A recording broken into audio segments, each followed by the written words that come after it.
beauty. Merely the first breath of terror. Death. Perhaps the opening act of eternity. I've sought proof my whole life. The cost insignificant. I give the dead an eternal shadow. The living a face untouched by time.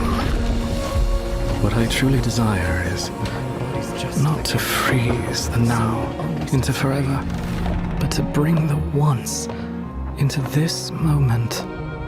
I long for silence to break, for light to turn for you again. I long for you to breach the album and speak my name again. I long for you before my very eyes.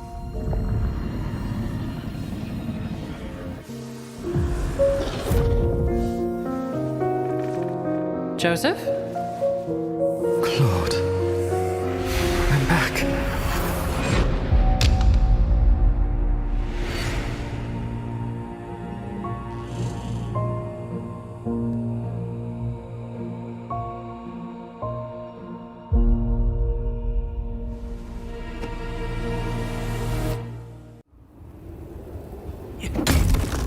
Life is an endless adventure.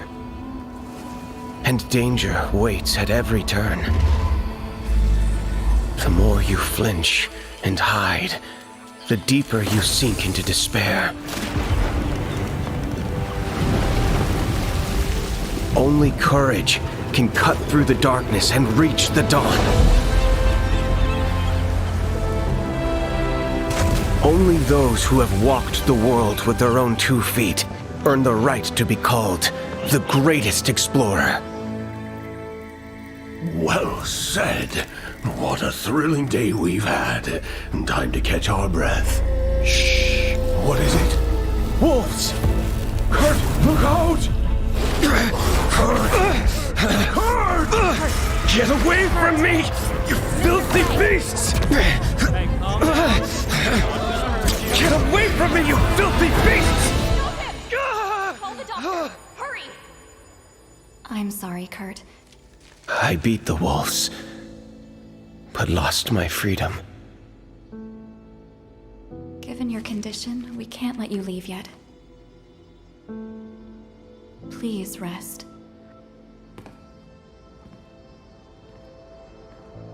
I must leave this cage.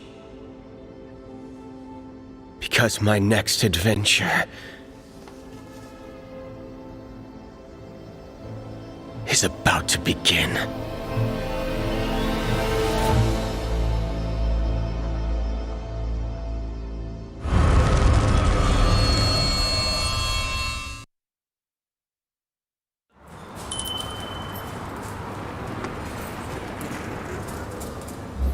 あれ？みんなまだ来てないじゃん。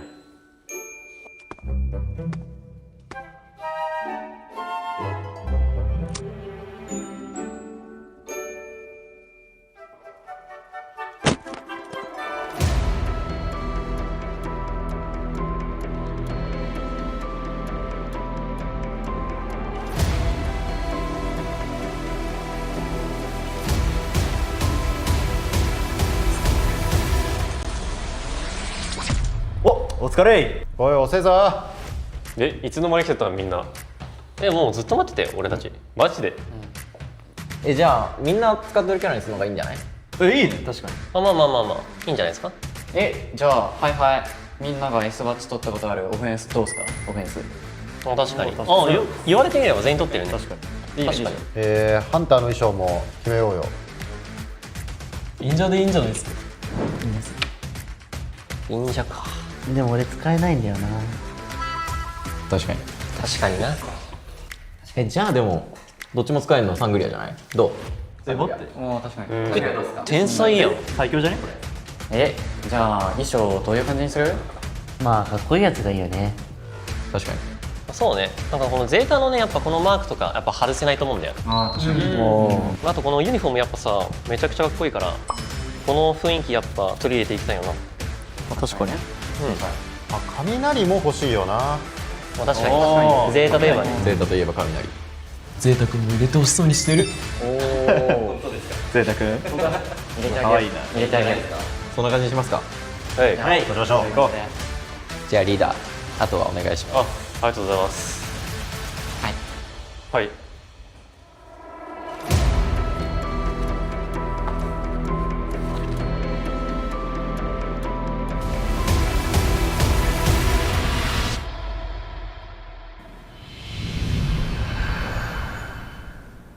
そうか、俺らの夢が叶ったんだな。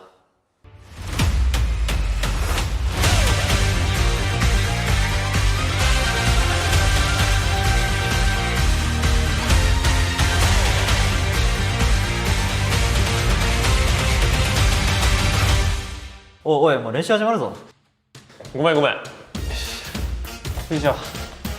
やろうぜ。やりますか。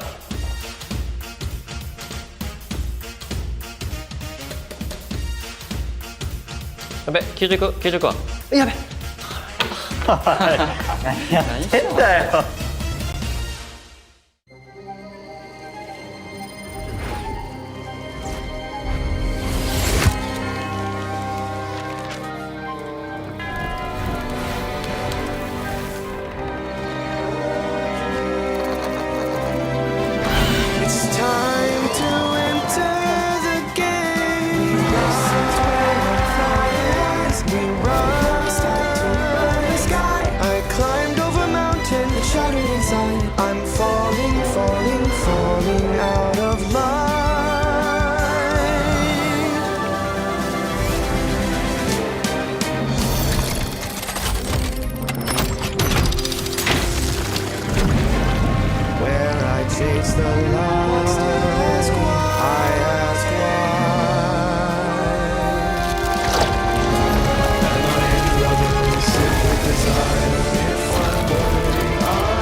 The same dream again. Chaos. Turbulence. Darkness closing in. In unseen corners, sinners hide behind virtue.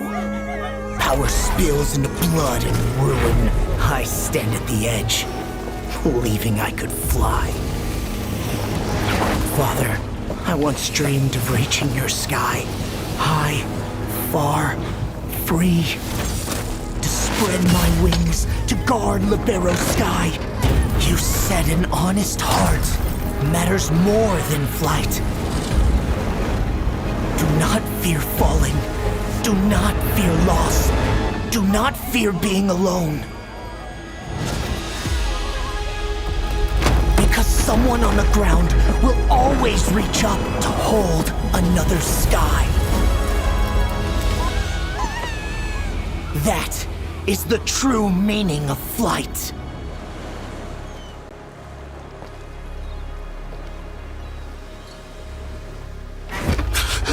Father?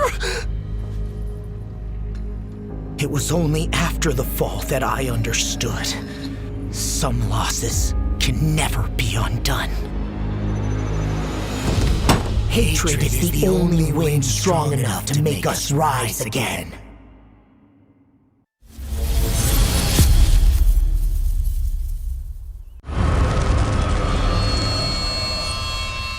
Hello and welcome everyone. I'm your caster, Potch Spice. As our protagonists gradually unveil the secrets of the ultimate question, the curtain finally arises on the 2026 Identity V Call of the Abyss 9 Global Finals. As the grandest offline celebration event of the year in the Identity V tournament scene, the Call of the Abyss 9 Global Finals boasts an impressive total prize pool of 8 million Chinese yuan. The Call of the Abyss 9 Global Finals is divided into two stages, the group stage and the playoffs. The group stage kicks off at the Shanghai Yangtze River Delta International Esports Cultural Center from April 10 to April 19, spanning a total of 10 days. 20 teams bound for the global finals. The results of the group draw are in. Here are the groups. Group A, Weibo Gaming, DFM, ARTERC. Group B, GG, Axis Wave, X Team, Wolves, GR. Group C, Omni, PRR, FDXCQ, FL, ACT. Group D, MRC, RT, LX, B4U, ZETA. Each group will compete in a single round-robin format using a best-of-3 system. The top 3 teams in each group will advance, while the bottom 2 teams will be eliminated. The top teams in each group will directly advance to the playoff quarterfinals. After 10 intense days of competition, the 12 advancing teams will head to the Shanghai Oriental Sports Center to battle it out in the final showdown. The Call of the Abyss:IX Global Final playoffs will span 5 days. The first day will feature a best-of-3 single elimination format, while the subsequent 4 days will adopt a best-of-5 single elimination format. Will it be the legacy of the veteran giant that prevails, or will the dark horse rise to glory in a single battle? Who's your champion? Share your predictions in the comments, and together we'll witness greatness.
欢迎回到深渊驿站特别节目，我是主持人小小。那现在我们也是来到了本次的第2站，在正式开始今天的体验之前呢，我们也是有请到了一位特殊来宾，让我们欢迎摩西萨桑，来和我们大家打个招呼吧。皆さんこんにちは。日本地区解説、キャスターさせていただきます摩西萨です。よろしくお願いいたします。欢迎欢迎欢迎摩西萨桑。那他今天呢也会和我们一起来进行接下来的挑战。那今天的话也是要请你先来做一个我们刚才也完成过的环节，那就是从夯到拉，给自己今天的体验来进行一个预测和排名。好啦，那么现在也是选完了他自己的评级，小明有人陪你了，你不是唯一一个夯了，而且他还在后面加了2个感叹号，感觉他比你更有自信。那下面也是要来问一下嘛，就像为什么会非常自信的给自己选得到一个夯呢？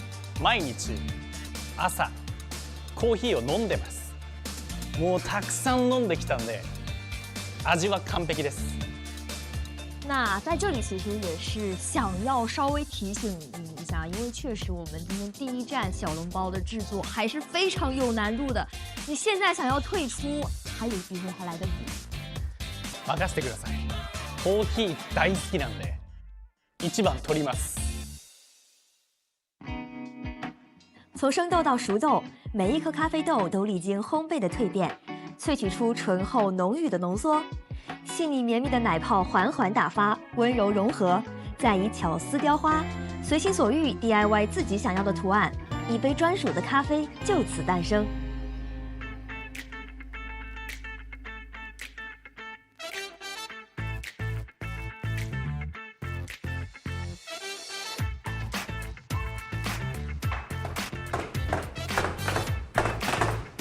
谢谢。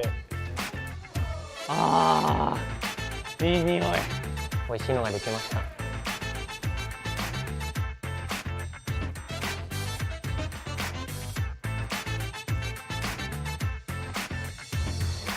老师没有 line。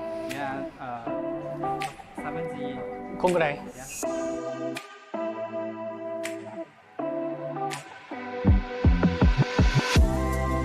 雪みたいに綺麗です。可以自己想画就画。对，你可以自己想画什么画什么。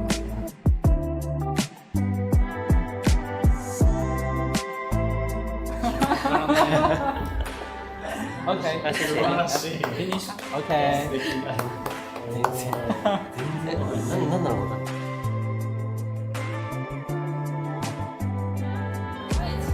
Yeah, I'm enjoying it.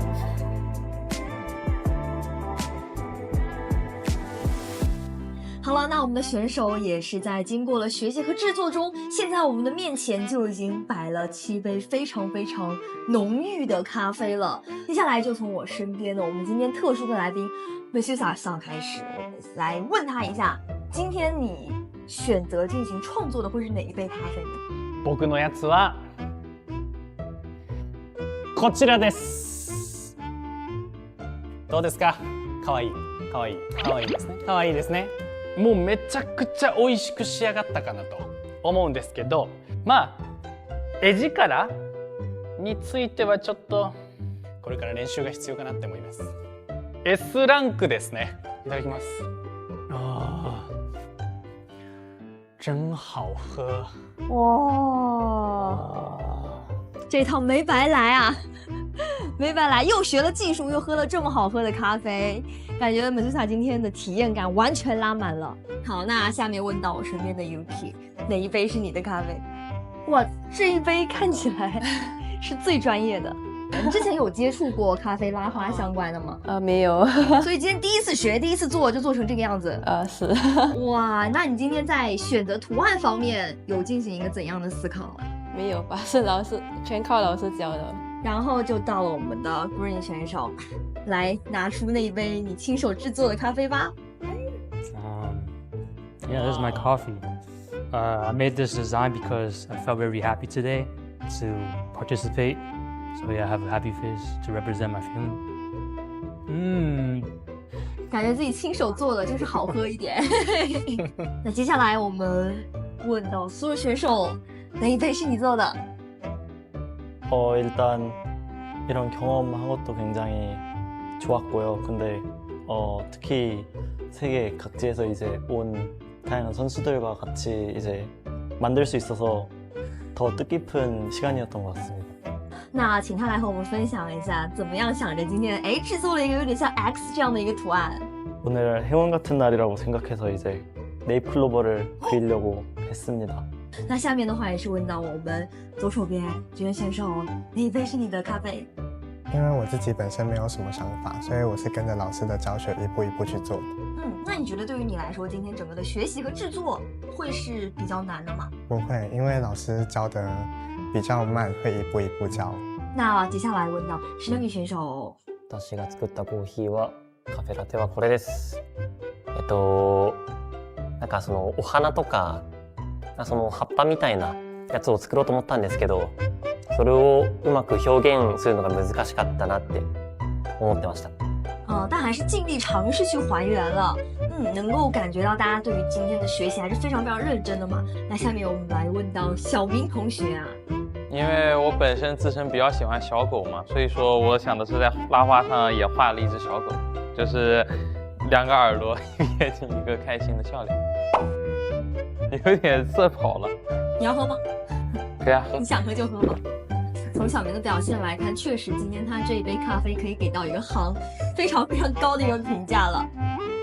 那我们本次的深渊驿站到这儿就要告一段落啦。在这里呢，也想要对我们所有的选手还有屏幕前的观众说，希望大家都可以好好吃饭，好好睡觉，好好喝一杯，身体健康快乐才是最重要的。也请大家继续关注深渊的呼唤9全球总决赛，拜拜，拜拜。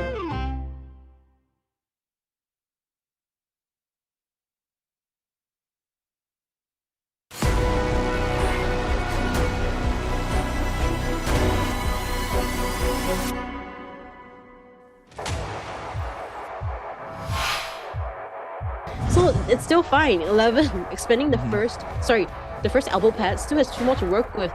Let break onto this. Again, Dongshen, you got to trust in the president to cook, and needs that hit just for him to get a little bit of speed boost to get the rescue going. And now 11's gonna just try to open up the map here. Blink unable to get it. So the force blink, but he will get down here though. So it's still all good because this finds 11 in the process. We still have Tide Turner, and he sent Cypher here. Exactly, but the fact that Toy Merchant, right? At least what the survivors were doing, but now Embalmer might have to go for the rest. It is. Embalmer also expanding on the flywheel here. We'll be making spend some time on this rocket chair. So elbow pad unable to all the way at shore when all the basement action was happening here. As you see Zen, we'll be seeing a terror. Will he get a bit of a speed boost from the pallet? Can he make it towards this next one? This is actually kind of scary. But none of them have borrowed time. Yeah, they're gonna just have to pop it, and terror shot it down. They have to pop. And now Dongshen can go for a double down situation. FPXEQ Dongshen trying to get the victory here. Double down, no one. Yeah, they could potentially here. Now they're racing against time as well. We're seeing that heading towards the 8-minute mark here. A filled flywheel prediction. We will have to keep that in mind. And what's scary, going back into the Maxwell Demon form. Wow, in this corner as well. Okay. So maybe not even needing a black hole. Okay. To get caught out and get stalled out by Jin here. He's just gonna farm off this mid right now. I'm gonna get rid of Lemon. There's no balls or balloons for him to work with. But no, the club! He needs to remember. He just needs to remember. Wait a minute! Capture though. Able to actually bring him further. 50% laceration on, but Tien. Capture. Put him far away. Plan right there. Tien, one more arch arrow to work with. Yeah, and now just... Oh no! Good prediction on Tien's side, but no drop. Look at that, the mini abnormal. We're back to 54% on that Cypher. Just needs to farm off a hit off of Tien. Tien, unfortunately, no arrows to work with. Avoids the Black Fist contact points from the cooldown. XMX has to get this rest, and now we're going to continue on here. Try to jump through, get... I mean, XMX still has one more path to work with, right? So Jelly's trying his best. Black Hole is going to get launched here, but no, a charged up attack. Ain't not quite just yet, but Jelly's still trying to survive for as long as he can. Area where there's no pellets to work with, and now Brian just has to accept fate here. In time, so the rescue is guaranteed, but the damage will still register. Well, Cypher progress-wise, 3 full Cyphers done. 2 Tide Turners. Yeah, and let's see if she can get to a safe area. Blink is possible here, just to get it faster. Will be chased here. Does have another jetpack to work with. Will be utilizing that, which means that he will not have any items coming the end game. Now 6 Cyphers being worked on. We will be seeing a demise here at this shot. Just that tiny bit more time. No elbow pads left on the hands to use as a shadow dance here. It's going to be enough to get the mercenary knocked down at full Cypher machine there at 34% left to be decoded with. And PB right now by himself here. Can we get the hit? Mind games at Cypher machine as well. If we aren't careful, shadow dance coming over here instantly as well. That's a fireball over, and it doesn't matter because this is the COAⅨ we can pick up here. A guaranteed 2 survivor on the chair, and not only that too, it run straight towards double event towards the Shackney where the big windmill is. There we go. I swear, whenever it comes to Japan qualifiers and Japan in total, like IBS were out the last time. This time, COAⅨ not being able to find anyone. Away Enchantress. The belay around this hunter is beautiful, and just flywheel out of the double surprise one last time. Transitioning between these 2 palleted areas quite often, and she will be transitioning as the hunter did break that pallet. Oh, but the pallet much. Still 4 out of 5 stacks, by the way, ladies and gentlemen. He has yet to piece to utilize. So Helper is going to utilize the mini stun and buy a little more time here at this pallet. We had to use a double support. Mudball will not land there once again. Oompy, those side steps are insane past the pallet, but no, gets countered immediately. But time, Enchantress once again. Mudball on towards this hullabaloo, but it doesn't matter. The stun curse away. Looping so well in these palleted areas. Hunter does have 2 keys, but not able to utilize it. Finally downing this Enchantress. 2 Tide Turners available for both rescues. Hunter's going to abnormal, getting ready for this rescue. Oh, here comes Mercenary at the same time too. 2 stacks. No, just only 1 stack here. Mercenary might be able to get out of it with a no damage, ladies and gentlemen. Lose here, lose early, which is fine. The hit there does come true, however, but at the same time, it doesn't matter. Titan there does come out for Enchanter. A flywheel open. Fireball here, one table. Hides behind the pallet. No pallet stun here on Enchanter's edge. Is able to make it towards the end game here, and the stun just on time. All survivors here coming at the exit. 1 pallet here to play around with. Double surprise. Will change trades here quickly to try and stop the survivors, but that's gonna. Yeah, what a beautiful puddle as well. I'm expecting the bees to. Wow, No, what he's a injured. fast down. Yeah, a cipher control now coming from Pepe already. In fact, we're still on the bottom of the airplane's coming in.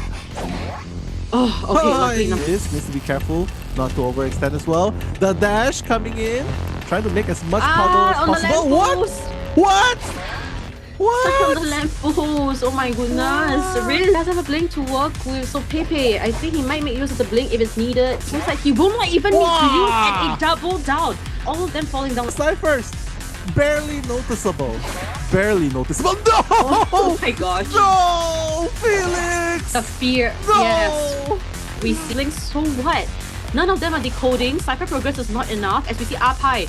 Just within this water puddle. If you stay within, sure, you're just gonna be down here even without the hit. I cannot stop imitating Uncle Roger, but hiya! One thing is for sure, if Vanny goes down here, there's no hope for a comeback. I think maybe he was kind of betting that Pepe's.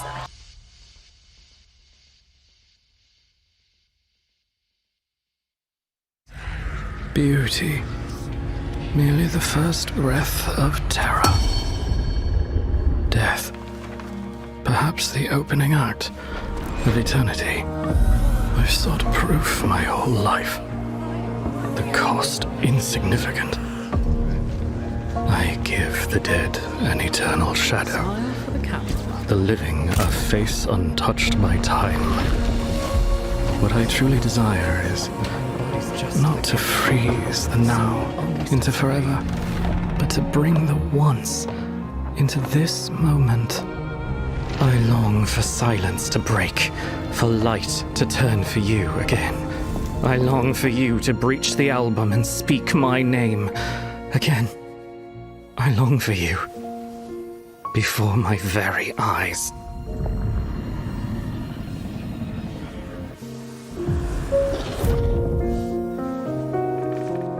Joseph? Claude, I'm back.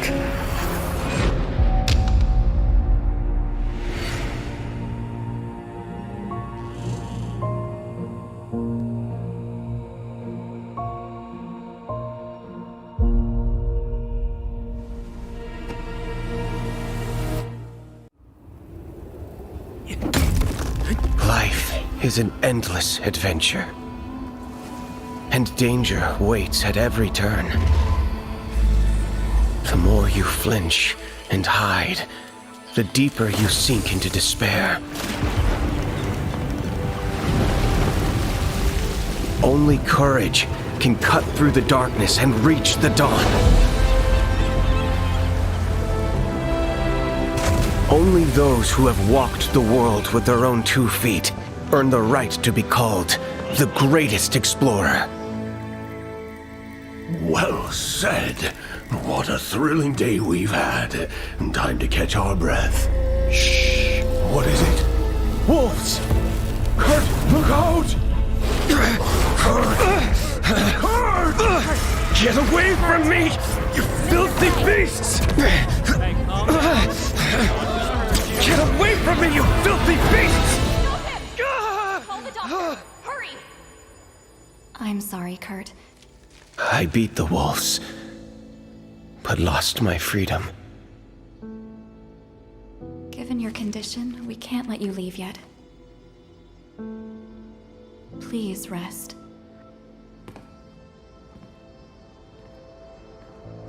I must leave this cage. Because my next adventure is about to begin.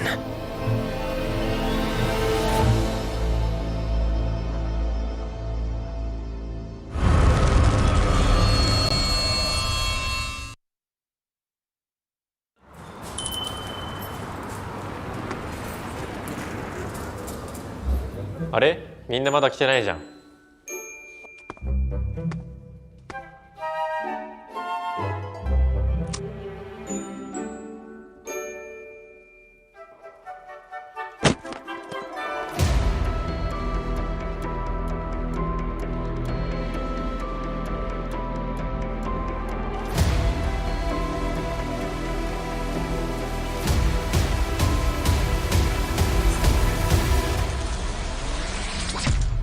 お疲れ。おい遅いぞ。いつの間に来てたみんな。もうずっと待ってたよ俺たちマジで。じゃあみんな使ってるキャラにするのがいいんじゃない？いいね確かに。まあいいんじゃないですか。じゃあはいはいみんなが S バッジ取ったことあるオフェンスどうすか？オフェンス。確かに。言われてみれば全員取ってるね。確かに。確かに。ハンターの衣装も決めようよ。忍者でいいんじゃないですか。忍者か。でも俺使えないんだよな。確かにな。じゃあでもどっちも使えるのはサングリアじゃない？どう？待って。確かに。天才やん。最強じゃねこれ。じゃあ衣装どういう感じにする？まあかっこいいやつがいいよね。確かに。そうね。なんかこのゼータのねやっぱこのマークとかやっぱ外せないと思うんだよ。確かに。あとこのユニフォームやっぱさめちゃくちゃかっこいいからこの雰囲気やっぱ取り入れていきたいよな。確かに。雷も欲しいよな。確かにゼータといえばね。ゼータといえば雷。ゼータ君も入れてほしそうにしてる。本当ですか？ゼータ君かわいいな。入れてあげる。そんな感じにしますか？はい行きましょう。行こう。じゃあリーダーあとはお願いします。ありがとうございます。はい。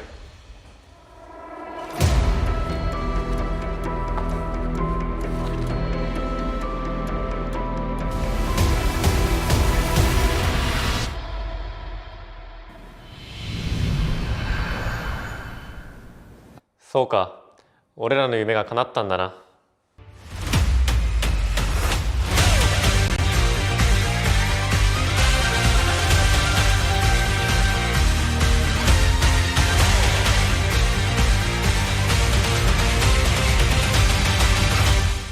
おいもう練習始まるぞ。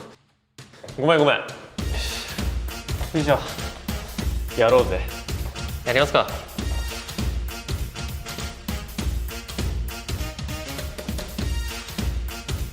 やべ、90は。やべ。何やってんだよ。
The same dream again.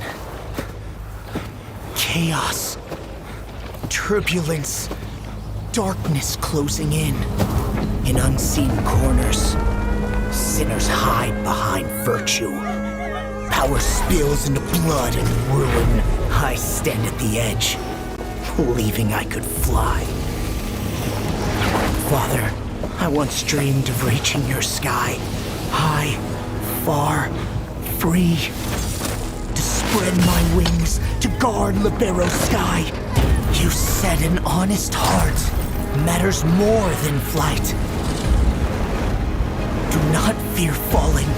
Do not fear loss. Do not fear being alone. Because someone on the ground will always reach up to hold another sky. That is the true meaning of flight.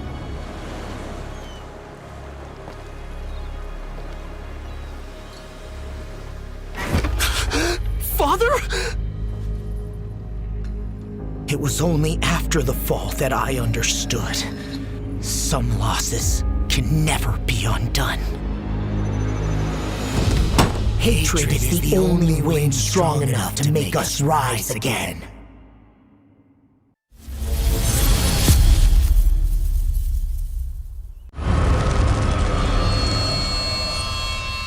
Hello and welcome everyone.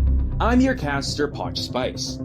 As our protagonists gradually unveil the secrets of the ultimate question, the curtain finally rises on the 2026 Identity V Call of the Abyss 9 Global Finals. As the grandest offline celebration event of the year in the Identity V tournament scene, the Call of the Abyss 9 Global Finals boasts an impressive total prize pool of 8 million Chinese yuan. The Call of the Abyss 9 Global Finals is divided into two stages: the group stage and the playoffs. The group stage kicks off at the Shanghai Yangtze River Delta International Esports Cultural Center from April 10 to April 19, spanning a total of 10 days. 20 teams bound for the global finals. The results of the group draw are in. Here are the groups. Group A, Weibo Gaming, DFM, ARTERC. Group B, GG, Axis Wave, X Team, Wolves, TR. Group C, Omni, PRR, FPXCQ, FL, ACT. Group D, MRC, RT, LX, B4U, ZETA. Each group will compete in a single round-robin format using a best-of-3 system. The top 3 teams in each group will advance, while the bottom 2 teams will be eliminated. The top teams in each group will directly advance to the playoff quarterfinals. After 10 intense days of competition, the 12 advancing teams will head to the Shanghai Oriental Sports Center to battle it out in the final showdown. The Call of the Abyss 9 Global Final playoffs will span 5 days. The first day will feature a best-of-3 single elimination format, while the subsequent 4 days will adopt a best-of-5 single elimination format. Will it be the legacy of the veteran giant that prevails, or will the dark horse rise to glory in a single battle? Who's your champion? Share your predictions in the comments, and together we'll witness greatness.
即便第一次踏上这个舞台，我们也必将展现最耀眼的自己。 도전자인 만큼 이 무대에서 새로운 흐름을 보여드리겠습니다. Born bold, forged to face any challenge, we shall take the abyss stage head on.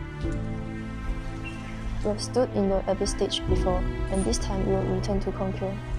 In skill and legacy, NAEU division to stand as a top contender in the Abyss stage. Fueled by pure passion, my team and I set out once again on the world stage. Third place at IBS is not where our journey ends.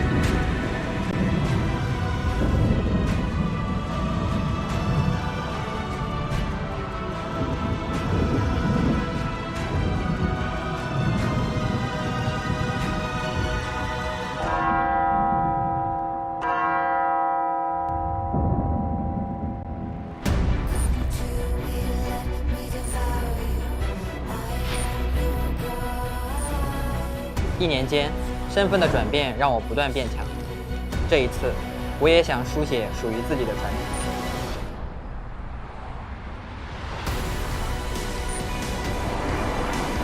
上海は僕たちが初めてグローバル大会の優勝を手に入れた始まりの場所、そして今、栄光とともに戻ってきました。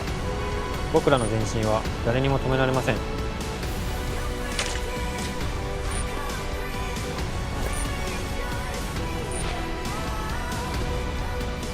我们踏上过巅峰，也咀嚼过遗憾。成都狼队极具经验与韧性，追逐冠军的星火，我们永不熄灭。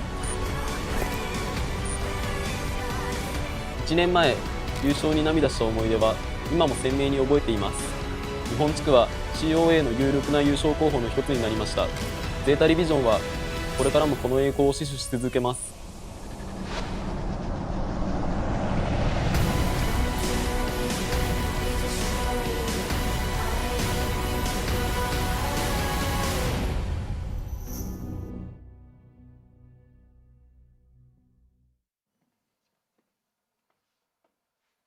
ねえねえ、どっちが速く走れるか勝負しようぜ。Elf，你快出来吧。紧张刺激的比赛即将拉开序幕，让我们一起期待精彩纷呈的对决。首先有请日本赛区 Reject 战队登场。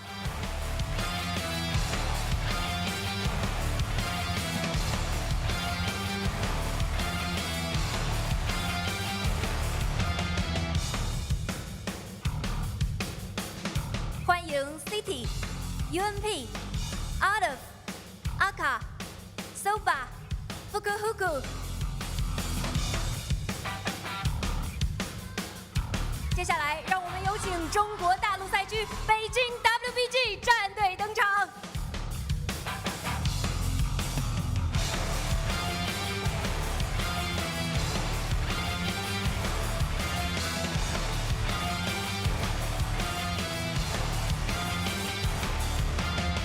欢迎武志、捏捏、郝晚安、回忆、过客、空调。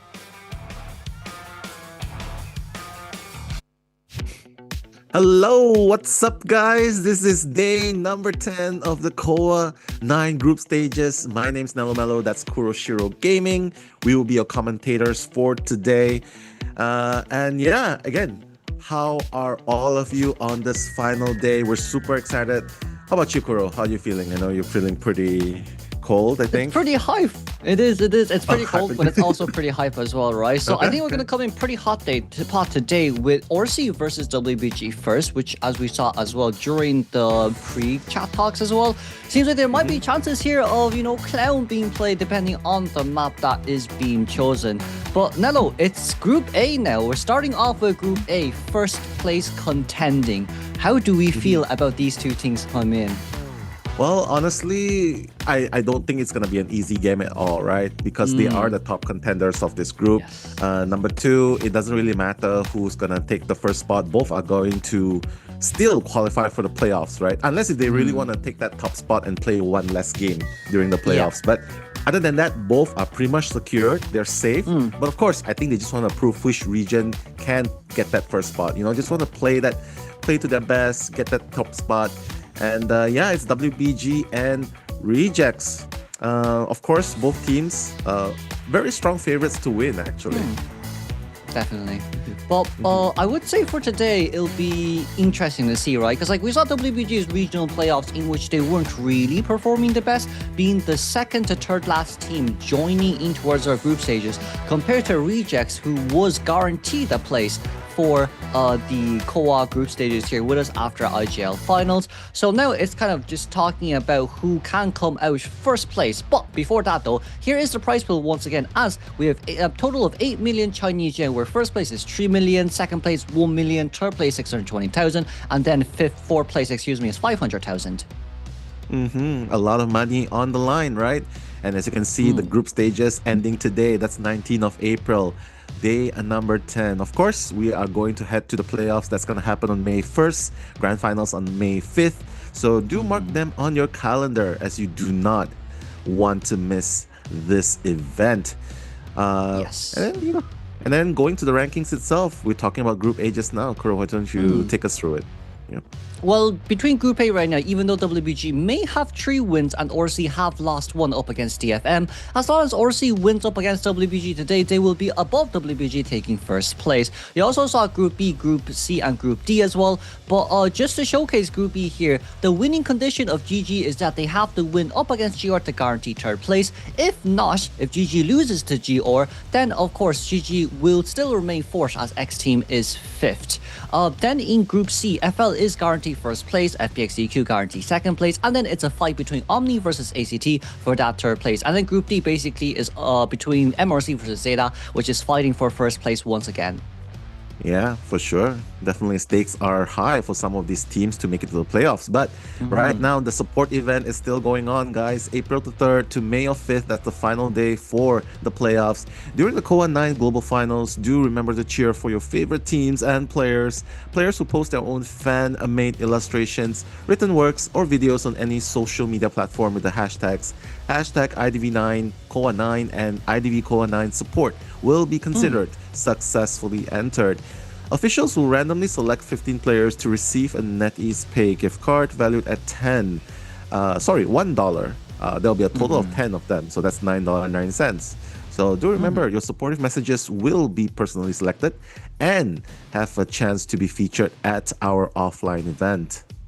And of course, for today's matches, very first match is ORC versus WBG. It's all UTC +9, so the first one's at 1 o'clock. Then GR versus GG match 2 at 3 o'clock. ACT versus Omni match 3 at 5 o'clock. And then MRC versus ZETA, our final finisher of group stages, at 7 o'clock, as we close it out with a ban today. All right, and that's us in alternate reality, if you were there. But anyway, just saying hi to people in the chat as well. We cannot forget about you guys, right? Because you are going to be joining us throughout the entire day. I see Just a Girl, Nano, Loboto Boy, and of course there's 2 Shillings, Pocket, Chew, the usual suspects. I see Carol earlier on just now. Dragon saying, hey, you know what? You need more friends so you can feel popular. You don't really need that to feel more popular. Everyone here are very friendly after all. So, well, do feel free to make friends all around as we head into the map's ban picks, girl. Oh, look, Moonriver Park alongside Everest Town being banned by WBG, as ORC will choose their signature map, in which Soba has successfully dodged the peddler from -AOR game, if I'm not wrong. So I would say ORC is pretty confident coming in with an hospital first round pick. But it seems like WBG will allow their hunter to come out first up against the survivors of Reject. Oh yeah, for sure. Favorite maps, right? The previous time, right, against DFM, Soba continuously being the first chase, right? Not really containing the longest time, but hey, at least still trying their best, although DFM did take one over RC. But yes, we're seeing everyone in the chat right now. Is Nello's hair blue? Not really. It's kind of gray, but I think it's just... I thought it was the color blonde, just coming off. It was supposed to be blue, and then I wash it a few times, it becomes gray, and then I think it's just rather green right now, I think. But many colors, right? You want to be colorful here. But one thing's for sure, guys, do stay with us, because right now we are heading into RC versus WBG to see who will take that first slot, right? That first slot in the group stages. RC survivors going first, so it seems like Nie will be put to the test in the hospital first. So Kuro, usually in hospital, right, Rejects, this is their favorite map. who do they usually play? What compositions do they really favor here? The Decoder, Cypher Rush, Harass, Utility. Like, what do they really play here? I think with Hospital, as we've seen before, it does allow Lucky Guy to pop off quite a lot when it comes to the chest areas, at runes, at statues, just overall across the map in general, right? But from what I've seen quite a lot from RC is that they really like those team plays, and it could be a potential that they want to get Archer and T-Current out for this. But before that though, you can see as well RC's team roster here on our screen, and then finally WBG, which is Wu, Nie, Persika, Hui, Guoke, and Cutting, as it did go past us quite quickly there from the side of RC, but it is still your normal 4 survivors, and with the 2 hunters of Alf and Akka from the side of RC. Yeah, definitely fan favorites as well, right? We definitely have people that are cheering for both teams, I believe, like very strong supporters as well. And yeah, it's not a week, just to remind you guys. But Unpi, right here, introducing the first survivor. Oh my god, this is the harasser, and look at him. Is that like the shy, sus look expression? Like, you'll never know what I play. You'll never know what I do. But hey, one thing's for sure, we know you play the harasser. You play Enchantress, you play Archer. Oh, we saw the coach there too. Umpi is quite of a shy character overall with a shy personality. But when it comes to in-game, that guy is a monster, as we see with his double first stash as well. And then next but not least, Fuku here with average decoding progress of 234.86% here being first place, and an escape rate maintaining 71% here being third. Fuku is known for his fine investigator play, especially on this map, and with his meter as well, that can come pretty clutch, especially in their map choices like Leo's Memory that they have chosen as well. Yeah, this guy just stared into the souls of Vanilla, kinda, because she's in chat. I see Nano again right there, Snooty as well. But yes, definitely a lot of utilities up for grabs right here, and they are all very good at playing them. Soba right up next is one of the first few kiters that usually hunters like to chase him, right? Especially in DFM. Definitely the first hunter, the first choice to be chased. Plays the Magician and Lucky Guy. Has a 29% escape rate though. But this guy, definitely one of the veterans and the pillars of rejects right now. Yes, definitely. And like, he is first chase after all, right? Especially up against meta hunters too. It is hard to really stack out those stats. You see here as well, City being first officer and the mercenary here preferred character picks, but overall 5th average reduction point with 8,557.86. 3rd overall escape rate as well being 71%, and then average rescues here being second, which is 1.43. Second in group stages is overall good, as it does guarantee it just guarantees survivors to be able to cipher it, and we know as well from his wildling picks being able to harass. There is a possibility that we might see wildling here, but more or less speaking, it should be either Gravekeeper or the first officer on a small map like this, as this is the coach Huhu from the side of RC2, who has been with us for such a long time. But I think now we move on to WBG. Yeah, Huhu, that's the coach for sure. Makes me want to go Huhu all the time, right? But right now, Nie has to carry the weight of playing in the first half right here. He needs to set the pace, and usually that's the case, right? You got to set the pace, but this is the hospital, right? Hospital is so notoriously not in favor towards hunter players as well. Nie does have all those meta characters ready to be used. I mean, he has the Opera Singer, he has the Ivy that he can use here as well. If you want to go for a peddler here, no problem. Yes, sirree. Yes, sir. That's the coach right there. Why, sir?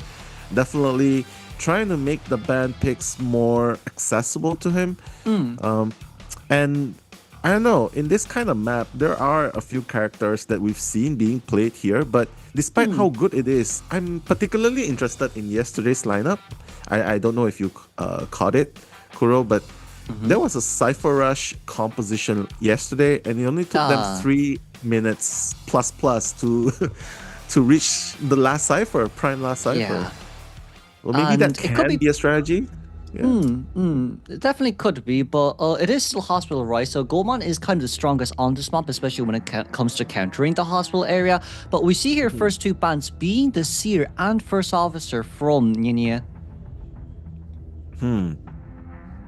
Not the doctor being banned first, so maybe this is a situation which you can bring out the doctor, but no, they're gonna go with the archer and the magician first. So maybe not bring out the doctor is a good thing here. Maybe they're afraid like it's just gonna be a punching bag here, right? Especially if you have like even Ivy here would be really hard for a doctor to really survive that long. But first two choices, they already make up the point, but careful not to play into the Ivy pick here. Although, do you think Ivy is a good choice here if they have I think archer? Ivy's fine after Doctor's banned, right? So if we kind of want to full counter this, first officer can be, first officer's banned, so this is either Gravekeeper, this has to be Gravekeeper locked in, because you know, on a map like this, you can't play Merc, you're more or less worried about the Goatman, but locking in Wildling in exchange, the slight issue here for Wildling, right, is you have to get off the board to get towards the chair if that cage has been deployed before you're able to make it in. So for this Wildling pick on the side of City, as we did ban an Aeroplanist, the Survivors of Reject is kind of banking on Ninja wanting to play or forcing him to play that Goatman, as finally the Meteorologist being chosen out just for a more, I guess, leeway when it comes to containability, but also at the same time healing on this map is very doable. But since the map is so small at the same time, and when you need double healing, that's where she comes in. Yeah, I mean, this team is definitely balanced in terms of you have everything, right? You have everything: harass, invisibility, you have mobility, but I mean, I'm not really sure about the Wildling pick. I think Gravekeeper would still be okay. Yes. And it's simply just because I just don't really... I just hope that it doesn't go south because of the coding speed. You know what I mean? And it's also because of Hullabaloo, right? Because like when Wildling gets on towards the board, Hullabaloo kind of counteracts him instantly, hits him off the board, even though board is still at full health. So for Muro here, for a Wildling here, that is the biggest issue at hand. It's still a relatively small map. It's quite easy for Hullabaloo to place those double surprises down. Yes, even though Umpi has done really well on this map when it comes to dodging those double surprises, now we're going up against second and first place. But instead, Ivy here currently being locked in by Ninja because of that Doctor ban. It's not the worst, but that means first chase has to be Umpi here, who is locking in towards the Archer. Yeah, there's no other way around it, right? You gotta go for Archer, who is really weak against Ivy. That's first. And as a matter of fact, as long as he gets a really respectable result, like a draw, in a map like Hospital, picked by RC, right? I think that's already very good to start the game off. Yes. Right now, he's just going to be right next to the Archer, who's going to be in the middle. Meteorologist on top, Muro bottom, and of course the Magician on the left side of the map, making a cross formation right there. So, I don't know. I know that Archer should be that first chase, but in a Hospital itself, I think it would be really hard if the Archer decides to kite first in the Hospital. Definitely. And like you see here as well from the Bold Coach's side, as finally this is the fight for first place between Orsi versus WBG. Flywheel Knee-Jerk Reflex Archer, Titan Knee-Jerk Reflex Magician, Flywheel Meteorologist alongside with Titan and Wildling. Ivy with Insolence Detention alongside with Hunt, Claustrophobia, Berserker with Blink, as this will be the first matchup between Orsi versus WBG for our final day, with a professional commentaries being brought to you by Kuro and Nello.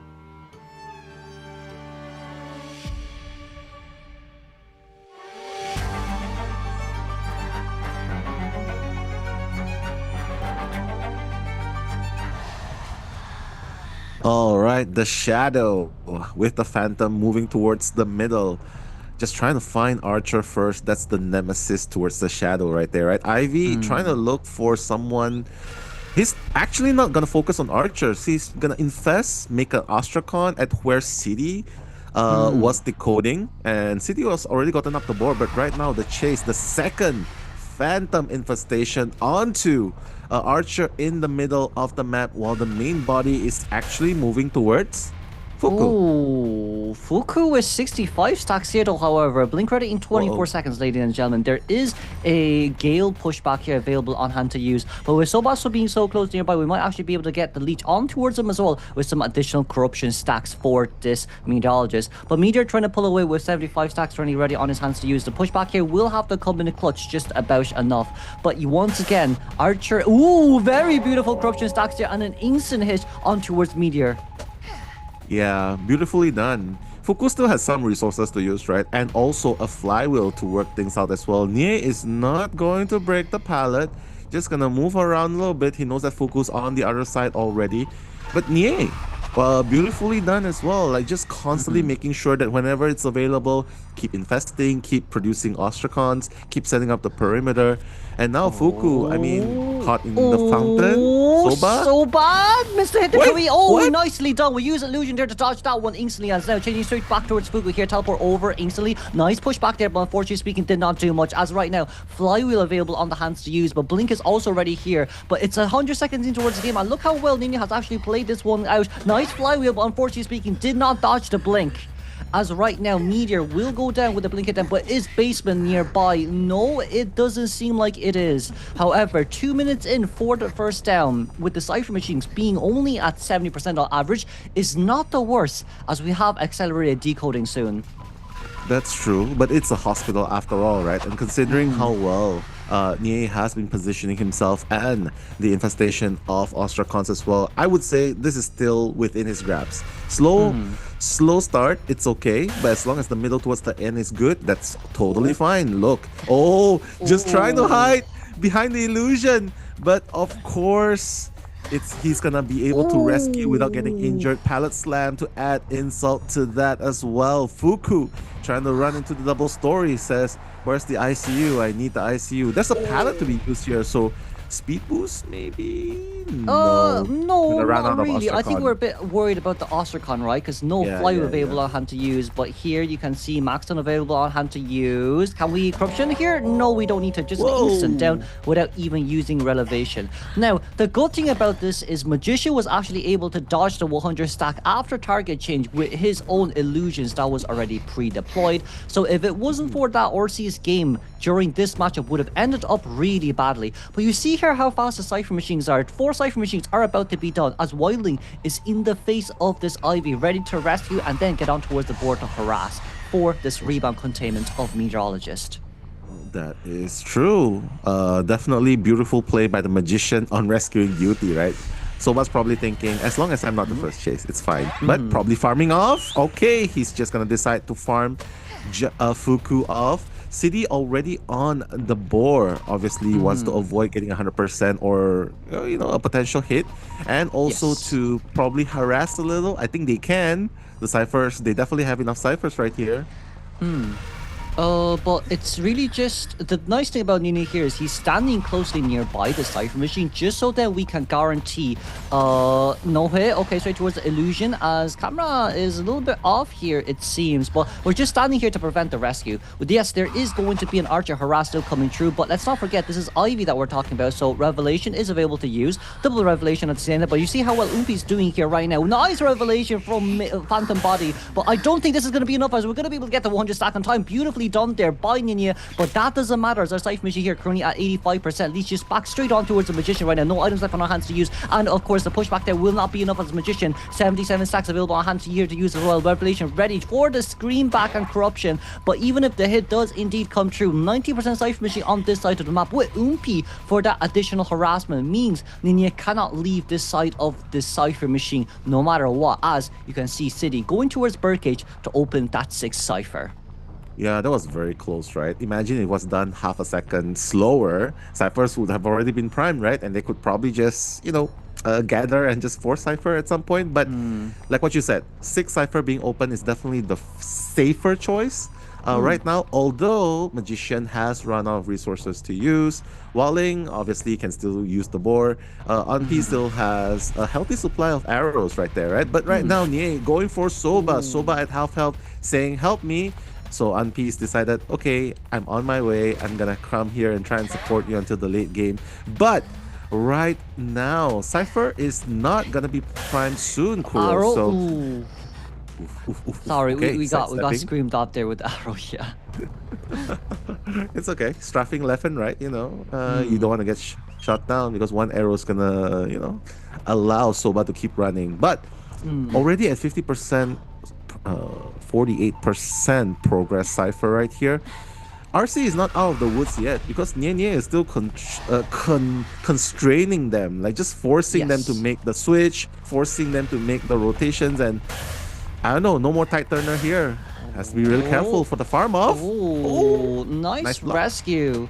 You see here as well, right? It's Wilding trying to go towards that Cypher machine near to his runes to pop it as it is at 90%. Magician without any BT here. Kind of hard to say what else we can do in this scenario as we're trying to get towards the other side. Crochet transference does come through at the same time too. But I do believe from the side of Survivor, it's an instant pop. We're not going to wait this one out. Archer at the exit gate, and with Wildling having Boar ready and being closely nearby towards this Ivy, even if Archer does go down, I'd say it doesn't matter as much because Wildling can just come in to rescue, and then if not, we'll just instantly get outside. But the crossbow there was used very nicely there as the vault still does come through. Blink here currently ready, but it's Flywheel here from the side of our Archer here once again. Drop down might be a free drop down hit in exchange though, as brings back the ETN just to prevent the animation drop down. And this buys them so much time, but it seems like Orsi's only looking for a one-man escape. A City manages to get out, and it's a 3-man for a Hunter of WBG. Absolutely insane played by Nye right there on the shadow, right? Like getting a 3k in the hospital and on a map that was selected by rejects is already a very, very good start for WBG, I would say. Yes. So, like in that situation, right? I thought that the best case scenario for Nye would have been a draw, but what do you think? What do you think allowed? I mean, there was one point where, well, the Cyphers was only at 90%. They couldn't have push it fast enough. But was there anything different that they could have done in order to get more survivors out? Because I think it was just a very standard chase, hunt, infest, and just Cypher control a little bit, right? Was there anything different RC could have done? Or was that like literally the best they can do in hospital? Yeah, I think that's the best they can do, especially up against Ivy as well, right? If it only wasn't for Magician being caught off guard during that Meteorologist first chase where we teleported and was forced to use the wand. Because if we had additional wands, it would have definitely helped out with the containment for Ivy against this Ivy for second chase. But we can see with the match stats here too, right? Even with Magician having only one wand left to use during the second Kai, it's a 79-second containment time for him. And of course, Fuku here being the first chase as the Meteorologist, and overall and of 85-second containment time. Maybe that's why they wanted the Walling instead, right? Because if they had the Gravekeeper, it might have been, you know, Gravekeeper might have been a good choice to chase as well. Spray him out of the shovel, that can be an option as well, right? But well, the pace has been set by Nye of WBG. That's a 3-1 in a hospital. Not too bad. Still a 3-1 point. That's not too bad at all. So right now, what RC really needs to do, what Aka really needs to do in the second half, is to get a 3-man. That's the minimum, and a 4-man to win. Yes. But let's not forget Aka can play Hermit, so Hermit on this map is very doable too. It just depends on what Team Survivor wants to bring in from the side of WBG. I do believe if Hermit does indeed come out, it'll most likely be up against either an Archer or an Antiquarian, depending on what harasser WBG wants to opt out here for as well. But yes, once again, it is really up to Aka's performance now towards this second half, especially when it's a more Survivor side of map. Being able to see Ivy getting that 3-man elimination is, to be honest, it's expected to an extent, knowing that Ivy can guarantee 3-mans during the first half. But let's not forget, Aka also has Ivy, and they do pull out the Ivy during the round 1 phases more than his Goatman, more than his other counter picks. Yeah, but it's still very stressful, right, to play in that situation, because it still favors survivors regardless of which team you're in, right? So it's still stressful trying to get a 3k just to equalize, or a 4k to win in hospital. Because imagine if WBG pulled it off, gets a 2-man, well, WBG is going to be on top in RC's map selection. And just looking at Just a Girl Loboto as well, Nano, what's with the wig slender? How does this look like a wig? Okay, it's real, 100%. I cut it off. I mean, it's 100% real. Okay, so yeah, I don't know. They want to see us bald, but so maybe that's why they don't believe it's real hair. Well, But, I mean, we both have went bald, so it's okay. It's the Yes. rest of the casters. Yes. Yes. And us two are Yeah. fine. We're done. It's a relic of the past now. But of course, after the relic of the past, we need to look at the relic of Ivy as we do move on towards Game 2 first half. Here you can see WBG survivors here. They have been performing really well, especially during the early stages. You see here Persica as well. Now, 9th overall containment time before the first knockdown, 73.34 seconds. And our preferred character picks of, the meteorologist and the mechanic, as we have seen her mechanic quite a lot in Ever Sleeping Town. And in a lot of other matchups too. I'm more surprised to see mechanic round 1, round 2s from her side rather than her archer, novelist, or even meteor. Yeah, she's definitely a key player in WBG, right? Able to play so many different characters. Trust her to kite, trust her to harass, trust her to support. She can do it all, which is why she's a staple for sure. Next up, that's Guoker. Yes. So he's not wearing a wig, right? So okay, that's I don't know. I'm just wig sus at this moment. But Guoker is also the harasser for the team. I mean, he plays archer as well. And of course the enchantress, I believe, and of course the coordinator. This guy is the harasser, the obier for the team supposedly. So guys, Guoker in this map, hopefully he'll be an impact WBG needs to get a 2-man out. And you can see here as well, Cutting with his Explorer pick in Red Church. Didn't really end up too well, but still, the WBG being able to get a tie game in that game was still considered quite miraculous. You can see here as well, WBG was able to pick out that Toy Merchant quite a few times too. If I'm not wrong, it was that game in Moon River Park, but Toy Merchant does have a lot of utility. It's just first chase up against Ivy, Opera might deem a tiny bit too hard. Toy Merchant is more seen as a third game character. And then finally, last but not least, Hui here with his own mascot being the captain of WBG and an overall of 1.3 for average rescues, 4th tier in our group stages. Wow, that's a really cute mascot to have. Yeah.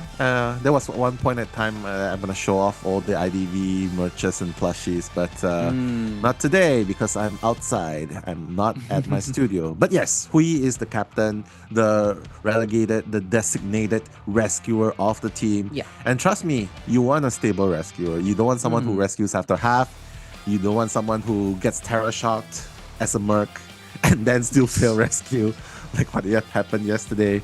Because that really messes up your rhythm. So, up next, that's going to be Aka and Kuro. I'm really excited to see what Aka finally decides to play in this map. Definitely. Like we saw as well the past previous games, it was Goatman up against AR, but now still having, Ivy and the Nightmare as his preferred character picks. I say Nightmare is a bit harder on this map. I don't think he will play Nightmare. Yeah. Best case scenario we can see him is to play Mad Eyes, but I think for the standard, when the 3-man elimination did come true, it's either Ivy or Goatman here to be played. And especially for Aka as well in the round 1 phases, it is a lot of pressure, but even with pressure, that's what he's good at handling as well. As we do know too, Aka is a part of the Asian Games team, so the more round 1 he gets, the better it is, and especially up against WBG. I say this is going to be quite a formidable opponent and a very good practice in between, as we will not see each other in playoffs during the first top 12 until maybe top 8 or even quarterfinals. Yeah, good practice before heading to the playoffs, right?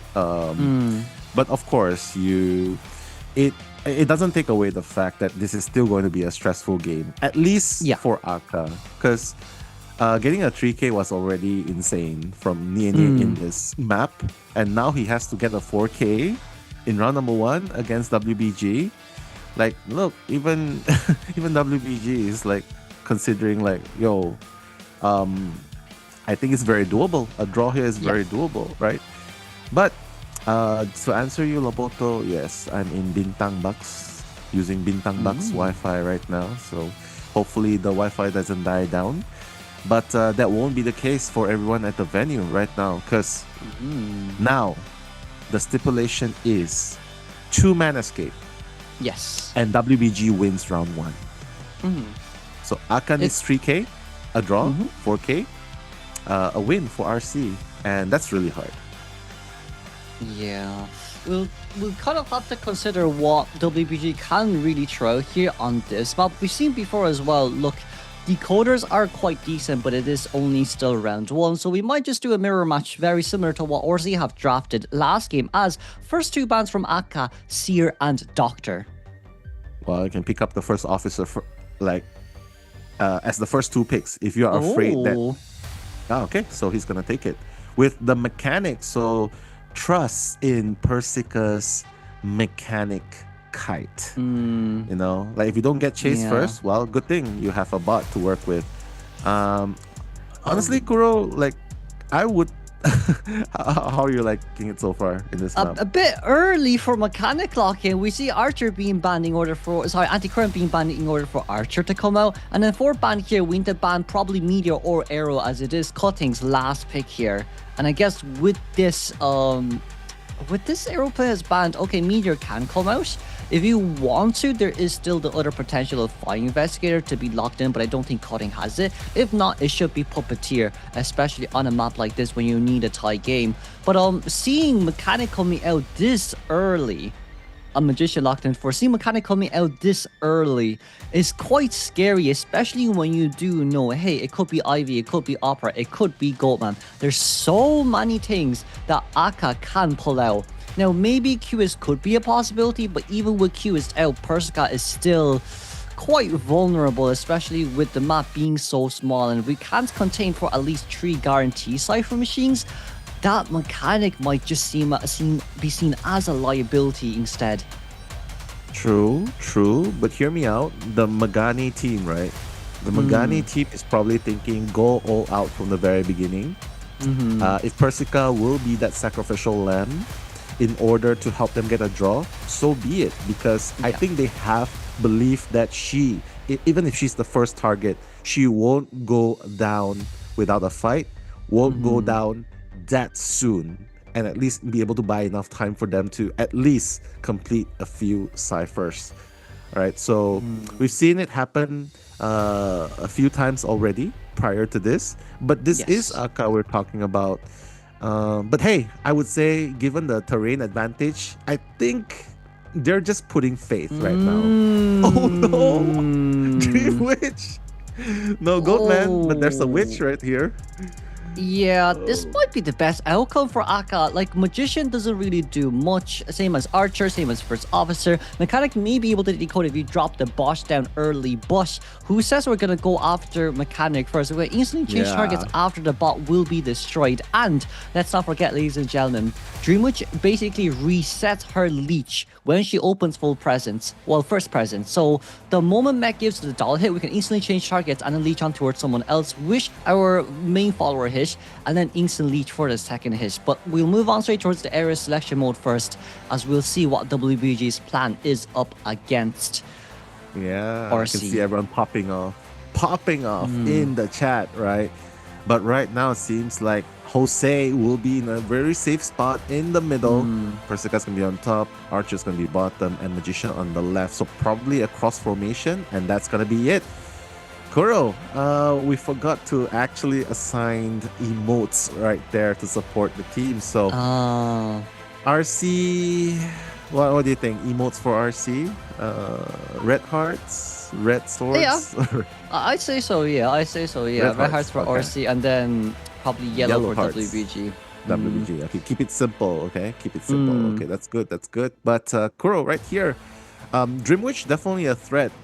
But would you say WBG, in a word, do you think WBG is prepared for this?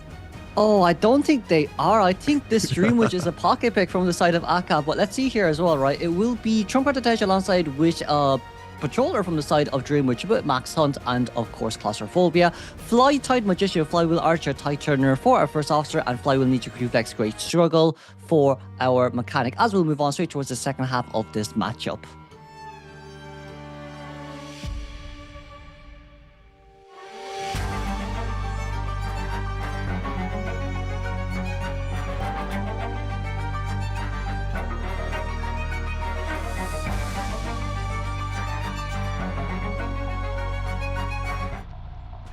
All right, guys, let's go. Yellow hearts for WBG, red hearts for RC, as Aka making that rotation towards the middle, trying to bring the the main follower towards the middle.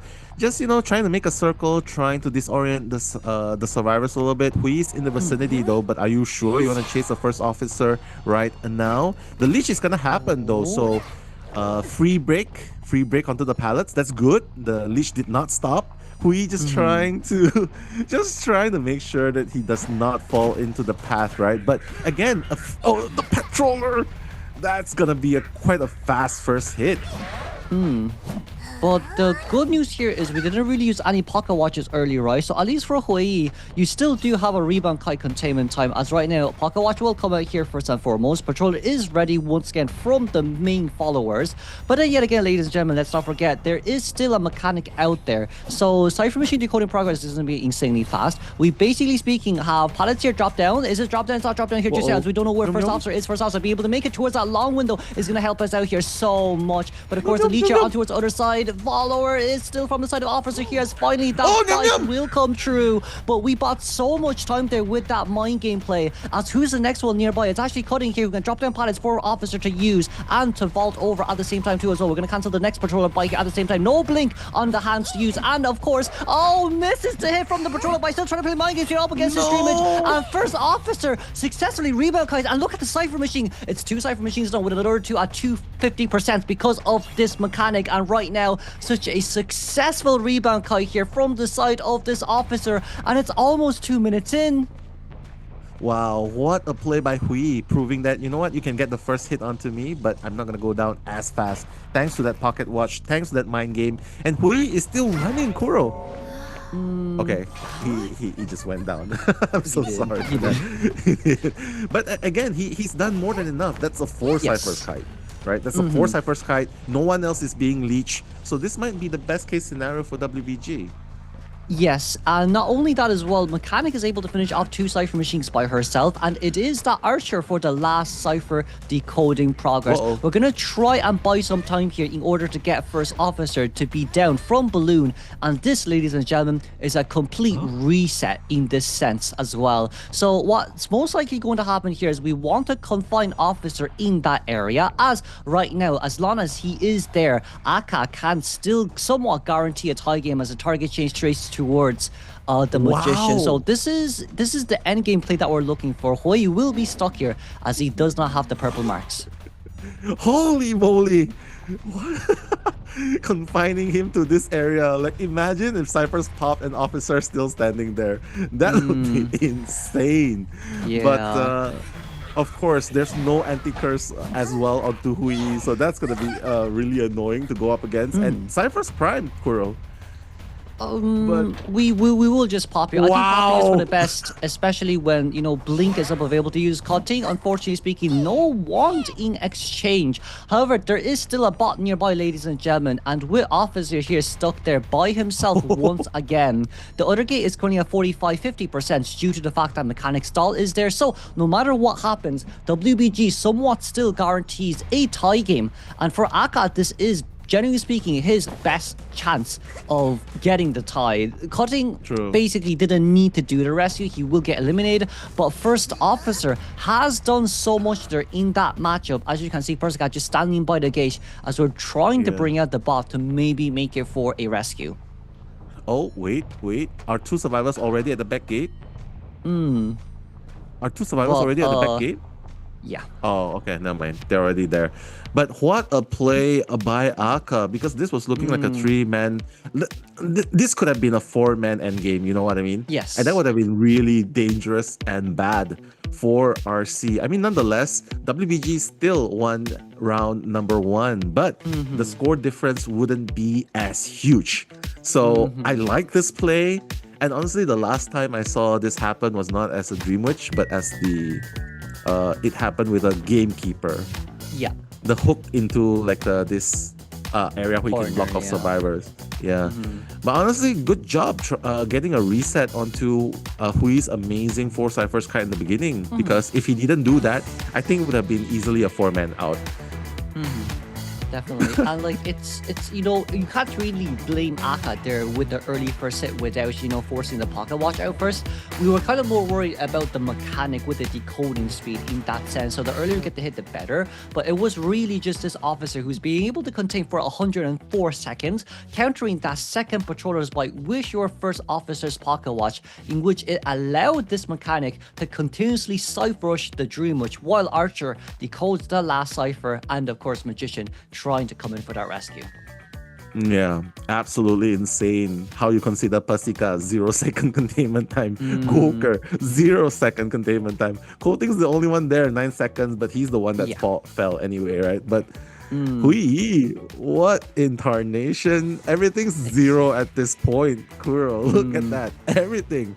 No rescues, no nothing, no healings, no pallet strikes. And this is really rare going up against a Dream Witch, right? Because you would anticipate getting hit, you gotta anti-leech, you gotta heal up each other.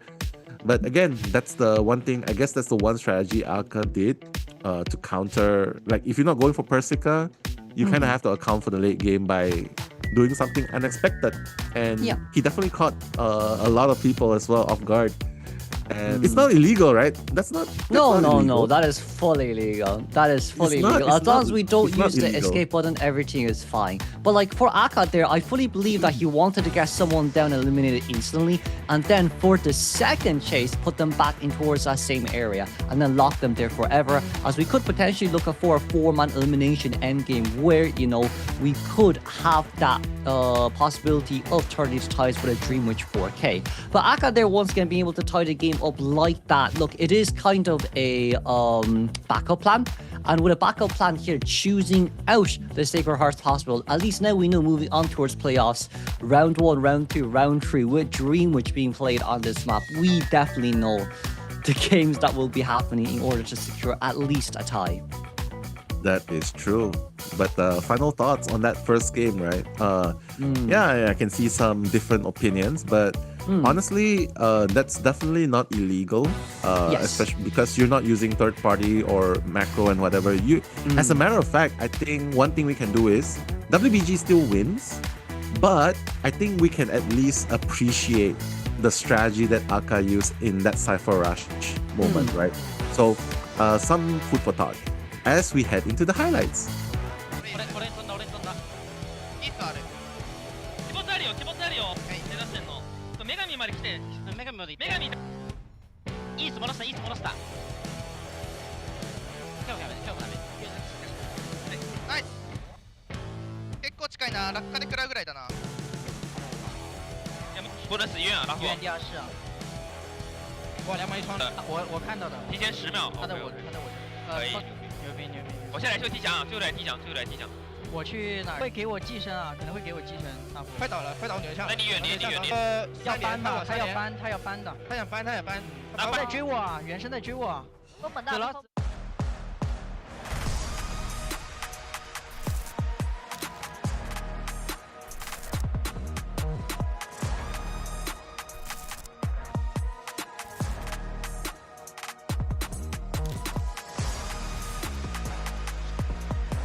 And welcome back, ladies and gentlemen. We're on straight towards Game 2 of ORC versus WBG. As last game, Aka did perform a spectacular trick in order for us to secure the tie game. And of course, that trick is not illegal due to the fact that, as we do remember yesterday's match, right, Nello, in Chinatown, where I'm quite sure Lanternus was the one coming in for the rescue, or Magician. And then Magician got himself stuck at the corner of the chair, in which it allowed the clerk to double hit the survivors. And then force the survivors to pop open the cipher machine. So that is fully legal, as in one sense survivors put themselves in that situation, or even hunters put the survivors in that situation, as we utilize the terrain very cleverly to guarantee the tie game. But now we can see, the map ban picks from the side of WBG. Yeah, for sure. We're going to Lakeside Village, the huge map that they really love. And the survivors of WBG are going to go first. So that means they're going to let the survivors set the pace this time. in a map like Lakeside Village, you already lost access to mechanic, you already lost access to archer, first officer. So I guess it really plays into WBG because now they have Gravekeeper, Mercenary up for grabs right here. Definitely. And wish this now, like Lakeside Village isn't a map that's been chosen so much. We have seen before as well, with the last year, previous year, even with IJL and IVL, a lot of the maps being chosen were Eversleeping Town, Mirror Park, or even Darkwoods quite a lot of time. So seeing now when we're back into towards co-op playoffs, we're now looking at, hey, maybe Lakeside could be a potential, saying there is this possibility of a somewhat guarantee and tie game, but I believe from the side of WBG, Lakeside have chosen to counter the Goatman, Ivy, and Up are still available in the hands of Aka. Yeah, for sure.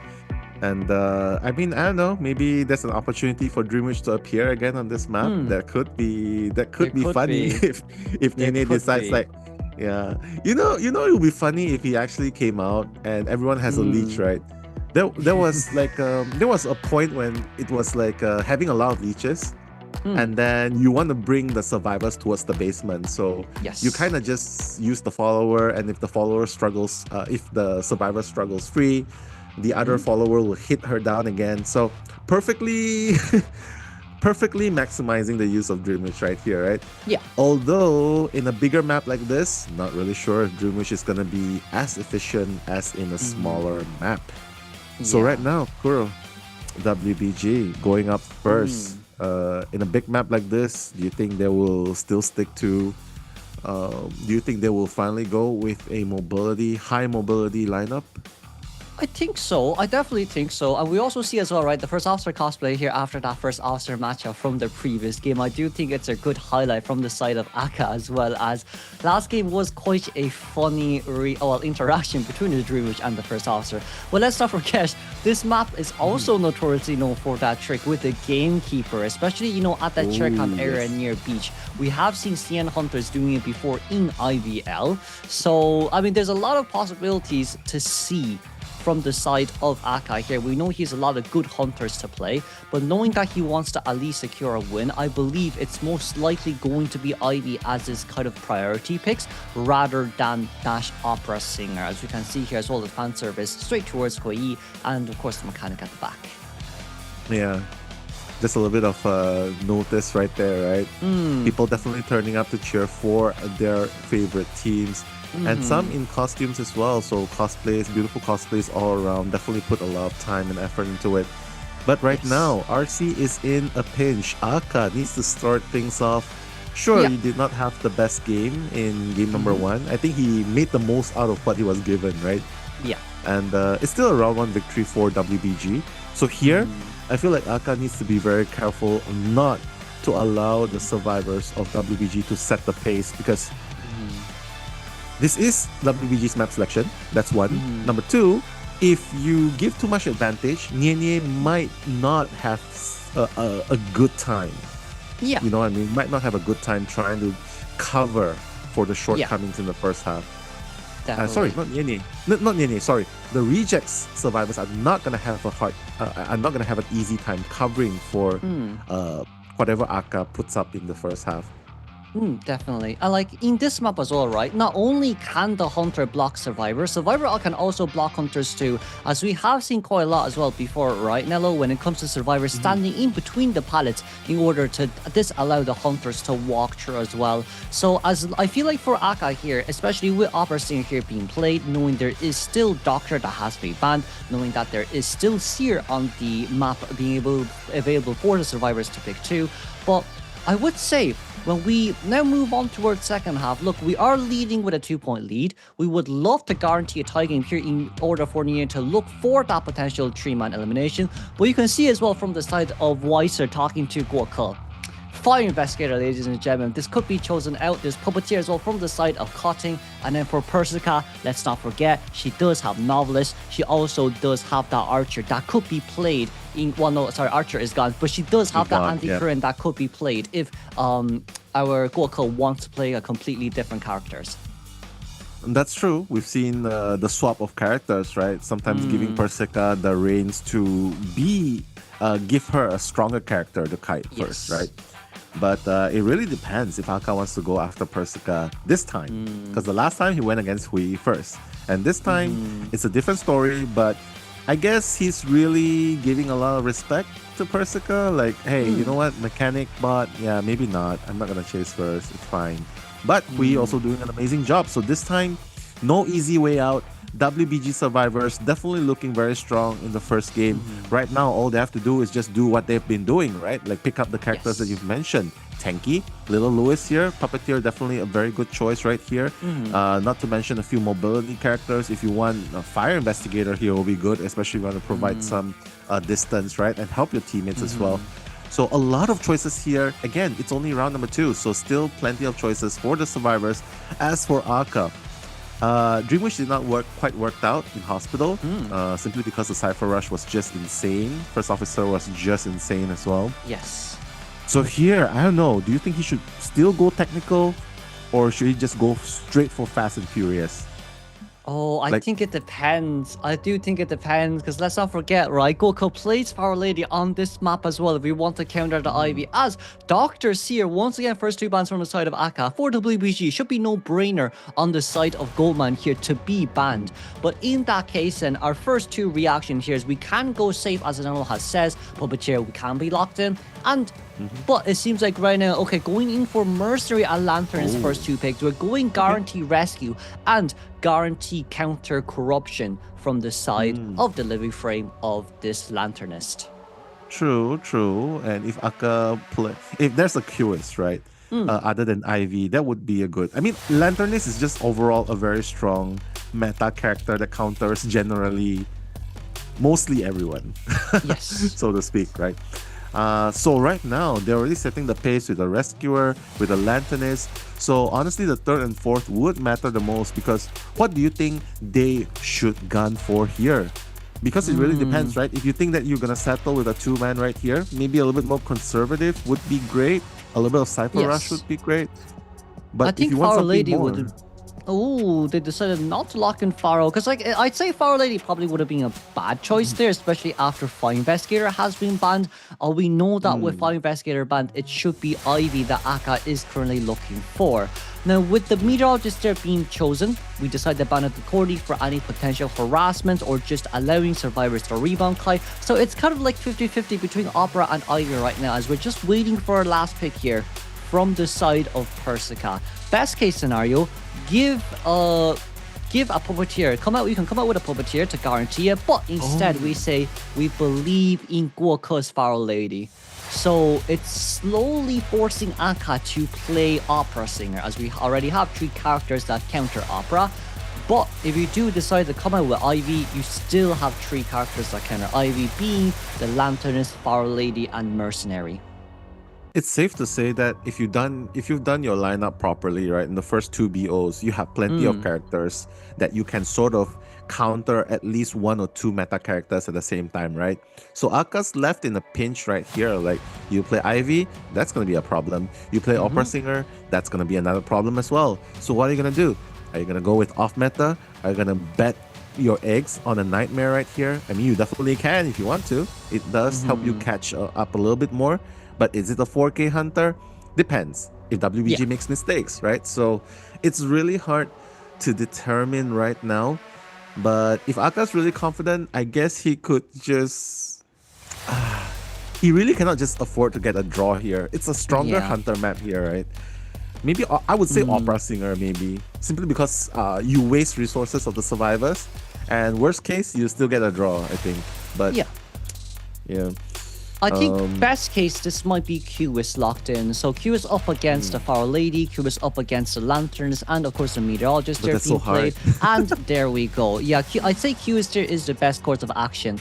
With, you know, the additional movement speed from Inertia, you're able to dodge the Gales a bit easier. With additional movement speed from Inertia, you're able to catch up towards Lantern's living frame as well. And then, of course, the kind of cherry on top would be the Fire Lady, especially with the Canes. There's not much that can be done in the sense of when the charge attack hit does indeed come out, with how long it can be, it's quite scary as we seen in Red Church in yesterday's matchup. It is definitely 100% doable. But let's not forget, for RC, they need a 3k. If WBG ties here, it puts them at a huge stake coming in second half. That is true. That is true. So the stage has been set. They are going for a counter. They're going for a really strong comp here, but obviously QS still gets countered to a certain degree. But hey, yes, you can still. There's still at least a work around it, and it is still a very strong hunter in a big map like this. So Cypher management is going to be really important here as we look into the spawn location. Naibu is gonna be okay. For a moment, I thought he was gonna be on the big boat, but nope. Persica is gonna take the big boat instead, and it means that Pharaoh Lady and Lanternist will be in the leftover areas, the shack and the 12 o'clock. Not the shack, near the beach. So between beach and shack. All right. All right. It seems like Q is spawned just in middle here, right? Between both our Pharaoh Lady and the Mercenary. Pharaoh Lady is in huge danger because Q can just deploy 2 contact points from that area straight towards shack, in which it forces her back towards beach. So right now, both our Cypher Machine Ash Big Bow and at the corner or even at middle can be dual locked, so it's a huge issue here from the side of WBG. Pharaoh Lady might be forcing herself to rotate outside of that area in order for survivors to Cypher rush, but let's see here. It's going to be Titan Ninja Q-Flex Lanterns with Flywheel on our Pharaoh Lady, then Titan Mercenary, Fly Titan Meteorologist with Patroller, Aka Trump Card Insolence. Oh, no detention with Destructors Overwhelm, as this will be the first half of Game 2 between WBG versus RC.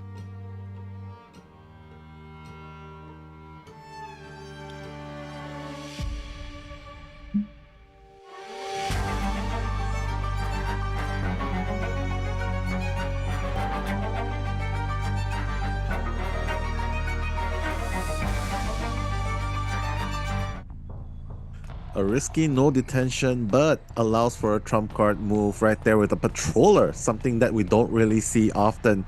Marcus right here, the QS aka Aka, trying to make a dash towards the closest character, and as you said it, Kuro, Pharaoh Lady is gonna be that first target.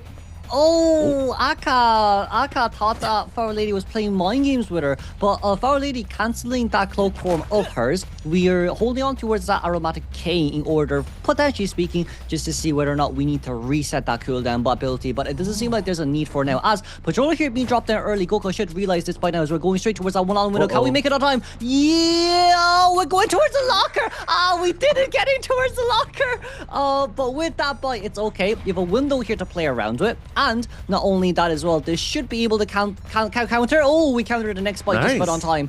But Goku is stuck here in between this hard place of a window and a flywheel in order to counter the third bite. We still have one more bite here we need to be worried about. Wall, Tire Shock? No, not just yet. And it's a full counter on that Patroller. Wow, Goku. Goku is definitely playing really, really good this time. And of course, the mind game's finally happening. You know what? It was a direct run in the first game, and now the second time being deployed, that's going to be a mind game being deployed. Goku so far a 3 Cypher's Kite Kuro. Goku doing amazing for Weibo Gaming.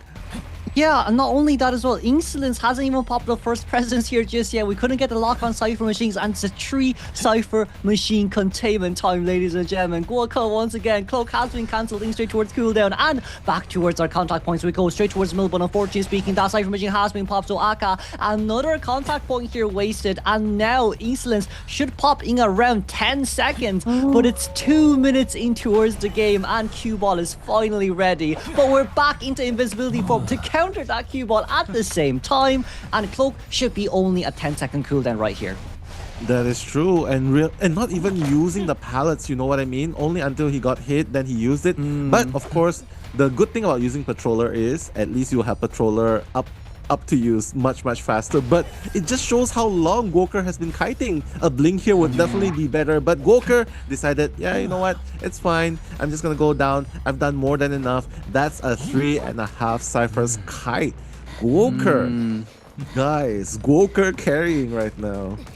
Such a huge redemption arc. What I really like about this kite is that we kited so far away from the last two Cypher machines. Akka will have to force himself to consume 3 contact points in order to lock cutting Cypher machine. Meanwhile, Persica could potentially speaking prime her own Cypher at Big Bull. I'd say priming the Cypher machine at Big Bull would be for the best, as we want to rush that one down. But the no damage rescue from the side of Mercer is absolutely brilliant here, as right now Goku back straight towards invisibility from. We're gonna slow vault down, and with this, it's back straight towards the corner once again, as far away from your survivors here as possible. And you see Mercenary Lanterns is forcing the Cypher machine together to get that one done, as it seems like Goku right now, one flywheel available at hand to use. Flywheel nicely done here on that cue ball capture, as we did cancel it on time. No blink available at hand to use, but ladies and gentlemen, no detention as well. So even if Goku goes down, tries to take a knee-jerk reflex out, but it won't be enough to counter that inertia, well, maybe not inertia, but impulsive from the charge attack hit. And you can see the very comfortable, constant vaulting, right? From the pallets to the windows, right? Because, you know why? Because COAⅨ does not have blink. And it's really burning Akka right now, having a patroller instead of a blink. Because what can you do in this situation? Are you going to deploy the...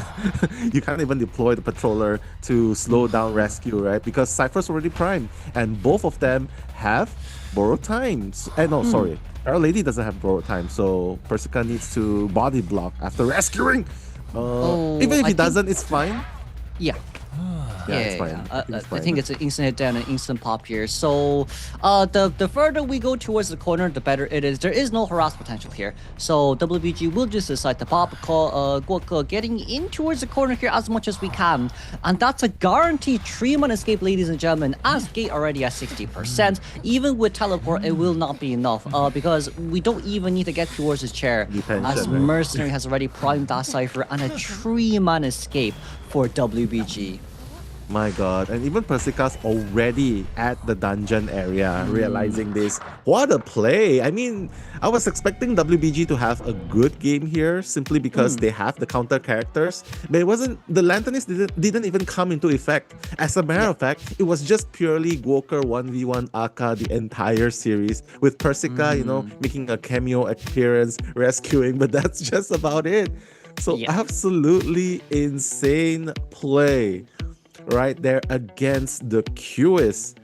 So I don't know, guys, but a 3-man escape against a COAⅨ in a map that's supposed to favor him, like a big map. I think WBG is in a spot to take this 2-0. Yes, and it's now, like, if we just kind of talk about the previous game as well, right? It's been very nicely done by Goku. He's played a very beautiful game, especially with the mind games. But I felt like Akka, in one sense, played himself a little bit too much. Because, like, there was a lot of times where we believe Goku was playing mind games, but instead he was actually running towards a straight line. And this is his Pharaoh Lady, as you can see, 156 seconds of containment time. And Akka, once again, very unfortunate, only 4 survivor hits throughout this game. Yeah, for sure. I mean, from the beginning of the game, right? It's already pretty clear what the end game is gonna be like, especially considering Gwoker's kite from the beginning and Akka bringing a very questionable patroller. Yes, it might be good, but obviously did not contribute enough for Akka to get that fast down, right? So ultimately, after that 4 Cypher's kite, I was like, yep, Akka, I think the best you can do is just a 1k here. And that's only onto a Gwoker, simply because Gwoker doesn't have borrowed time. Yeah. Imagine if Gwoker had borrowed time, because he did not use his tide, right? I believe he brought tide, and imagine if he actually had a borrowed time. That would have been a 4-man escape. Obviously, still might be a very huge potential for a 1k, but still, that was really impressive. So, like what you said, Kuro, redemption arc by Gwoker in a way. Yes.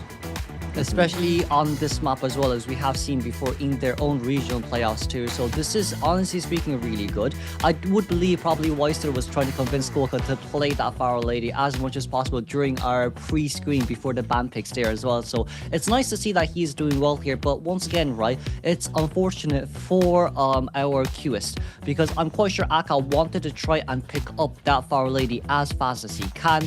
Maybe you could say, potentially speaking, AbyssⅨ would have been better. But look, you gotta do what you gotta do there. Trump card Insolence with Patroller was the best he wanted to bring out. Cancel the cloak earlier on, cue ball capture early after, you know, the Patroller has, you have gotten the hit on the Patroller, and then instant down around 60 odd seconds. But unfortunately speaking, in that game, it was because of the additional flywheel. It was because of the error we're in at small ball, which easily allows Guoka to cancel those Patroller bites. True. The long walls definitely did not help. Plus the help of our FW flywheel right there definitely helped him kite the duration of the Patroller as well. So, well, damage has been done onto Rejects. Rejects right now. Reject everything but victory. What can they do in order to win or equalize this round? And it's sad to say, it's unfortunate to say for Rejects fans right here, the minimum they need to do to bring it to a game number 3 is a 3-man escape. A 4-man, of course, to win it all, but honestly, it's going to be really tough because right now, Nye, WBG, they can just sort of counter certain opportunities, right? Certain lineups, certain characters, and just pick a sure tie hunter, right? Something that really locks onto it. Get rid of one person right from the start and then just aim towards the second survivor, and that's going to be a draw and it's going to be a win for WBG. Yeah, definitely. I like RC here, Reject, we have to be very careful. We cannot play full harass team comps because because Peddler is still available. We cannot play just full decoding team comps, but you still have Opera. And not only that as well, having a Cubist as an additional side note here for the side of WBG is already a huge benefit at the same time.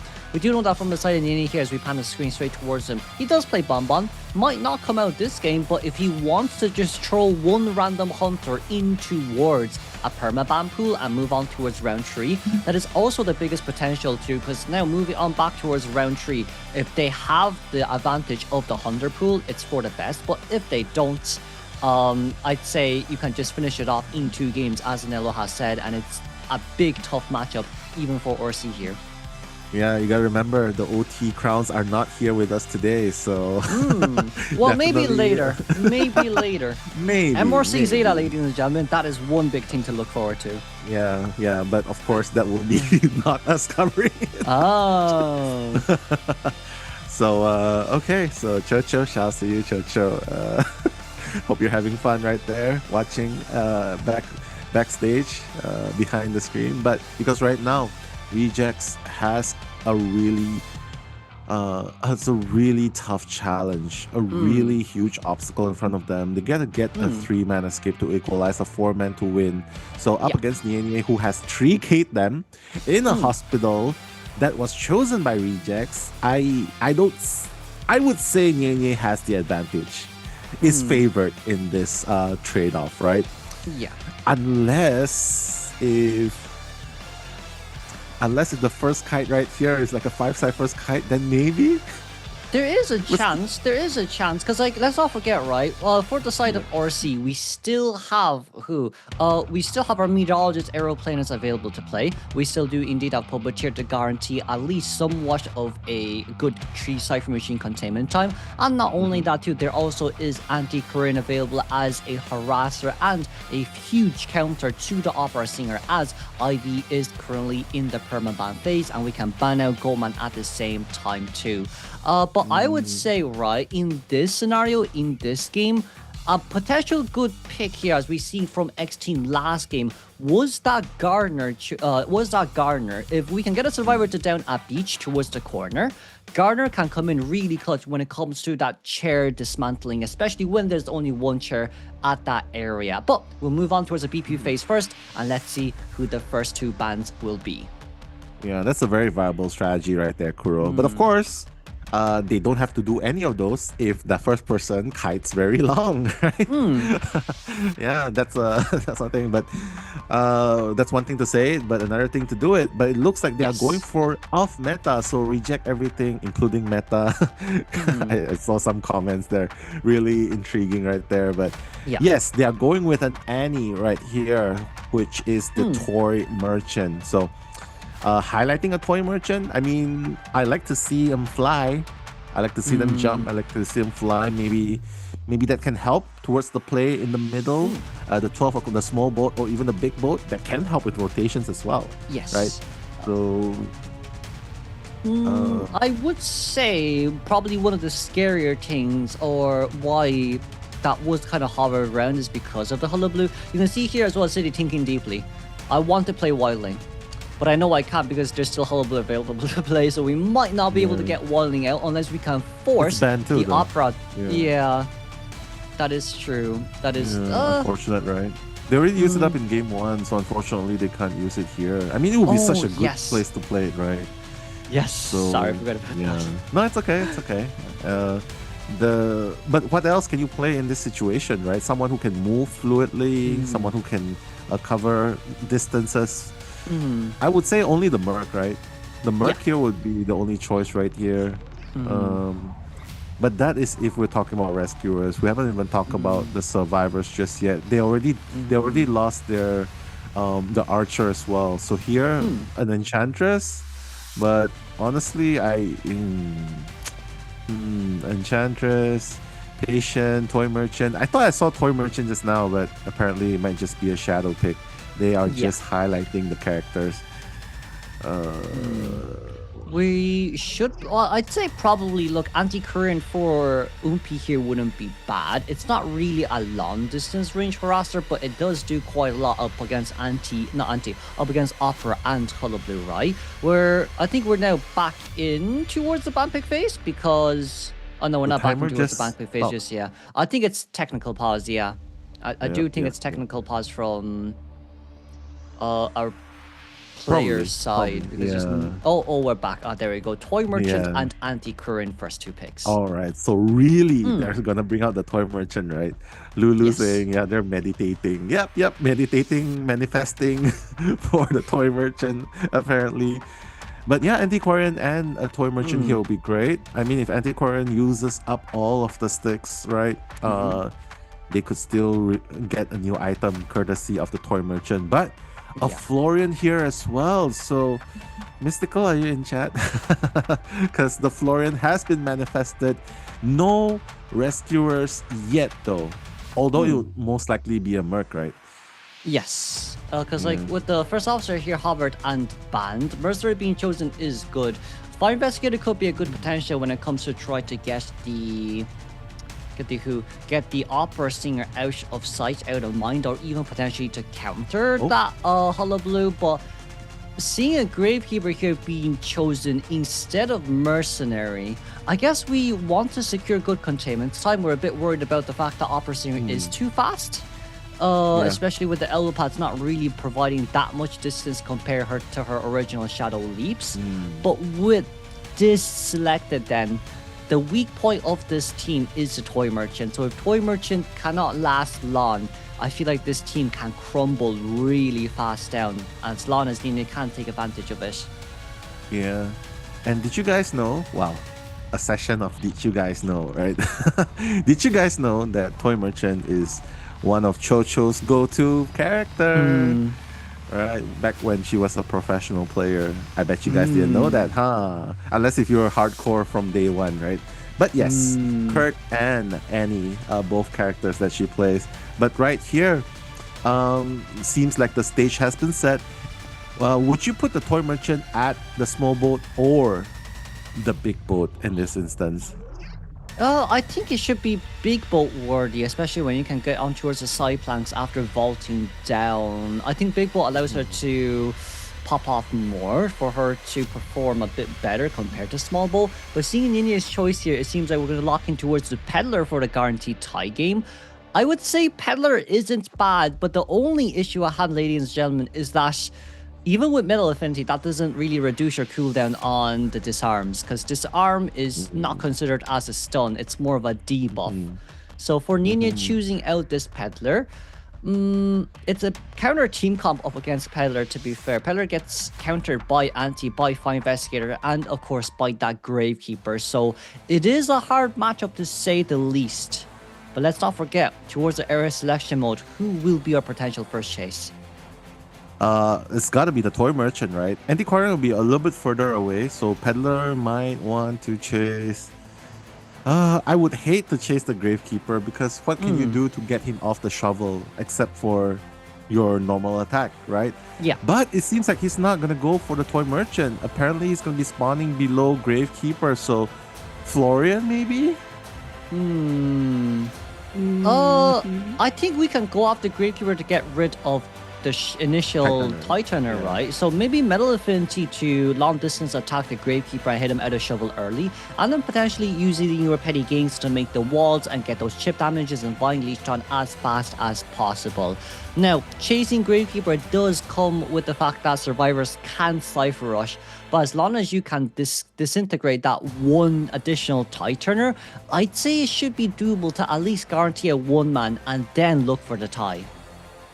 Yeah, that's definitely very possible right here as the coaches. You know, this might be match point for WBG because all they need is a two-man, right? A two-man. A two-man, and that would mean a 2-0 sweep. But for RC, 3 or 4 escape is the deal. Well, I guess we're gonna head into the commentaries right now. Kuro and Anello on duty right here. Second game, second half.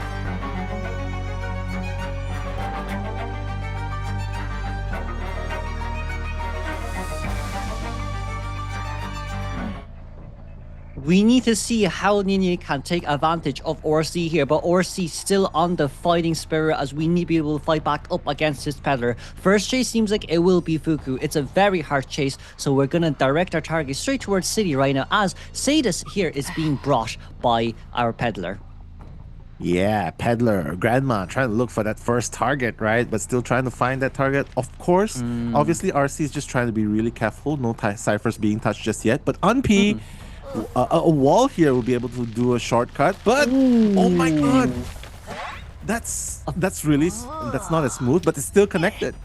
One more chip damage away, Kuro. Yes, and not only that as well, right? We do still have the Toy Merchant catapult support, so this does allow us to pull so much distance away from the peddler. As right now, Umpi still currently staying on the upstairs area. We can't swallow down here just yet, so this might be a ring around the rosy as it seems like Toy Merchant knows the location of our peddler, and of course, it's a vault down here for that anti-courier and Cypher lock straight towards Metal Affinity, going back towards Toy Merchant. But let's not forget, this hit may register, but full target changing is not really the best case scenario because you're basically allowing survivors to continuously go back towards that catapult. And oh no, there's no catapult there, but it's being dropped down as we're able to fly away just on time.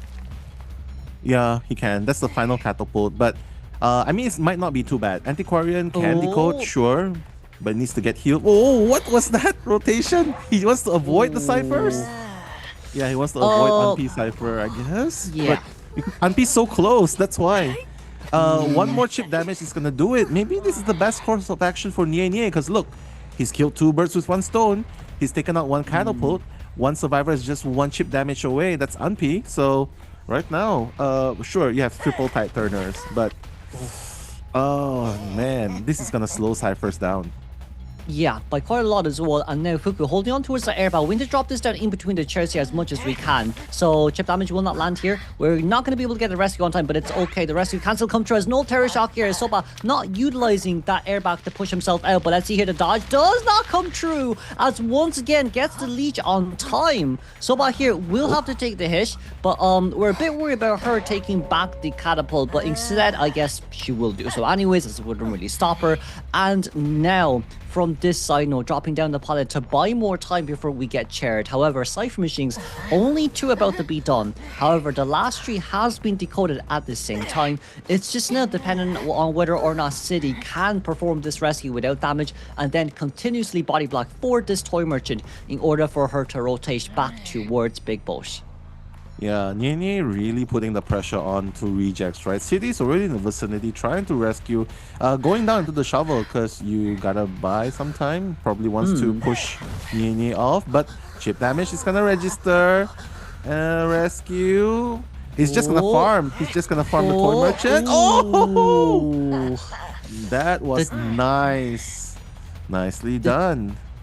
the chip damage as well, though, just to counter the body blocks as the survivors were disarrayed at the same time. But you can see here as well, RC really has done well. 4 Cypher machines about to be fully popped here, as Soba, unfortunately speaking, cannot get on towards the plank to buy more time before we do indeed get chaired and return back to the manor. However, also here at the same time, survivors can now heal up and potentially speaking look for the 3-man endgame 3-man escape, where there is still potential for that round 3. Now then, ladies and gentlemen, let's not forget at the same time too, it does seem like from RC's point of view, healing here will come priority, but Nini is just going so close towards these 2 survivors now that are currently trying to heal. Wow, he knows. He can sense them, right? The Nidus has been proc. They're just gonna still keep forcing the heals and gonna successfully heal Fuku. So Unpi though is just 1 chip damage away. He's gonna leap into his death. And what a placement by Nini as well. Way beyond the window vault, right? Yes.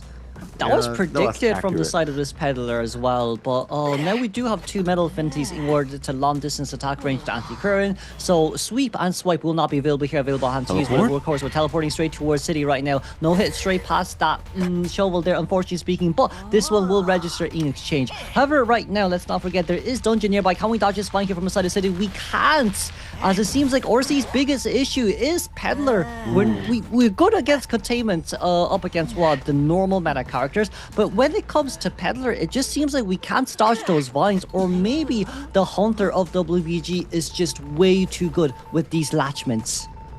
WBG just wants the top spot, right? They just want the top spot, and it looks like they are pretty much on their way to claiming the top spot, because right now, last Cypher, 53% at most, the 6th one at 24%. And what are you gonna do in this situation? Sure, you took your time to heal up Antiquarian, but again, the distance right here can be the enemy of RC. Okay, try and buy a bit more time. Oh, nice block right there though. We did get the rescue on time. However, we're trying to force this last Cypher machine here to be opened at 57%. Both our Gravekeeper and Fire Investigator trying to get out of this way. But yet again, though, Fire Investigator without any airbags for endgame, forcing the shovel on towards GK. As GK either has to get out now, in which he did, 30-second cooldown, and now with only around 25% of item consumption left on our hands to use City, will try and rotate towards Big Bolt, but this chip damage will just bring him down. And we can actually chair this closer towards one of the gates, in which harder for the survivors of RC to look for a 3-man escape. That is true. Cypher's gonna be primed though, and Gravekeeper being on the 2nd chair. Well, Fire Investigator is the one coming for the rescue. Needs to be really careful. Wait a minute. He's still going for it. We're able to dodge that one. Yeah, we're able to dodge that one on time, but no one's really at the Cypher machine here just yet. Umpi coming in for the rescue, as Fuku here will be the next target chased down. No item from the side of Fire Investigator, and a beautiful corrupted vine, well, corrupt erosion here with the stun on Cure's Fire allows us to Umpi harass, potentially speaking. Nice snap.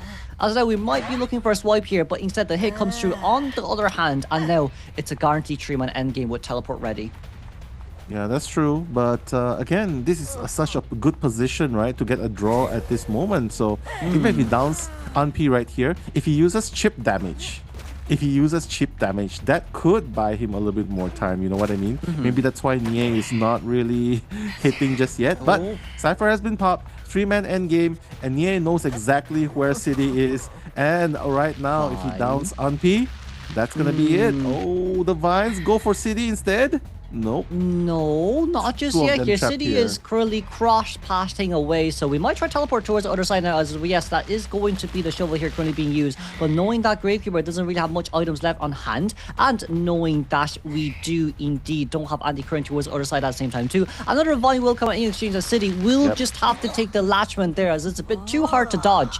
And ladies and gentlemen, City back towards the manor, anti-current not being able to actually make it towards the gate here on time, as we will retreat back towards, potentially speaking, double 11 here. Fuku on the outer side.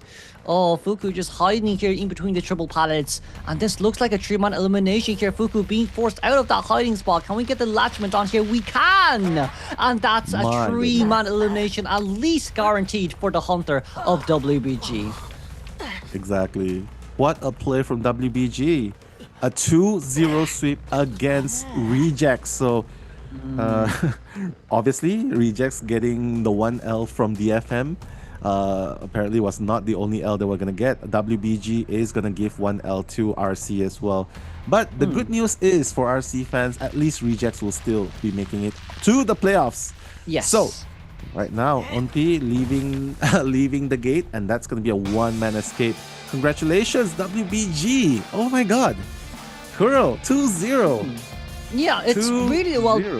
It is. It's really well done though, right? As well from the side of WBG. But I do feel like for Reject, this is a really kind of good learning curve from their point of view. As you said before, up against DFM, up against WBG, our biggest weakness here was actually playing up against the Peddler. Our kind of mind games and our mind games, yes, in general, when it comes to trying to rotate away from the Peddler and dodging the vines, really wasn't on point compared to day one when they were playing. So what we can most likely say here from the side of RC, now moving forward, as we do have around 12 days before playoffs officially start, we need to practice up against Peddler. We need to learn how to mind game those vines properly in order to face the top 12 teams as we now slowly move on them after game one. Congratulations to WBG once again, and here are the match stats. Yeah, good kite though from Unpi from the very beginning, but leaving him and going for the toy merchant instead, Soba definitely fell victim, unfortunately, because take away the catapult, I don't think you really have anything else that can help you to kite, you know what I mean? So yes, definitely the right choice for Nie right there, making sure that Antiquarian was unavailable for the first half of the game, right? But ultimately, it's going to be a win from WBG against RC. That's going to be a 5-3 in round number 1. And round number 2, it's going to be a 6-2, even better results than the first one in Hospital. So winning in both map selections. Congratulations, WBG, the top of the leaderboard of the group. And with this win secure, WBG does come in first place as RC still remains second. The group changings here, it's the only change is between first and second place. And yes, in total, it's 11-5. 2 wins from the side of WBG up against RC, as we have seen in that round as well, right? It was RC round 1 testing out that Dream Witch play. And then in game 2, it was Aka trying to look for a win game with trump card instance alongside with Patroller. But it just seems like Patroller might not be the best trade to use, especially up against a professional team, and a professional team that has played up against a Dream Witch multiple times. Yeah, that was kind of sus.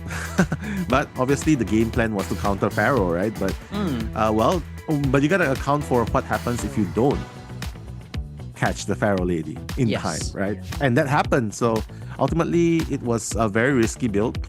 Unfortunately did not pay off. And I think it was just the beginning of the end, because the WBG survivors just snowballed. WBG, Hunter, Nie just capitalized. Basically, you got a 3-man escape. He's just playing, he's just covering for whatever they need in order to win. And looks like we're going to have a fast matchup today. Kuro, like the first matchup already ending in 2-0. And these are the top 2 contenders in the group. And imagine it being so, I wouldn't say one-sided, but imagine it going this route, like ending in just a 2-match. Alf doesn't even get to appear, unfortunately. Well, to be fair, we know IGL, well, it's from the past few years, but what we've seen from IGL, right? They typically speaking really like to hide what they want to play. Like especially from last year too, we thought that RC maybe even couldn't make it. But then starting from playoffs, they popped off so hard, moving on towards, if I'm not wrong, at least towards the quarterfinals. So I do believe from RC and for IGL in total, they're most likely hiding a certain trump card that they want to play up against these IVL, IGL and professional teams in the playoffs too. But right now, as you can see, it's a good kind of solid standing. Even if we weren't able to take first place, we at least learned that Peller was our biggest weakness. But we'll move on towards the highlight before we look at the best deduction.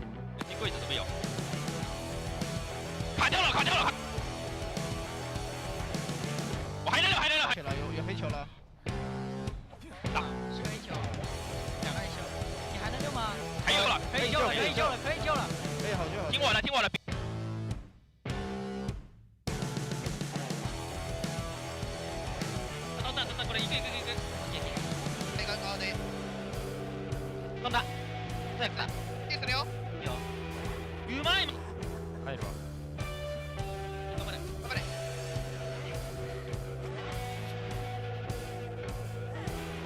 生まれたボトマスボトマスう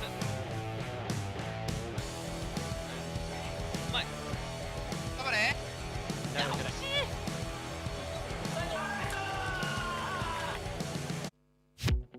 Wow, WBG definitely nailed it, right? With Nye on Peddler, I guess Rejects really is afraid of the grandma, right? At this point. So hopefully they'll be able to overcome their fear towards their grandma, towards the grandma. And hopefully they'll be able to pop off in playoffs because like what Kuro has mentioned, group stages, today's the last day and we still have a little bit of time before the playoffs next month. And that's going to start on the May 1st all the way until May 5th. And yeah, Kuro, I mean, nothing short of exciting that game. Any plays you want to highlight in the last 2 rounds? Like, I'd say, you know, from the survivor side of WBG, we'd say probably that Pharaoh Lady was a good highlight. Going up against the QS and being able to counter the patroller bites alongside with being able to contain for such a long time away from the remaining of us survivors too was probably the biggest divine savior grades for WBG. But I felt like WBG at the same time, if you saw the Cypher Machine spawn location, Nello, it was the fact that there was actually no ciphers at small boat there. So with that Cypher Machine not spawning at small boat, it helped out WBG so much. So in one sense, I could also say if only there was a Cypher Machine there, then potentially speaking, the last 3 Cypher Machine could be at the corner, shack, and then small boat, which allows Aka to have some form of map control, right? But thanks to that, I'd say WBG in one sense save themselves from the map, save themselves from the cipher control, because that is WBG's biggest weakness. But then back towards game 1, where Officer was able to successfully counter the patroller bites once again from the Dream Witch. I believe from Aka's point of view, he's just testing out the grounds of IVL and how good they are at countering these bites, whether or not he wants to use that strategy in playoffs or not. That is very true. Very valid points as well, right? How well are they in terms of countering the patroller, right? But one thing's for sure, RC is still going to make it to the playoffs. WBG is going to be the top contender, which means they have 1 less game to play. They get to observe who's going to be playing. And surprise, surprise, Hui is going to be the MVP for this matchup. So one of the few games where survivors are the MVP of the game, but very well deserving, because as a rescuer and essentially kiting and helping your team to escape with a 2-man escape, that's definitely speaks for itself. Yes. Congratulations, Hui, the man of the hour with his kiting first officer. We see as well, right? 6,973.5 average deduction points with 56.12 average containment time. Average decoding progress is 78.5, healies of 0, rescues of 0.5, and best deduction of 1. It is, as Nello has said, game 1 Dream Witch up against a full counter hunter when she has patroller bites, and being able to tank the pressure from that Dream Witch is absolutely the game-changing move from the side of Hui. But we'll move on straight towards the interview first, and we'll be back for the second matchup. 我们邀请到了捏捏和过客来到赛后采访环节，先来和大家打个招呼吧。大家好，我是 WBG 的捏捏。大家好，我是 WBG 的过客。欢迎你们来到赛后采访环节。首先恭喜你们小组第1名。那先来分享一下获得这个小组第1之后的感受吧。刚刚有队友在后面口出狂言了，让我听一下你们的感受吧。Oh yeah， Oh yeah。很爽，很爽，确实是打得酣畅淋漓，而且我们是2-0拿下的。那首先第一个问题想要问到啊，因为我们对面一上来就选的圣心医院这张偏向求生的地图，我们这边是捏捏先上的，也想问一下，当时你上场心态或者怎么样，有没有什么嘱咐或者有没有什么小目标上来呢？就是正常打，其实他们选医院，我们也没有想到，就是被阴了。这么个意思。因为确实是医院这张地图可能外赛区选的会多一点，而且一上来选这个医院确实比较少见，对于大陆赛区啊。那接下来也是比较好奇，因为我有看到你前期是一直有在拖电机的进度嘛，但是中间的时候确实是有3次无伤涛，所以在3次无伤涛之后，你的心态波动会是怎么样的呢？第一波无伤的话，确实被魔师秀了，又弹震慑了。然后第2、3波是想打针对，就是让他们电机开不了，打运营就好了。啊，确实震慑在向你招手，没有办法不去思考那个问题啊。那我有看到啊，不仅前期对密码机的干扰非常充足，到后期最后10%的密码机也是很关键。我看到你是死守最后10%，所以当时你在场上对于密码机的进度有什么样的判断呢？因为那个电机量不够他们强开嘛，然后我就来。打运营就行了。哦，这个意思哦。那后期的时候也是非常秀的，找到了没有回光返照、没有太多道具的我们的魔术师，非常漂亮的一个3抓。那求生者这边，其实对面的女巫你们是有料到的吗？啊，对，我们 BP 的时候，我们的教练就跟我们说，他可能会掏女巫。哦，然后所以当时回岛选出大副的话，有什么说法吗？比较薄弱的感觉在。就是大副先把他最近掏的比较多的艾维给防了，然后如果掏女巫的话，就把大副放医院里。确实，在选点的时候可以看到是保护起来了被针对的角色，但我们女巫还是非常直接的去奔着大副去了。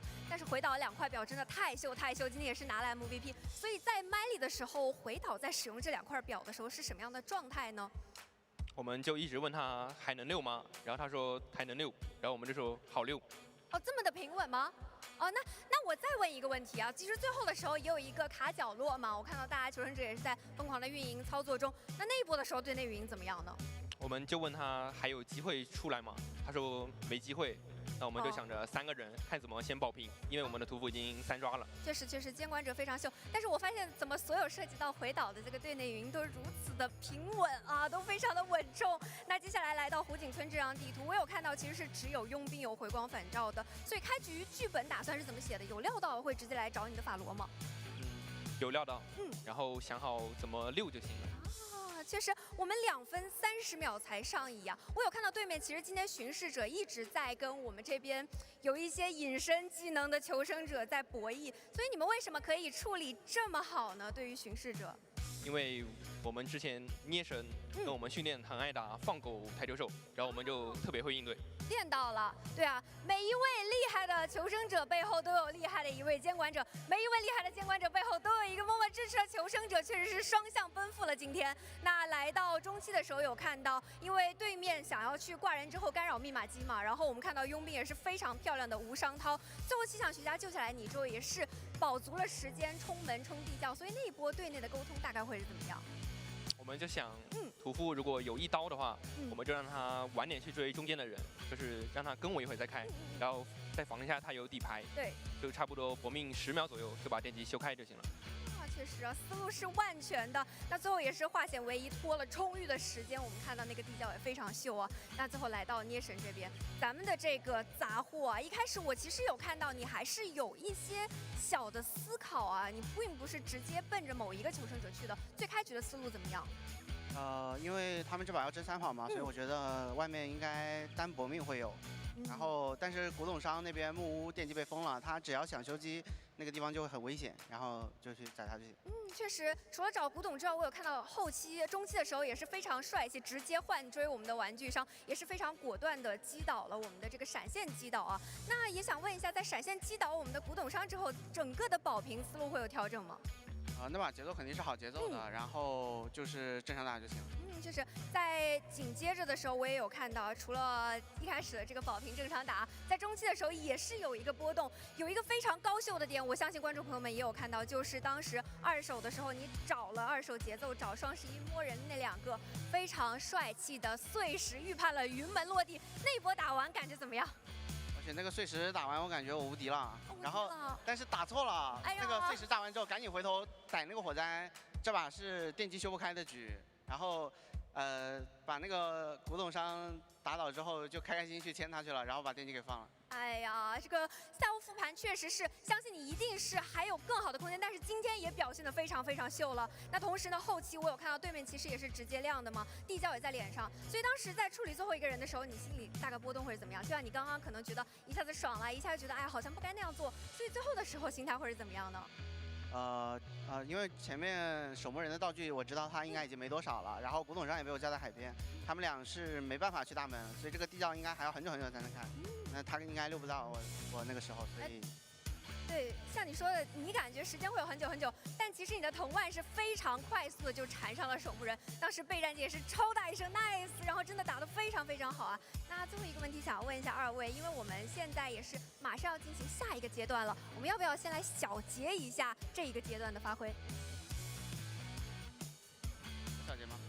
你也可以展望，你们俩可以分工一下。其实这个小组赛打得挺一般的，虽然都赢了，但是打得挺磕磕绊绊的。然后淘汰赛已经锁定8强了，这次8强只是起点，好吗？好吗，观众朋友们，8强只是起点。OK， 郭克老师有什么想说的？加油加油！加油加油！正像你们口号所说的那样，希望你们也可以成就自己属于你们自己的辉煌。那我们观众朋友们，现场北京 WBG 的粉丝朋友们，刚刚2位选手害怕喊得没气势，但是我说怎么可能呢？我们现场这么多人，来，我们一起做大做强。再创辉煌！谢谢观众朋友们，也谢谢2位来到赛后采访环节，期待你们未来更加精彩的发挥。那接下来马上要进行的是今天的第2场比赛，让我们稍事休息，马上回来。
最后一天比赛了，让我们一起全力以赴比赛，加油！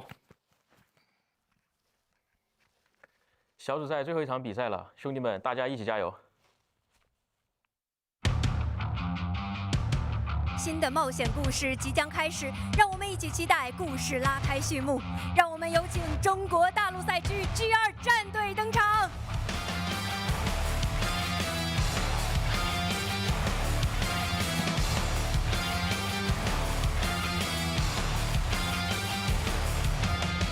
欢迎莫流心、赤红、阿策、严谨、卡梦、磁铁、零四。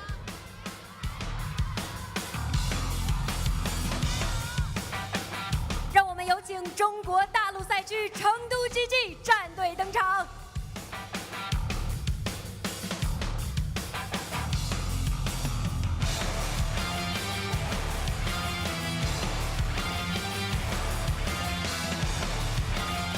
欢迎小白、皮皮张、18、心安雾梦、枯草、皮皮虾、江秋。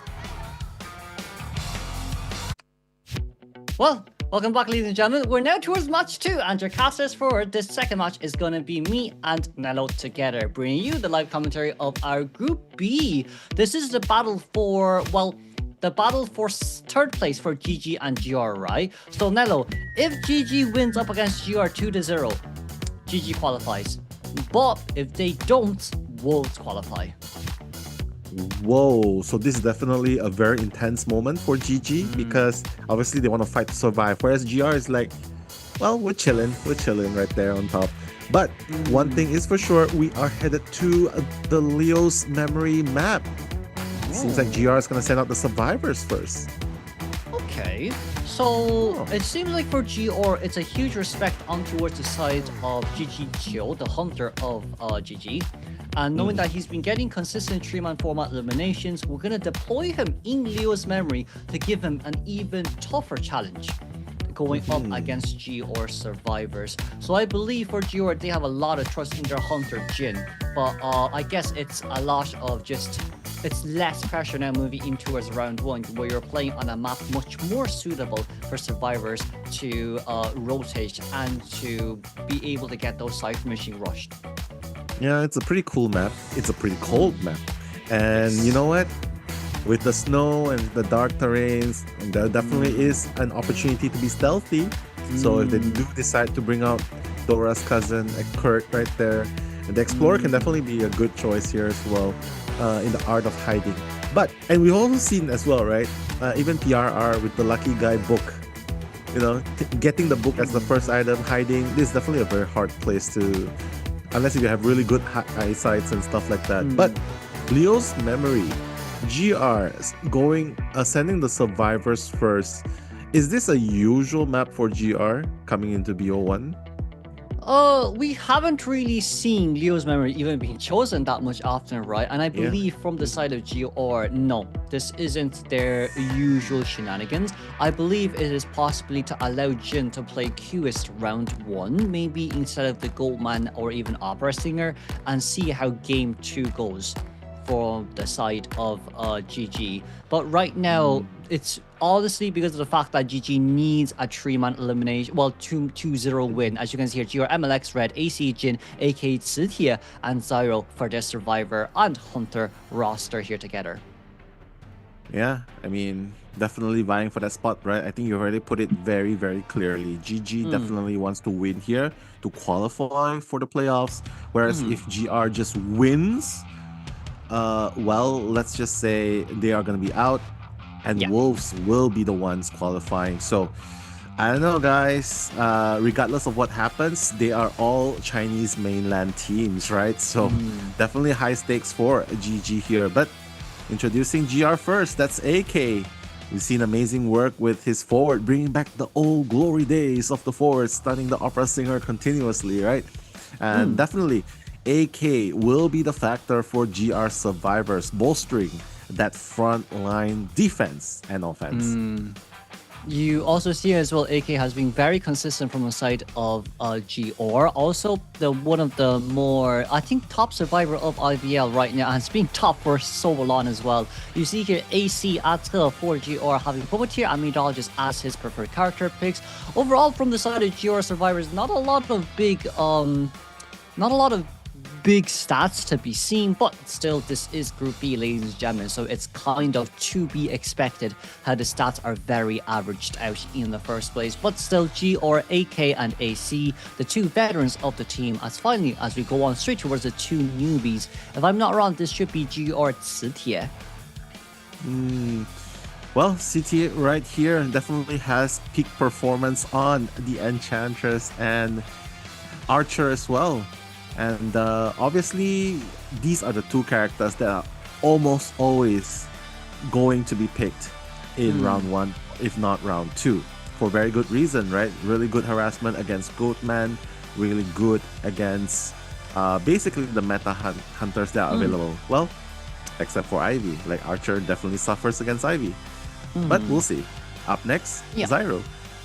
Zyro with Mercenary and First Officer preferred character picks. Currently, escape rate is 9th, being 56%. The main rescuer of this team. If I'm not wrong, we have seen him play Cheerleader up against Kakiri a few days ago, unless that was a different player and I'm messing my brain up a bit. But it should be, we did see Zyro play the Cheerleader before up against Kakiri's Officer in that Arms Factory map as well. And then last but not least, the coach of GR, Super Q, Tao Q, who has been with us still for a very long time. I'd say from the coach's side, not a lot of pressure today. GR is guaranteed first place whether they win or lose. But for GG, on the other hand, this is their final deciding matchup. Yeah, well, Chu has to take up that mantle, right? Set the pace. I mean, obviously, nothing much that can be done here except to just really go all out, set the pace in GR's map selection, and hopefully able to give a better time for the survivors in the second half. Obviously, you can see a lot of top 3s, top 1s in terms of stats. Plays the Opera Singer here, and Opera Singer here is very viable as well. We've seen that happen time and time again here, so it really does depend on the band picks later on.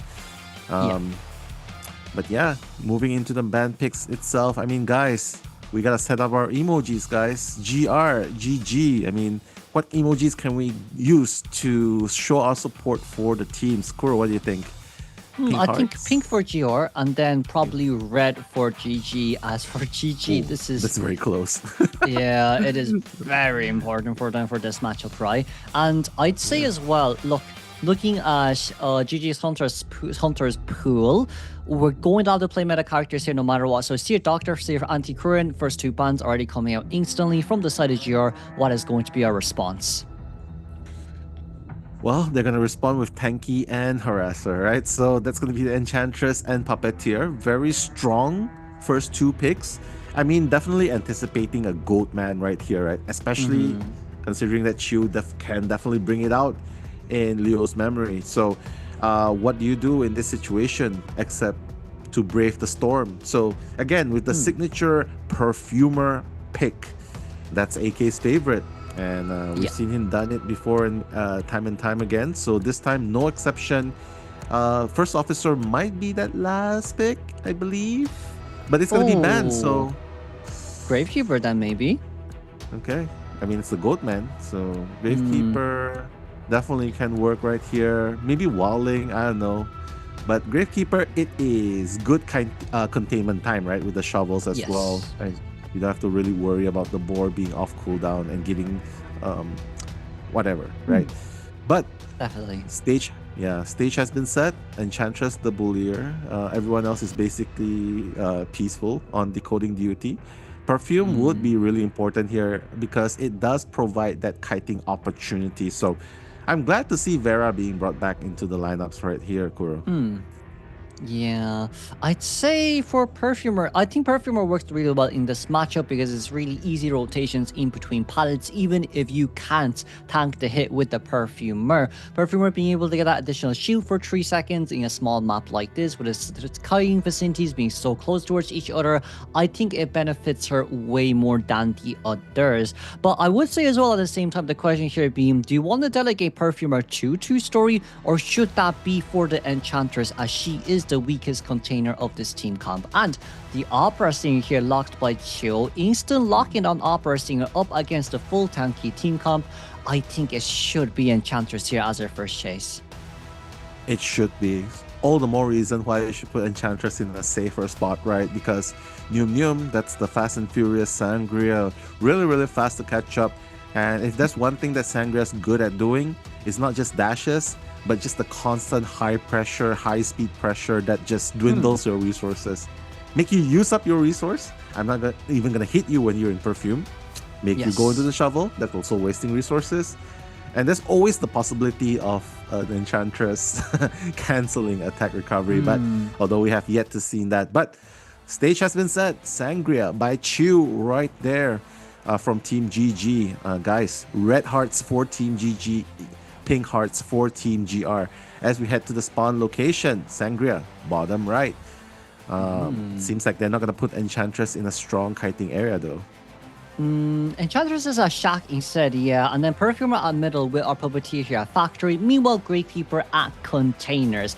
This does mean that Gravekeeper has a huge chance to become the first chase, because you don't really want to go for Puppeteer. But let's see here, persona-wise it's going to be 2 Titaners on our Gravekeeper and Puppeteer, Flywheel Knee-Jerk Reflex Enchantress with Knee-Jerk Reflex Perfumer. Meanwhile, Trump Card Attention alongside with Wanted Order Destruction and equipped it with Blink for this Opera. We're going to be going up straight towards GG versus your Game 1 first half with the professional commenters being brought to you by Nettle and Curl.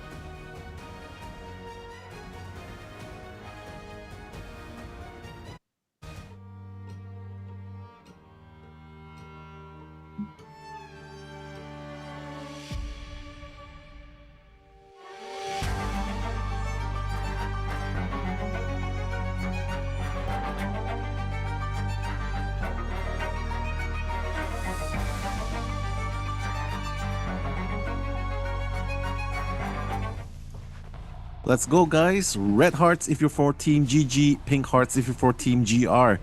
Sangria making that rotation towards where the shack is, probably. No, actually going towards where Zyro is. So Gravekeeper already preemptively dropping pallets, going into shovel mode, and that's exactly what you want to do when you're on the Gravekeeper. The Showdown still was beautifully done as we instantly caught up towards GK without wasting that much time. The shovel will be forcing out the Gravekeeper from burrow mode, as right now rotating straight towards the water containment runes, as yes, still 2 pallets available on the hand. However, we're dropping down the pallets here pretty fast as well, to be honest, so there's not going to be that much containment resources to use during the mid to end game in this area.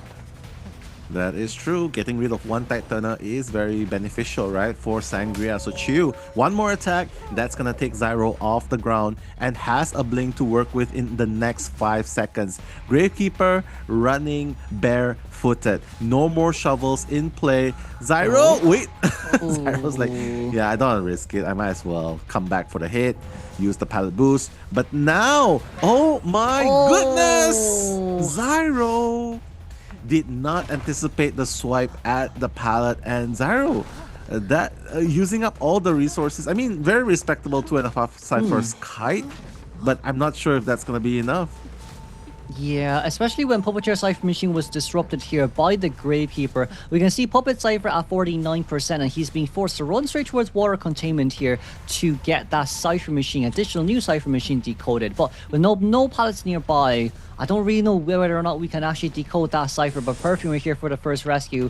The Perfume bottle at the same time, unfortunately speaking, will not tank the hit, as we will go back in exchange. AC coming in for the next rescue, as he is the second one with Titaner. Hey, no damage rescue at the same time. And AK is nearby, but I think he wanted a body block, but instead we're going to rotate out and potentially speaking just find a new Cypher.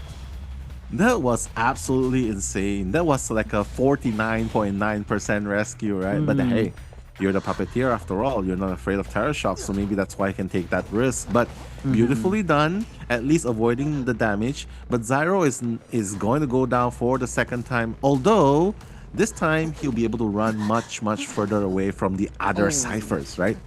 Yeah. But wanted order on Perfumer here. Perfumer being caught out really early on. Nice perfume usage here from the side of AK, as it is a one stack of wanted order. But now you're just going to move towards these double pallets towards the back, buying a bit more time before we get the rescue. 4 ciphers almost done here as well by the side of GR. And with the Perfumer coming out once again, beautiful no damage rescue. But that just means Perfumer needs to look for an additional item as we miss that Shadow Leap with a 6-second additional cooldown. That's true. Zyro has a pretty big wall, long wall right here to kite if he wants to. But right now, needs to be careful. But this time, not gonna repeat the mistakes of the past. That pallet slam's gonna buy a little bit more time for Zyro to kite right here. The Terror Shock, but it doesn't really matter because he's on the other side of the pallet.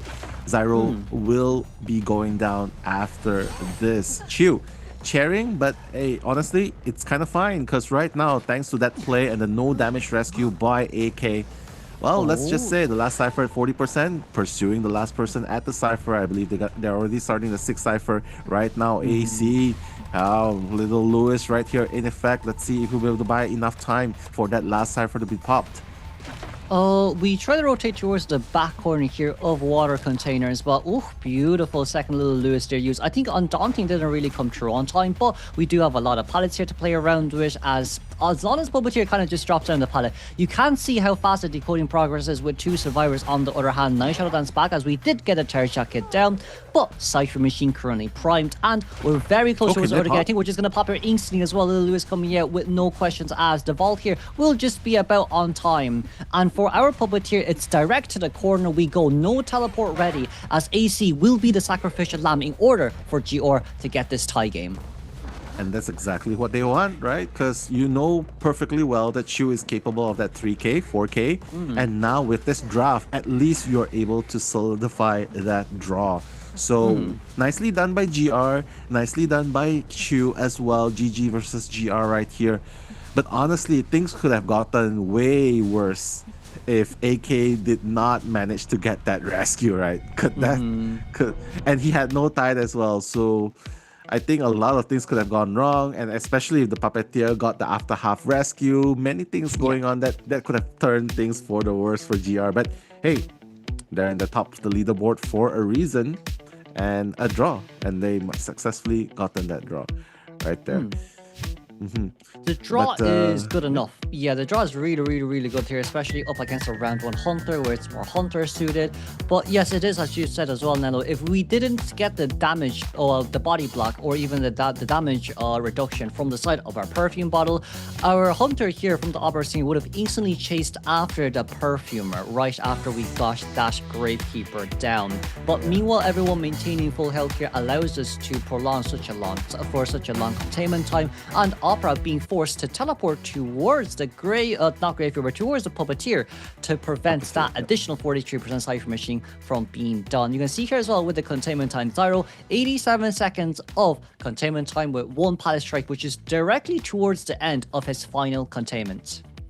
Yeah, I mean, perfectly calculated as well. You can really see the 6th cipher being decoded as soon as the teleport was in progress towards where AC was, right? But ultimately, I just feel like this is just another day, another walk in the park for a GR. Like, as in terms of they already know what's supposed to be done in that situation, right? So, a good job getting a draw up against a round 1 Hunter like Chu.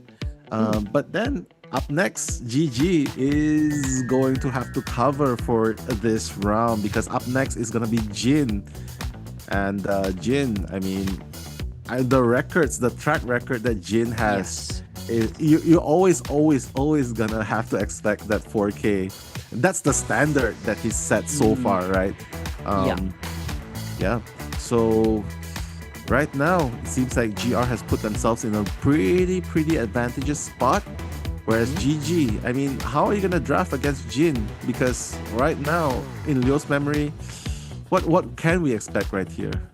maybe an explorer, that could be very possible since it is still Leo's, Hydra. right, at the end of the day. Yeah. Yeah, and like not only that as well, Crucial plays explorer, so I think there is still that huge potential opportunity if GG wants a potential, let's say, backdoor rescue, potential Cypher instant pop in order to allow us to get towards that tie. But let's look at the stats here from the side of GG first. From PBSHA, our preferred character picks is now Pharaoh Lady and Doctor. Average containment time is 71 seconds, but average containment time before first knockdown is 45.5 seconds. PBSHA not having the best first containment time overall, but still having GG by your side, especially as a survivor team, has always almost guaranteed them the tie game or at least a one-man escape in round ones. Yeah, this is very unfortunate that GG is put in this position, right? Because right now, if they don't win, Wolves is going to make it instead of them. So definitely high stakes for them. But Kuchao still smiles and just waving high. That is, of course, the backbone of GG right there, being the captain, of course, the designated rescuer as well. And I remember in past COAs as well, GG has always had stellar performances. Yes. And always qualifying to the playoffs, right? But this year, things might turn out differently for them as they are in contention against Wolves through this game in order to vie for that third spot. So high stakes, I don't know. Even one net win wouldn't matter, right? They need 2 net wins, right? Yes. So yeah, so this it has is really to be hard. 2-0, yeah. Yeah, it's hard. But 18 right there, guys, as well, has the coordinator. Of course, one of the OGs of GG as well. The stakes, what is at stake right here? GR obviously very comfortable at the top, but for GG, they gotta have that 2-0 win against GR. And by the looks of it, it's not gonna be easy at all.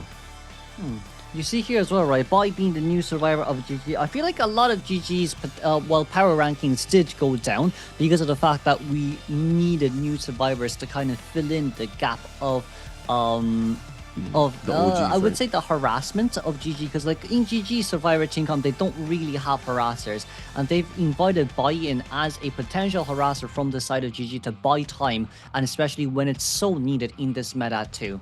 Like you see Jin's statistics here as well, you probably expected him to be at least 3rd place in some form of his stats, especially with his 4-man elimination. But like you see here, 11 has 159 average reductions, 33% 4-man elimination rate in Group B, ladies and gentlemen, alongside with an average 3-man average eliminations of 3 in Group B as well. For him, I'd say game 1 now in Leo's memory, even though it is a more survivor-sided map, he can still guarantee that 3-man elimination to continue his streak. Yeah, I mean, this is definitely GR's game plan, right? That's why they went to Leo's memory. So it really is up to GG survivors to foil Jin's dominance right here. So I don't know. Actually, I'm having some other thoughts in my head as well regarding how they can play this. But again, guys, Red Hearts, if you are for Team GG, they definitely need it right here. Pink Hearts, if you're for Team GR, although they are already at the top of the group, set in stone heading into the playoffs. I mean, it's hard to say, really, isn't it? But aside from all that, you can see from the audience side as well, it's a lot of support here given towards GG. They need to 2-0 this. So I believe even from their coach's side, round 1 should be most likely Lantern's Archer, Meteorologist, instant picked. If not, you can go Puppeteer and Aeroplanist for that additional Cypher Rush comp. However, let's move on straight towards the ban pick phase here. We go, it will be Seer and Anti-Current, first 2 in towards our bans. Yeah, just get rid of the staple characters, right? The Seer being one of them. But hey, Doctor is not going to be picked up. It's going to be a Meteorologist and Puppeteer. No reason to save your big guns for the later rounds, because right here, you kind of need to at least get a draw against Jin. I think if they can get a draw against Jin here, that would already be a good start, considering it's GR's map. Although there's a reason why Jin is at the top of the 4-man elimination, right? Rate right there. So GG, I want to say they have a chance, partly because I'm biased towards them with because of their panda mascot a few COAs back. I like pandas, so their mascot's panda, so that's pretty cute. But honestly, after the performance against X Team, that's correct, right? Against X Team. Yep. I would say the chances up against GR right here is relatively low. Not to say they don't have a chance, but with this lineup, hopefully this is the lineup they can do best with against Jin. Yeah. And the Goatman is up for grabs here, right? So Because, like, just by looking at the bans here from Jin, right? Archer anti-Korean ban made me think that he wants to play Hullabaloo. But when the Enchantress here is locked in from the side of Jin, we know that Jin isn't afraid of Enchantress, especially after the failed rescue from the previous few games.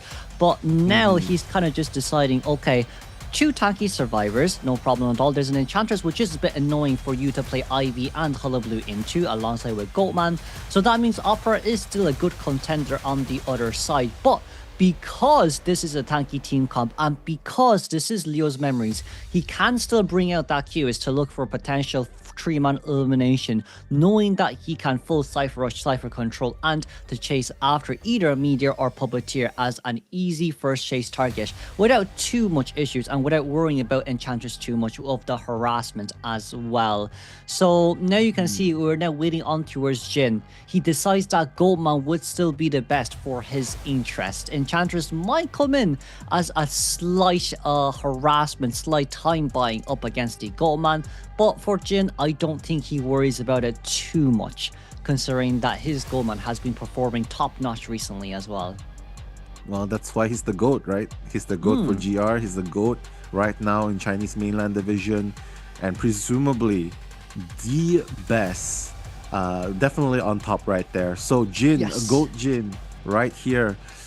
Oh my god, I'm having goosebumps considering how I remembered how he played the Goatman, trapping survivors and almost at impossible angles, just making life very difficult, right? Because a very well-placed cage can make your life a nightmare. So right here, a spawn locations, they're going to keep Matthias safe in the 2th floor. Patricia's going to be in the shack. The meteorologist and first officer out in the cold. And what is this spawn? Oh, I think we want the Enchantress to be the first chase potential, as Puppeteer can immediately get on towards the staircases too. Let's just hope that Enchantress isn't too close towards basement right now if she does indeed get first chase. But designating the meteorologist here at Moongate, meanwhile officer at containers, I guess this just to prevent survivors from running into one another when it comes to that early game rotation and early game containment, as we want to Cypher Rush this Goatman as much as we can. But let's have a look at the persona points then, shall we? It's going to be knee-jerk reflex on our meteorologist, Ty Turner Puppeteer, and first officer, alongside with flywheel knee-jerk reflex on Enchantress. Jin with Peepers, Trump card attention, Rage, Wanted Order, alongside with the fact that this will be the second half of Game 1 between GR versus GG, with a professional commentary being brought to you by Kuro and Neto.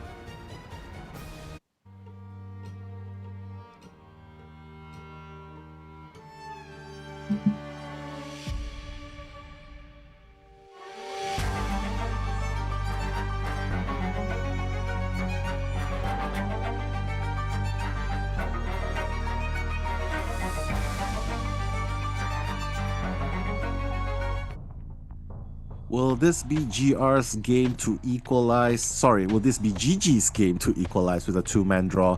Or will this be GR's game for Jin to take? Because right now, Goatman making a dash towards where AbyssⅨ is. He's on the Enchantress, and Jin has a peeper to show target, but right now, being caught in this area as well, thanks to the peeper, allowing for vision as well and slower the interaction with the window here.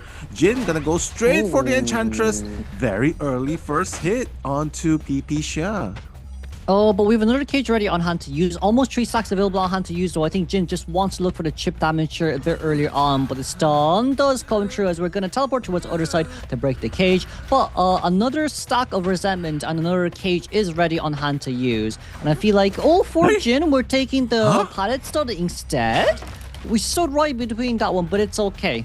And she doesn't have another stack to use, and it's not an instant hit down just yet, but Flywheel will be able to buy us a bit more time. It will. PBSHA might be able to kite out that duration. No, unfortunately not. Just half a second away before the cage is gone. But pretty good kite so far. 2.5 ciphers kite, so to speak, considering that, well, it is Goat Jin we're talking about. But right now, Enchantress still has 2 stacks to use. So in time, he'll build up towards that 3-man stick. But Kuchao already activating the watch. Peeper's gonna be deployed. Will Kuchao be able to make this rescue successfully? Oh, we can have another activation on the watch, but the hit goes towards Enchantress first. So it's a no damage rescue for our first officer. 3 ciphers yet to be done here as Meteorologist is forced to start a new cipher. And as you can see there too, Puppeteer towards First Officer's original cipher, when will First Officer finishing or starting Enchantress's cipher machine towards Shaq. Puppeteer though in danger as well at the same time. Little Lucio being forced out really early, which means he has 1 less usage of that during this rescue. That is very true. Very, very attentive to details, right? Jin just forcing out that little Lewis early on. And right now, 18 in the vicinity does have a Titaner to work with. But 18, little Lewis for maybe break the cage. Okay, so have time. That's 1 more cage to work with. Mind games, charge target. Oh, so close. But we were able to tank the pressure there, thankfully speaking. But look at how fast the cipher machine are from the side of GG right now. We're gonna both go through the cage together as PBSHA will go down, but it's gonna be 464% cipher machine decoding progress by the time Enchantress will be eliminated. Now teleport is ready, so Puppeteer is still a good next chase, but all the other survivors on this map still does have borrowed time. So even for Jin right now, 3-man elimination is going to be very hard. Meanwhile, tie is at least guaranteed. Yeah, that's very true. But good job on the side of GG so far, managing their ciphers masterfully as well, right? And as you can see, the 4th cipher already close to being popped. But you got to be careful though. They're probably going to start a 6th cipher because the 2 ciphers here is kind of close to each other if you think about it. So right now, Jin trying to look for Kuchao. Kuchao is going to be spotted out, and that's going to be a first hit being taken. 4th cipher being popped, the Shaq cipher being at 81%, but the 6th cipher already at 30%. So Kuro right here, I think Jin's bet is to play it until at least teleport cooldown comes back. We got behind the pallet there just on time, but another cage here left around to play with. But it will dissipate on time as we're going to lock that pallet once again, hit down on towards Officer, and then the additional cipher machine at 60%. Now, the biggest issue here in this game right now is the fact that Officer doesn't have any items left, and we're very close towards the Puppeteer cipher machine at the same time. Yeah, he's bringing him closer as well. Whether or not he can make it is well, he can make it for sure now. Oh wait! Did he not? No, he wants to trap? It's okay. It's okay. We're gonna look for 18 here. 18 is an instant knockdown, but Little Lewis available on hand to play. Even if he does use it, it's an instant knockdown. But with the cage here, it should be fine to get the very fast knockdown on towards 18. The only big question here at hand is, can we knock them down before the gate is opened? And if so, can we make it to the teleport on time? As you can see, it's Officer staying near towards middle to try and prevent an instant teleport out from the side of this Goatman. That's very true. I mean, it's definitely gearing up towards a draw here, right? But if he can find Kuchao, that would be absolutely disastrous. But Jin going straight for the gate instead. Oh, wait a minute. Wait a minute. This might be GG's game to get a draw. Potential, but Bai needs to force that. Bai, no, Pallet's so unfortunate there as Bai runs straight towards the Hunter in exchange. We see here as well a Pallet here left on our hands to use, but the Vault over just about on time, buying time until the cage has dissipated. But another 40 stacks on hand to use. Bai doesn't really have any items here to use as well. The Clouds here from the same time. He is able to fly over in between the other side, and it's so much time bought here, thankfully speaking, as right now the window cannot be taken, and Bai just needs to stand near that area. Can we get the hit? Just yes, we did. As the gate here yet to be open towards our survivors. Another cage here straight in towards the face of our Hunter. And I think we cannot walk over towards the gate because you don't have enough resentment stacks for that chair camp. So with this, it's a guaranteed tie game for GG by being able to buy so much time for that end game. What a beautiful play by GG Survivors going up against GR's Jin Goldman. But you know what? The Cypher Rush was really fast to begin with, right? So maybe not the result that Jin was hoping for, but ultimately it's still good because no one has the upper hand in the first round. So honestly speaking, GG, right now it's going to be GG's map selection, right? So maybe this is where they can sort of push things forward a little bit. Like maybe get some plays, like I don't know. Definitely. Because look, Nello, the good news here is they tied game 1.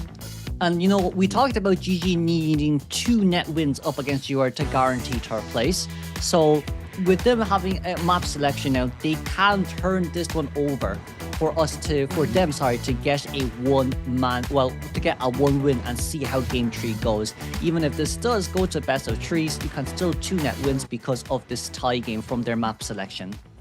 That is true, but you gotta be careful because if it goes another draw in BO2, that is going to diminish the chances of GG making it through. So something needs to happen in round number 2. Whether it's GG winning or GR just denying the win. I think you gotta expect a result in game number 2. But of course, you gotta say, Pipisha, not the longest kite. I mean, 62 seconds, very respectable. Not the longest kite, but it's still bought enough time for the ciphers to be decoded. Because that was absolutely insane how fast the ciphers went, right? Like, you just blink, you just look away for a moment, in the blink of an eye, it's already 5 ciphers with a lot of progress, the first cipher being done. So I would say GG is not out of this.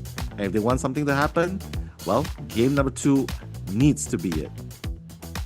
Definitely. And like that was Goldman from round 1 being used by Jin, and then we saw the offer used by Chill. So at least from the point of view of GG is that they don't have to ban Goldman anymore, so they can just pick and choose between Operand and Ivy and then counter one or the other. But also at the same time now with GG being able to choose the map, I believe it should still be Chill playing for our game 2 first half, as Nasom is more of a game 3 hunter. But being able to tie this one out is beneficial from the side of GG. For GR, I think for them it doesn't matter as much how long they prolong this. They definitely do still want the win to guarantee that 4 win, but regardless of so, they're still first place. But we're going to move on towards a highlight, and we'll be back for game 2.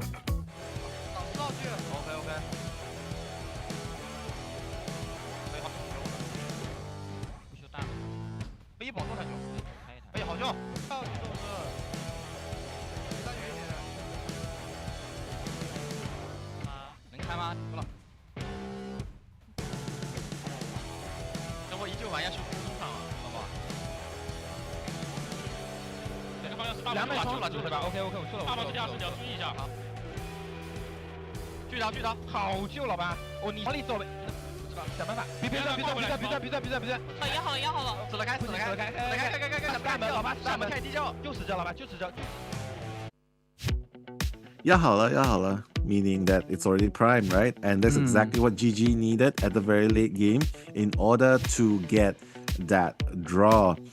Although though, just looking back at the game itself, like Kuro, do you think that it was the first chair, right? For the puppeteer. Was it the puppeteer that went down?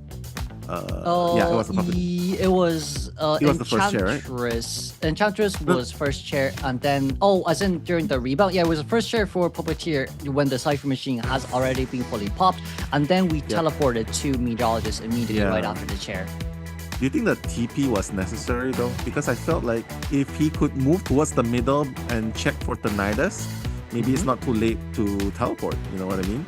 Yeah, definitely. I think that would have been way better, especially when it came to just buying a bit more time to get your resentments ready. But I believe from Jin's point of view there is that if we teleport over immediately towards the meter and get her down ASAP, they wouldn't be able to get the rescue anyways. But you see here, it's Darkwood's being chosen by GG as GR bans AbyssⅨ Town. It will be the Hunter coming out first from the side of GG, meanwhile the survivors of GR yet again for a first half. Yeah. The plan, again, probably just wants to let the survivors go first and then Jin to cover up in the second half. That can be the case right there, right? But you gotta be really careful though, because it is Darkwoods you're talking about. If you're sending out GG first here, and like what you said, might be Chew again, right? So if Chew brings out the Peddler here, can be kind of scary. Even the QS here is also really good. We'll see. But one thing's for sure, guys, in the chat right now, GG needs to either they gotta risk it here. They gotta risk it. They gotta get a win. They gotta get a result here, because if it's a draw again, doesn't matter what happens in BO3, whether or not they win, it's not gonna be enough for them to push Wolves out of the third position. So this is pretty much gonna set it. Although we're gonna go to a BO3, BO2 is pretty much where it's gonna be settled right here. Yeah, definitely. I like. In this map, as we've seen before with the IGL teams, they really like choosing Ivy here, and with Ivy being able to get 3 amount of eliminations, and with the Cypher machine being so close towards each other, it's, as you said, Qist is very good, Ivy at the same time as well. So now as we move on towards the player phases, the ban pick phases in general, let's not forget at the same time, GG needs to win this in order to beat GR. A 2-net win will allow them to become third place, or else Wolves will be third place guaranteed for playoffs. Yeah, it's just unfortunate because of the points, right? Overall, that GG is put in this position, right? And to be put in this position as well, that they have to go up against the top of the leaderboard at this stage, right? We've seen DFM done it against Rejects, and Rejects was the top of the point right here, but unfortunately, first game tie. So I guess this really is the last shot for GG to get a W in round 2. GR Survivors definitely looking to not make that happen, to not allow that to happen. I think they just want to stay at the top of the leaderboard, but who knows? Who knows? Maybe they want, maybe a little bit of power shift dynamics might happen right here. But personally though, Kuro, between GG and Wolves, who would have a better chance in the playoffs should they make it through though? I mean, purely based on their strengths overall, right? According to their performance thus far in the group stages. I think strength overall is 50-50 from both sides, because both teams have new Survivor players joining, and both teams in that regard still have the same Hunter pool. We know that Chio has been very performative, and his performance has been absolute on top in this Group B stage. But overall, I'd say for me, it's a 50-50 between the two. Both have new players coming in, but both also have the same weaknesses when it comes to that game 3 play as well. So with that in mind, it's kind of now a question of whether or not GG can overcome GR. But it's really tough to say. Yeah, it is. It really is, right? But they gotta do it no matter what, right? So it really does come down to how much do they want it, how badly do they want it to make it to the playoffs.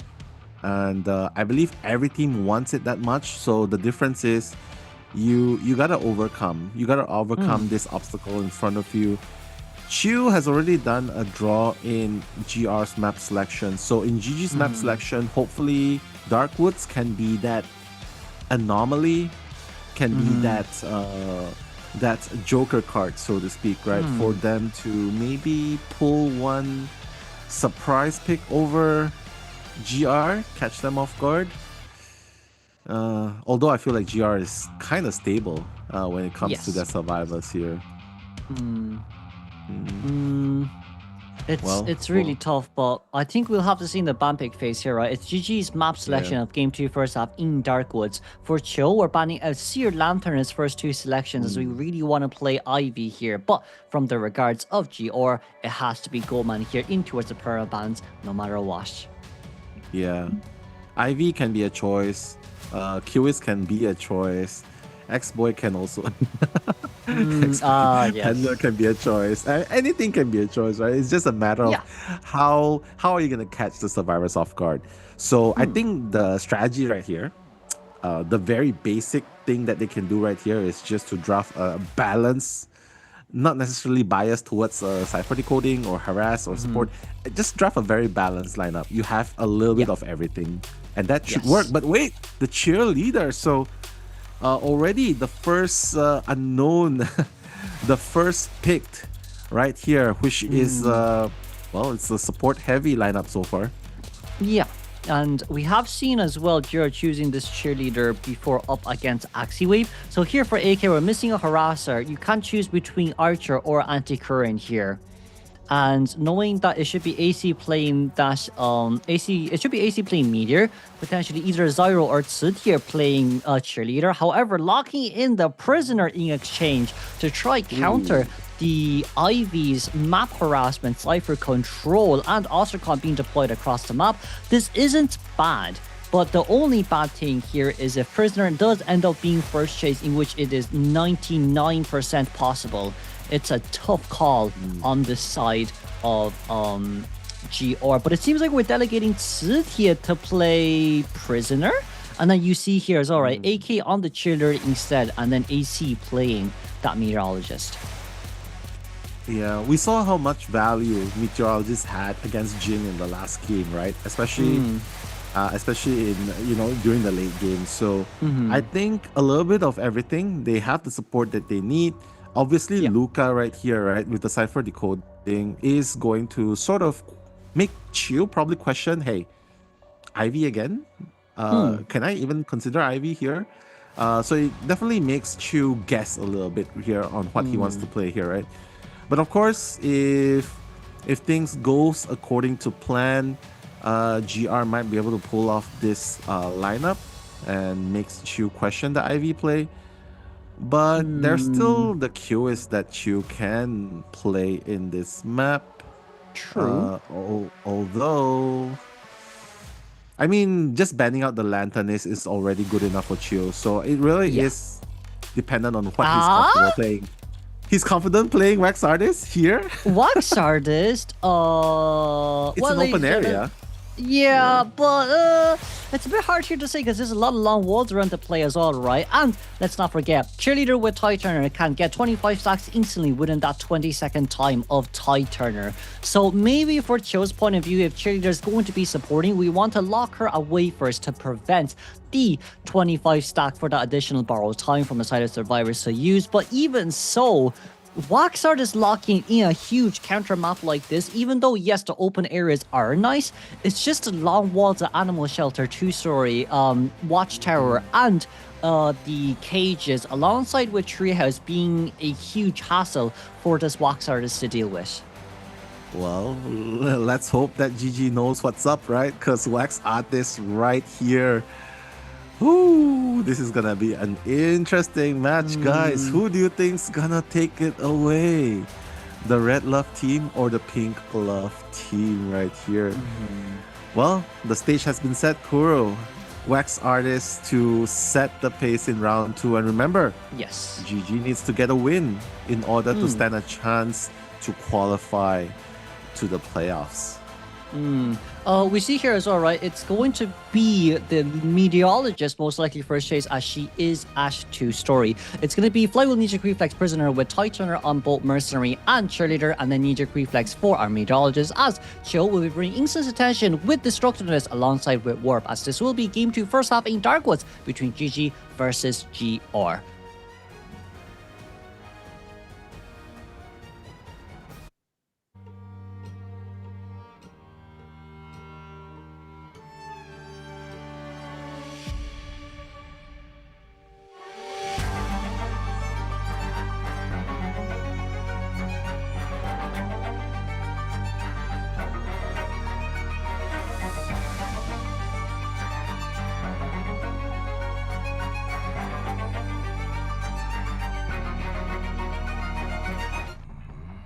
There was a time when multiple angry ghosts appears in chat when Wax Artist is chosen. But hey, GG needs this W, and Chiu will be locking in on the Wax Artist. Looking for that first target. Connection has already been made on the side of the Prisoner, but Chiu just trying to block the ciphers a little bit before going towards where AK is. So AK, being the cheerleader, obviously has that speed boost needed in order to rotate into a more favorable position. But it looks like AK will take that first kite right here. It's okay though, it's such a big rock area to play mind games around, but AK, unfortunately speaking, did not see where the hunter was coming from, so that's Wax at 88 stacks, and once again, movement debuff here on the side of cheerleader. Yeah, I mean, AK doing thus far still pretty good. Obviously, Chew wants to hit before that 100% wax, right? But at this point, you probably cannot be greedy right here. But the warp gate denying AK the rotation away, and AK, whoa! Unfortunately, is gonna go down thanks to that wax bomb 100%, and might not be the best kite, the best first kite for GR right here, Kuro. But it's okay because it's still prisoner across the map here, so even if we do lock the Cypher machines, it's not the worst for GR. We see Zyro as well as a mercenary on his way in from the back. A ZETA Cypher machine will be locked there once again. Zyro might be seen out in the open, so he's currently crouching down, trying to buy time here, but Chio already knows in this place anyways, but as long as we just hide behind this big tree stump, it shouldn't cause an issue when it comes to selling and wanting the Cypher Rush up against the Wax Artist. Yeah, with the wax bomb trying to block off the Cypher as well, AC being at the receiving end, but Cypher is definitely not going the fastest so far, even though they have a prisoner available right here. Zyro is gonna take that hit, makes that full blood rescue, but careful though, Chew is already at max presence, so the cold wax, hot wax definitely in effect here. AK needs to play towards this terrain and get some advantage. No warp gate available, so AK, will he be able to make it? No. The bomb, the wax bomb is going to stop AK in his tracks. And with that, that's the first survivor out for GR right here. And Kuro, a pretty good start for GG. It's a guaranteed tie game for now as Warp here, straight towards Cydia, who's playing the prisoner Cypher machine at 90%. We have to disconnect this Cypher machine at the same time too, but this just allows the prisoner to be at such a good spot right now as he is crouched out, not being able to get any additional more stacks. But still, more in towards the open area here, as you can see. Ooh, that's a 100 stack of wax instantly, but Fly will be able to have to use, oh no, decides to go with electrocution here instead. And let's just see whether or not we can flywheel this next hot wax. Yeah, for sure. It's already at 80%. So, yeah, you're not going to be able to do much right there, right? Prisoner going down. And maybe, and just maybe, this is where we see the wax artist pick pays off, because they still have one full cipher to decode, Kuro. And the fourth cipher, I mean, it's close to being completed, but Mercenary is injured. Meteorologist is the one decoding, so if Zyro gets caught with a full wax on, this might not even result in a successful rescue. Yeah, I don't think we can come in here anymore. It's almost 100 stack on the side of Zyro here, and we're closing in shortly. Elbow pad in. Can we get the rescue on time? We did! As Mercenary might look for a double down scenario here. Instant stack on towards the 100, but there's still a Cypher machine here at 92% that needs to be decoded. Cydia trying to contain for as long as we can. Didn't get the pallet strike onto his other side as well, and now Flywheel is currently ready on hand to use, but trying to play around this one area. Flywheel towards the pallet. Maybe Flywheel being able to counter that 100 stack, but right now trying to pop open the Cypher machine near towards the side, and the wax is not enough, I think, to lock it. We want to heal Zyro back up to full health. There may be a chance here for us to still get a 2-man endgame, 1-man escape, but Chio is doing so well here with this wax artist. Well, he's carrying City while trying to hit, but careful, you don't want the prisoner to struggle free. But definitely signs of life from the GG side, because they're locking this cipher indefinitely.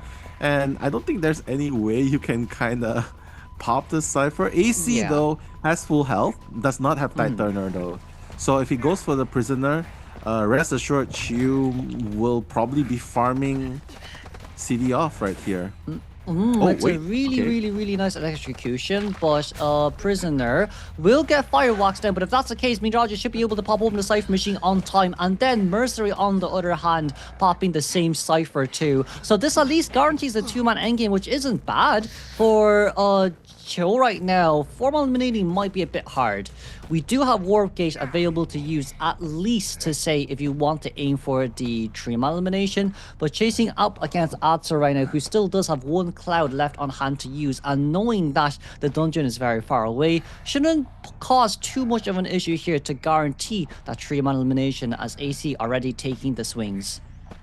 Yeah, that's true. Chu at this point, right, probably just decides that, hey, you know what, I still have a warp, but if I warp now and I risk losing AC, that might be troublesome, right? So I might as well just go and settle for the 3k right here. Although AC, what was that cloud? maneuvering. Yeah, that was good. That's insane. Yeah, we get on towards a lower elevation first, and once after we got off the roof, we got even higher towards 2-story. But this 3k is at least still guaranteed. So she'll be able to get a 3k here for GG is already really good for their map selection. And now back to Jin then for our second half. This gives GG quite a bit of a good edge. They need to win against Shior, and this might be their kind of opening, right? To aim for it. Yeah, I mean, choose BPM right there, almost 200. Definitely paid off, right? He's definitely locked in, getting that 3-man elimination. And right now, GG Survivors needs to survive Jin. If they can get a draw, I think this is the best case scenario, right? They just need a draw right here. And if they can repeat the draw from last game, they get a 2-man out. That would help them open up the windows of hope, right? Because that's going to be the first net win that they get. And that will open up an opportunity in round number 3 as well. So 3k, 3 elimination by Chu right here. You can see every survivor's kiting 60 seconds, well, except AC, but that's because AC is on decoding duty. Ultimately allowing for Zyro to escape. And I think that's the best case scenario for GR in a way, because if Zyro was teleported on, well, let's just say Zyro has no items to kite. Chu can down Zyro, maybe make it back with the warp gate. I think it will still be a 3k, right? It'll still be a 3k. I think there could be potential of us locking the gate, but that would be a bit hard to do. But like seeing the point difference here, 7-5, thanks to the 3-man elimination from the side of GG's Hunter. We're now turning our backs then towards Jin once again to try return with that 3-man elimination to continue the tie streak between these two. However, at the same time, we just kind of recap that game, right? It was Cheerleader who was unfortunately speaking not able to loop across that campfire 2 pallets, where it was the best area to loop a wax artist there as well, and Cho being able to get that 100 stack instantly right during the buff of Cheerleader's movement speed. After hitting, it was a debuff of 4 seconds, allowing him to get a stable Cheerleader down before 60 seconds was even up. Let's just say the Cheerleader factor was almost was negated by Chio's wax artist, right? Because it wasn't the best first kite. And the rebound kite wasn't nearly enough. It was a full blood rescue. So unfortunately for GR, I think the 1-man escape was the best that they could really do in that situation. But whether or not it's enough for GG Survivors, that's a different story as well. Because again, Jin does have the potential to 3k in this map, right? He still has that potential to 3k. He doesn't have access to Goatman, but hey, he still has plenty of access to others like Hullabaloo, QoA:ST, Opera Singer, The Shadow. Like, there's just so many things he can play right here. So GG. Chu's done his job. The survivors needs to lock in though. Yeah, I'd say, look, even though you can play all the 4 other meta characters, meta hunters available on the pool, tying is a possibility, but I think there's more chance of Hunter winning. We can see here as well the Prospector newest skin. If I'm not wrong, that's the offline anniversary package skin here, and of course it's a cheer towards GG. They need this tie game to get a win ahead of GR to put them at the stalemate in game 3. But game 3 is where Jerry gets to choose the map once again, so I don't think it matters as much for them, even if they do lose this matchup. You see here Jin as well letting out a huge sigh, needing this 3-man elimination game after his teammates has just gotten 3-man eliminated by a Waxstars in Dark Woods. Yeah. GG can... This is an opening for GG, right? To win this round number 2. But the one thing they absolutely cannot do is get 4K'd by Jin right here. Yeah. They've done good enough with the tie in round number 1 against Goatman and Leo's Memory. But here it's Dark Woods. It's bigger, sure. But of course, there's the terrain factor. It's brighter. There's an open area. So if Chiu can capitalize on this, I think Jin can definitely capitalize on this as well.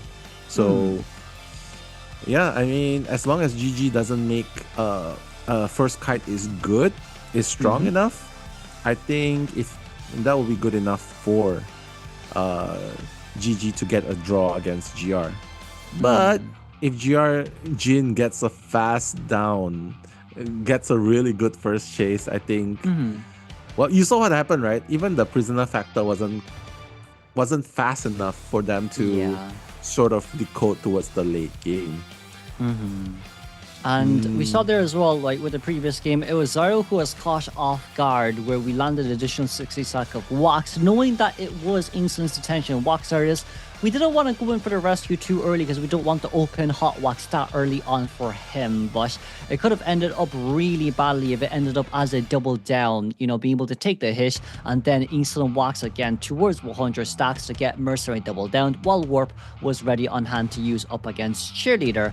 But you know, aside from the whole last game, this game, where it's GG who still has meta characters available to play up against Jin. Jin's Hullabaloo is a huge potential here to be played as well. I mean, you don't really have to play Ivy Opera. Hullabaloo is still available, and we see how dominant he can be on that Hunter too. But let's move on towards the ban pick phase then, as the biggest factor here for Jin really would be what would be our best Hunter to play depending on the Survivor team comp that will be chosen. But no, not that early on towards ban pick, it seems. Yeah. Here's a question from Hanako. How is GG slapping back? Well, they really want it. They really want to make it to the playoffs, right? Well, there are a few people right here as well, Mystical being one of them, saying, hey, you know what? We're cheering for Florian. I mean, Florian's good in this map too, right? So maybe we'll get to see that from the side of GG. But we're heading to the ban picks right now, as it is an SOS moment for GG. We ban out here Mercenary here first too, and then it should be Opera Singer here gone. Because if not Opera, then Ivy. I think you can ban Ivy here, knowing that Jin wants to go Opera. But no, getting rid of the Qist in exchange is quite an interesting load on here from the side of GG. First two picks, then, if you want to counter both Opera and Ivy, look, Aeroplanets needs to be locked in. Aero Anti is the two I would recommend here the most. But it seems like from the side of GG, Aero first pick. And then second one, it doesn't need to be Anti. Still can go Fire Investigator, if not Gravekeeper. Okay, we're locking in Rescuer a bit earlier on, because we don't want Jin to continuously ban the Rescuer. In that case then, Meteor's out. Archer's still available to play, but you don't want to play Archer here where Ivy is still available. Enchantress already gone as well, which makes it even worse for the side of GG. So Jord now, Jin, we can ban another container. We decide to get rid of Lucky Guy, who could have a potential gun without any decoding debuffs too, alongside with an additional Bosch.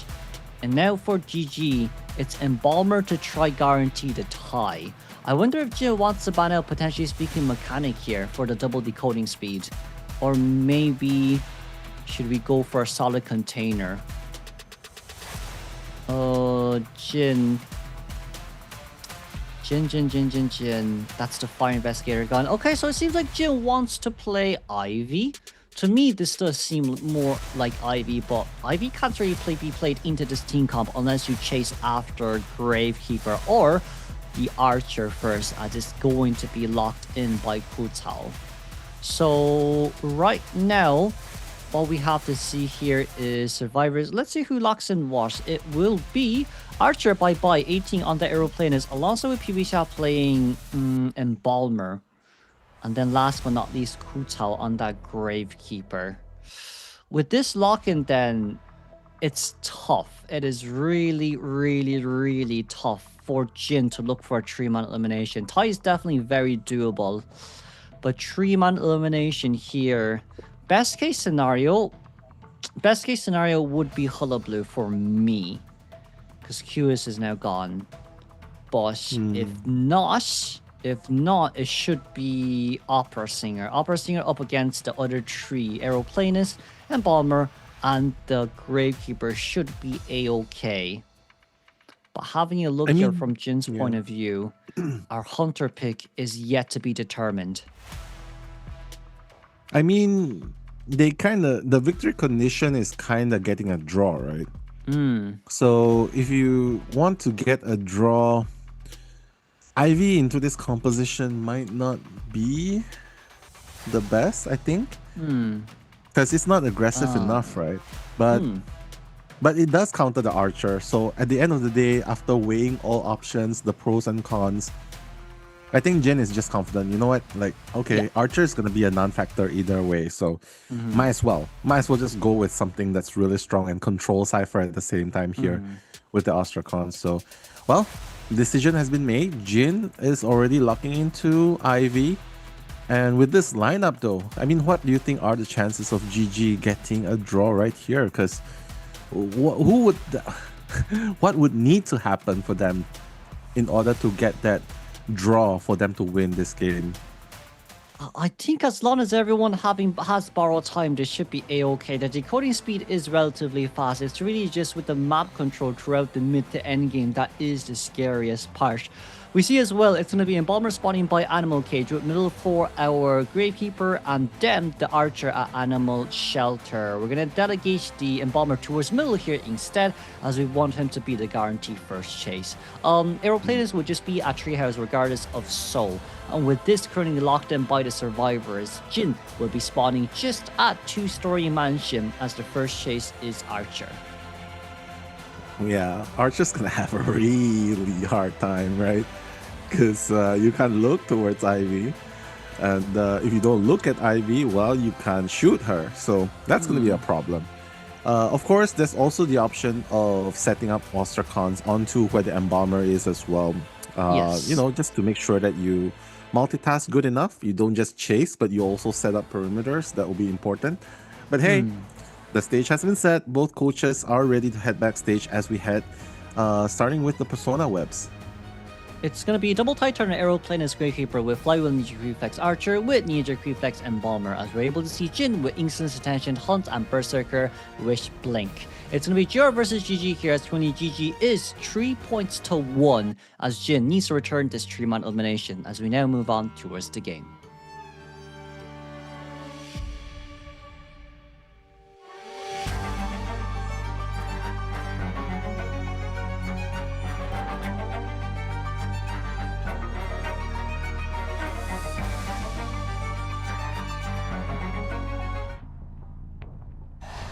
Alright, Ivy. Obviously, the closest target is the Archer, but sending up the Phantom, the Ethereal Form to find that first target while moving the main body is important. PBS:ha is the one to be infected first.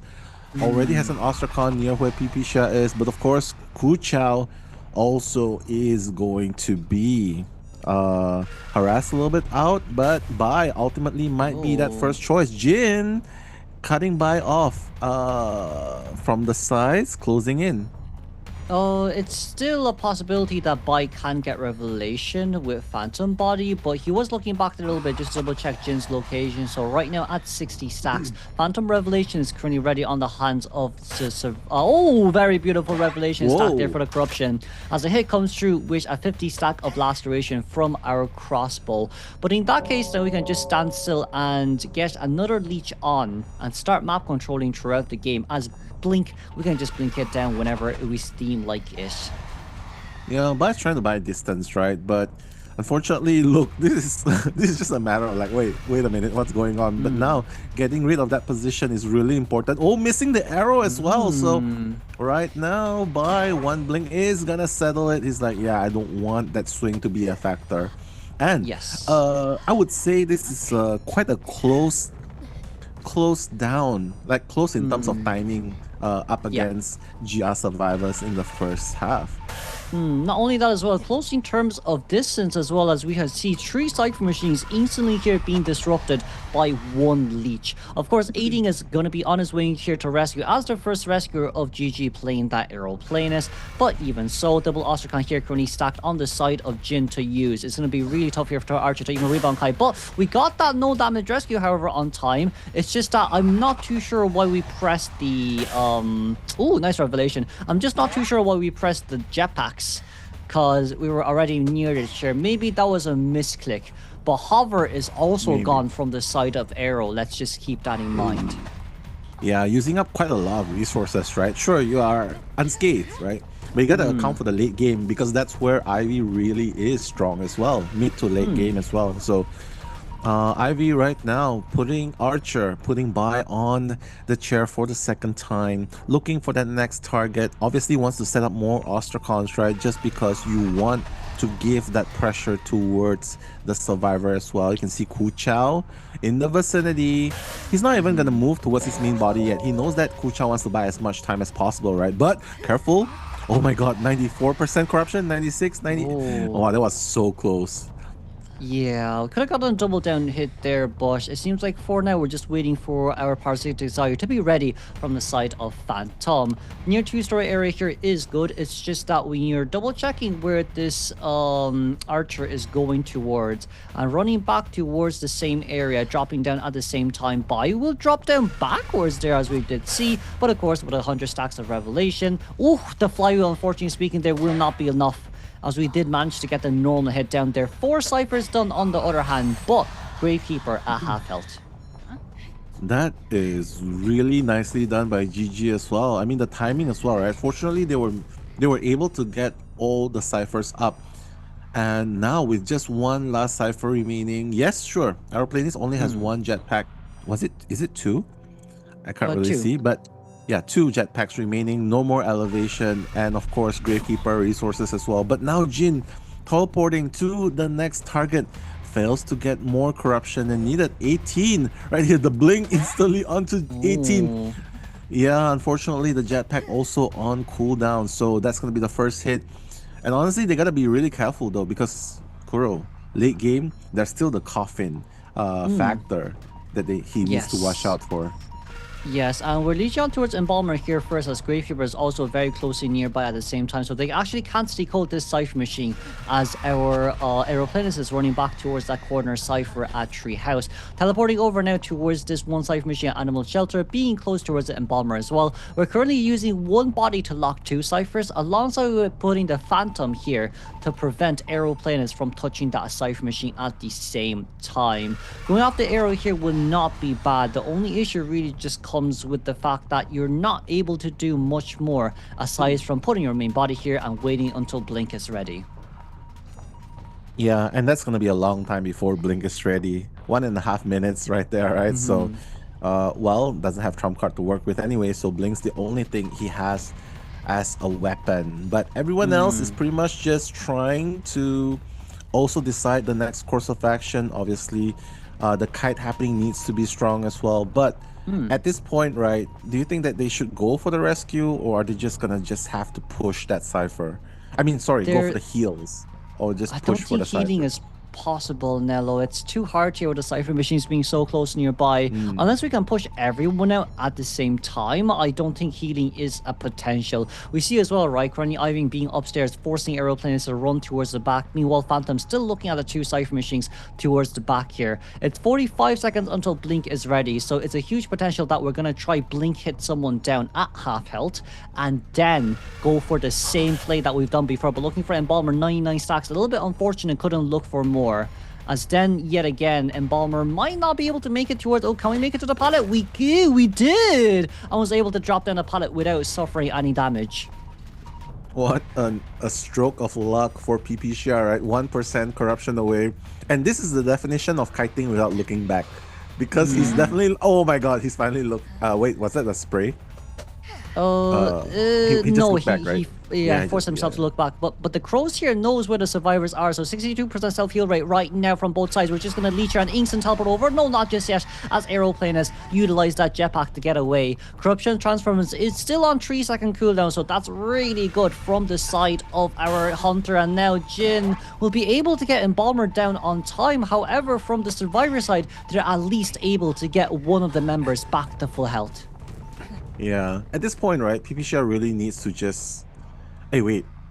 Yeah, I think he needs to use the coffin, I think, because I think it's just so hard to just travel across the map, risk having another survivor getting injured, and then it's gonna be hard for the late game, right? So here, PPCR, this is gonna be his second chair, after rescuing himself from the coffin as well. Kuchao, the only person with full health, gonna be teleported onto... wait, not yet.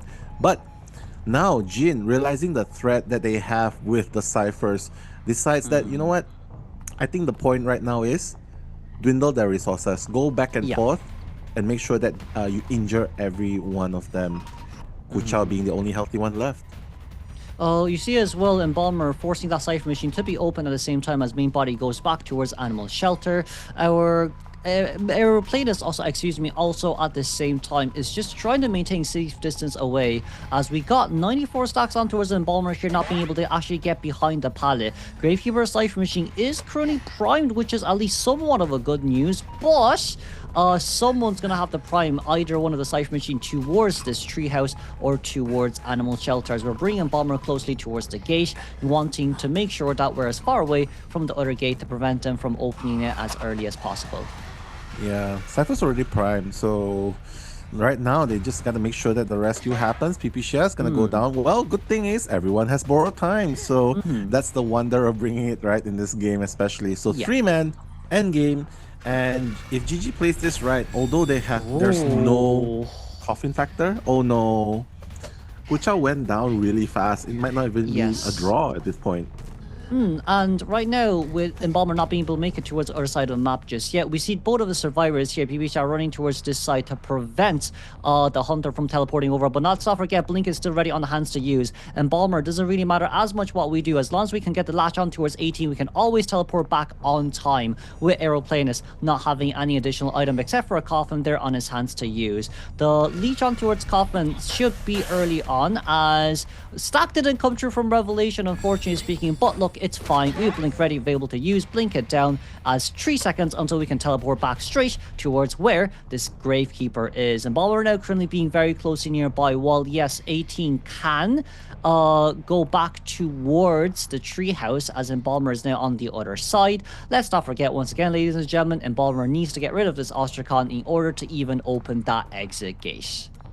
That's true, and not to forget as well, they need a 2-man out in order to win their first round against GR. Otherwise, they won't be able to make it to the playoffs. So right here, they're struggling right here. Oh my god, this is the last stand. PPCR is gonna fall down, and unfortunately, it might seem... Oh, okay, wait.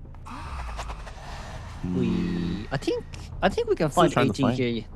Yeah, we can find 18 here with the Tinnitus. So back up towards the staircase we go. I'd say right now what's most likely going to happen is it's just going to be Jin dropping his Phantom body towards the Aeroplanist and then cheering the Embalmer, while our Corruption Transference is still at a 19-second cooldown. But we're very close towards Dungeon as well, in which Embalmer is guaranteed elimination. So dropping it down towards the middle to prevent him from getting towards the chair, well, not chair, towards the exit gate that early, bring the Phantom body back once again, and then teleporting towards 18.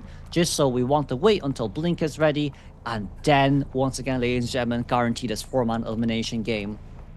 Yeah, Jin definitely wants that 4K, right? He doesn't want to end it with a draw and draw, right? So, right here, GG, you can already see that the requirements is pretty much threatened right now. They need a 2-man, but at this point, it's definitely going to be a 4K, simply because Jin is just controlling the surroundings so well. The gates are not even open. So right now, AbyssⅨ 18 fighting to delay the inevitable, but whereas Jin is probably just he's gunning for that 4K here. Yes, and AbyssⅨ dropped down a bit early here, but we're only 20 seconds left right until Blink is ready. So realistically speaking here, we're going to try and wait it out with the Blink. Meanwhile, Phantom Body's on that side. And of course, 18 will get knocked down here instantly, as the gate on the other side is at 52%. We know where Embalmer is at the same time, as he wants to make his way towards Animal Shelter here once again. So dropping down the arrow is fine. Teleporting over is also A-OK Daijobu, no problem at all. As with the Blink hit down, no self-heal right. It guarantees Jin this 4-man elimination, putting GR back to a point lead and of course a win lead. Yeah, very unfortunate for GG. Nothing much that could be done in this situation, because Jin's Ivy, despite the really good early to mid game by the survivors, making able to decode so much, getting so much progress onto the ciphers, ultimately it was just Jin's control, immense control and pressure throughout the map. And that's what you really know him for doing, right? He's not just chasing you hard, he's also pressuring the ciphers hard. And ultimately, once you run out of resources, what are you gonna do?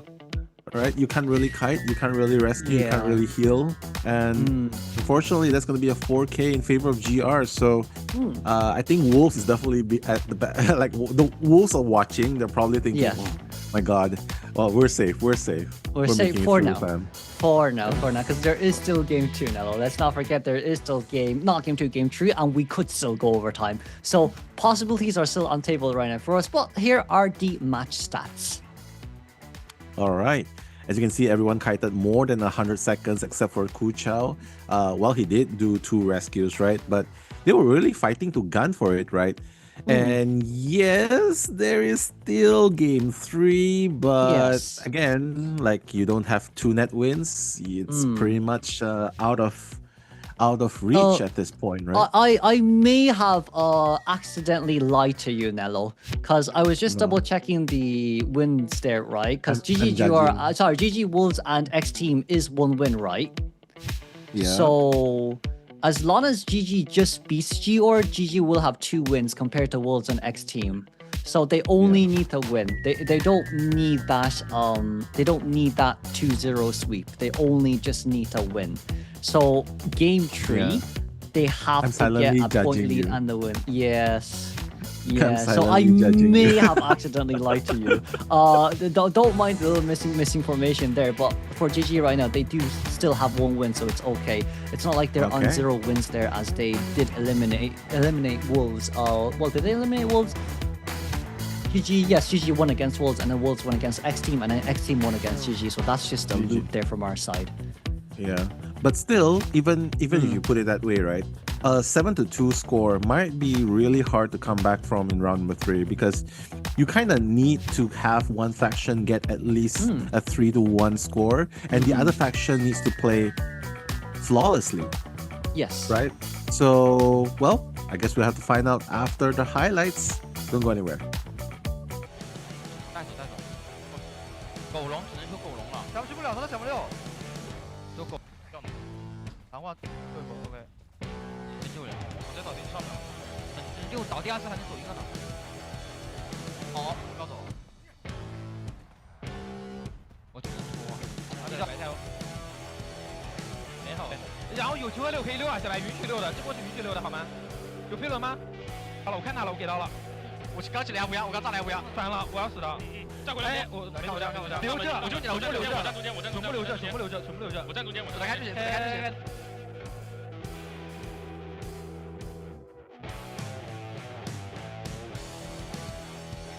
老白还有，你身后，在身后。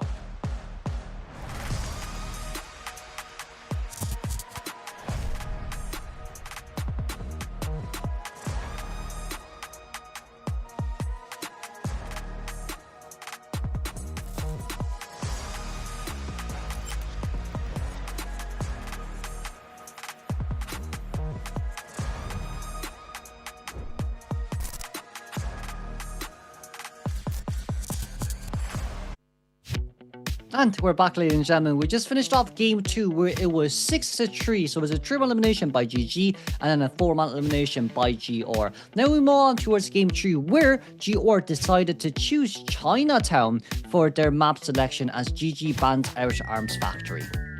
Wow, so they're going to quite a large map, so to speak, right? Chinatown. I was expecting like a smaller map maybe, just to give a little bit more advantage to the survivors.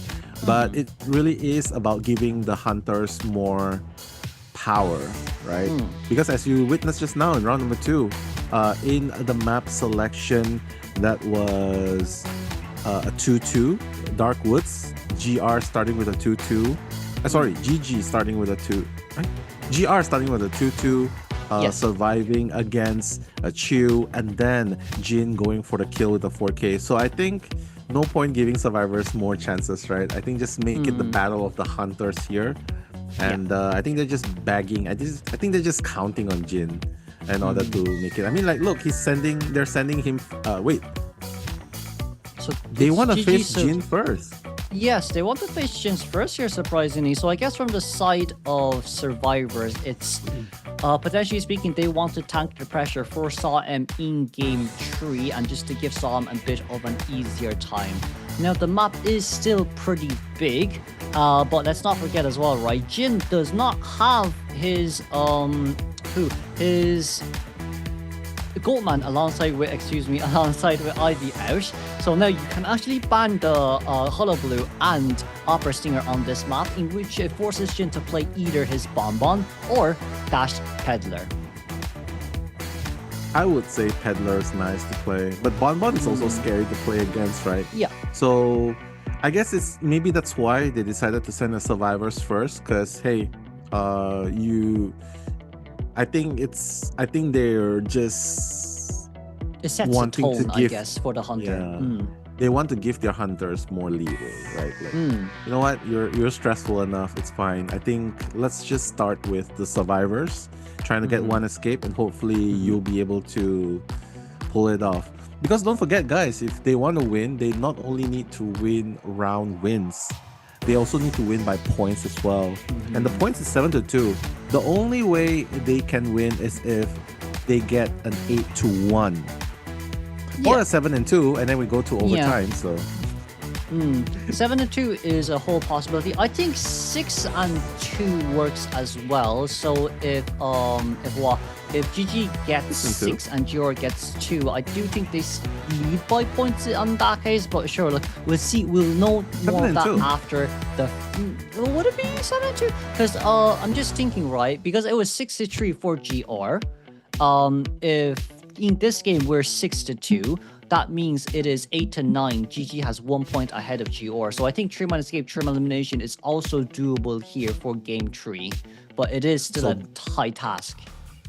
Yeah, both sides needs to win, is what you're saying, right? So 3-1 at least from both sides. And yeah, I mean, the score itself already solidifies it as well, right? So right here, 6-3 against 6-2. Yeah, that definitely works as well, as long as they can get a 3-man escape against Jin in this first half. Okay, but what if they don't get a 3-man escape? What's the worst they can do and still have a chance? If they guess 3-man eliminated and Sam returns a 4-man elimination, we go overtime. So if we can't get 3-man escape, anything else like a 1-man escape, 0-man I think if you can get a tie game, Sam has the 4K. If you get a 1-man elimination game, Sam still has the 4K. So as long as survivors here can guarantee tie game, it's just up to Sam to get that 4-man elimination. But if not, I'd say it'll be very hard to bounce back. Yeah, well, they are having another obstacle in front of them. Well, basically the same obstacle they had since round 1, right? That's going to be Jin. And they're deciding to go against Jin first to set the tone, so to speak. But, okay, I guess you got to start somewhere, right? Because Jin has already lost access to quite a few hunters. You get more hunter bans. Maybe this is where they think, okay, we might stand a chance if we go first. well, soon to be determined right here because, guys, we're heading into game number 3, first half right here, as the players are preparing for ban picks. We do have to consider, right, with the Goldman and Ivy out, there's Opera, Hullabaloo, Peddler, and Qist.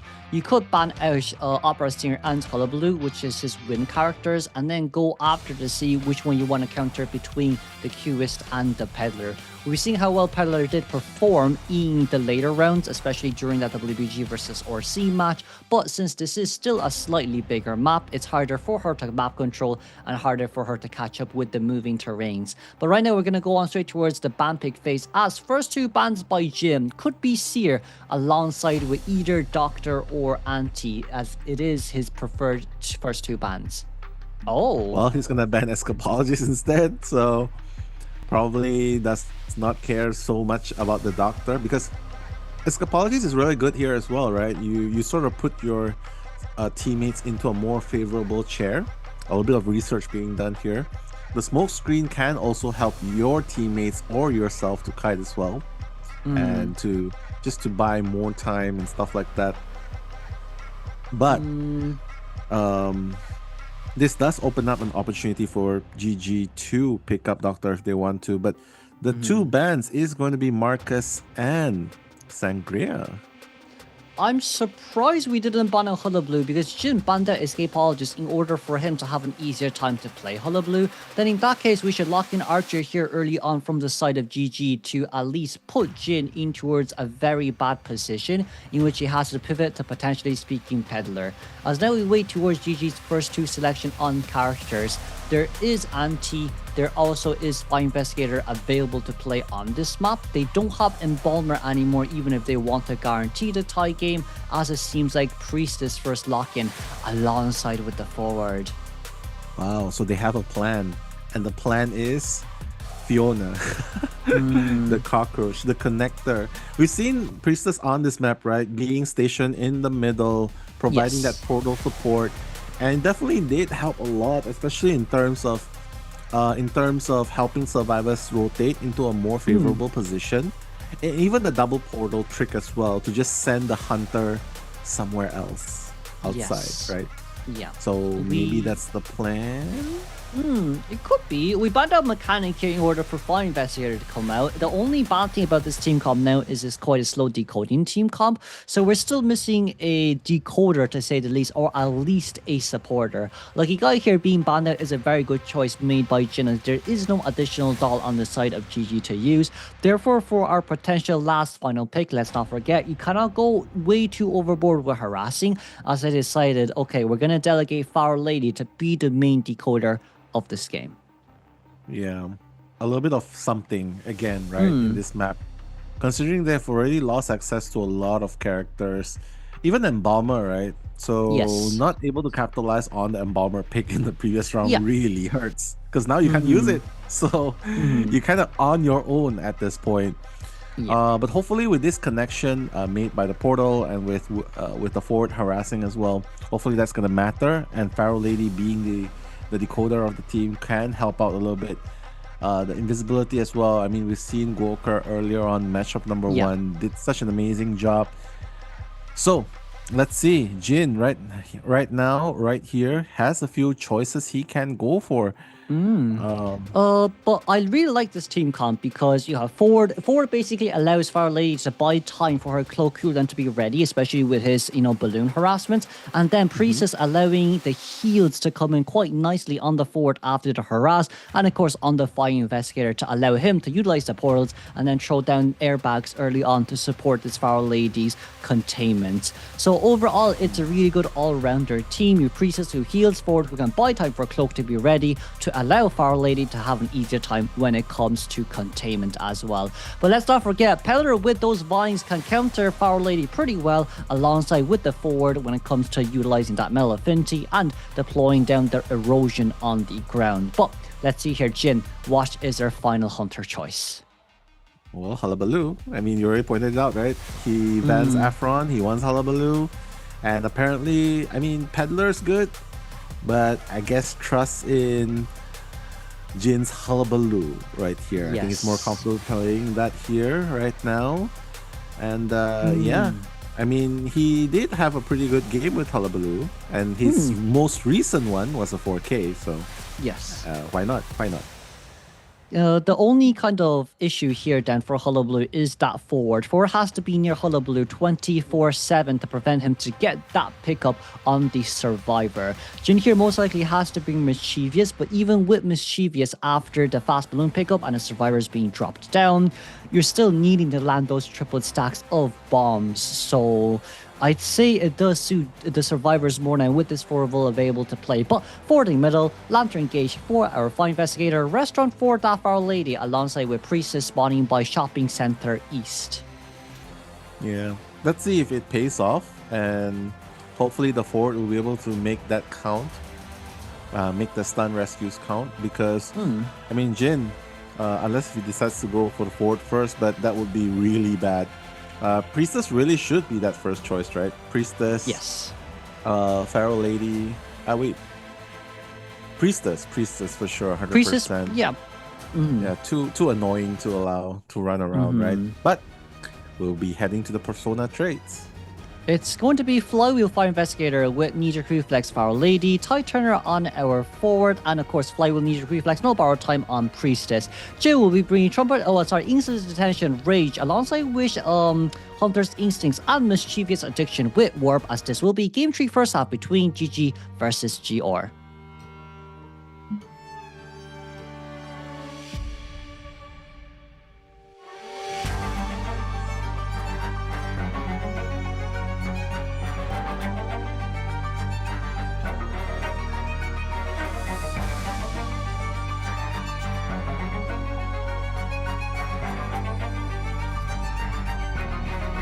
All right, Hullabaloo, played by Jin right here. Same rotations, right? Trying to just get out of line of sight and then really going for your real target. 18's in the vicinity. Ku Chao's, PP Xia is actually really close. Whether or not Jin can spot him. Oh, does he spot him? No, he did not spot him. So good job. Nice rotation from PP Xia, avoiding the first chase. Jin has no idea where everyone is. I mean, the Priestess trying to look deadly. for the...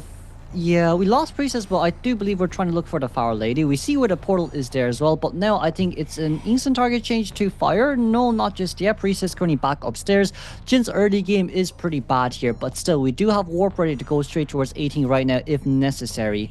And it doesn't seem like Jin wants to hold on to it there just yet, as changing targets back towards the middle, looking for that forward.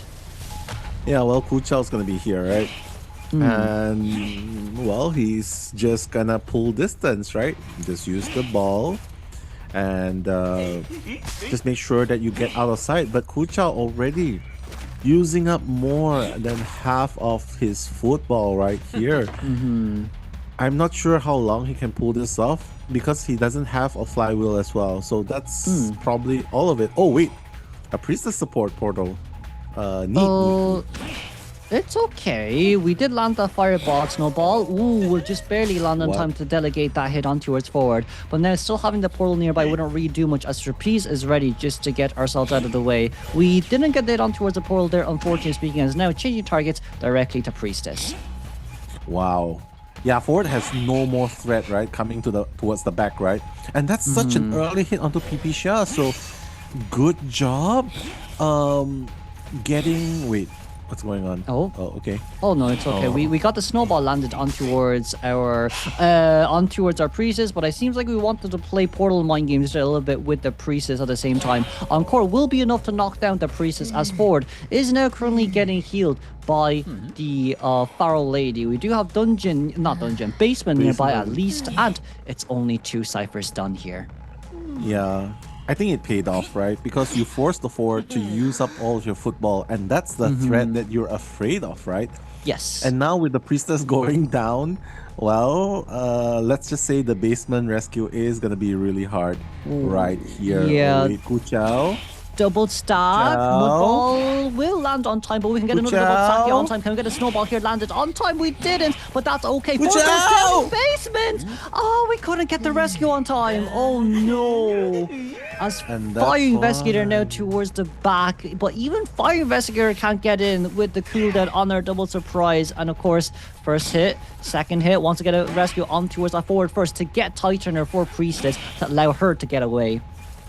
Oh my god, expending so much resources just for this. Imagine having all three of them here. It just means that the Cypher is gonna come to a standstill. And now wanting Kuchao instead. So, whew, my goodness, this is not looking good for GG. Yes, and like with Warp here ready from the side of Jin, he can instantly warp out towards Priestess and then drop down his double surprise in order for him to locate her current location. We can see here as well, Warp will be dropped down just a bit further away as we just saw where Priestess was. So overall for here, it's okay as Priestess can't really heal herself up on time and it's way too close towards the basement, and we can actually drop this one out on the outer side of the hotel and then back towards basement we go looking for forward to get that second man eliminated. Uh-oh, you're not out of the open just yet because right now Kuchao is just gonna have to reside with his fate and die in the basement. Because if he doesn't do that, oh my god. It's a little bit too late. Fire Investigator's down also. Very, very dangerous noble, and that's why Jin trusts in his hullabaloo. Right now, it seems like everything has been just downward spiral for GG as Jin now picking out the third survivor, Pharaoh Lady being the only one that's healthy. And if Jin goes with a 4K here, doesn't even matter what GG can do in the next half. Yeah, and not only that as well, currently for GG, the biggest issue is you can't get this formal elimination, or else there's no way for you to be able to take the win away from GR. If we get 4-man eliminated here, that's also considered no overtime here from our side as well. So, last games isn't really the best from our point of view here, especially from the audience. PB Don still trying to contain for as long as he can, but the fireball will just land inevitably as right now back in towards Cloak Form we go. But unfortunately speaking, still 30 seconds on the side of Fire Investigator before he goes down. Oh my god, he knows the trick as well, right? The mind games as well. And it looks like PP... wait. Oh, the mind game's happening again, but the double surprise is gonna catch PPZ, and unfortunately for GG, they're gonna be 4K'd.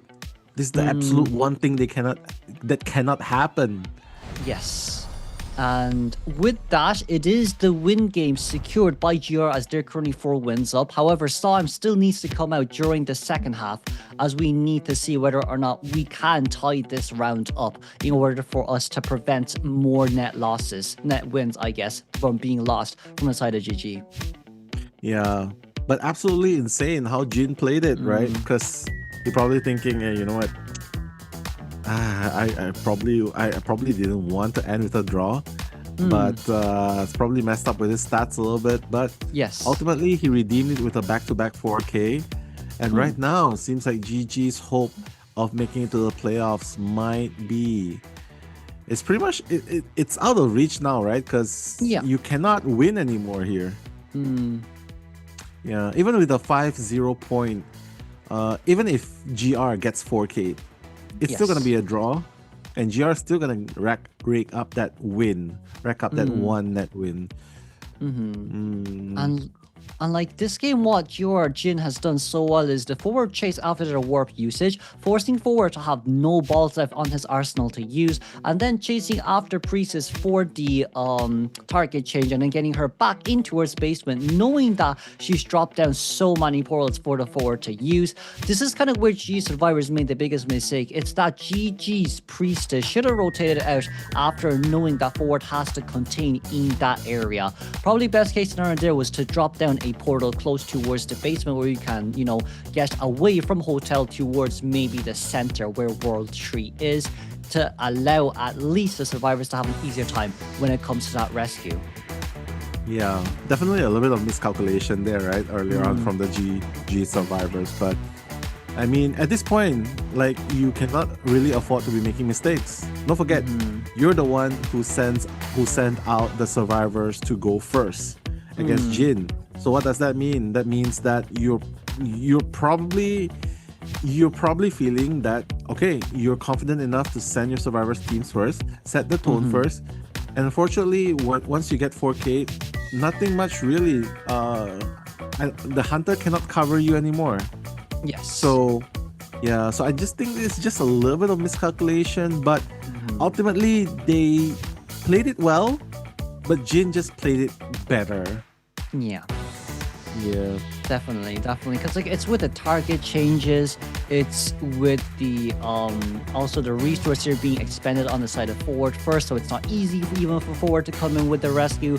We also saw as well, even if Kutao came into early rescue after the drop down and the double surprise, being able to land the normal hit on towards that forward, that rescue, practically speaking, at that point was just impossible, especially when you still have a second activation on those ability usages for the Hullabaloo. What we see here as well, right, it will be Sam here subbed in for Chiu instead, as he needs this 4-1 elimination to make sure that they don't have that many net losses. And here, as you can see, 57.34 seconds average time to knockdown, overall 5th place from all the hunters in the group stages. Yeah, him coming out right here, right, doesn't change the fate of GG. But you still gotta play. You still gotta play simply to record, right? To record because it might be 2 net wins for GR. So you kind of still need to play it until the very end. For Shelma though, I mean, look, GR is just really comfortable. Like, you know what? The minimum is just a 1 escape. Well, there's no minimum here. I'd say they can play whoever they want, right? Because they did win game 2. So even if they get 4-man eliminated, it's still a win for them, guaranteed. Yeah. So I do wonder, right, as you can see, their Super Q was smiling quite a lot. I do wonder if they have some new Survivor team comps that, potentially speaking, GR wants to take into consideration here to play, as this is probably their only chance in Group B. Yeah. Just seeing everyone in the chat as well. Crazy Boy Rodka, shout out to you. I'm always happy to be here and support my favorite esport. This community is genuinely amazing. Well, we're happy that you're feeling this way. And yes, you're right. This community definitely is amazing, especially in calling out bold casters and fake wigs. So. Oh no, it's okay. It's to the other casters. It's not to us. We've done our deed. We have both indeed done our deed, so it's fine. Here, there's 3 other casters there. Roasting is love here, apparently. But yeah, I mean, regardless of what happens, well, at least we avoided the brand of OT, right? So yes. Ooh, the queen and the princess. I wonder what happens if both the queen and princess are taking up the mics. That would be double OTs. I don't know. But back to the game itself. Right now, yes, like what was mentioned, yes, you're right. They don't even need any survivors out. They practically won it already, but you know, it's still good to come out with a W, because if you get 2 net wins, well, you're pretty much invincible at this point, right? You want to have that in your track record. So GR right now, same lineup. Oh my god, a direct challenge. Florian. Oh, that's interesting. Yeah, same 2 picks is very interesting. There we banned out Archer in exchange. Prospector.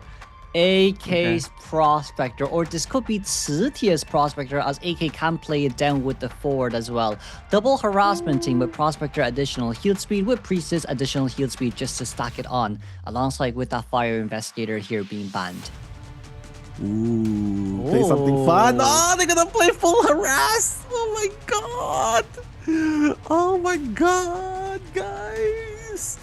Well, this is one for the road. I think this is GR, like, you know, like maybe they're following what you said. Like they're just playing and practicing. Maybe there are characters here. This feels like a Suicide Squad. It probably is. Like you see here as well, it's Zyro on the forward. It's not even AK on the forward. It's ZETA on batter, not ZETA on prospector.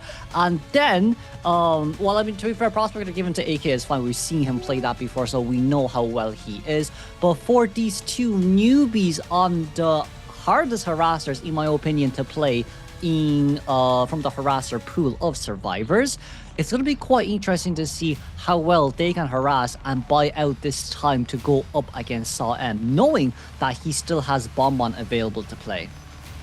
Yeah, well, well, guys, be prepared for a 10 minutes match, because this is probably going to just be harass, rescue, and back and forth, right? Maybe one person will be decoding, for sure, just for the late game.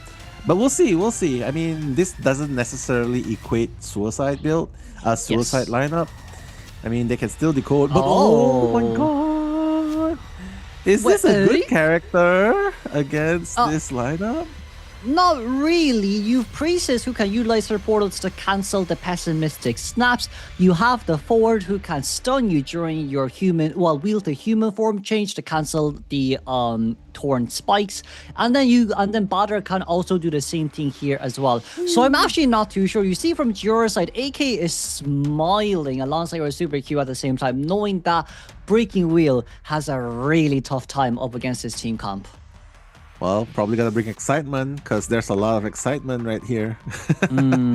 Definitely high intensity match right here. But guys, here's one for the road. Breaking Wheel versus the team of bulliers, the bully team, right? Add one doctor into the mix and you have basically everyone just coming back for the action. Yeah, right? But you know what? They're gonna play it like this way. And guys, Sasabella, hopefully you don't fall asleep in this match, because it's gonna be an interesting one with Ganji, with Norton. Two characters that are seldom picked, right? Seldom picked right here. But all right, seems like Breaking Wheel is gonna position himself next to Fiona. Ganji's below. So obviously here you should go for the Priestess first, right? Well, a bit hard to say, because Priestess with her portals means that Breaking Wheel is forced out of the out of his wheel form, right? So maybe speaking here, if we do bring excitement, it does work really well up against the Priestess. However, using excitement for a Priestess really isn't the kind of de facto here that we should be looking at, especially with 3 other harassers on the map. But as we look straight towards the persona points, it's going to be Flywheel Knee-Jerk Reflex on Prospector and our batter, and then Flywheel Titaner for forward and Priestess. No borrow time here. We trump card Insolence, Rage, Berserker, Mischievous, and Addiction with excitement on the side of Sam, as this will be the final matchup between Group B.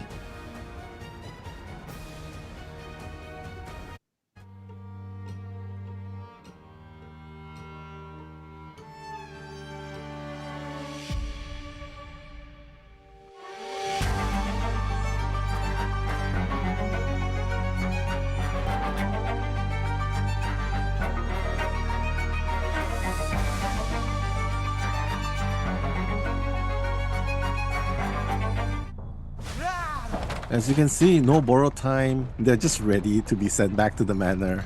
And that's the punishment for bullying, right? So oh wait, AC. Okay, it's fine. It's fine. He's good. He's all good.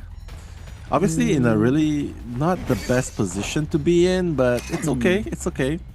In human form, you're not necessarily the fastest, right? But okay, getting through with the will form AC right here, trying to get that second spike.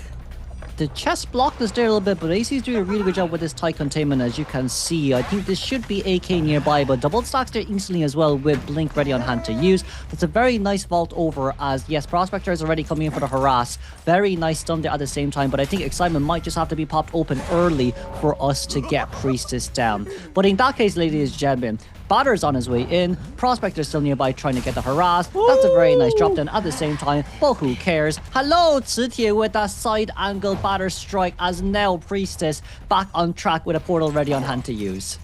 Oh my god, and Forward's the decoder of the team.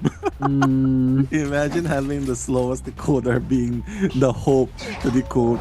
But right now the Terror Shock is gonna allow Xiaoma to have that full presence. But City still in the vicinity. Xiaoma obviously wants to get more spikes. Just wants to... He does not have excitement anymore, right? So this is gonna be a problem. Nice flywheel. Nice flywheel. We're looking to see whether or not there's a chance. There is. Priestess back over towards the winner here. Tolerance is not going to be able to do much as 2 bottom balls already here being consumed and broken by the breaking wheel. AK still nearby for the... And gentlemen, let's not forget, as right now trying to get that additional stack on towards Priestess, but we don't have our Torned Mail here to use, so no second additional stack. And once again, Prospector could be looking for the stun, but this will just be a hit past the window. Oh, it is not. It's a great body block. Yeah, it's a great body block. And the pullback. He's like, yo, guys, what's up? Forward on decoding duty, and it's just both of us. I believe once the Forward is done with one more cipher, he'll come in and join in the fun, right? Batter. Nice fight ball there from our side. We didn't get it there, unfortunately. Hold on. We need to get this one no matter what. We missed once again. Time! That's 2 misses, and the third strike is the charm. You see, Prospector is currently getting rid of his spikes, and then Priest is finally decoding a new cipher. But we do have long portals after all, as Prospector got forward to actually drop down his spikes. And now AK, that's a very beautiful spike. 3 seconds left until our Pessimistic is ready. That's going to be for human form change, but Forward just to cancel out that max presence once again. GR is on sync in game 3. That's true. 3 minutes and only 1 cipher's being done. That's not the standards you want to set, right? But as the fun continues, the burst spike is going to be executed onto AK. But hey, Kuro, Priestess is up to full health. She's happy. She has Tide Turner and she has Flywheel, so she has everything.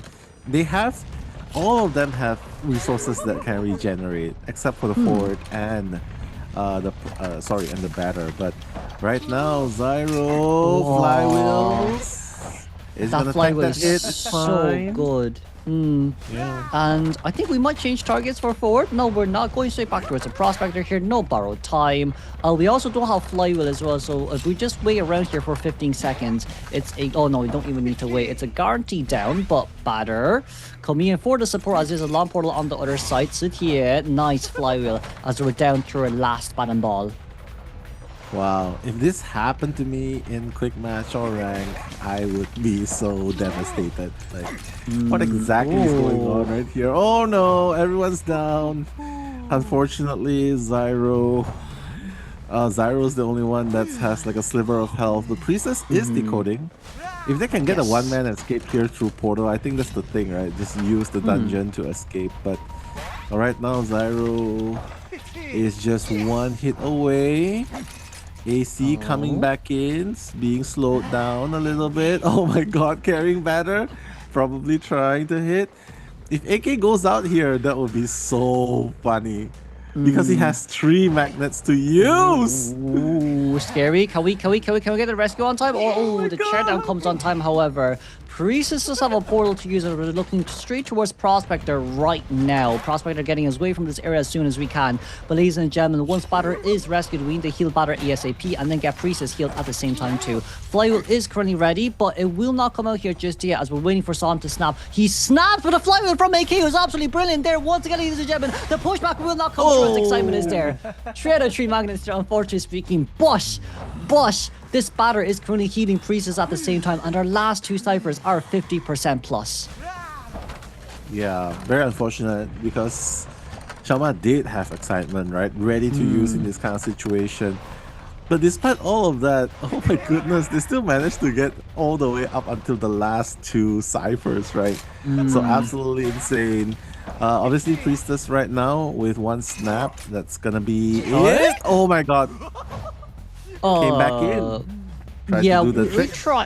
We tried to double portal back. Sure, look, that's not going to work this time round, I guess. We see Juan doing quite a lot as well during his professional days, though. Sam is probably traumatized after so much double portal reloops.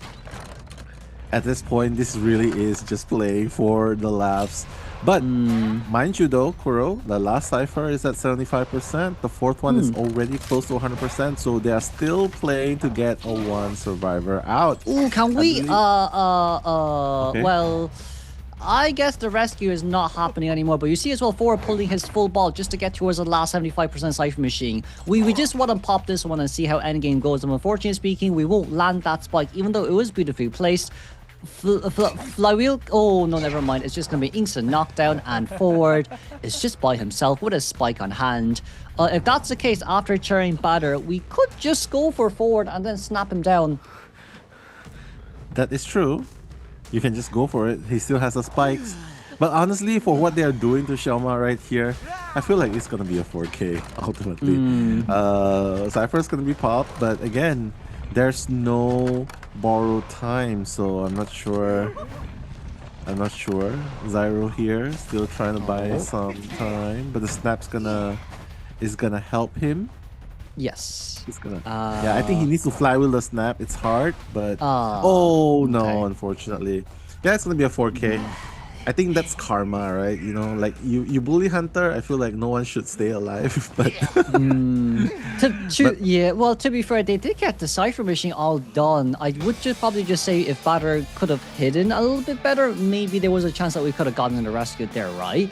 But still, there is no overtime, as the winner here will be given towards GR, as they are guaranteed a place, by the way, for their rankings right now. So they're at least top 8, not top 12, as GG, unfortunately speaking, will not be able to qualify, as Wolves is guaranteed 3rd place right now.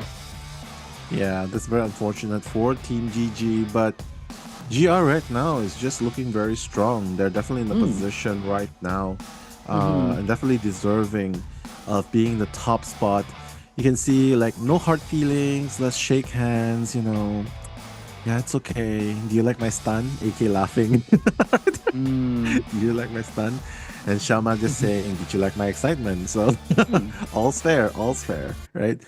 But yeah, very entertaining match right there. Well deserved. GG, well played to both teams.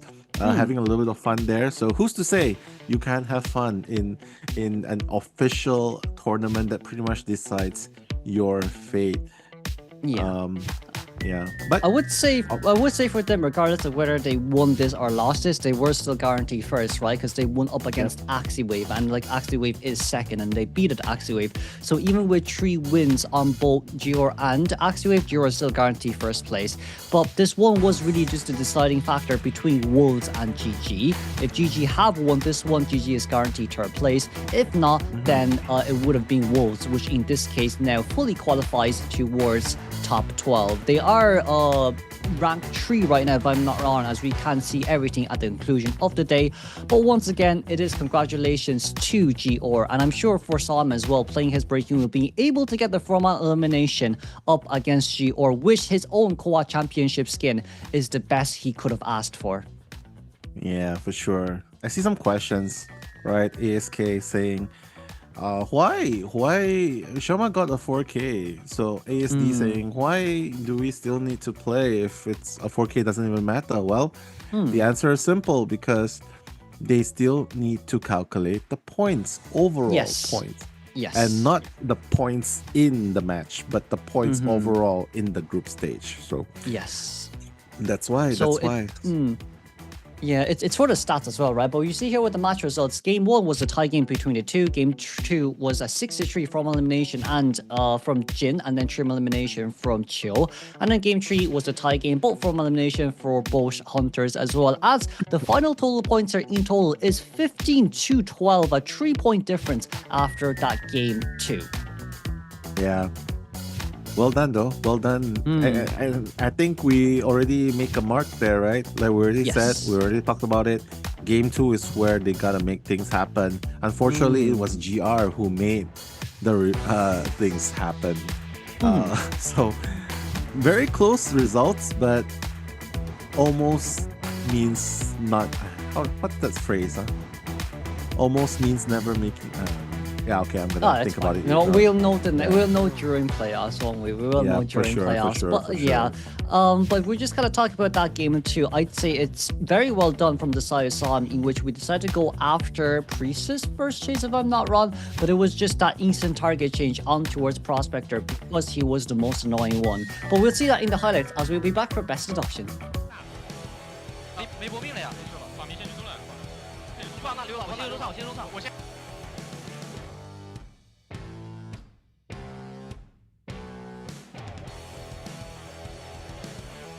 大方 B 杀好像都不好抽了。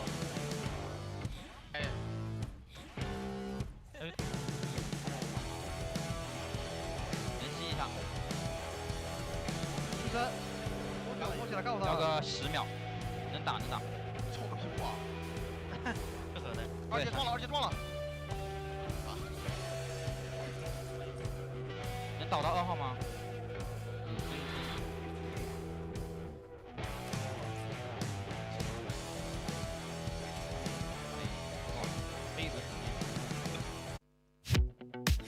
All right, fun games at the very end, right? Since the outcome has been decided, might as well have some fun right there. I see Jade, Pierre, Noel, you're having fun chugging the cola yourself. Please do send some drinks here as well. Guys, do remember to hydrate as well as eat because we are only at the halfway point. We still have 2 more matchups to cover later on. Of course, that's not going to be us. That's going to be the OT pairs, I believe, going to the next one. But one thing is for sure right now.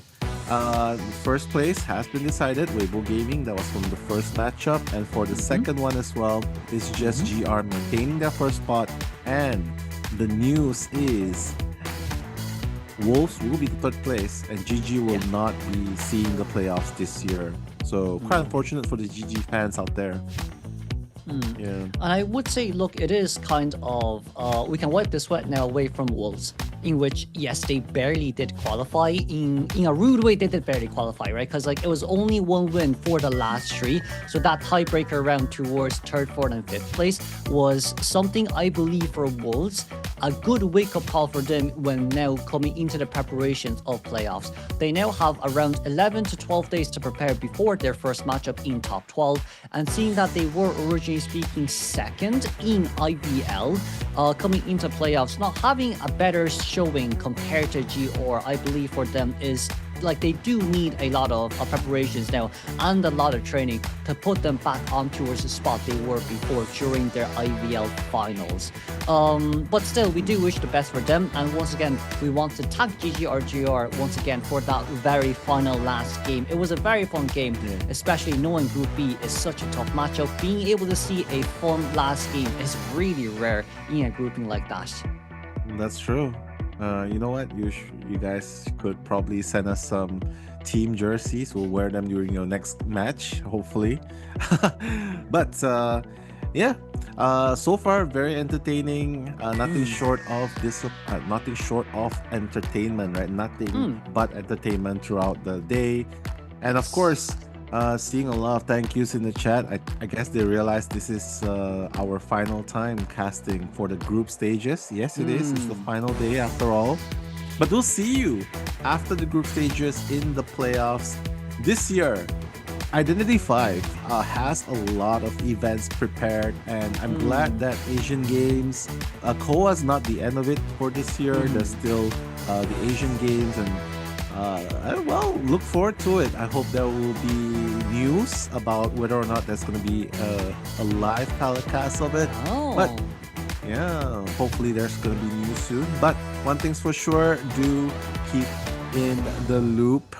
And yeah, super excited to see what's up in next for IDV this year, going into next year. But Kuro, Jin, I think Jin would be the MVP, right? Yeah, For sure, I think for right? both of us, we're not surprised. Yeah. But if it's the survivors, though. Yeah. Okay. I mean, Well- Jin, once again, look, it's that IV Game 2 format elimination game that did change the game the most, and in the format elimination game 3 to deny GG of any possibility of moving on. You see here as well, this is his 4th best deduction, average deduction points of 11,692. Terror shocks here is 0, knockdowns is 8.33, eliminations is 3.3, knockdowns is 8.33, average eliminations is 3.33, and pallets destroyed is 1.67. Overall for Jin, 4 best deductions in such a hard group like this solidifies his standing of, potentially speaking, at least top 5 hunters in the world right now. That is very true. 1.67 right there. Palace destroyed. But yeah, very well deserving. And I wonder how many MVPs has Jin already garnered when he's playing, right? But it just shows how dominant he is, how good he is playing Hunter, right? But Kuro, if you were like, just a quick thought, if it was the survivors part, who you think would be the MVP if it's the survivors side? Well, I think it could have been AK with that flywheel and prospector, but we'll move on straight towards the interview phase as we will be back for Game 3 later on. 大家好，我是加的卡梦。大家好，我是加的阿策。 欢迎2位来到我们的赛后采访环节。刚刚这一把拿下来也是还是非常精彩的。那首先第一个问题想要问到你们的是，因为你们其实在来这场比赛之前是已经锁定了我们的小组第1的。那这场比赛呢，可能对于其他战队来说是一个非常万众瞩目的状态。那你们作为求生者在台上比赛的时候，心态和感受会是怎么样的呢？就想着能把比赛打得精彩就行了。确实是今天也是做到了，比如说我们的最后那一局，确实是各个人都发挥了非常出色的表现。那还有个问题想要问的卡子哥，因为我在一开局的时候我就看到你今年这个小组赛这个发型啊，这个颜色是非常不一样的。我比较好奇，这个是图一个好彩头吗？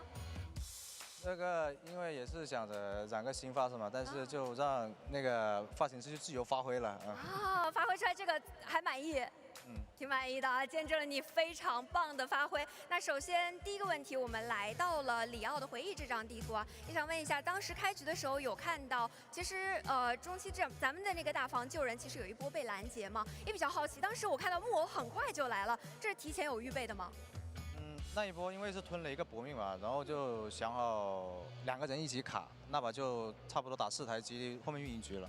所以早就在预料之中啊！不光这个地方的救人，其实我觉得卡子的那波调香也是非常秀啊。几年前是非常绝活的调香，现在还是非常绝活的调香。那当时后面的时候来到机子，其实修的也是非常赏心悦目的。我相信大家应该也知道，这是我们 GR 战队的一个非常棒的、非常优良的一个传统，就是我们密码机的计算和分布是非常精密的。我有观察到后期的时候，其实3台机胜的是天各一方的。跟大家分享一下是什么时候开始排兵布阵咱们的这个密码机呢？就是最后尽量留出远的电机嘛，然后如果能把监管者的传送给逼掉的话，全速抢击就直接打一个不用救人贴门，然后他传送也没好的这么一个局面。确实可以看到咱们的密码机修好了之后，其实监管者是来不及传送的，也是保平了，相信了我们的自己家里的监管者。所以我有看到年景其实上来的时候，第一把也是保平了。那也比较好奇，咱们今天的整体的战术是偏平稳一点的，还是比较激进一点的？平稳吧，就尽量不出差错就行了。我们台上出现了一个放空的阿策，现在脑子里在想什么？没什么。没什么，咱放空一下。确实刚刚打得非常的辛苦啊，允许在赛后采访稍作我们的这个放松啊。来到不归零这张地图，其实对于求生者来说，开局没有那么的舒服。但是今天04那个波救人真的太关键了，下来有没有夸一下他？作为非常有经验的选手，所以04在台上会比较紧张吗？在救人的时候？也无暇去紧张吧，但是 BO2不归零。也确实靠0次，然后我们才能跑一个。所以大家当时后面有没有什么鼓励他，或者下台的时候跟他说一下，还是说属于那种叮嘱他下次要更好？今天就让他带飞就行了。了解了，其实夸夸也非常到位的。那其实到最后 OK 来到我们的阿策的环节了。其实最后那一个气象学家拖的时间非常够，因为我其实从监管者的视角里是可以观察到，他有在纠结要抓3抓呢还是4抓，但是因为你那个层云非常秀啊，所以是打消了监管者争4抓的这样的一个念头。你当时的操作思路会是什么样的呢？就是想办法走一个吧，地窖太远了。哦，所以是优先想着是还在想走地窖的事情，但是队友跟你说地窖太远了，别想了，就在那里溜就可以了，是吗？是的，啊，确实啊，我们的一直以来 G2的求生者都是非常高要求的，在要求自己了。那来到唐人街这张地图也是第3把了嘛，因为对面是有一个6比3的分数要还的。那对于你们来说的话，是更想要求生争还是监管争呢？也不需要争吧，因为 BO3的话我们是优势，就想着还是尽量不丢分的去打。所以就是稳稳的来就最好了。那我也确实可以看到年景上台也是摧枯拉朽，非常非常棒啊。接下来就来到了我们最后这一把，相信观众朋友们印象也会比较深刻啊。咱们的这个阵容选出来，我相信是有说法的，但是这个说法方便分享吗？不方便分享，我们可以问下一个问题。说法，因为年景已经是打完一个世俗要说就已经奠定胜局了嘛，最后一局就想着跟马皇的这个破人碰一碰，然后他也真选了，所以然后拼尽全力无法战胜嘛。就是也是早已期待了这样一个破轮的监管者的选择。那我也可以看到大家其实是非常全副武装，3个 OB 位。那相信大家也看到了，其实每一个 OB 位都有发挥出自己非常全力以赴的这样的能力和技巧。我比较好奇一件事情啊，大家都玩到自己想玩的角色了吗？因为3个 OB 位嘛，在分配谁玩谁的时候有什么说法吗？就是自己想打啥就拿啥啊，所以阿策是非常想要那个祭司的，对吧？啊，是的。哎，那个祭司我就要问一下了，其实那一波气球刀还是蛮极限的嘛。那一波的时候，你的内心思路或者说椅子上的人有跟你说什么吗？就是想办法把人救下来吧。啊，就是思路非常清晰，甭管别人跟你说什么，反正这个人我一定要救下来，对吧？那也是比较好奇啊。其实，在中期的时候，我有看到大家这个密码机进度不太够啊，进度也不是特别的多，很少能够看到 G2求生者的局密码机修的是没有什么欲望的。所以后期我又看到好像又开始猛修机了。中期到底是谁去催了一下这个密码机呢？我坐在椅子上说得修机哎。啊，得修机是吧？那得修了，卡子哥 is watching you。就节奏太紧凑了嘛，还是修不出来。哎，有更重要的事情要做，我了解的。OK 啊，那其实现场今天也来了非常多应援的粉丝，那里还有一个非常可爱的应援图，有没有什么要跟我们粉丝朋友们讲的呢？谢谢大家的支持，然后咱们总决赛见。谢谢。那阿策这边呢？谢谢大家的支持吧，然后也谢谢2位来到赛后采访环节，今天表现真的非常精彩，像你说的打出了非常精彩的操作，也非常期待你们接下来的精彩表现。那接下来马上要进行的是今天的第3把比赛，让我们稍事休息，马上回来。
就决定是你了，心燕。牌没有问题。Omni 从不言败，祝 Omni 获得胜利。各位选手已准备就绪，将在赛场上展现顶尖的竞技水平。首先，让我们有请中国大陆赛区 ACT 战队登场。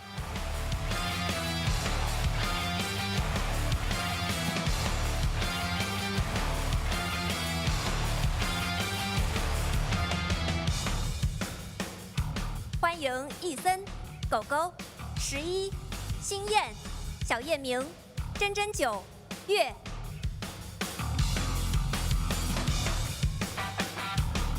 让我们有请欧美赛区 Omni 战队登场。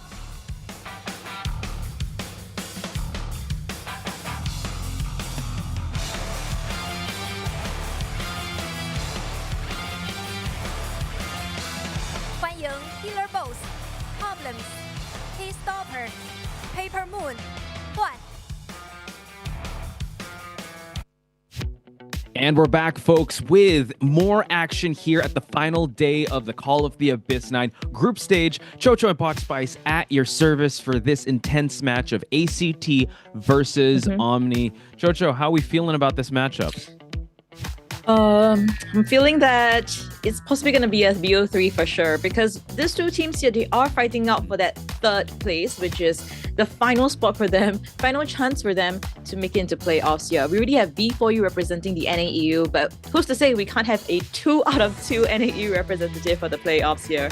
As we look into our map pick here, we're seeing ACT picking up the Moonlit River Park and Omni opting for Pit Stoppers to go first. Yeah, so interestingly enough, based on my notes, Omni really like Lakeside. They always have a chance to, like, if ever they have a chance to pick, they always go Lakeside. And they actually like banning out Moonlit River Park. So ACT possibly doing their homework and maybe also setting up maybe their survivors for a better performance, because unfortunately both teams only have one win under their belt, and ACT having the overtime up against FPXEQ, which was very closely contested. Very closely, definitely. And for the side of Pitts, we have been seeing him kind of carrying the team here with all those wins, the tie games, etc.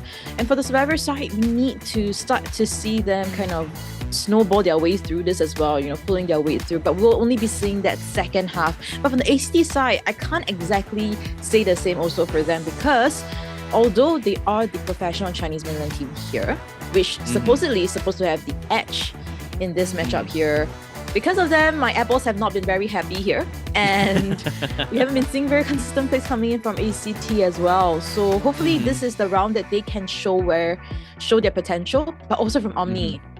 I do hope that they also make it here. So I'm a little bit conflicted. A lot of heartbreaks, right? Even from yesterday, there was just between LX and B4U. So this match is also going to be highly contested here. Introducing first ACT, Sen, Gogo 11, XY, Xiaomiao 5, and everyone else. It's too fast. I can't read that fast. KB, Problems, Pit, PPM, and Juan to round out Omni. But I can read fast. Is the chat saying what's up to everyone? I see Salty, I see Caro, I see Pocket Ratty, I see Floyd, Chuan, Snooty, Just the Girls, Sleep Seas, Dragon. Shoutouts to each and every one of you. But Chocho, let's take it to the stage and introduce the survivors of ACT before you get to your shoutouts. All right, for the side of ACT, we are seeing Xmail 5 here. As for the stats, we're not seeing anything particularly striking here, but his preferred characters is the Lanternist as well as the Aeroplanist. For his recent play, he recently kite out PRR's Hermit for 136 seconds of containment time using that Lanternist. So it's something that we can look forward to in the round. This round, in fact, against Pit Stoppers, as we have their next player here, Zen. Yeah, Zen having to use the Puppeteer as well as the Seer, but he also has a lot of characters that he's used out. He brought out the Meteorologist, the Journalist, Embalmer, Enchantress, Prisoner, and even an Acrobat. So him and actually Xmeow5 have a lot to their roster, and I think they kind of swap and share certain characters like that Puppeteer. As for their next player here, I believe it is ACT's XY. XY is why we've been seeing a lot of the harassment characters here. A lot maxed out here compared to his other team. We're seeing ranked 7 for average deduction points, 9th for escape rate, 8th for average containment time before the first knockdown at 75 seconds, and average decoding progress at 180, ranked 4th among all survivors. We did see his Antiquarian as well as Archer before, but the Antiquarian had a 3.5 Cypher Kite, which is 122 seconds of containment time against PRR's Hunters Ivy at Lakeside Village.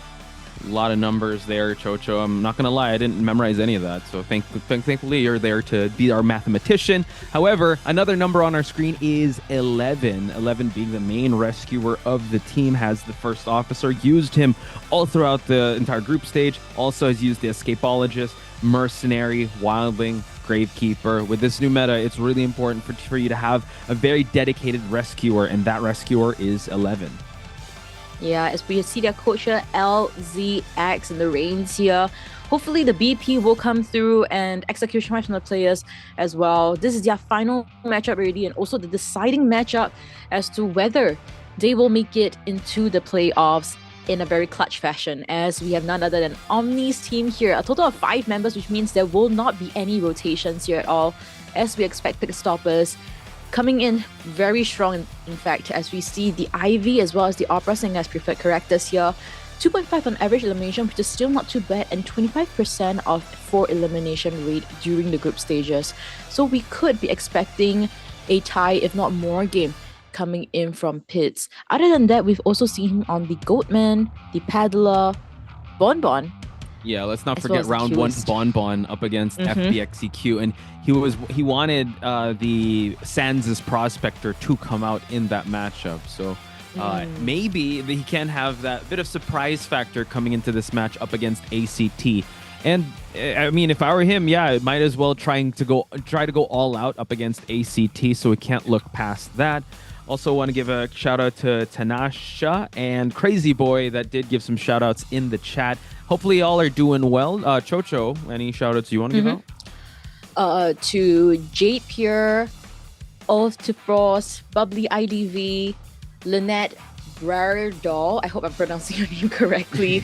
And also, I think to Dragon, he or she was asking if I was feeling better already. I do hope so, but I feel like because of these long periods, sometimes talking too much, it really does pull a little bit of that weight onto my throat. But hopefully today I'll be better, and there won't be any choke up coming in from me as much as the other days. But we're already on team number 10 already, right? I gotta pull through it. Yeah, we just gotta go all the way through, and then hopefully I'll be healed by playoffs. We gotta ramp up towards playoffs, because playoffs is gonna be a best of 5. So and then grand finals is best of 7. So we really have to be able to ramp up just like some of these players. We also note that Omni is a non-professional team. It's just Pit that's going to be there, as well as the survivors. So they don't really have that, I'd say, that vantage point of a coach's perspective in this matchup. So he's going to have to just be there and do the whole pick and ban by himself. And yeah, we also see him like fully geared up, right, with that powder on his hands as well. He doesn't want any slip-ups or suddenly dropping the phone out of the middle of nowhere during a chase. That's going to be terrible. So hopefully we see smooth gameplay coming in from Pits. But also from ACT side, I wonder what kind of team comp they're going to be coming up with, because coming to BO1, we've actually talked about this, there's a lot of meta characters, but from the side of ACT, I believe they will kind of do like a 50-50, maybe 50% meta or not, and then 50% non-meta. So at least coming BO2 and 3, there are still things to work with. Yeah, they've chosen Moonlit quite a number of times, I believe twice, and also twice on Lakeside, so I can trust that in round number 2 it will go to Lakeside if when Omni gets the advantage of map. However, with a big map like this, I'm a little scared to see how Pit would be able to kind of prioritize the meta hunters and which one he'll bring out, because there's a lot he could choose from, but he has to choose wisely as we start out picks and bans, banning out Puppeteer and the Doctor, allowing the Antiquarian and Forest Officer to come out. Now, Seer is going to get banned. It's interesting that they didn't pick up that Survivor, meaning now maybe go for another harasser or another sub-rescuer in Aeroplanist or Meteorologist if they want to go all out in this first round. I like the idea coming in from you, but it seems like ACT side, they will be picking up the Lanternist here. And you mentioned the aeroplanist patient will very well here. Meteorologist will be working very well here. But actually, as of now, we are having a lot of the characters being expanded here. With first officer already gone in BO1. They are just left with the Gravekeeper mercenary as well as the escapologist that will be looking at the later rounds. Antiquarian as the harasser here. And meteorologist Ben getting from pits as well. Yeah, responding with this, they could go for the aeroplanist, the patient as well. So it seems like they're gonna be going for that perfumer. Yeah. Perfumer has been able to guarantee a lot of those safe rescues, especially with that shield if she returns back without getting that hit. So from ACT side, overall, it's looking pretty well balanced. But here is the question: what is Pitts gonna pick here? Well, he does have a number of hunters that he likes going for. He's played Ivy and Opera Singer the most. Like you mentioned, also has a Goatman, Peddler, Bonbon. I don't think we're going to see round 1 Bonbon again after that happened in FPXEQ, especially, I think it was Ever Sleeping Town that he brought that out. So huge map. So Opera Singer would work out quite well. Ivy also, those seem to be his go-to, but I think they might be also gearing up towards a Goatman potentially because of the tankiness of the Perfumer. And I like that they, kind of saved up the Meteorologist and Aeroplanist in round 2 because they've spent a lot. I'd say they expended a huge asset here in having the Lanternist because we've seen a lot of games where Lanternist gets MVP and also is able to prime the last Cypher. So their pickup here signals to me that they really want to get at least a tie in this round number 1 to set up Jinjinjo to get the victory come round number 2 or a second half. Yeah, I think that could be the game plan here, especially with Jinjinjo's recent performance here. Really, with that 4K continuous streak against PRR, he could be able to replicate it for the second half. But with this first half here, Pitts still trying to decide what is he going to be going for here. But this have ACT, honestly, there isn't any mobility much of when it comes to these survivors here. So Pitts, he will be selecting the Goatman here. He could go for very tough figures. Okay, this is our full counter team comp here. I was thinking like, oh, there will be easier chase. Where is it? I don't see it. Because the Perfumer here, she can do the perfume within the cage itself. If she returns it, she has the shield in and she can destroy that. I would take that window time to kind of destroy that cage as well. Lanternist being the invisibility form. How are you supposed to cage someone that is potentially invisible as well? True. Yeah, you can't see what you can kite. And yeah, but the Antiquarian tight areas is gonna be hurtful for Pitts Goatman here, as we will be gearing up for game 1 first half between these two teams. Question here is, how will the spawns be for them? And who's gonna get priority of who's gonna get priority of first stop and fourth stop? We're gonna find that out in just a bit. And also, one of my concerns is the cages, right? You want to be able to conserve those cages. Antiquarian seems to be the closest between the 10th and 4th stop. We're giving Perfumer access to that first stop. Bridge Cypher is going to be on to the first officer just so that they can rotate for the first rescue, either on the 1st or 4th stop. Meanwhile, Lanternist safe at the 2-story area. So will Pitt actually chase after? Oh, wow. Okay, spawning right close to the Antiquarian. Maybe can even cross the bridge to go towards that Lanternist. So we're going to find out in just a bit who this Goatman will be chasing first. Yeah, it could be the Lanternist at double story. If it kind of forces the Lanternist to go out into outside kiting areas, that could be best for our Goatman pit stoppers here. But Antiquarian is also still an opening for him, but it will just be very tough with that constant disarming harassment. And as we see, no coach coming in from Omni's side. This is a full BP coming in from pit stoppers. As we look into the personas, we're seeing Peepers, Trump card detention. As for the survivor side, we're seeing our Lanternist potential first chase with a 3-9 build, X1 Antiquarian on a 3-12 build, Perfumer with 6-9 build, and 11 with a 3-6 standard build. So game 1 first half at Moonlit River Park. Live commentary brought to you by Chocho and Posh Spice.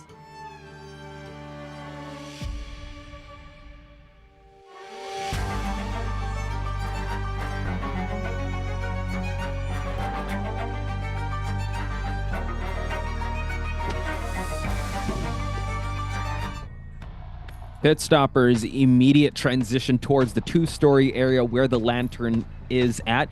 XMeow5 realizing that he's going to transition away just to get towards this palleted area. So again, we talked about it before. How can you chase what you can't see once you're able to get the living frames going? It's going to be a mind game here on out. Dropping the pallet, but we do have peepers to help out Pitts be able to spot out XMeow5. Unable to get the pallet mind game there, forced to break the pallet. We've already got a living frame onto one of the ciphers, so he's going to have to make haste if he wants to be able to control the cipher rush.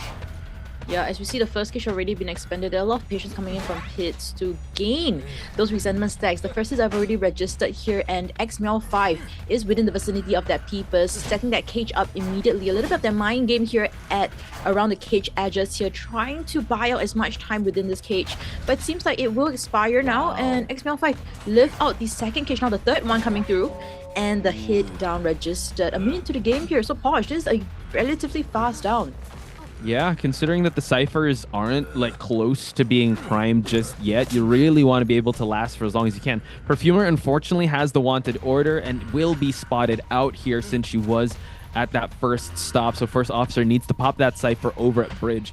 Zen's gonna have to take this first kite, but as you said, oh wow, didn't even go for the perfume. Does get chip damage here. We're gonna buy a little bit more time because she does have the perfume to work with. So now we're going to be able to break the cage first. We're going to perfume back, but it's getting very scary here, Chocho. It's getting really close though. Ooh, able to get that before half rescue. Coming in very clutch from Zen. Pitts unfortunately did not win that mind game there, as the Lanternist did not push, did not click on that living frame back into himself actually. So that hit still registered onto XMeow5, and she will, a basic damage actually enough here, but this cage will also helping close the distance here as the Tide Turner effect will end now. XMeow5 will be seeing the chair for the second time, and the next Tide Turner is on the first officer. Luckily, the first officer was able to pop his cipher. Now they're working on their fourth, which is almost at 30%. They don't have a last cipher just yet. Pitt wanting to harass the ciphers on this side of the map, so the chair is going to be there and to be able to make it towards the rocket chair, and this allows the transition of 11. Already popping that pocket watch here. Peepers is possibly going to help him out just to spot out the first officer, but he still is invisible. Luckily, wanted order was really on their side, so now gonna try to see if we can back away. He's able to actually move away from the rock of the pocket watch, but now we see Pitt approach, gets the hit a little too far. The rescue does happen, but XMeow5 unfortunately on last legs, able to pull back the living frame. Oh no. He was able to pull back, but the hit still connects after in the second swing. XMeow5 will be seeing his demise here. We're seeing the last cipher stagnant at 24%. It seems like survivors are prioritizing the heal onto the perfumer first. After this Tide Turner, and the heal will be helped for our first officer.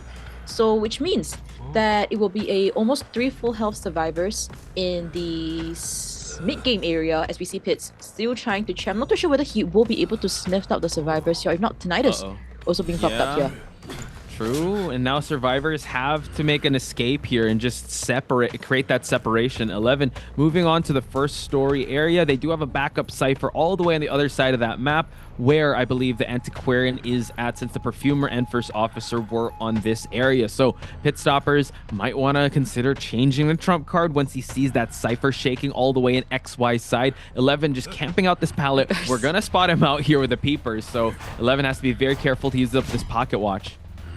As of now, the second peeper has already been placed. Slowing down the movement impact coming in from 11, but yeah, Pitt's still unable to just get that hit onto the first officer, even with 2 peepers being placed down there. So this is just the power of the first officer just in general here, as we see the 2 ciphers being forced. So 11 does have borrowed time to work with, does have another watch coming. Does not have any watch anymore, so he needs to kite it out. Cypher is prime. Wow. They need to just gear up for the end game, and 11, as long as he doesn't die at the gate, he should. Yeah. They should be So able to get the unfortunately, tie game. Chocho, the 2 cages didn't work in Pitts' advantage here, forcing the end game pop. We already have survivors at the end game here. Nice vault through to the pallet. So this allows the gate opening. Are they going to be able to open up in time? We have some peepers, but no, we're going to go for a chair. That means we have a tie. No, he gets there in time. The gate's we get the open. teleport, but Oh we my get goodness, the this is not disarm. great. Not great.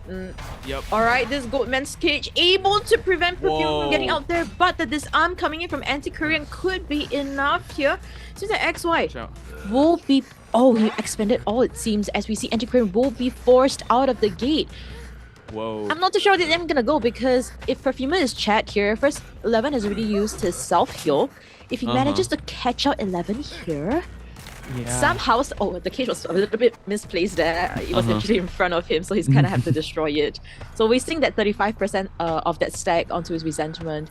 This Tinnitus is activated, Posh. Yeah, this is very scary. I'm surprised that they actually went for the sell there. I thought Antiquarian could still stick around and try to go for some disarms, but now just right in front of him, first officer is gonna fall, and we have Pitt getting the 3-man elimination up against ACT survivors who normally get a 3 or at least a 2-man escape to tie things out for Jinjinjo to be able to kind of get the victory. But right now, Pit Stoppers, great start to this matchup. It's never the end until it is the end, right? Today we've been seeing a lot of surprises here. Somehow, you know, RC got 2-0, and then the insane matchup with 4 harassers, right, with GR versus GG. But this round itself, I am trying to kind of recall what really went downhill, because first officer was down so far away from the back gate area where the 2 survivors are opening that gate. Which means it should at least guarantee that tie game that they're hoping to look for.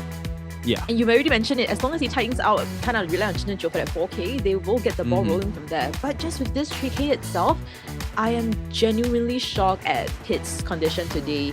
We saw that he kind of brought out the first officer into the air, into the balloon, right? Yeah. Then he dropped it down because Peepers was almost ready for him to change to the trump card for that teleport.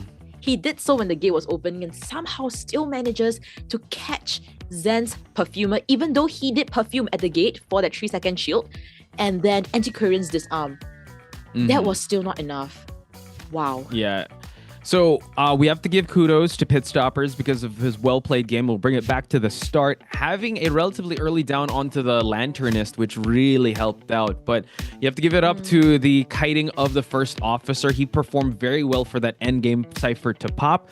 But timing was definitely on Pit Stopper's side, and realizing that the Peepers was off cooldown, and we were able to actually be able to make that teleport happen. So yeah, I guess they wanted to just salvage the situation. Unfortunately, the perfume spray didn't happen, and also the disarm also wasn't necessarily a good one, because the reason that they were able to do that is because he was able to cage the exit. So that's one of the things that you have to acknowledge why Goatman is so scary in this matchup. Detention in a cage could lead to another down, leading to a 3-man elimination. So maybe at the heat of the moment, they just realized this could get a lot worse. Let's just try to salvage it. Let's just try to go for the exit here of one of our survivors, which is the Antiquarian. So I'll bring it back, though, to the matchup that B4U had up against, I believe it was ZETA.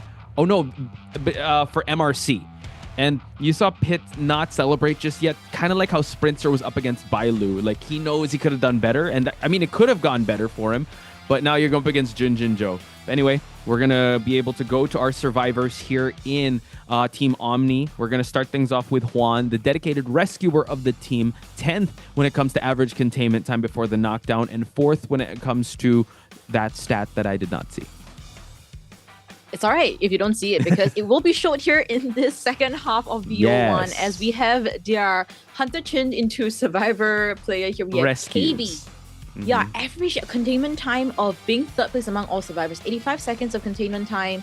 And Magician as well as the Puppeteer taking the comfort picks here for KB. Hopefully we do see, and we see a lot of screams coming in for KB, it seems, from the crowd. Yeah, a lot of support here. Again, Omni being another team that is non-professional, so if they're able to make it, they can join B4U in the rankings to make it towards that playoffs. And now we're going to introduce Paul Blems, no stranger to the Call of the Abyss stage, sporting the Omni jacket now, 7th in overall in average decoding progress. And also, you can see his Lanternist, his Gardener. He's also brought out the Mechanic twice and a Coordinator as well. So let's see if the Omni survivors could try and at least tie this to give to at least be able to set up a win here based on the 3-man elimination from Pit Stoppers. And I would like to call this kind of like the anchor of the team here. We have PPM really coming in sometimes with a lot of those good containment as well as those support coming in from that Prospector. We saw it against FL in their recent matchup against FL, and it was pretty good, I must say. So I'm hoping to see that coming into this matchup. If not, in the later rounds, Prospector should be a potential pick if the survivor side needs a 3 escape or 4 escape game. True. So those are the survivors of Team Omni. No coach going to be introduced here. So we are going to introduce the hunter of ACT, Jinjinjo, able to bring out the Ivy, the wax artist, also has a peddler, and performed quite admirably in the group stage qualifiers, actually the qualifiers to get to this group stage. But, you know, as of late, he has been getting a lot of ties. So that is something he does not need, because he needs to get at least 3-man elimination for them to be able to secure at least a good round number 2 and a round number 3. And previously at Moonlight River Park, we did see Jinjinjo's Ivy, where he was quite disappointed with a 2K game only, because all his other stats in the group stage was a 4K Ivy twice. But this 2K, I believe it was against FPXZQ or FL. And somehow the game was like 3 of them were injured. It was a chain cipher situation, but still somehow survivors managed to skirmish out of that. And yeah, it resulted in a tie rather than a 3K, 4K game that I believe that was up against FBXEQ, and we were the ones to commentate that because that went overtime. Yeah, fun times. Fun times. And we're expecting another overtime tonight for sure, because I know a lot of you guys are potentially also looking forward to our final matchup, which is the next matchup of today, which is MRC versus ZETA. And IJL and IVL champs. That's definitely that might actually go the best of 5. Who knows, right? That's gonna be an incredible one. We gotta, stay hydrated for that one. But before that, still high stakes here, because whoever is gonna win this match will be able to make it towards the playoffs. So and AEU, imagine if they're able to get 2 teams to make it towards that playoffs. I think that region is definitely going to be undeniable when it comes to the Identity 5 talent that they have in a non-pro sense. And I've also been kind of like reading X tweets as well. A lot of support for B4U, especially with their recent qualifying into playoffs. There's a lot of good energy, I would say, coming in from the fans, from B4U's own account as well. So with this matchup itself, the second half in BO1, what can we expect from Jinjinjo? Because the survivor side has gotten a 1K, and this is ACT's map selection, which means Jinjinjo must and kind of have to get that 4K to get that point advantage. Yeah, he hasn't brought out Goatman in this group stage just yet. But you pointed out Ivy can be a potential pick, but based on his previous performance, it has been a bit it's not as impactful as you'd want it to be, since he did only get a tied game. His opera singer is also quite devastating. His wax artist, we did see a wax artist previously that did get more than just a tie, but this is a different scenario. It's still round number 1. So we're just going to find out as the picks and bans commence. We're going to have the ban out of the Seer and the Puppeteer to start things out. Yeah, all these 2 meta characters being banned out here, it's still a lot of room for Omni survivors. The first officer and the Enchantress getting picked up here in response to that. Picking an Enchantress into this, I think that's still fine. It counters the Goatman from Jinjinjo, it counters the Ivy, a little bit on the Opera Singer with those mini stuns does disrupt her a little bit in terms of that, her speeding across, but it also gives room for that restarting of that attack recovery. So they need to be really careful here, as we see the Lantern is being banned out. Okay, this opens up the Aeroplanist pick. We talked about in the first half how Aeroplanist could provide a lot of kite, a lot of support in transitioning, especially at the 4th stop area where you're able to jump across with your jetpack. Last but not least, we have the Magician ban out, so at least one of the invisible comp is not going to be there, and we're going to round it out with a Professor. I wonder if Omni side, they have previously brought out the Professor, because the only team that has really made an impact on me, unfortunately, they will not qualify. This X team. And yesterday, Wolves brought it out as well, but we didn't see that from X team. So this is a little bit curious coming in from Omni. I'm wondering whether if this Professor would be effective though, because if Jinjinjo picks an Ivy and you kind of have to predict for that shell shot, you kind of have to look at the Hunter before she starts to hit you. So it kind of goes against that kind of team comp that I'm kind of expecting from Omni. If they decide, actually they could go for that Meteorologist, in fact. Or it wasn't even considered. Yeah, or in fact... No, I mean there's a lot of options, right? If you're preparing for that Ivy, you want to just transition away. You can go for the Acrobat. You can go with a lot of survivors that can pull distance. But as you pointed out, Professor, in that sense, to be able to time that shell shock, it's kind of like Archer, that you have to kind of look at the Hunter, right? So he can potentially get set up to play the Ivy here and maybe kind of shake the rust off of the previous match where he just got a tie, because once again, high stakes implication here for both teams. The winning team will be able to make it towards that playoffs, and we don't have to consider the Ivy because we're going with a COAIST, and they have to be ready for the mini abnormals that Jinjinjo is going to bring to Moonlit River Park. And this is actually kind of good for Jinjinjo, right? Because the contact points, the cue ball captures, is kind of like you want to kind of pick an invisible team comp, but out of this four, we only have the first officer being kind of semi-invisible with the watch. So let's see if the survivors are geared up for this with flywheels left and right. Aeroplanes will be spawning at the double story area. First stop giving to Professor. Bridge area is the Professor. Bridge is given to first officer, and Enchantress at near fourth stop. You're having the queue is spawning exact same location at where Pitts is. Could potentially go for the Aeroplanist, if not Enchantress nearby. Yeah, pretty much the same of like how the previous game was spawned, but we have different characters, different roles in this matchup. And note that this is actually Jinjinjo's first COAIST in the group stage. The last time we brought this out was in the qualifiers. He actually brought that out like 3 times. So maybe go guns a-blazing to start things out, because the COAIST could definitely ramp up to get that 4-man elimination. Let's look at the persona traits here. We have Blink, Detention, Insolence, Overwhelm, and Berserk on Jinjinjo's side. Meanwhile, full kiting build on PPM's Enchantress. We have Tide Turner, Knee Jerk Reflex on the Professor. Same on the side of the Aeroplanist. And we have Borrowed Time, Tide Turner on Juan's first officer. So folks, can Jinjinjo tie things up or even get more, or will Omni take the first round? We're going to find out in just a bit. That's Chocho. I'm Pot Spice. We're your commentators for this match.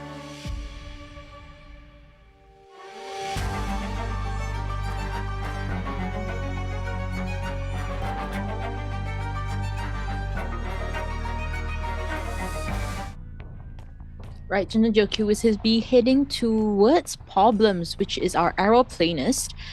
He has jetpacks to... Oh, seems like he's going to be changing targets here. He'll be heading towards Enchantress. PPM is currently decoding in the 10 area. He still has no idea that Hunter is coming towards him.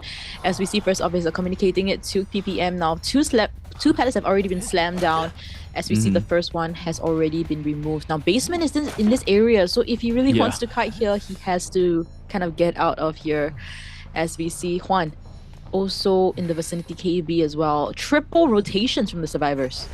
Yeah, so we've seen this before with Goatman and also the COAIST. Like, they just want to get the lay of the land just to see who the best possible chase is, and just get survivors comfy enough to just touch ciphers to overextend. And see, you have the backspin just for him to be able to just go back and forth here. Who are we chasing first? It seems like it's gonna be the Professor. But Professor this time around only brought in a 6-9 build. So Blink hit initially coming out already. No flywheel to counter any of the hits or the contact point. Now first Insolence, due to this, the contact point's already been placed here, but able to capture KB. What a good joke there out of it, as we see him survive out of it. Jinjinjo... You lost him for a bit, but now found KB. But KB able to actually kite out the black hole. That was excellent. This provides a lot of cipher progress to be moved. Again, he did that blink hit just to pop that Insolence, right? Able to actually get another vault here. So KB doing an amazing job so far. Contact point is ready. Contact point is ready here. It will be placed that KB kind of out of the situation, but he needs to use his shell shot here. It seems like he will, but contact point will still get him, unfortunately, as we see an immediate hit right after that. KB will be seeing the chair in the 2nd minute mark, and cipher progress is actually not too bad because of that initial kind of walking around situation. Problems was the only one that decoded until 40%. Still a 3 cipher kite here, looking at the progress of one that's about to pop, one at 70%. So yeah, Jinjinjo, long start, but still able to get the Professor down, and also good mind game on both sides. So now Aeroplanist, lower left side of the screen, already making his way for this rescue, while we have PPM trying to push that cipher, but we already get a contact point there. So let's see what happens. Gonna get a hit right away. Aeroplanist is gonna tank it, and now KB has to move on accordingly. Whoa! Perfect shell shock there. So it seems like KB might be able to kite out this Titana. If that's going to be the case, it's going to be definitely rewarding for Omni, as we see KB kind of spamming the pallet on the other side, but he's able to get that pallet boost. Joe will just play around this area to kind of let it reset first, as we see a winning mind game for KB. And then as you were saying, cast occurs. Once that happened, the Terror Shock did register here. Just playing the mind games very well. But so far, Survivors really biting back here. Joe in a pretty tough spot that he needs to keep mini abnormaling these ciphers. We have PPM here just to provide a bit of that support. We're going to get a mini stun here and try to body block. Unfortunately, we were not able to get it. And now Enchantress does not have a stack. Able to buy a little bit of time, but it's still all good because now ciphers are moving along. But we're going to actually chair here at the bridge cipher where Paul's at. Yeah, we don't want to chair at basement as well, because there is 2 ciphers right next to each other in between this chair. So I'm just gonna be camping out the ciphers here, putting all those pressure, netting the ciphers to get those mini abnormals as well. Now Juan is able to use his Watcher, which means he's able to kind of buy out as much time for this chair. But it seems like an early hit, an early rescue into this. SPC KB does have another shell shock. Let's see if it's gonna be successful again. Whoa. Seems like he is. KB coming in clutch, predicting that bling as well. Wow. Excellent usage of the shell shock and the blink. So now we're also gonna get a pallet slam, and Omni Survivors just running roughshod up against the QS of Joe. But as you pointed out, they're all in this area. We do get a capture onto the first officer, Joe, trying to find the best possible target here, and now we're gonna try to just chase them away. They do not have a backup cipher just yet, Chocho. Wow. All right, it's all right. At least is okay. I'm not too sure how they're gonna play this, because this cipher is gonna be constantly pressured by Joe. And then the only person coming in for the rescue potentially is going to be the Enchantress, or if not the Professor, since they're healing each other up. So Professor does have a Titana to work with, but I'm not too sure whether it's risky enough to bring out the Professor again, since he's on his last legs if he sees the chair again. So PPM here is getting pressured here. I believe a backdoor rescue might happen here. It doesn't. Killer ball. KB here is gonna try and go for the rescue. No, just trying to go and possibly get some scales. I'm not sure. Like you said, he's on his death chair, so it's going to be quite the risk for him to do that. Meanwhile, Paul opening up a new cipher, which is the correct play here, because you cannot it's too risky for that bridge cipher. But now changing his I'd say his attention over to KB, since that backdoor rescue did happen, and they are trying to push that bridge cipher. It's looking real tough for Joe here. It is. In fact, previously with using his IV, this was the kind of like the cipher situation that he had to deal with. So looking at this, PPM will be able to get that hit, but we need to kind of remember of Joe's goal here. He kind of wants to 4K to win in this map selection that ACT picked. Yeah. But as of now, it's not looking very much ideal here. Omni Survivors decoding a 6 cipher, and Problems will see the Hunter's attention. Yeah, it's going all over the place. At least Omni Survivor is just really being able to just move attention away from the bridge cipher. We're over here at the 2-story area, gonna get a charged up attack, and now it seems like Paul Blems will be seeing the rocket chair while that bridge cipher is close to being primed.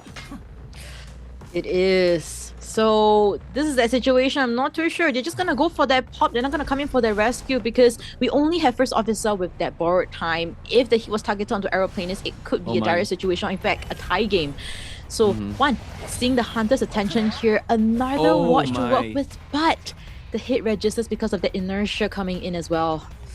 It's looking like a tight game. They're still making their way towards the exit here, so can we actually catch up? QS has excellent mobility, but we're gonna see someone trying to go for the backdoor exit while KB is here. So at this point, if he's able to sniff out please KB, don't pop up. could be. Please. I don't think it's gonna pop up here. So now it just seems like he's gonna overextend for the PPM, and PPM so close to actually getting the exit open, but this allows the backdoor rescue to happen. Yeah, on the bottom left, we do see that happening here. It's PPM unable to use... Oh my gosh, this was a situation we talked about. Yeah, cancelling the attack recovery, but at least the backdoor rescue does happen here. But I'm not too sure whether this Juan's rescue will come in clutch. We see on the bottom left, Professor is making a dash for it. But Juan... All right. Able to get off the rescue as well. There is still a fighting chance for Omni. There is. Everyone. The exit gate's not open, Chocho, so this is kind of tough. Oh, Jinjinjo going in the wrong direction and doesn't seem to find anyone here. This is going to be hard. Oh, now finally Tinnitus is out of the gate. Juan running around the map. It looks like it might be a tied game. Paul Blems also is going to be tough. Who's he going to go for? He sees Juan, but it's going to be a tied game. Wow, Omni able to clutch this one out. Honestly, yeah, it seems like it will be a tie game here, but honestly, Omni played this pretty well. I would say that their endgame could be better handled, but a tie game is still a winning round for B4U in the opponent's map selection. We do see them being very much happy here, and Jinjinjo a little bit disappointed with their results. But Posh, kind of go through with us what really went down there. Yeah, I think it started with KB's kite. It was quite interesting because Jinjinjo was really persisting on downing and got tunnel visioned onto that professor. It wouldn't happen without that. And also Juan being able to make it towards the rescue and able to open up that back exit and still getting the elim here. So yeah, it was really, I would say, such a scrambly situation. But all's well that ends well, because this is Omni's game to win up against ACT. So folks, if they're able to still hold on to this type of momentum come game number 2, we might see 2 teams in NAEU make it towards the playoffs. We could, but also just to decipher that matchup, I'm looking through the stats here. Our first kiter being KB here, able to use the shell shock twice. In fact, one of it courtesy of that blink prediction. 140 seconds of containment time that I will definitely record it into my books.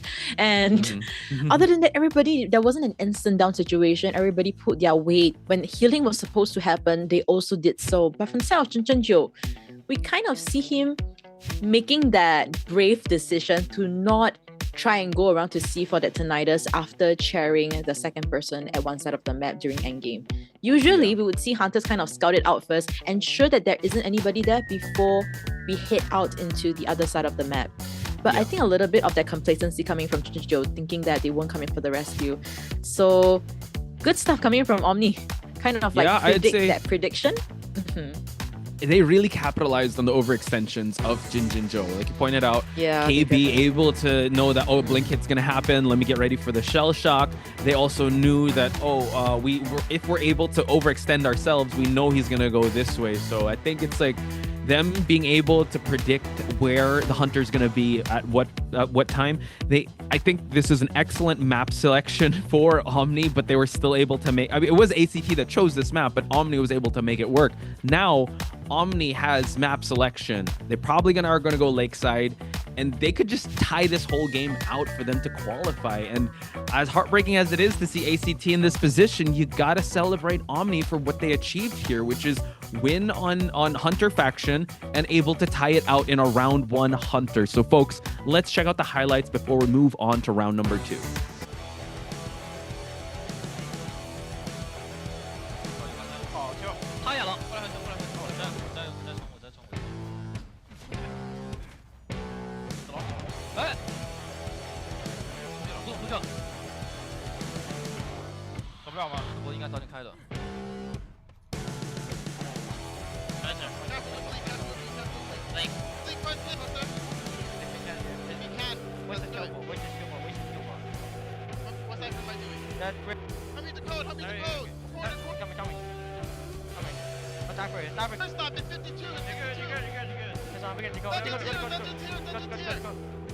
We can even just pop. One gets off, one gets off. Make it. Blank.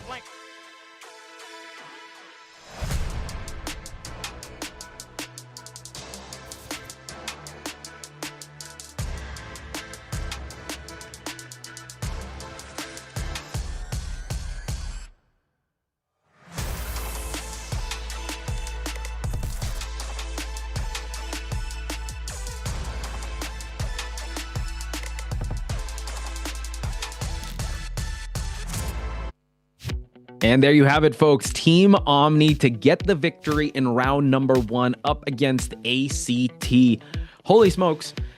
really high stakes, as we called it. We actually, I mean, at least personally, I thought we were gonna see, we're gonna see Ever-Sleeping Town and not Lakeside Village, so a different map that Omni is gonna bring to the table. But what I thought was gonna happen is that we were gonna tie things out in round 1 with the Hunters, but leave it to the Survivors to tie it out, getting a 2-man escape, just for them to honor the 3-man elimination of Pit. And now it could look like it's in Omni's favor since they chose Ever-Sleeping Town in this matchup, and they still have a lot of access to Pit's Hunters, because it seems like the Survivors are gonna come back in, and it's gonna be Pit to kind of do the finishing touches if they're able to win round number 2.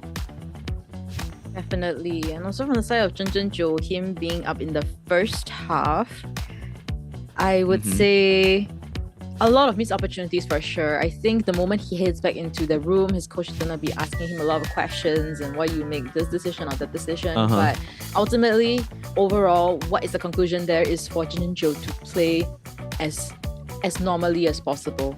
Because against PRR, he was able to do such great works. But against Omni here, it feels like he was missing out a lot of opportunities that was presented by Omni. Yeah, all those minute details once again coming in, and we don't want to lose again with minute details being that middle thing that is stopping them from taking the 3rd place. And I know a lot of you guys are kind of screaming about your apples, but for me here, this matchup, it will not matter for me because win or lose, my apples are gone for this group. I will support whichever team that is.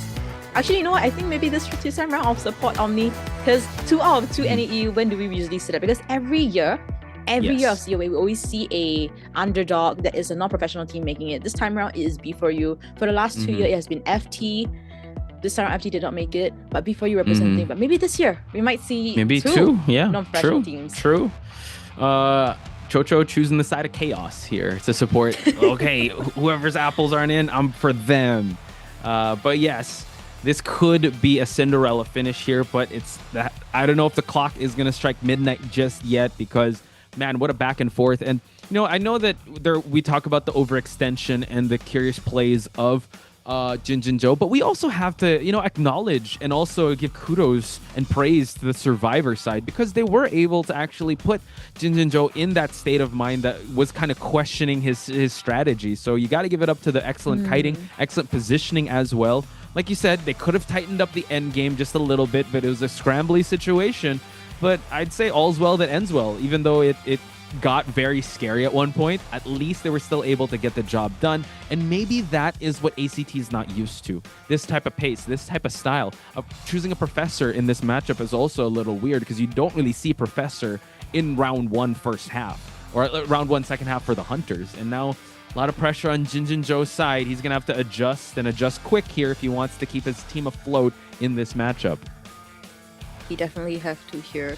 But actually, if we look into the picks coming in from Omni Survivors, we only had the first Officer, Enchantress, and Aeroplaners being like the meta characters being banned out here, because Professor now is out of the equation. They still have so many things to work with. They could work around with a Gardener pick coming in with that shield, Meteorologist, Antiquarian, Archer as well, but maybe not pick the Archer this early because Ivy is still available. Unless they ban out the Ivy here, then this will allow Zhou to potentially pick up the Goatman. I've heard from Kuro that his Goatman has been pretty insane, which means that every time in BO2, everyone always bans out his Goatman. But I'm not too sure whether Omni wants to test waters here. So this thing also, they scrim with a really good Goatman in Pit. So they know possibly how to counter comp if they're going to allow the Goatman to come out and they want to bring out Archer and ban out the Ivy. So it's just layers upon strategy. And you got to give it up also to Omni for not even having a coach, yet they're still able to get the round 1 victory up against ACT.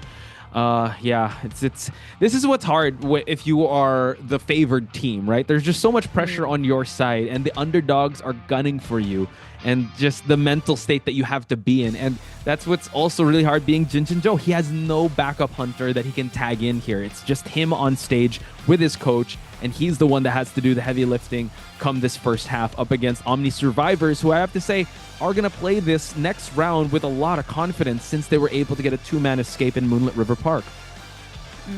I think having a solo hunter in the team, right, is really kind of like a double-edged sword, right? Firstly is that you're not replaceable because you're the only hunter. but at the same time, you have to tank so much pressure because you're the only hunter. That's like you running a whole department, Chocho. It's like, oh yeah, I get all the reward, but I get all the burden. What? I've become an important person in my workplace. Oh no, I got a promotion by accident. Suffering from success. Yeah, double-edged sword, definitely. It is. As we head into the BP phase here, Seer and Doctor being banned out here, 2 meta characters, but this opened up Puppeteer that Omni will not select. Seems like they will be banning out the Ivy. They want to face Zhen's Goatman potentially. They're not scared because they have yet to see it during the group stages. So I guess you can't be scared of something that you can't see yet. So we'll see how it's gonna be here as we see. I was gonna say that's how the Hunters feels like with Invisible Survivors as well. How can you be scared about something? It's very terrifying. You be scared, chat, of the things you cannot see, like ghosts or just lanternists and first officers. But as you pointed out, Ivy getting banned out allows the Archer to come in. So this might, they're kind of egging the Goatman to come into Ever Sleeping Town by Jinjinjo. Last ban out being the Magician here on Jinjinjo's side. Honestly, okay, picking up the Perfumer here, that's still fine. We're seeing, once again, on Omni, I think their strategy is kind of like picking 3 out of 4 meta characters and then having 1 that is non-meta so that they have more things to work with BO3. Because if Jinjinjo gets a 4K here, we'll definitely see a BO3, like without a doubt, even though this is just game 2 first half. But looking just overall, the girl says, what did she say? She says, someone would disagree with your statement saying everyone's replaceable. Ooh, where's that coming from? But that's true. But right now, we kind of have to rely on Jinjinjo. He cannot be replaced in this sense because it is up to him to carry ACT to that round number 3 to keep his team alive. And mind you, IVL team going up against a non-professional team in NAEU and Omni in the round advantage. So immense pressure on his side. Meanwhile, Omni, I hope that they're riding on this confidence and riding on the good vibes here because that seemed to have gotten them the victory. And with this lineup, it's definitely possible because you have a lot of meta survivors in the lineup. So they just need to come at this with a clear head. And hopefully we get to see another amazing kite, but it will be at the expense of Jinjinjo. Yeah, we have seen Jinjinjo picking a potential opera singer before, but it seems like he will be hitting his first Goatman pick in the group stages here. I am truly scared for Omni, I'm not gonna lie. We have yet to see it, but I've heard about it. So this is gonna be something that we can look forward to. Yeah, I've heard about it. A lot of stories about Jinjinjo's Goatman. So with this perfume, they can counter Gravekeeper's Shovel, they can counter Lanternist being invisible, and the Archer's Arrows with those back leaps as an add-on. Jinjinjo should be struggling here, but will he? That's the thing. The last time he brought out his Goatman was actually in the qualifiers and has a perfect record on it. Brought out once in the group stage qualifiers, the regionals, that is. So completing the T-shape spawn here, Lanternist is going to be at the center, Archer right above the Lanternist, and Perfumer close to the 11 area, while Gravekeeper is going to get the corner graveyard / 2-story building on the right side. So we've seen how well the Goatman of Pit handled the survivors in Moonlit River Park, but now we're switching things up. It's going to be Jinjinjo on the Goatman going up against Omni's meta survivors. So it's going to be an interesting one. Chocho, talk to me about the persona traits. Persona-wise, Peepers, Trump Card Detention, we're seeing Rage, Wanted Order. This one I'm not too sure, but Berserker, that one I'm not too sure. If you know, do let me know. But for the survivor side, we're seeing a double borrowed time, a full kiting build on PPM's Archer and our Perfumer with a 6-9 build. So three of them with audience effect here. Let's see how game 2 first half Ever Sleeping Town will be for Omniverse versus ACD's Hunter Jinjinjo. Live commentary brought to you by Chocho and Posh Bites.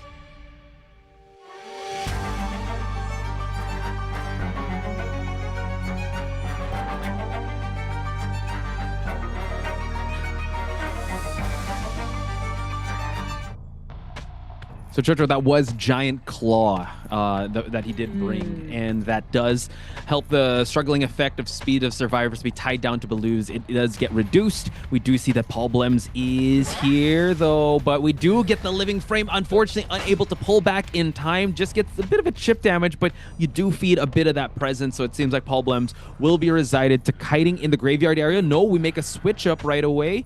Seems like he's just dropping a peeper just for him to be able to just rotate around. We've seen Jinjinjo do this with the Qist, and we've seen also Choi do this with his Goatman. Can't take too much time because he afforded that time to the survivors in the previous match to be able to pop some ciphers. Yeah, but with that, Resentment is at max stacks right now. He could do double cages to get all those fast hits. As we see Perfuma getting the first hit there. No shield since she managed to get that damage before returning. Peepers have already been placed here. Back leap coming in with that hit, and that means that KB will be getting his first hit here. Perfume was not ready by then. And a potential instant down into the Hunter's face. My gosh, Jinjinjo. The power of max stacks Goatman. Yeah, interesting that he went left when I thought he'd go right, because he was able to drop those two pallets down. And yeah, unfortunately, if you do run in a straight line with the Goatman will be able to get you. So Jinjinjo getting a bit of revenge on KB's side. We do see that Juan is already underground burrowing to get this rescue going. We have the cage ready for him to just tank this hit. Seems like we have to just wait and see how Juan will be able to get this rescue going. And he does actually cage him off just in time, and we get the rescue going. Yeah, it was a before half rescue, but Perfuma being Perfuma, there is very little kiting potential here as we see KB trying to run in the open here. Kind of potentially be beyond Titana, but it will be very difficult as he sees his demise at the S pallet area. Looking at our sci-fi progress, we are having the second one almost done, the third one at 40%, and Archer will be coming in for the support. But just with this cage itself, the support, unless it's 100% laceration, seems like it will be with that back leap add-on. Okay, able to get actually just a bit of a chip damage. So Archer coming in clutch here because unfortunately Perfumer only has knee-jerk reflex and has Tide Turner, so cannot be saved. We avoid the tram just for a little bit. KB having a little bit of knee-jerk reflex, but we have the peeper here building up the stacks of resentment. We have some Perfume just for a bit of a backstep, but right now seems like we spot out the Perfumer and able to get it down. This is still going to be the second chair, so a little time bought on this rebound kite. Yeah, I think the support coming in from PPM was excellent because that time itself, it was as if that, because there was no free hits given to Archer, right? That was as if Perfumer actually did kite through Titana. It was as if. So that was actually good stuff coming in from Omni to kind of bring that momentum back into themselves here as we see Lantern is being pressured here. Does not have Titana to work with, and a pallet stun inside the cage. Double cage here, but Paul unfortunately will have to eat that hit, get the rescue, but we don't have any more Tide Turn. We do have a Perfume, but it's going to be a little tough here. We're going to just kite on through here, and Paul is also in the area here. Not sure if they want to go for the body block, but we go for the final down. PPM, though, is already has his sights set on going for a hit here, but we just go for a regular attack without a cage. Still a bit of over support here, I'd have to say, but it's all worth it in the end. But no, we cage him off. We cage him off here. I'm not sure the back leap this time around. Oh, 100% laceration. The body block does not happen, but this time around PPM with another back leap here. 50% forcing our Goatman to stand still, but KB did not transition away. As we see, the cage has been placed here. Pallet. Oh, a little bit of that. He was stuck at that corner for a good second. He was, and now we're healing up, so we don't have any more arrows to support, but I have to say that worked out quite well. Ciphers, unfortunately, are still on a bit of a stalemate here. At least they have their last Cipher, but the last Cipher is right here at 41%. So now I like the healing that they were able to do. Lanternus and Archer are the ones that only have chip damage, so I have to be very careful with how to handle their mid game. Yeah, I really like the discipline coming in from Omni as well. PPM only stopped harassing the moment healing was done. And probably that was the kind of decision making coming in from Omni as well. PPM will just be flying well out of that area, but seems like the hit will still be inevitable here, but cage will expire. No shooting off that arrows just yet as a basic hit was done. But now they're trying to force that middle cipher, but it's not enough. It's not enough. Not enough just yet. Forced to actually go into the living frame as well as into the shovel. Archer saving up that one last arrow. We're still stuck at 2 ciphers while Jinjinjo is chasing everyone away towards the middle side, and Paul Blem's going to eat that hit. Luckily, he's still up and running. We'll have another living frame up. Jinjinjo setting up another cage here to try and find Juan, but didn't cage in time. Juan might have to tank a hit here. Yeah, he doesn't have enough resentment, so not even able to get the hit onto that shovel form, but that was only half of what the shovel can tank. As we see Problems trying to push for a cipher at the S pallet area. All these 3 ciphers that they are decoding are so close to each other here. 2 peepers at the center as well.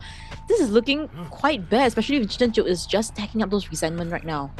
He is, so just waiting for the right opportunity. Once the resentment is stacked up, we want to be able to just chase down one survivor. Paul getting real close there. Now we're going to see Juan just making a transition. Oh no, able to actually catch Juan.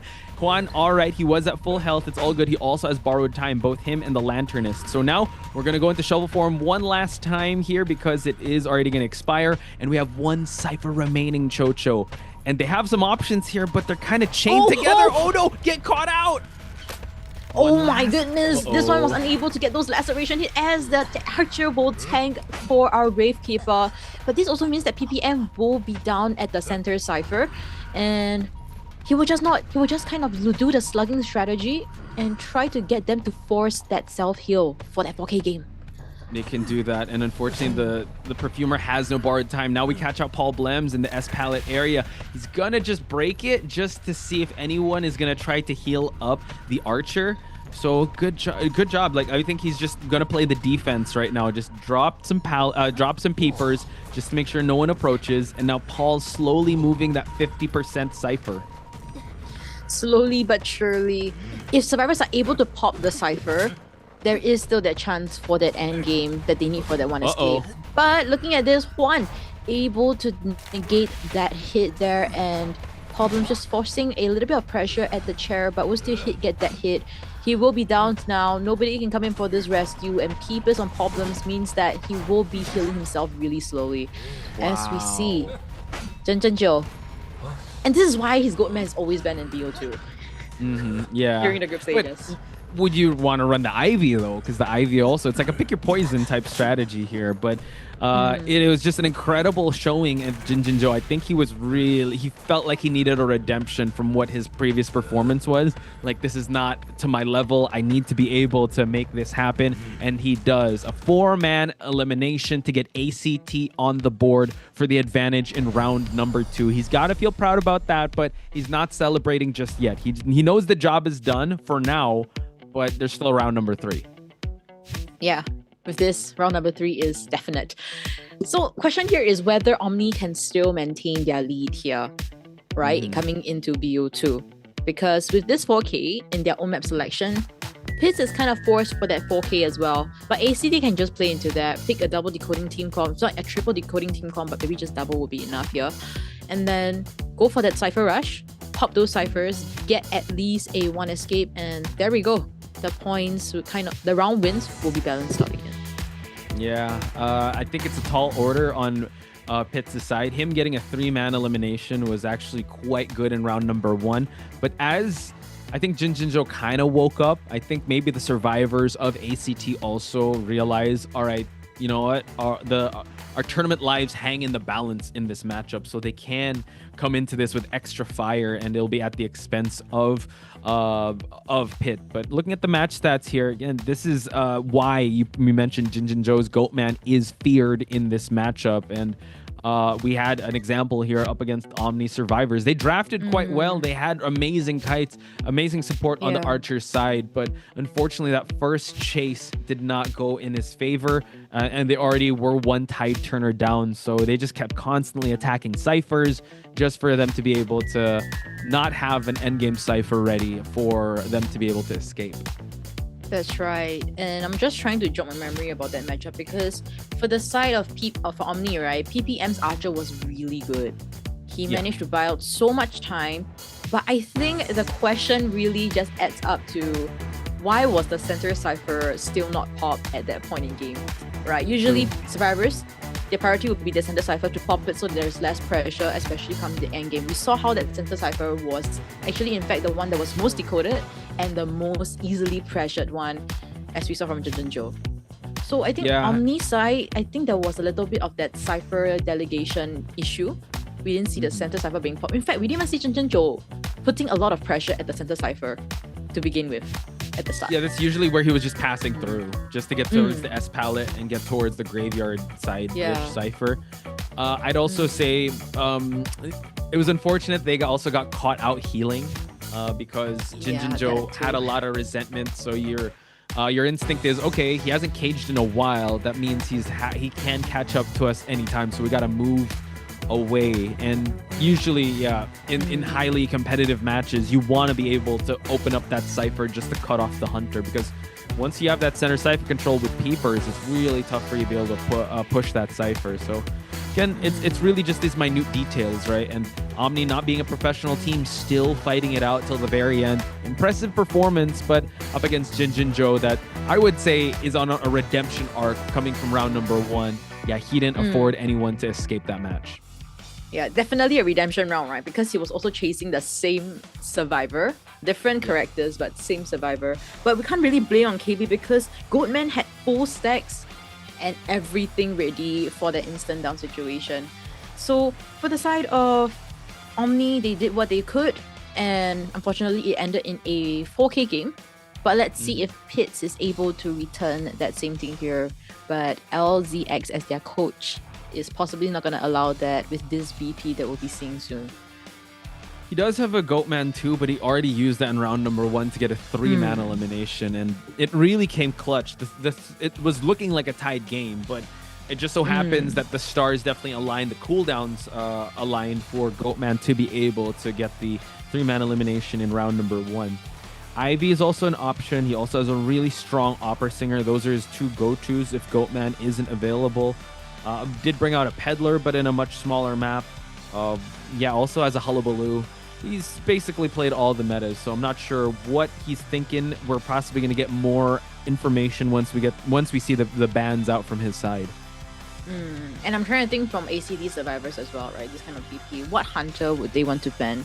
For now, we've been seeing really good success with Ivy, Peddler, as well as the Opera Singer, but I don't think Peddler would probably be kind of a pick that they would ban. It's either between the Ivy or the Opera Singer. And for me, I feel like they will ban the Ivy because of the Ostra Con. It really adds pressure to those ciphers, and they just want those ciphers to be decoded. Opera Singer doesn't add as much pressure as compared to the Ivy. So yeah, I'm seeing more of an Ivy ban from ACT rather than the Opera. Yeah, and considering that they just saw that match, you really want to avoid just having that center cipher control, and they can just pull Opera Singer. We've seen that also happen before. Just pull Opera Singer towards the graveyard side just so that she won't be able to disrupt cipher rushing. So definitely agree with you on that front. We just have to wait and see what are the drafts going to be and how they're going to try to counter the Opera Singer of Pit Stoppers, because Pit Stoppers, Opera Singer, definitely capable, but ACT survivors, same with Jinjinjo on that redemption to possibly win a round for their survivor team. Camera is really good. Like, I mean, the quality. Like, I could see. But yeah, overall, your Pitts is just trying to confirm that everything is correct, because I think they're confirming. Honestly, I have no idea what they're confirming on that piece of paper. If anybody do know, do let us know. But for the side of Chinese mainland team players, right? Every time I see them, they don't even like see the paper. Like, the paper will be next to their faces for that checks, but they just brush it off. Like, okay. Yeah, I think Pitts is really like the hunter that is really checking everything in detail. What I think the paper is actually, I don't know. I don't want to even assume what the paper is because I'm not even a pro player.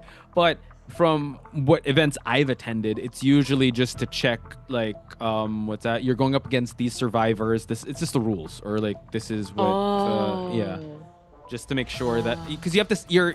When you compete, you're signing a contract that this is what is going to happen. Okay, once the round starts, like this and that. So yeah.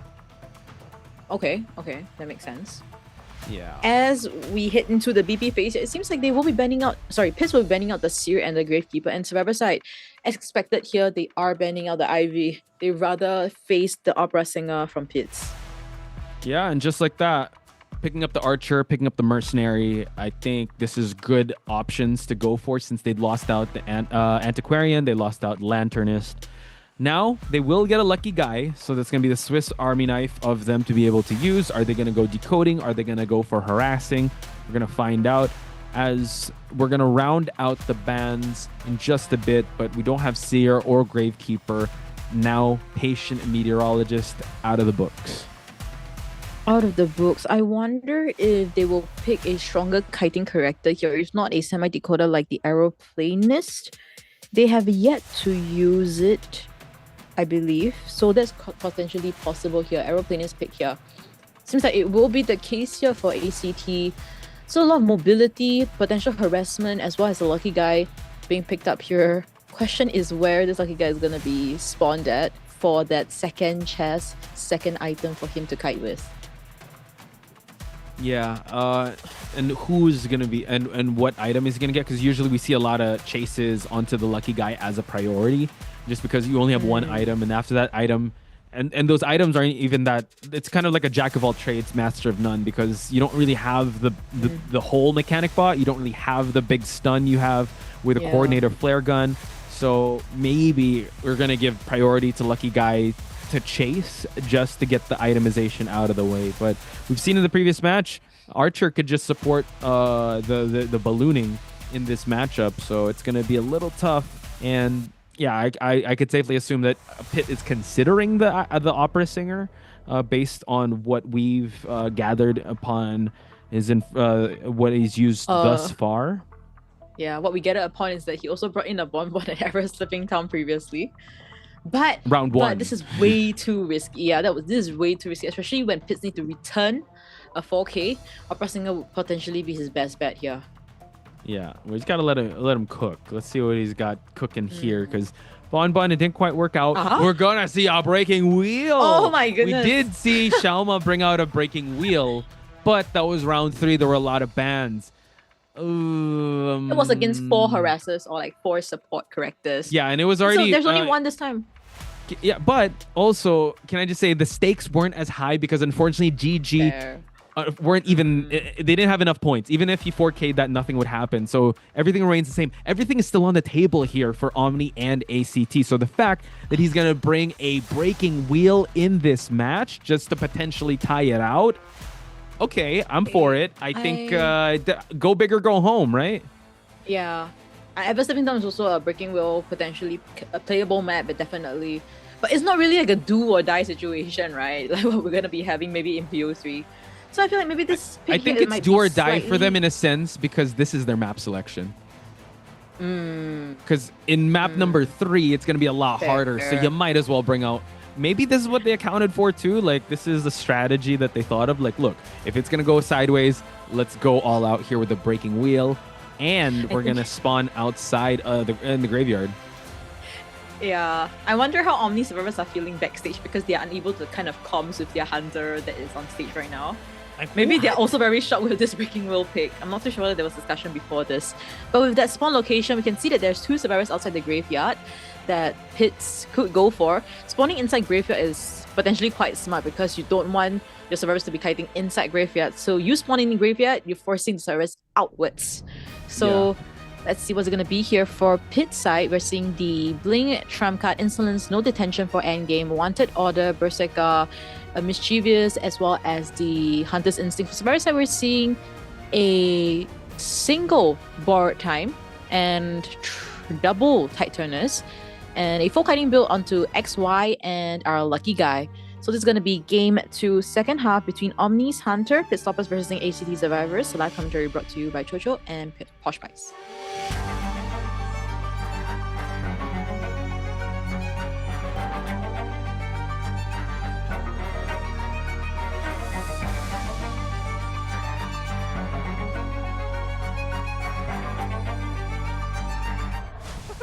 Do not adjust your screens, folks. You are not seeing double. This is the second breaking wheel we are seeing for today. Hopefully the tram would be on the wheel side here as we get our first chase onto XY. Even though you chase outside the graveyard area, this window and these areas very tricky to deal with, especially if you don't have the first presence unlocked. And now XY unable to actually latch on a spike onto him just yet. Trying to go on through, doing an amazing job thus far, but does get at least one spike. Yeah, unable to wiggle out of that, but seems like the 50% laceration will be on Pitts. Let's see how... Oh, and the back leap there just to prevent that trap from landing onto XY for that first hit, which will open the first skill since Pit Stoppers does have insolence. So able to trap it, it seems like first skill will be activated here, and Flywheel is just ready for XY. Okay, now this is where Pit Stoppers gets cooking here. We have the extended spikes. We use it just a bit, but now not hugging the terrains. Can we get one more for the snap? Unable to actually get it, but now able to just get a regular spike. And we do get a dodge onto the arrow. We snap down XY.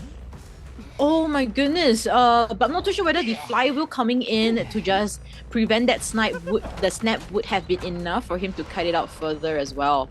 So yeah, a lot of what ifs here for our archer, but at least he still have the flywheel for that second kite. Now 11 is pressured to come in for an early rescue, which is good for Pitts as he's trying to snowball this. Oh, nice usage of the elbow pad. We're gonna get a hit onto the mercenary, and now XY. Let's see, trying to avoid. The tram is going to provide a little bit of coverage here, but we're not having the arrow just ready just yet. Going to move side to side here. Doesn't get the hit. Both of them actually to the corner we go. We finally flywheel, but we go get the trap here and also the blink down onto Pitt. So second chair onto this archer. All right, that's still Quinchana. We will be having our next Titana player here, XML5, but he has the wanted order. What unfortunate situation here. But it seems like 11 will be coming for the rescue on the bottom left. We do see him hiding out. I guess the saving grace here for ACT survivors is that at least it wasn't a double down situation for 11. He was able to remove those spikes. There wasn't a snap coming in from Pitt. So a little bit of that details coming in from Pitt that did not come true. But let's see if this time round it could be. Okay, mercenary. Oh my god, no. The wiggles. The snap still. Yeah, so here we have it though. XY able to actually kite this one out, moving away towards this to get to the second story area. Trying to get a drop down here. Gonna get some spikes onto this archer here, but it's gonna be tricky because he needs to snap him as he goes down. Yeah, this one he can't. He won't be able to. He just got a snap at the bottom, but his snap will be only up in about 4 seconds. So he just gotta wait it out. Hopefully traps to slow the person, but it seems like XY missing out the elevation as well as trap coming through. My goodness, Piss didn't manage to predict that elevation difference for that snap. It won't happen if there is an elevation. And the swell and just a girl coming in clutch once again for ACT. Wow. The tram, unfortunately. Oh, and he thinks he's up here. It's not. Oh, XY has already moved on along. And man, the tram is relentless here. And I thought you guys were brothers, the Wheel brothers, like in the tram. You need wheels. But it seems like out of sight, out of mind. XY in the area, in the vicinity. Zen, this is going to be really tough. Seems like he's trying to check inside. Oh my goodness. And now it just seems like it's going sideways here for our hunter here. And yeah, XY is just out of sight at this point. So Pitt needs to try and compose himself and try to get at least one survivor down at this point. Yeah, with 4 survivors running around the map here, he already changed using peepers, right? No trump card for endgame here. Usually we see a slugging strategy. That's why the peepers do come through with the trump card. But this is not the kind of situation you want to change to the trump card. He's trying to spot out where the archer is, but archer is long gone. All you see here are the 3 healthy ones. As we see Zen, we'll be seeing the hunter's raft here. But it shouldn't matter at all. Oh, we see Zen might want to push the ciphers here, and XMeow5 is just preparing himself for the exit gate. And finally, we go for the pop. And it's the aeroplanist that just moves on along with the jetpack. And it just seems like a 4-man endgame is a little too much to handle here for Pitt.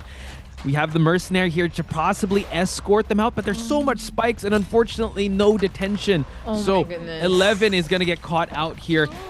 Pitt is going to try his best for a slugging strategy, but with no detention, it's going to be a little tough.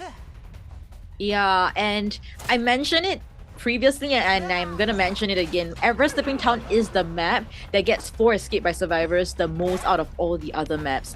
If you're talking about 4 escape, it could be this game here, as we see ACT11 will be seeing it down here trying to force open that cipher. Just a girl saying hello to Pitts after hitting him with the tram.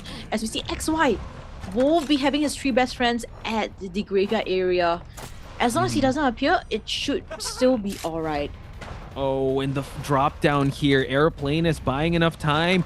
We're gonna try to see someone transition towards this exit gate, but now let's see, unable to get the trap through, and XY just providing an opening for his survivors to open up that exit gate. This is gonna be his last chair. No more blink here. We've already switched on over to Peepers. His elbow pad, his flywheel, gates open. Dungeon is a geisha. XY could play this out well if he dodges that trap. It seems like he will. They'll come in for the body blow as well. Lucky guy with a gun, guys. Lucky guy with the gun.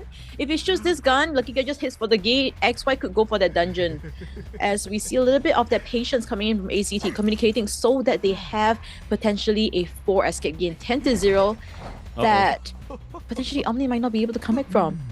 Yeah, this is going to be real tough here. XY just chilling here. Mercenary getting healed up, possibly wanting to escort. We go for the coordinator flare gun. We're going to see a body block coming in from 11. And now we're back to wheel form. And it seems like the survivors are about to make a sweet escape here. As with the Wheel Brothers, we're going to go for the exit. Zen. And now everyone's out but the lucky guy. And no, 11's still going to stick around here to try and see if anything is going to happen. But unfortunately, it looks like it might be a 3-man escape.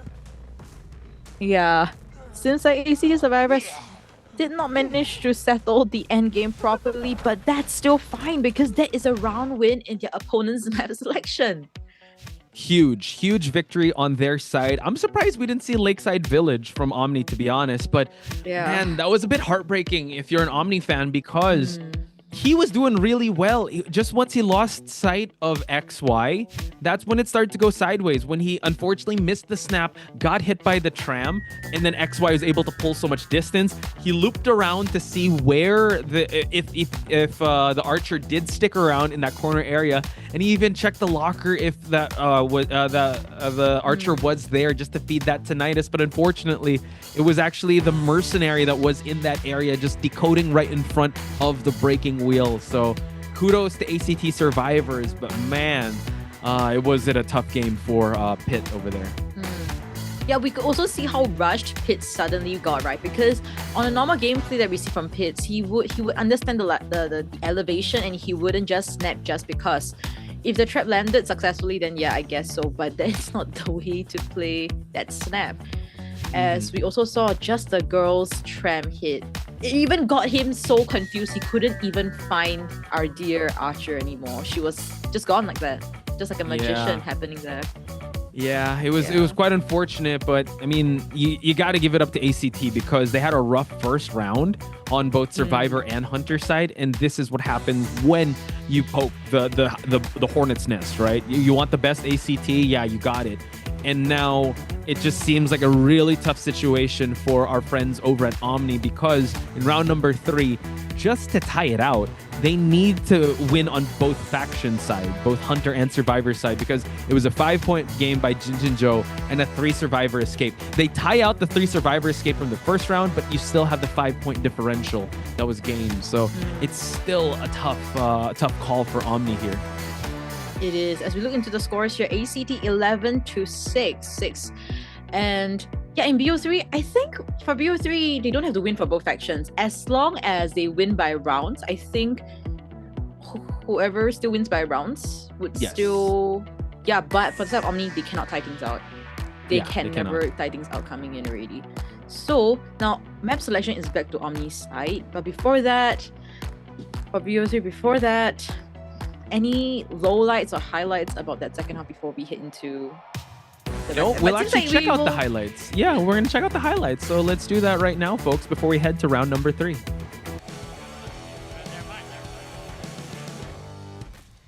Hey, we can still use perfumes if you have it. Nice. On y'all, I have no heartbeat, guys. He's on us.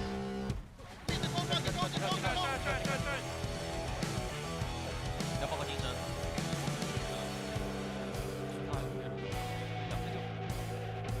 溜哪？把墓地留着。讲清讲。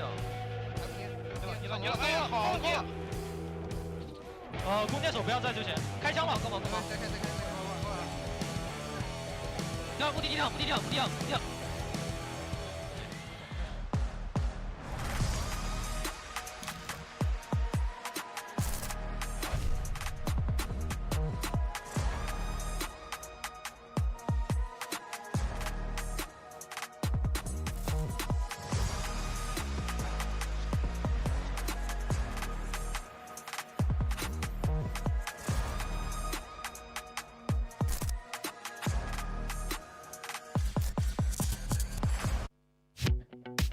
Now, ACT is leading by scores, but for round-wise, we're seeing Omni and ACT both having a point each. So which means coming BO3, we will be seeing at Lakeside Village. ACT will be picking the map. Sorry, I think I got that mixed. I said Omni. But Lakeside will be coming in, and Omni opting for survivors up first. Okay. Yeah. Also saying what's up to the chat, because Kuro has joined the chat. What did he say? He didn't say anything about overtime, but he said it's not called gambling. It's dedication, and I don't know. I have no idea. They're talking about. I'm talking about the golden apples. Well, I've learned from playing a lot of IDV that you don't ask about gamblers' losses. So I'm not going to ask Kuro about his losses because I heard that he got cooked in his Group B predictions. I think everyone didn't expect how Group B would shake out, but. Hopefully, whoever's here, their predictions are still all good. As you mentioned, ACT getting Lakeside Village. I think Omni's feeling kind of okay with this map selection because they're always their go-to. But like you said, maybe don't look at the 5-point differential and just win by rounds. Kind of let lightning strike twice in that first round. Try to duplicate that same type of performance in this map because. Man, I just think that it was just really an uphill battle for Pitt there. He made one error with the snap and just a little positioning onto a little overextension to the tram. He gets hit and then he loses sight of the survivor that was going to get eliminated. So, yeah, there are no trams in Lakeside Village, so it's all good. But still very worried with how they're gonna shake this one out because ACT is looking like how they were in the regionals here. And with Omni survivors being up first, right? I'm actually quite honestly, I would have preferred Pitt's stoppers to come up first. Because I think he needs to recover from that. He got hit by the tram, dude. You need to. Yeah. I think, just in my opinion, I feel like maybe the survivors saw that and they're like, you know what? Let's take one for the team. Let's try to set the pace here. It's been done before. FPXEQ survivors were able to tie things out in Jinjinjo's up against Jinjinjo's hunters here in Lakeside. So maybe that's what they're thinking here, because that was really tough for Pitt. Yeah, recovery is definitely one. I was just thinking because. Initially when Pitts come out in BO1 first half, right, we saw him performing and he was getting a 3K, but because of the survivors results in BO2, he was kind of forced into a breaking wheel. I just feel that maybe giving Omni survivors a chance to, for second half, a chance to team fight it out. Yeah, because I mentioned already, PPM's prospector support is actually pretty decent. A team fight coming in from Omni could turn the tides for them, but now going in with just trying to tie things out against Jinjinjo, I wonder if it will be possible in the first half. We have to trust and believe that it would be the case. At least you're able to ban out 2 other of his hunters, and you don't have to worry about the goat man because he already used that, and we saw how terrifying it is. So now you have 2 more bans outside of the original COAⅨ and also the Goatman, which we usually see in big maps like this. So now, yeah, just ban out the Ivy, ban out the Opera, and see what else he brings out. When that happened in this matchup up against FPXEQ, Jinjinjo was forced in overtime to bring out his Wax Artist. So, and that netted a 2-man escape on the side of FPXEQ. So, not sure if they can duplicate that same type of success, but we'll just have to wait and see. Yeah, we just have to wait.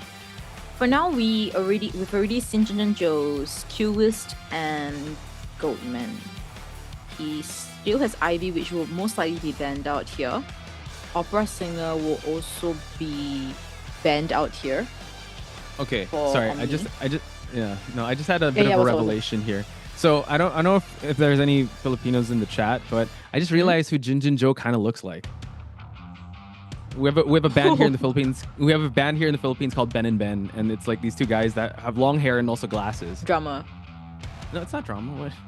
What is it drama? Oh, but it's a band, but there's no band. drama. It's just. There's no drama. No, he just looks like him because like he has glasses and he has long hair. I was like, I keep looking at Jinjin Joe. I'm like, he looks. That's me. You can Google it right now. I have glasses and have long hair. Yeah, but you don't look like you're not a guy though. Okay, so long hair. Chocho does not look like Ben and Ben though. You Google Ben and Ben right now. Ben and Ben. Ben and Ben, yeah. Ben and Ben. Yeah. Yeah. So I was like, oh, he's rocking that look. Okay. Glasses and long hair. And he's a guy. Ah. Right? Oh. A little bit, right? Okay. He just looks like I he's see. sporting that look. They don't look alike, but I'm like, oh, okay. Sorry, just had to bring it up. But yeah. There you go. See, people are agreeing. Okay, thank you. I see it too. I see it too. I was looking at. He looks familiar. Okay. Anyway, let's get back into the seriousness here. Sorry, I just had to give that little anecdote. We are banning out Dream Witch and Ivy, so might be gearing up towards an opera singer. Opera.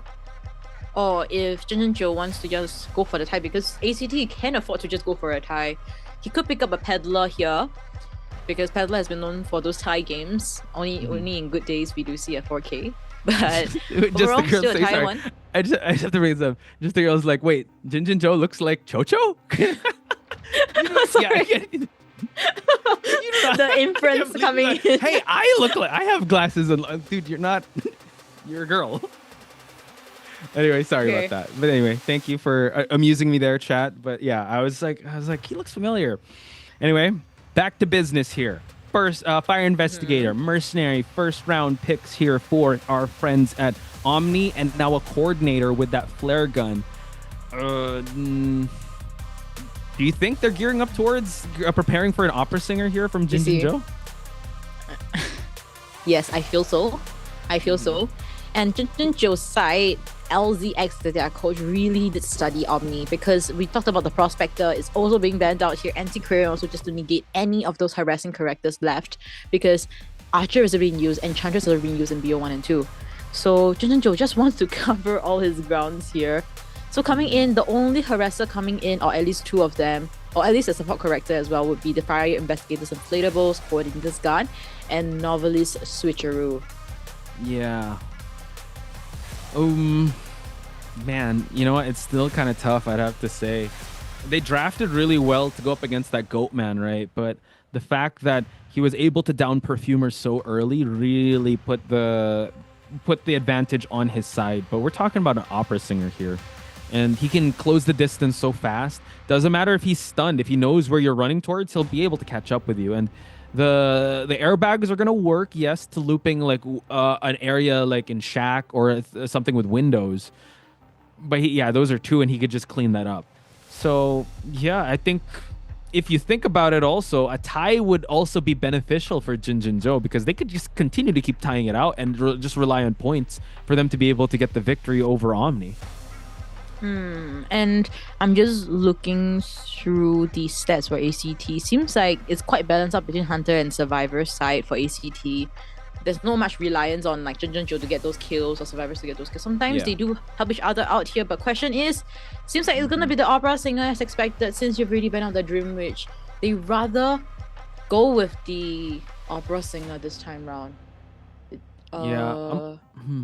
I'm also thinking, who else could they have drafted? Because they picked up Enchantress, Meteorologist is actually banned out. We also have Aeroplanist that's not in the mix. Considering what they have left on the table, I think, this is the best possible composition that they could run with. They just have to really rely on that first kite and not give that much presence.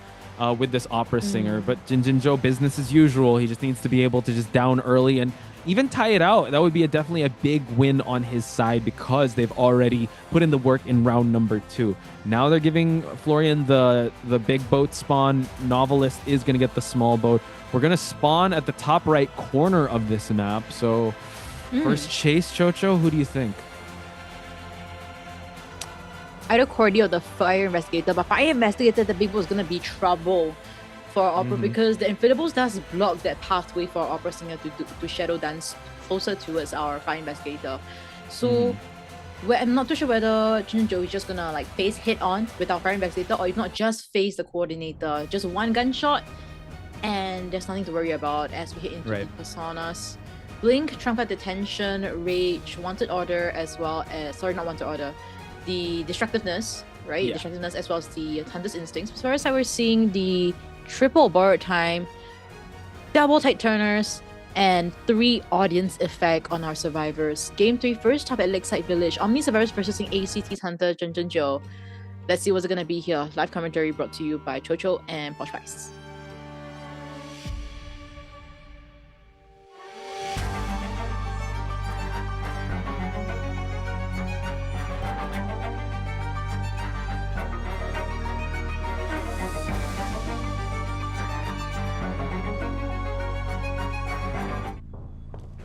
All right, chat, let's lock in for this match. Do or die time for Omni. They need to at least tie this out to keep their playoffs dreams alive. Florian is going to be chased out first, and it's PPM waiting to set up a balloon. Ooh!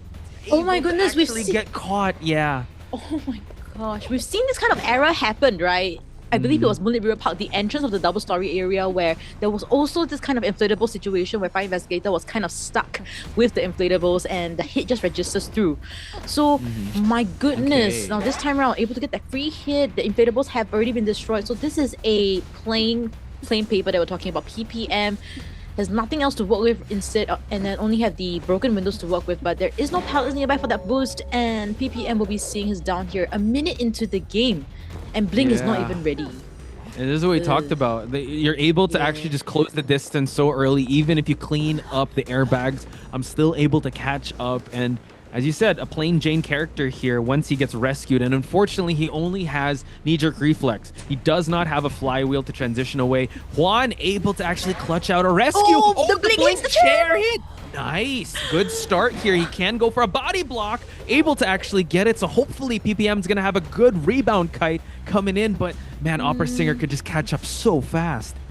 I know. I would actually rather not see the body block coming in from Mercenary and let Fire Investigator die again, because him already just getting this hit through this tight turner does not have anything else to kite with. Feels like it does not really add that value with that body block. Yeah, if not, Mercenary could come in for a second rescue since there is no tight turner anyways in the rest of the survivors.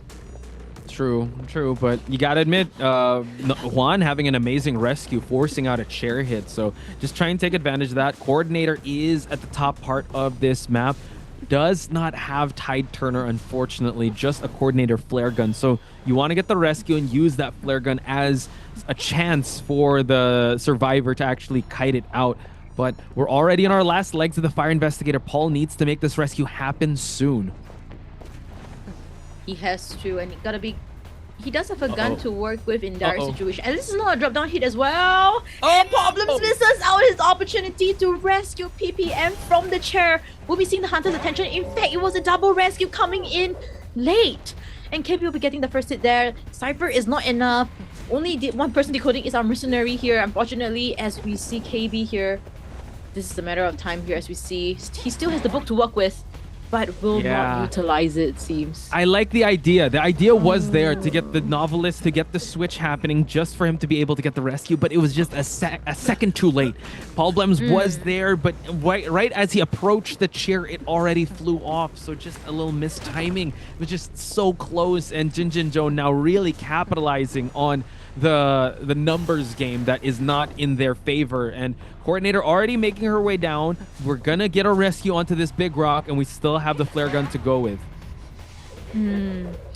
Yeah, we see that Problems was in the vicinity. He's probably gonna shoot if the timing is right. Seems like Problems will not be able to shoot and get that hit Oh my goodness, the pellet was placed under the wrong side too.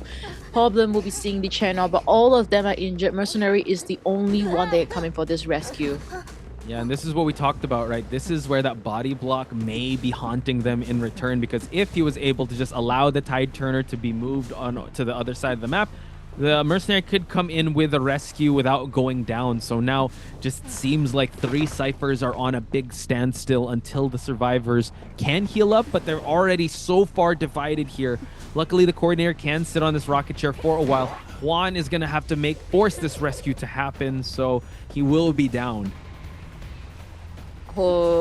He might be. He does have a gun. Missing that swing. Yeah. So, yeah, an opportunity for Problems to shoot that gun. But now the 3rd Cypher has just been popped. 4 Cyphers at 60%, and our 5th one is still stagnant. So, Mercenary is seeing the channel, but this is the sticky situation we don't want to see. All of them are injured. They can't find each other to heal. And nobody can come in for this rescue. Yeah, and it's also quite unfortunate because they all brought borrowed time in this matchup. So if they had that last Cypher, they could at least force a 2-man endgame and just 1 survivor escape. Paul Blems, unfortunately, is going to be the closest towards this rescue and does not have the trait of the Mercenary to allow him to tank a hit and go for that rescue. He's going to get caught out here at the big boat, and they're able to actually get it. Paul Blems will have to get knocked down in the process, though. Yeah. Second chair onto our coordinator. I didn't quite see if it was a before half rescue or was it after half, but now with this basement chair, it kind of forces the situation. Masuri, do you want to comment? If you come in, you might be down together at the basement all at the same time. If they go for the cell as well, it will not be enough. It is a 3K, 4K game for Zhenzhen but we also need to know that the moment Zhenzhen gets this 4K here, it doesn't matter how the second half go. ACT will secure their 3rd placing. Yeah. True. And they will head for the playoffs if this is a 4K for sure. What's unfortunate is that they scrambled, right? I would love to see them heal up just for them to survive a little bit longer and kind of force at least an end game where it's not a slugging strategy. But it seems like that might be inevitable here, as Novelist is the only one that can kind of push Cyphers. We already note that the dungeon is over at the big boat area. Mercenary is going to tank that hit. KB trying to push that Cypher will have to seek refuge somewhere else because Jinjinjo realizes that Cypher is moving. Yeah, making a mad dash over there. Seems like, yeah, we'll kind of just scouting this area out. Previously, he didn't scout it out well in BO1, but this time around, he will make sure of it as he's heading all the way to the corner just to see if there's any tinnitus. Definitely has made changes already. An instant one up to BO3 as we see him still unable to find where KB is located. KB needs to be careful though. If there is no Cyphers nearby there, the 3 best friends will appear on top of his head. Yeah, he's really making a full sweep of the area, and now KB actually gonna try to pick up the Mercenary. So this is gonna be interesting because that tinnitus will be propped up, and Jinjinjo's gonna realize that they're possibly trying to heal each other up. Already spots out the Novelist, and now 2 survivors out and about, but in the same area here. We're going to try to go for a body block onto the Novelist here. Mercenary will be falling down. No self-heals have been expended just yet, but now KB is the only one that is healthy enough to take this next kite. Yeah, seeing both of them down. We do have self-heal though, but it seems like Ninja will be focusing his attention on Juan first since he was down first, followed by the Novelist. Actually, in this entire round, we didn't see the Novelist used his book at all, right? He did try, remember the rescue, the double rescue? It was off timing, so it was just quite unfortunate. But we do have to congratulate Jinjinjo for securing the victory for his team. We will still play the second half, but I mean, it's already a lock that ACT will be making it towards the playoffs, and that's courtesy of that performance there. Yeah. Wow. ACT coming in strong towards the end. He didn't come in strong, but he definitely did towards the end. And that's the comeback that you kind of like to see from ACT. But for now, we'll still be seeing the second half, of course. And I wonder if it's kind of same situation as GG versus GR, right? Where it's kind of like a Dan and Dale situation. I wonder if the side of ACT survivors, they will be having some fun with their picks here. Yeah, I think I would like to see that. I haven't seen an Evil Reptilian. I haven't seen We've seen no, we only saw Flashlight, but we haven't seen it. You know, just off meta survivors and really off meta hunters. We saw Clerk yesterday, saw some Wu Changs as well. So hopefully we see a little bit more variety here, since it is going to just be for playoff. I mean, ACT has already secured their playoffs, and right now it's just more of a formality with their matchup here. But I think it rounded down to that moment where, unfortunately, Paul Blems was just a millisecond too late to get that rescue going. They had the right strategy going for the double rescue and the novelist switch, but it wasn't enough for them to be able to get the points that they needed up against Jinjinjo. Yeah, it was not quite enough. And yeah, I think overall it was still okay for Omni. The fact that they still managed to last this long and still had a fighting chance to be in the third place up until the almost the final matchup of group stage day number 10. I think it's still a good job well done coming in from them. They did win a single matchup. I believe it was against PRR, was it? PRR. Yeah, their first match. match. And overall, I think it's still alright. They just need to kind of brush up, and also there was a shift in the players, right, within this team itself. So the fact that they were still able to kind of readjust, work around KB being the hunter transition to survivor, definitely a job well done here. Yeah, I think that all things considered, Omni went through a interesting journey to get to where they are now, and right now I think they really tried their best to be able to put it all together, but unfortunately it wasn't enough. ACT is going to be moving on, but the fact that they were almost in contention to be another team to make it towards the playoffs, having two NAEU teams would have been historical, right? It may happen in the future, but unfortunately it's not the reality we're living in today. But hey, maybe COAⅨ or something. COAⅨ, that will happen 2027. So that's something you guys can also forward to. But we'll most likely be seeing Omni again in the upcoming IVT after COAⅨ ends. So do give a subscribe, click on the alarm on YouTube. Wow, look at you. Look, influencer. Yeah, hit that bell notification. Give a like for this video. Yeah, at this point. Oh, thanks for reaching this far in the video. If you have, comment a... Give me an emoji. Give me an emoji. Yellow hearts. Give a yellow heart for Chocho and tag Chocho in the comment section. If you've reached this part in the video, guys, just... look at you. Influencer Chocho. Use the promo code, who is Chocho, for 20% off on your next purchase of, I don't know, if you would be an influencer, what would be like a brand deal you'd want? What would be yours, actually? Give me like some inspiration. There's a question to you first. No, I need some inspiration first, yeah. Okay, I like, you know the, I really like Hong Tang, you know the thing that you smell? Of course I know that. Yeah, I'd want to get sponsored by that. Literally right here. Angin. There, oh yeah. Is that the same one I gave you? Or is it new? It's a new one, of course. Okay, cool. Because it's that it's the fat one. That's really small and skinny ones, but it smells different. I don't like that. Yeah. I would like to get a pizza sponsorship. I love pizza. Sounds Food's good. great. Sounds good. Yeah, food's great. Or maybe like clothes would be great, so I don't have to go shopping. Oh, Yeah, okay. just If you're get talking about clothes food, I would love some Xiaolongbao sponsor. Any Xiaolongbao Xiaolongbao sponsors sponsor. out there? Chocho's looking, guys. It's very specific, by the way. You don't want to shout out any brand out there? I'm kidding. I don't. No. I don't think we can do that.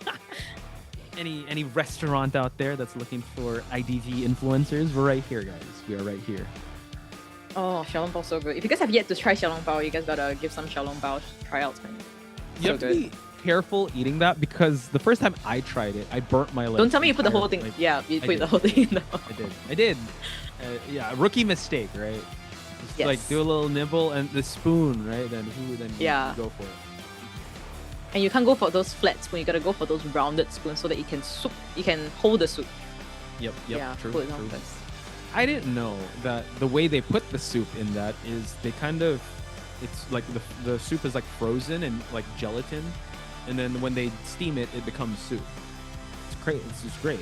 It's food. Like it's the preparation's amazing. It is. But as we wait here for the BP, right? I know you guys are probably wondering if people just joining in, why are we talking about food? is because this half of this matchup will no longer matter for whoever, for ACT or It Omni. matters because they want to give us a show. It matters in honestly, it honestly matters to me if they actually do for something that's unconventional. Honestly. Yeah. Yeah, I think that would I'd be say. really fun. I would hope that they do that. We know that Pitt did bring out the breaking wheel in the second matchup. I think he should maybe bring out another, just make it a show match, right? Make it an exhibition match at this point and just give the crowd a fun match to go for. Yeah. I know, from how I'm seeing this, right, I feel like Pitts is a very fun person, you know, and I feel like he's not gonna be picking something that he has picked before, or any hunters has picked in this group stage. With that being said, what hunter? Yeah, look, do you hope- Escapeologist and Gravekeeper. I think maybe they might. Hopefully they give us a match here. Okay, mechanic forward. Me, I want to see an evil reptilian. I want to see an evil reptilian. For me, I want to see a BQ. Oh, yeah. You know what? Chat's been asking for a BQ since the beginning. You know what? I might change my answer. Maybe not evil reptilian. I want to see an undead. Oh, I want to see an undead. Koa undead. Let's go. I'd love to see that. Okay. Because in previous Koas, they did bring out evil reptilian already. So let's bring a hunter that we've never seen before. So now double decoder comp here. Not really the strategy ACT necessarily goes for, but yeah, they seem to be going all out here, Chocho. But it's still up to Pitt on what he wants to bring to the table in this matchup. Again, we've established that ACT has already solidified their spot. This is just for formality's sake, but they can give the crowd and give everyone watching a show with some off-meta characters and show us, at the excitement of the game that's not necessarily top tier when it comes to the picks and bans, and just go with whoever. I'm pretty sure Pitt has also some favorite hunters that's not necessarily a top tier hunter.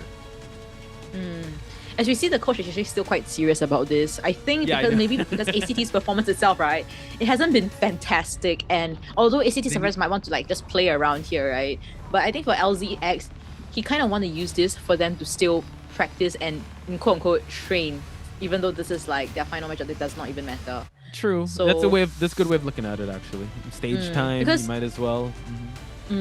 That's true. But when will you ever meet and then have a show match with pit stoppers or training itself with pits as well?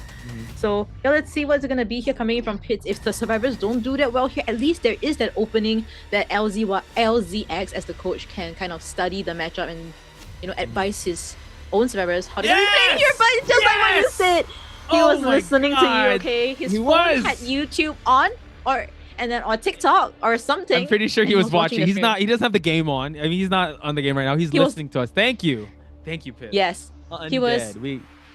He was. We saw his face, right? He was kind of thinking. Maybe he was just thinking, should I really go for that undead or should I go for that BQ that Chocho mentioned? Seems like I do pass the posh more, and we will lock in on this undead.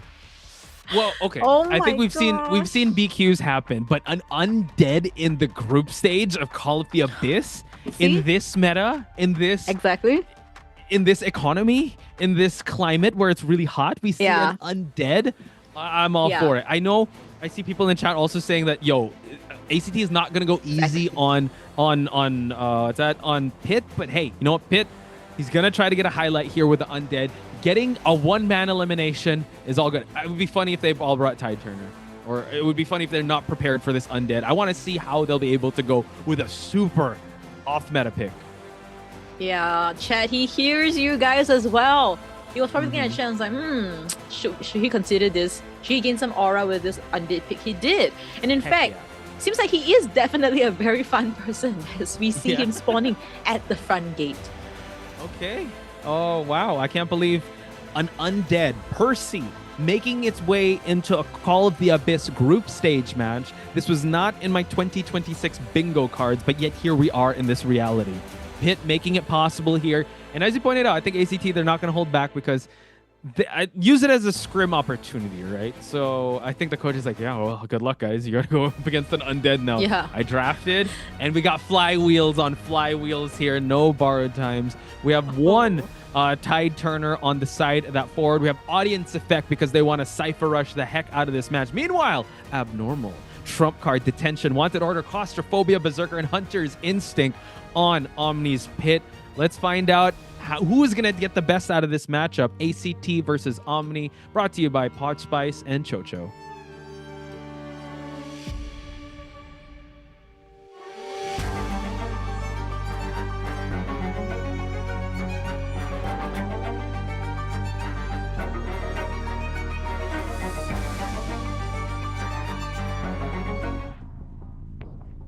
A show match.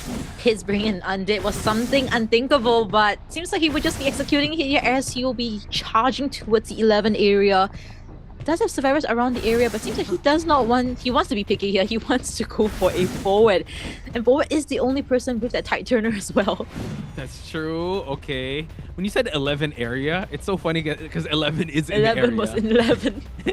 Charged up attack, unable to get through the pallets, unable to get the slam either. Oh. So, Undead here. Again, really off meta. I would love to see one survivor elimination because that is going to be a huge victory because there's a reason why Undead gets countered by voice comms. It's a great concept, not being able to chair a survivor and eliminating through slugging. So let's see how Pit is going to try to manage this one out. Gonna try and go for the big slam, but unfortunately it was not in the area. Might have to break the connection because electrocution is going to come through. It will, as we see all of them still able to miss that swing. Unfortunately, no hit just yet. Unable to jump over as well. As we see a stun coming in from the prisoner's skill. Now still doesn't want to remove this electrocution charge, and still no hit and no pallet stun through. Wow. Okay, we break the pallet, and now just another electrocution here. So Pit really persistent now on downing this prisoner. Again, you need to add injuries on the board here for the mechanic to even do anything, but we get the flywheel. That's too slow. Excellent prediction for him to be able to move to this windowed area. The attack animation coming in from Percy is so long. You could predict that flywheel. Like, definitely. As it come in, you know, sometimes it might be too long that he might flywheel a little too early. So that's the mind game there. And how often do you see a Percy trying to go for the slash and dash here, but able to get the prisoner down? Chat, we are in business here. We got our first survivor down, two ciphers done, and abnormal something. Yes, abnormal something. I agree. Center cipher! Hits! Go for it. Headbutt! There it is! He does so. As we see cipher-wise. 2.5 cipher kite from Zen. Yeah, it's let's see how prisoner is going to use up the self-heal or someone's going to pick him up. It seems like we are going to just break the pallet the old-fashioned way here as the mind games are going to continue here with that Pharaoh Lady. Unable to get the slash here. Able to actually land it. Okay. Alright, Pharaoh Lady does have flywheel though. Pits, can he close the distance here with those charges here? It seems like he will play this patiently, trying to find an angle, but oh my goodness, the obstacles kind of stopping there. The barrels. Yeah, stopping him midway. Okay, guys have to drop down here. Pharaoh Lady able to actually kite it out here outside and change elevations as they've already fully healed up the prisoner. Yep, does have the angle for that hit. We're seeing that other 3 ciphers are being worked on right now. Dungeon is at the shore area. You know what's insane? Forward has this wanted order, right? You have all of them quadruple flywheels, what a rare sight. You can only imagine how fast the crawling is gonna be, right? Oh, they're just crawling with each other all the time, but probably not gonna be the case for now. Ooh, through the pallet, able to actually get a hit onto Zen. Zen has already been slugged down, so if he does get one more hit, his the bleed out time will be faster. So the electrocution and the pallet slam here for Zen to provide enough of a kite. Abnormal will be ready, but there's no cipher in sight for him to abnormal. Still don't have, as we see, no hit onto Zen just yet. Thought that maybe the terror shot could connect, but fortunately not so. As we see an abnormal. Oh, flywheel! Oh no, we're still... Yeah, we're able to actually push the cipher. Can't pop the cipher, I think. My God. Oh no. no abnormal, and a body block on the mechanic spot. Mechanic has already done its job. We also get the tide turner happening, and we all get the stun as well. And we've already changed traits. We're gonna we have try the skill. Yeah. That's right. Whoa, but then we just move away. Yeah, we have the skill. I got reminded, but here we have it. This is detention. Percy, folks. Let's see if he's gonna get one survivor out here. Oh, okay, unable to jump across through to get that hit onto Mechanic, but she also has Flywheel. Dungeon is at the shore. The way she's running, it seems like she wants to go for that angle. Able to go through the pallet, destroying that pallet with that charged attack as well. XY able to Flywheel, but I don't think it will be enough. But she can crawl! But she can crawl towards the gate. Everyone's gonna exit already. The forward's actually there. He's gonna change the dungeon's location though. He has to change it. Just for the bleed out time. Okay, alright. Come. Wait for it. Wait for them to leave first, then change the dungeon location, and that is gonna be it, chat. At least he gets one survivor out. But it seems like they kind of know what's up. Yeah, change, close it. Go somewhere else. Alright, and there's gonna be the surrender. He gets one. Okay, we give Percy one. That's it. But, and look at Zed. He's like, okay, that was interesting, but hey, we got ourselves the playoffs. So ACT makes it, but you got to give it up to Omni, fighting till the very end. And Pit also giving us a show match at the end there. It did. Yeah. If you want to see Undead, I guess for the next 5 or 6 cores, hopefully we don't see an Undead. Then, you know, Pit's coming in. Surprise, surprise, the Undead coming through again. Yeah, but what a show match coming in and show a sportsmanship coming in from ACT as well, Pits as well. Again, these the teams that are non-professional teams, this is a big moment for them, right? Because they get to scrim with their favorite players. They get a whole week in just celebrating the gift of that is Identity 5 with their favorite players, and they're also, I mean, it's a whole trip, right? So they have facilities, they travel, all courtesy of Identity 5. So just amazing stuff. And yes, it is a bitter pill to swallow that Omni kind of lost in that fashion. But hey, you know what? We smiled because it happened, and we got our first Undead in Call of the Abyss. And usually in Call of the Abyss, when these matches are for placing purposes, we do get these type of show matches. So congratulations to ACT, but I think a bit of moral victory onto Omni's side for winning that round 1, and also with how they played out that last game. Yeah, as we look into the stats here, 127 seconds of containment time for Zen's Prisoner. This one I will not record into my stats since it's actually a show match. Actually, it's still part of the stats though. Imagine if Zen, will be included, gets MVP. If Zen gets MVP in this match, that's going to be wild. Oh, possibly. But we did see a 4K coming in from Jinjo, so that will probably be denied for our dear Zen's Prisoner, because it was definitely an excellent kite. As we look into our match results for today, 3-5 with Omni winning the first round, 8-1 ACT winning the second round, and lastly ACT winning the third round. So ultimately solidifying their standings in the third place, whereas Omni has been thrown out of the top 12 placings. Yeah, and for those of you that just joined us that didn't understand what just happened, it was an inevitability that ACT already qualified, so this last half was more for just an exhibition or just to finish out this whole game series. So Pit just wanted to have a bit of fun and just kind of showcase we have other hunters besides the opera singers of the world and the COAⅨ, right? We have Undead, which I don't know how you're going to rework him for him to be meta. Because if you tweak him a little too much, then he's going to be crazy as hell. Because a hunter that doesn't need to chair, a little wild. But for them to balance it out, his animations take so long.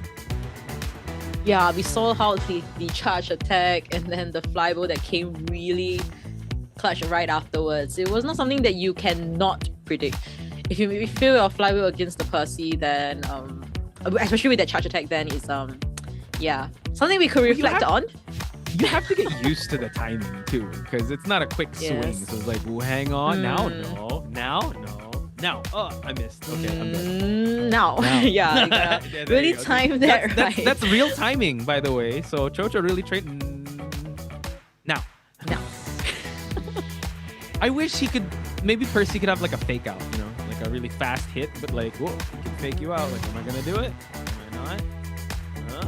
like play with the timing. I don't know. Maybe have a bit of a rework. They did rework a bit of. I mean, they've been reworking Ripper a lot. So maybe Undead could possibly get a bit of tweaks here and there for us to see him in competitive and not in a show match. So we'll see. It could be. But for now, of course, we will be looking through our highlights later on in a while's time. And we'll be able to kind of recollect what happened in BO3 for our Omni survivors, for pit stoppers, and for entire ACT. And hopefully this time itself, we kind of predicted it's going to be a BO3 matchup. And indeed, it was. And for you guys, it's also still waiting for our final matchup. Yes, I do see you guys talking about it already. MRC versus ZETA for our final matchup in our group stages. This is IVL winners versus IJL winner, right?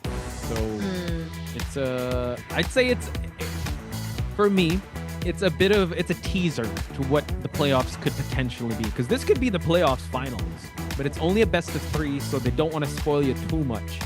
But also what I'm thinking is that, are these teams going to go all out? Because they're already kind of safe to playoffs, right?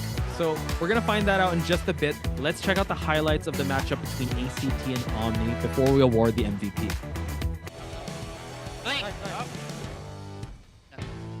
It's fine.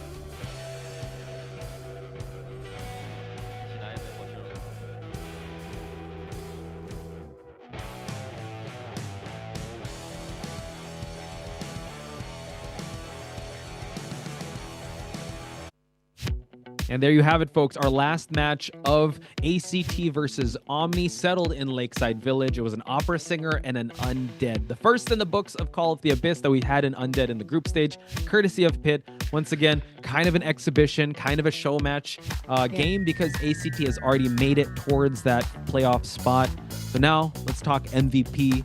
Are we thinking Jinjin Joe? We are. It's 4Ks 2 times in a row. Which was more impressive? Which performance of his was more impressive though? His 4K in BO2 or BO3? I would say the opera. For me, it will be the opera. What about you? I would say the Goatman, because you made a really good point that the Goatman, well, I mean, it's all there, but his Goatman, like you said, feared and revered, and you definitely have to be able to block it out in round number 1 or 2. So who none other than the MVP being Jinjin Joe here. Congratulations, 2 out of 4 best deductions. 11,787 on average deduction points, average terrestrial of 0.33, average knockdowns of 8.33, average elimination of 3.33, pellets destroyed is 3, and best deductions of twice. Right. No numbers that is like next to each other, right, in the 1 to 10 thing. So this time around we're seeing more 3s rather than that. True.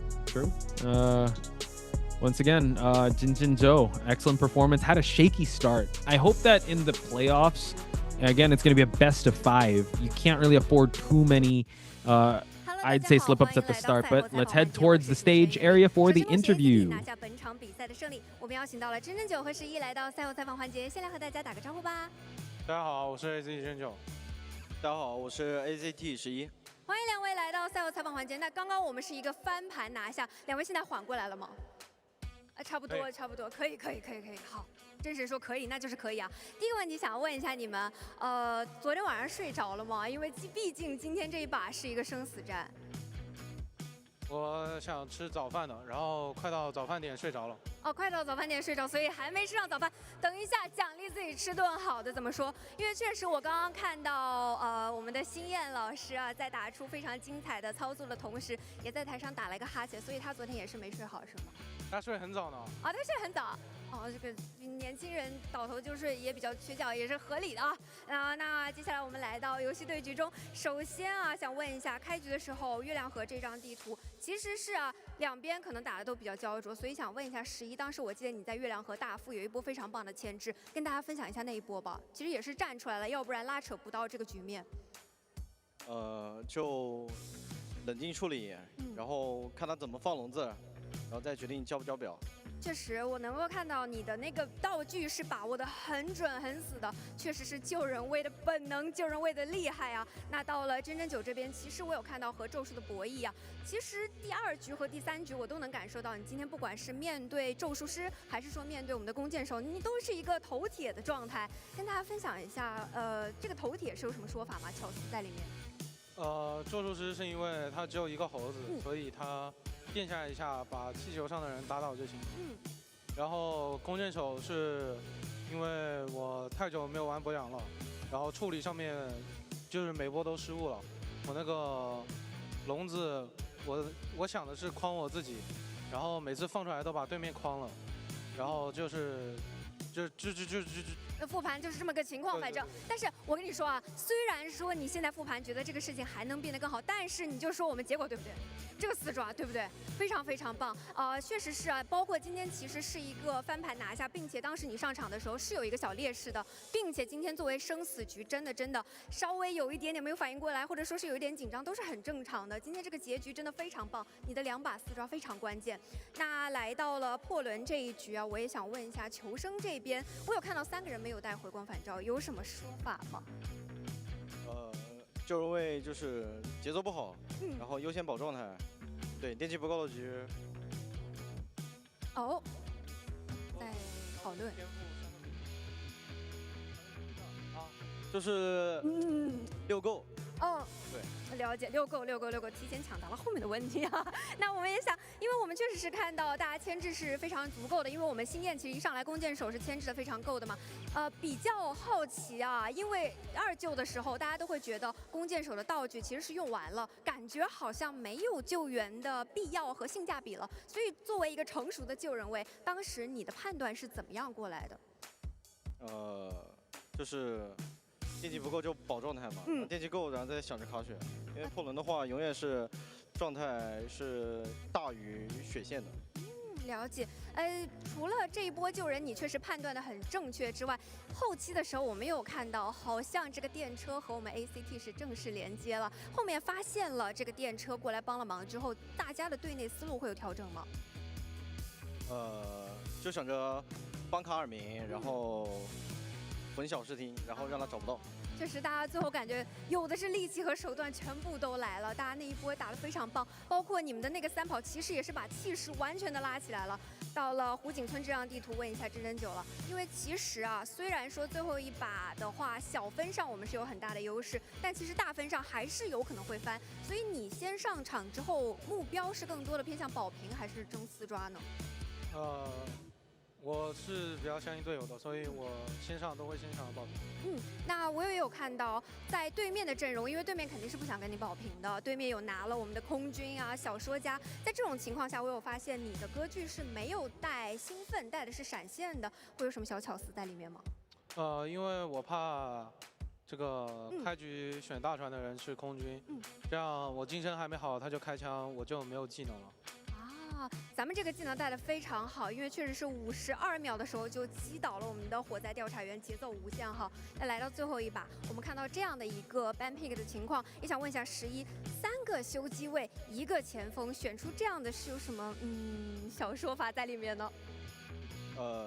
因为上来他就给我救人位都办完了，我没得选了，就选了个前锋。对，那像这样子的情况下，我们可以看到啊，其实3个修机位可能在牵制啊这些手段上可能不太强劲，所以他们原计划应该是要来求助于你的，对吧？但是对面选了博士之后，可能在救人的环节就没有一个撞救啊，或者说撞气球这样的可能性了。后期会有什么样的调整呢？看到博士之后，就自己玩自己的就好了。哦，各凭本事。对对对。啊，哎，那确实是啊。你想最后的那一波传送的时候，我有看到传送过去之后，你就是直接一个撞，所以当时队内有什么交流吗？还是沟通，还是你自己的意思？没有交流，就是本能反应。纯凭手感。啊，肌肉记忆。相信，非常成熟的一个救人位。两人对视，在台上开始笑啊。真真就有话说吗？没有哦，可以下去再说。我知道，我懂你意思，没有关系啊。那接下来其实很多观众朋友们应该也会在讲这个赛季 ACT 真的变得不一样，变得更强了。包括我们其实是拿到小组赛的门票拿得非常早嘛，所以想问一下两位会怎么评价咱们现在战队的状态呢？现在不要拉吧。这个是欲扬先抑啊，我也懂你意思啊。那11这边感觉呢？还有上升的空间。哦，我懂。OK 啊，那期待大家上升之后的表现了。大家是非常心有灵犀啊，在台上也是相视一笑。非常感谢两位来到赛后采访环节，再一次恭喜你们拿下本场比赛的胜利。接下来马上要进行的是今天的最后一场比赛，让我们稍事休息，马上回来。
其他人可以走了，卡兹内口留下。发组，我们抱一下吧。探索深渊的冒险充满危险，但也可能带来无限可能。让我们有请中国大陆赛区 MRC 战队登场。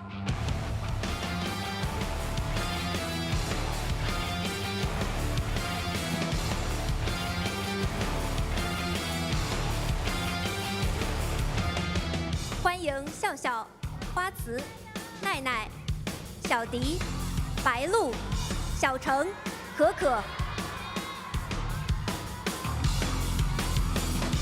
让我们有请日本赛区 ZETA Division。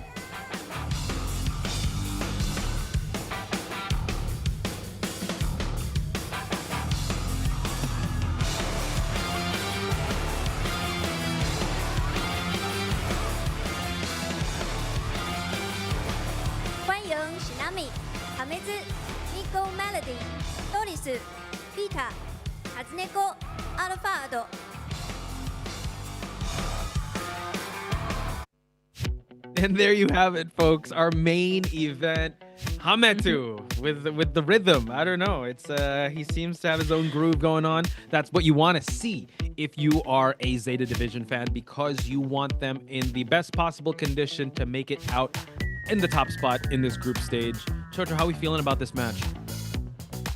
This is going to be the deciding matchup, who's going to be in top 8 and who's going to be in top 12. Who's going to be first or second place in their grouping. So with that being said, we have MRC picking out the Lakeside Village with ZETA selecting Hunter up first. So Peter up first. Yeah, Peter. Okay, so ZETA. So this is really a battle of the hunters, because both ACT and both ZETA and MRC.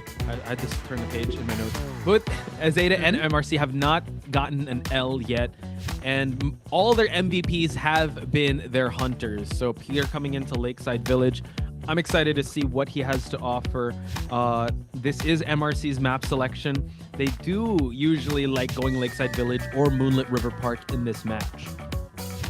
Yeah, you already talked about it already. And for the side of MRC's Hunter, right, which we will be seeing only at the second half.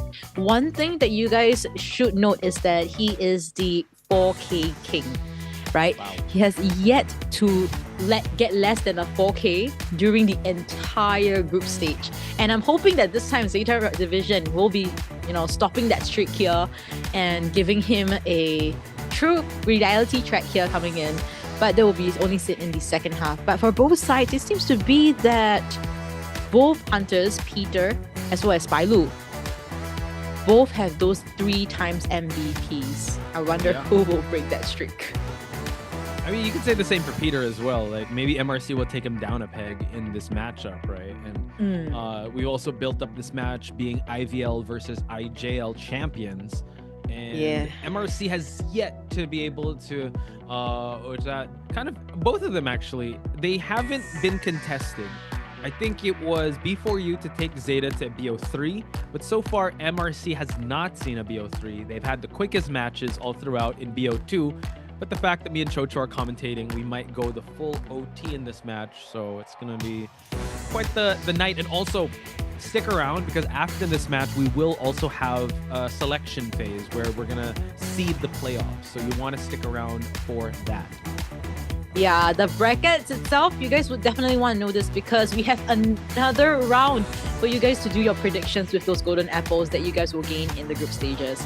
And I will definitely be betting a lot. Not betting, but that's not the best word there. Do my predictions in the game. Yes, for playoffs, and hopefully. That's how you know we have a problem. I'm kidding. I feel like I do. This golden apples got me really. Yeah, and we'll probably be seeing Kuro, creating a video for that as well. But that's probably a later part of the week, as we will focus our attention here on the roster for coming from MRC side. Bailu taking the reins here on the side of Hunter, as we see Xiao Cheng will be sitting on the back lines for now. ZETA Division, we don't see a lot coming in from NK Melody, but a lot from Peter. So hopefully to see those performances coming from Peter, but also from ZETA Division survivors. Yeah, we still have yet to see MK Melody in this matchup, but who knows? If we go the full BO3, maybe overtime, we might see him. But what we're seeing in front of our screen right now is the IGL, the in-game leader of MRC, Showdown. Do not ban his lucky guy. He has the first 83% escape rate in this lineup.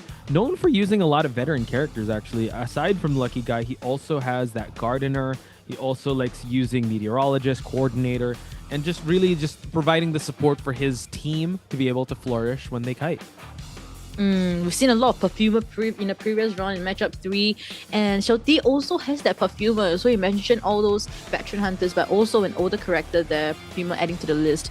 As we see Nanako coming in, the Archer as well, the Lanternist, will come in for those kite and supports. We're seeing him kind of maxed out for both the top and bottom, average reduction points as well as the average decoding progress. Potentially not going to be the first kiter there, but we do hope that he will be able to throw in the support. Previously with B4U, Nanako brought out the Archer and kind of saved the game with a very long kite, 128 seconds of containment time and perfect lacerations done. We also can call back to the match we just commentated with PPM and his Archer, right? So that is a character you really have to be able to ban out or just prepare for if you are a hunter. Now, we are going to move on over to Xiao here.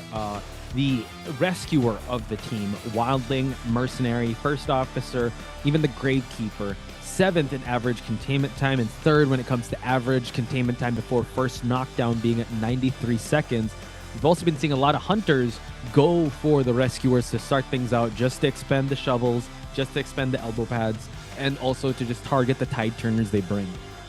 And last but not least, we should be seeing COAⅨ coming into this matchup.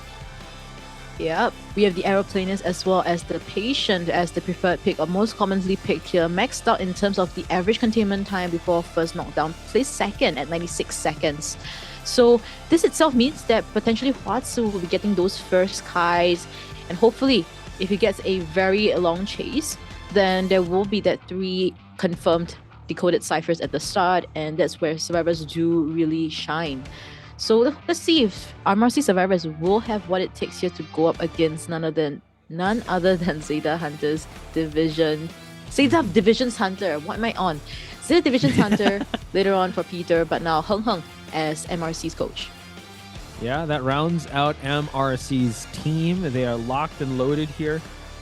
They have been going the trajectory of BO2.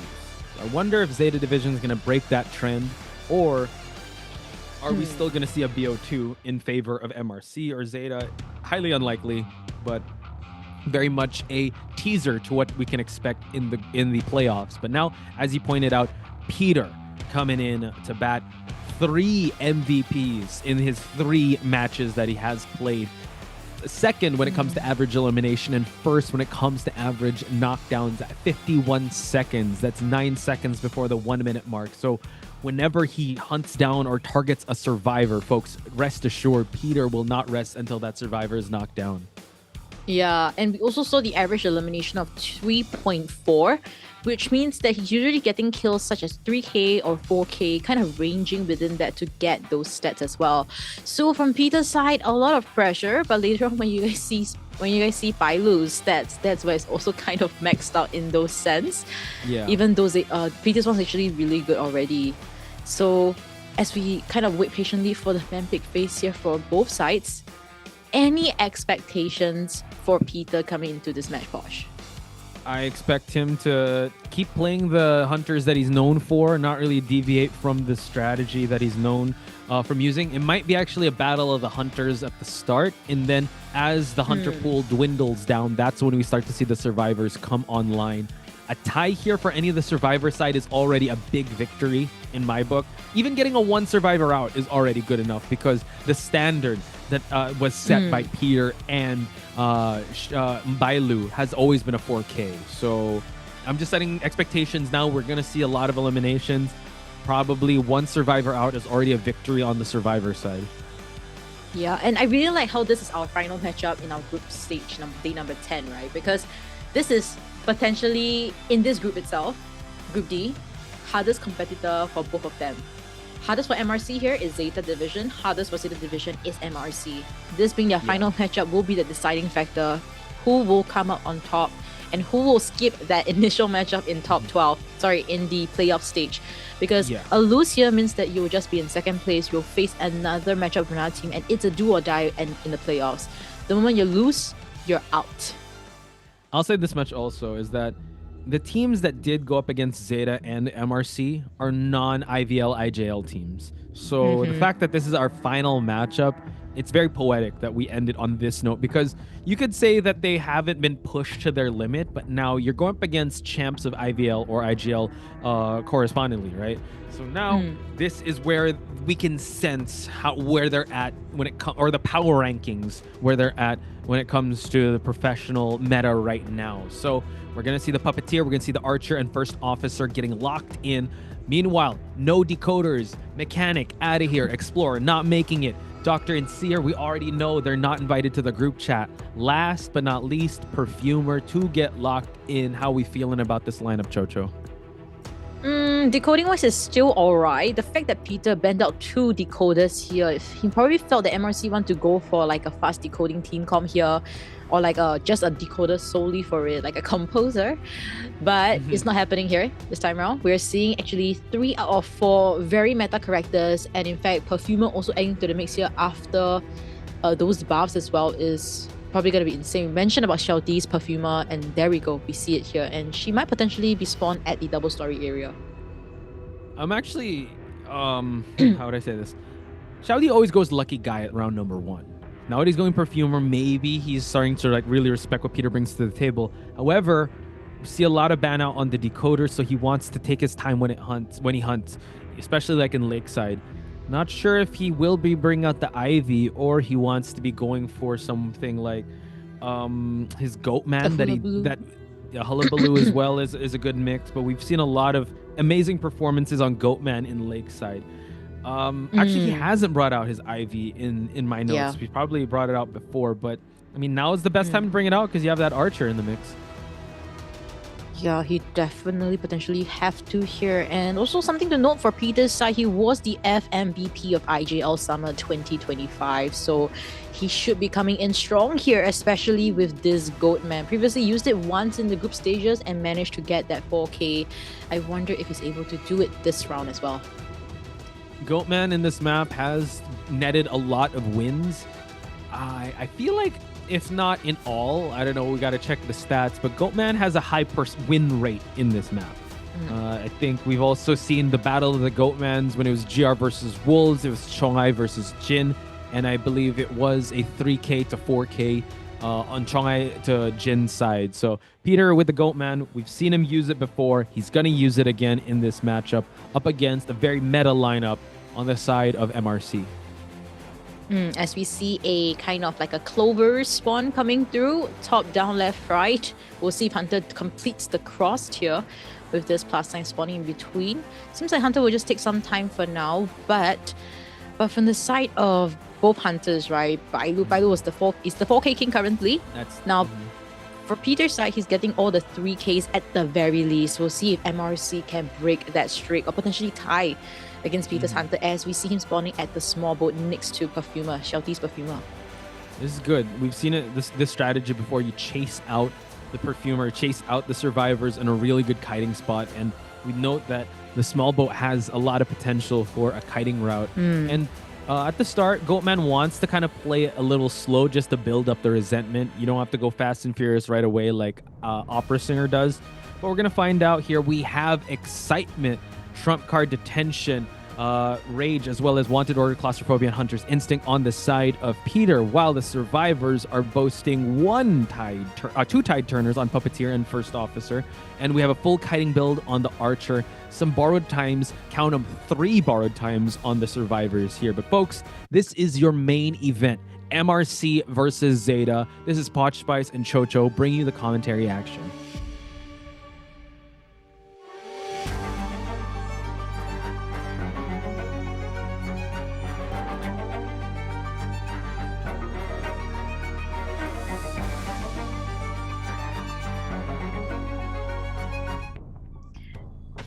Kinda, let's see. The nearest survivor is that perfume. Not too sure whether that is the one chase that Peter wants to go for, but it seems like he is just making his rounds here. That's why tonight is being propped up here, trying to look around for that perfume. It seems like he won't be seeing that person as we see Huazi on this puppeteer. He doesn't want to chase him because it's going to take so many little Lewis just to get him down. Being a little bit selective here, Peter.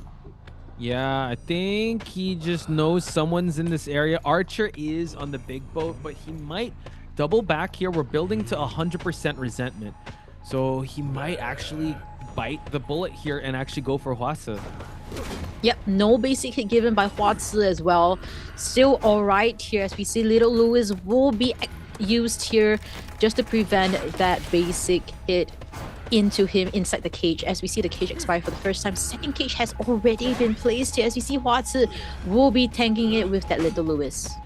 Yeah, just immediately once it expired, went for it once again. We're gonna get another hit, farming off another one. So looking like, yeah, he's really investing a lot of time on this puppeteer, which is also a really good call since he is the second person to bring the tide turner. So they'll only have one to work with. Gonna cage off just in time. Now just waiting for the proper time. Goes for the swing and the down. It's looking pretty good on Peter's side, but Cyphers are also looking quite healthy. Yeah, and on the side of our MRC survivors, they have still no idea what trait Hunter has brought in. As we see the wanted order on our first officer, forced to use the ward, Xiao Xiao will be kind of pressured for this early rescue. Free swings coming in left and right, but at least still not eating that this early on into this because he wants to buy as much time as possible, and that was not really like a very long kite as well. Not quite. First officer eating that hit, had to go for that rescue, and now Puppeteer has a second chance at. And now it seems like Huazi, final seconds here before Tide Turner runs out. Able to kite it out still. Nanako will be coming in for this Archer support, but they still don't know that Excitement is ready on Peter's side. So this is gonna be the situation where Peter has to deal with, and Survivor is not too sure whether they want to go commit for this support. Yeah, that's true. Oh, able to caging the person cage him out. Off. Yeah, that's actually not the best way to actually down. And this is actually a long time after Tide Turner. So Huazi knowing that, all right, Archer is going to support. Let me just fall here at the beach side while Nanako is going to try to draw the ire of Peter. Yep, as we see the cage here, Nanako will not be able to support through this Excitement. As we see Peter just have to wait patiently here before he can chair once the cage has expired. It seems like he will be able to do so now. That's the second chair coming in from Huazi. But what does this also mean? This means that after this rescue, Nanako could potentially still go for that support until the next Excitement is ready. It's looking like the case, but I'm not liking how the Cyphers have kind of stalled a little bit, but it's still all right. One Cypher is about to pop and two will remain, but now first officer eating that hit. At least he was, he has the pocket watch to just close the distance. But right now, Huazi able to actually use the Little Lewis just to buy a little more time to break this cage. We just want to be able to wait for him to just finish this puppet form and just go for that hit. Yeah, Nanako is in the vicinity now. 50 seconds to Excitement is ready. This support will not come through with this cage. Yeah. Cage, but able to actually drop him just in time. And Nanako, unfortunately, unable to make that arrow work. So now, last Cypher at 60%. We chase out Xiao Xiao here away from that Cypher at 94, I believe, because the 71 is moving along quite well. We still have a trump card here to use. So that is something Peter has to take note of. Yeah, great stuff. Able to also take awareness of where the wanted order last was on, and we see Xiao Xiao will be downing at the Cypher, but that doesn't matter because it just popped. Last Cypher is almost primed. The Excitement is not ready. If Peter plays this a little bit hastily, he will not be able to chair Xiao Xiao. Nanako is already aiming at the heart. Resentment is building up here. Let's see what's gonna happen. And he is waiting for some activity, but unable to get it. We actually just eat the hit, and now we're able to pop for endgame. Now there is resentment stacks on Peter here as we see him using one already, able to get Xiao Xiao in a single cage, but that's because he has no more watch to work with. So that will be an early down into this. As you look at the front gate, it's at 70%. Trump card is available for that teleport. He could be a 3K, 4K game still for MRC. able to stop it. No, the exit gate open, but we can actually cage it off before they can actually get the exit. Uh-oh, watch out, Showdown trying to break the cage, but we're still able to actually kite it out. Another cage just for the hit, but no, we are able to move on. The shield is still come there. back for the shield. Come back for the shield again. So Nanako will be able to come in for the rescue and Xiao with that backdoor rescue. As we see Showdown will be down at the gate here. Peter will take this up. He has to. As we see the other two survivors, they will be running to the other side of the gate. Nanako potentially will be putting pressure at the center.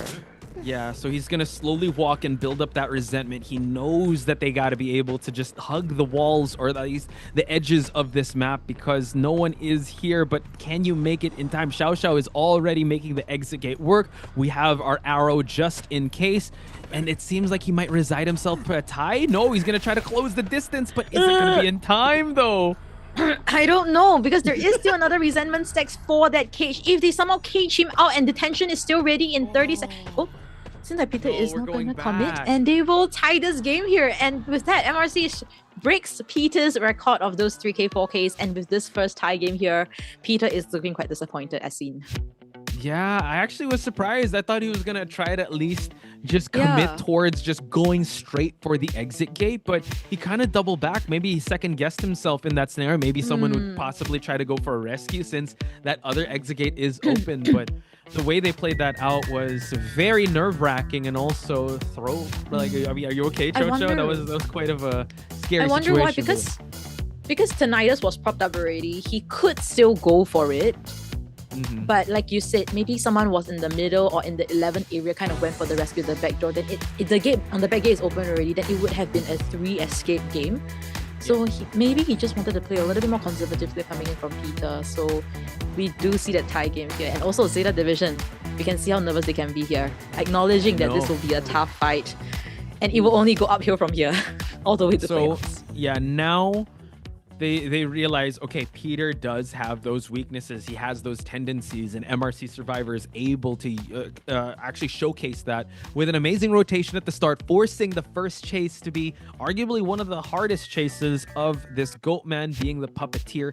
Excellent stats here, triple digits when it came to containing the hunter, and that really built up everything for them to be able to get the victory here. Excitement did work out just a little bit, but it didn't necessarily turn the tides into Peter's favor. And as I said, a one-man escape would be great already. That's like a passing mark. But if you're able to get a 2-survivor out, that's an incredible performance thus far by MRC. And now you're kind of setting up Bailu to do his thing and get a 4K.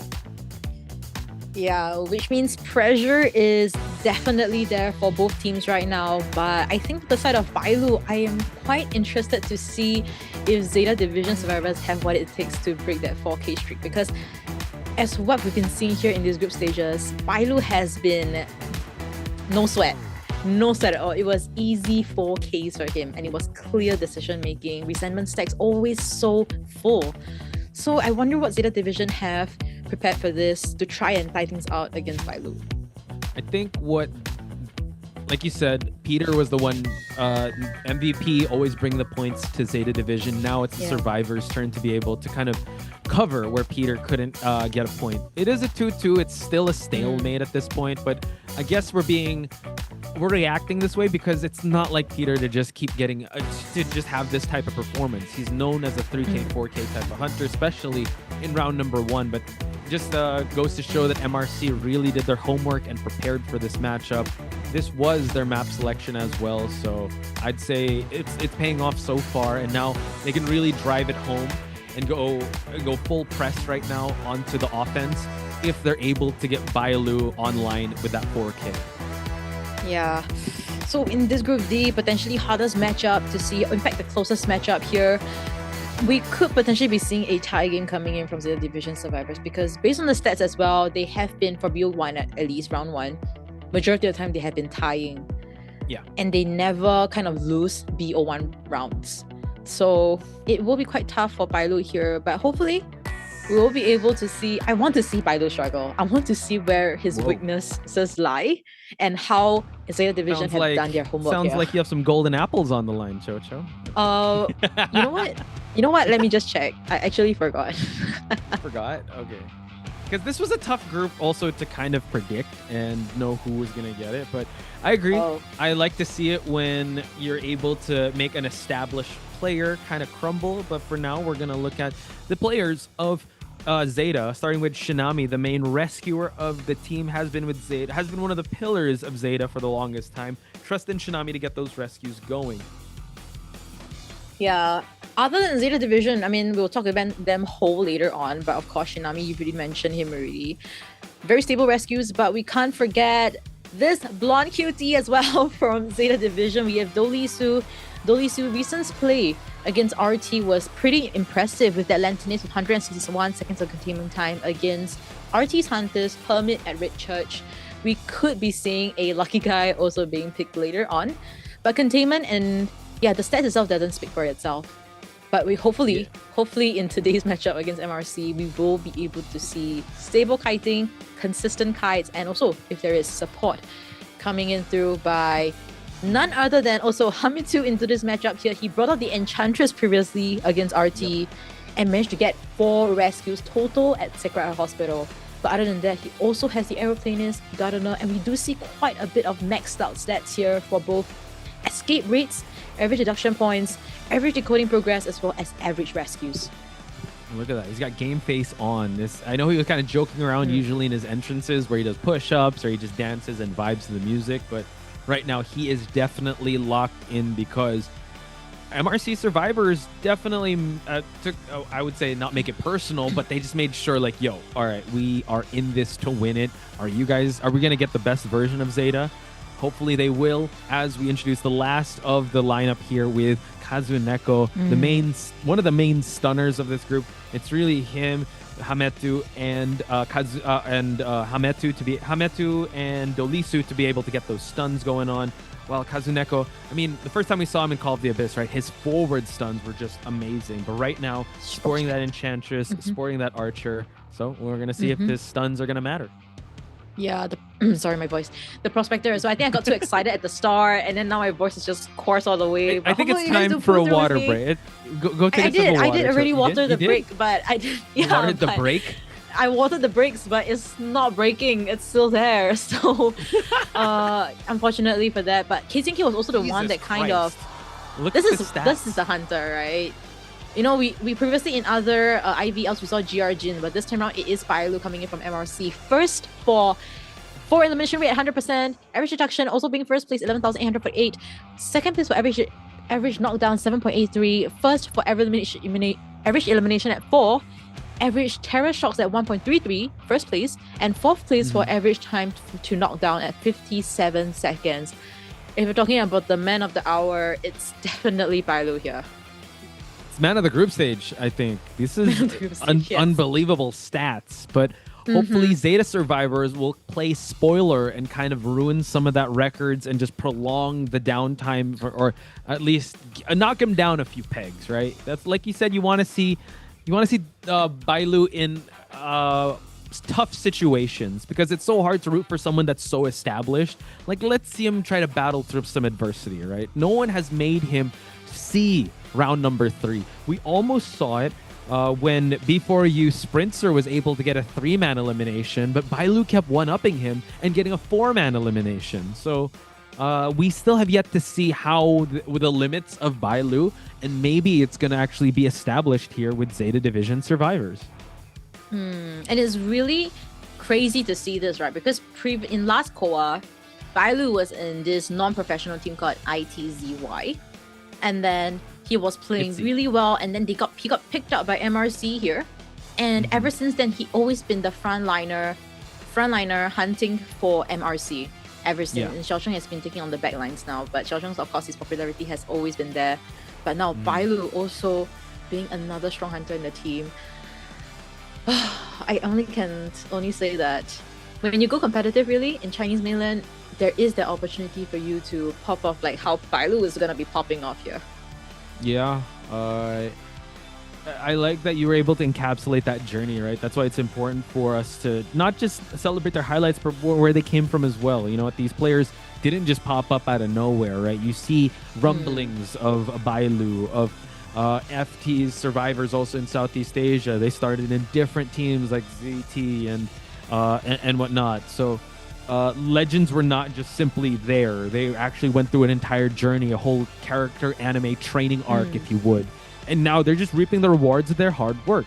But the question still remains, what is Bailu's kryptonite? In this group stage, it hasn't been found just yet, and Zeta Division might have the solution to it. And they might not. Hopefully we do see a Yeah, who knows? We want to see a blueprint here coming in from Zeta Division.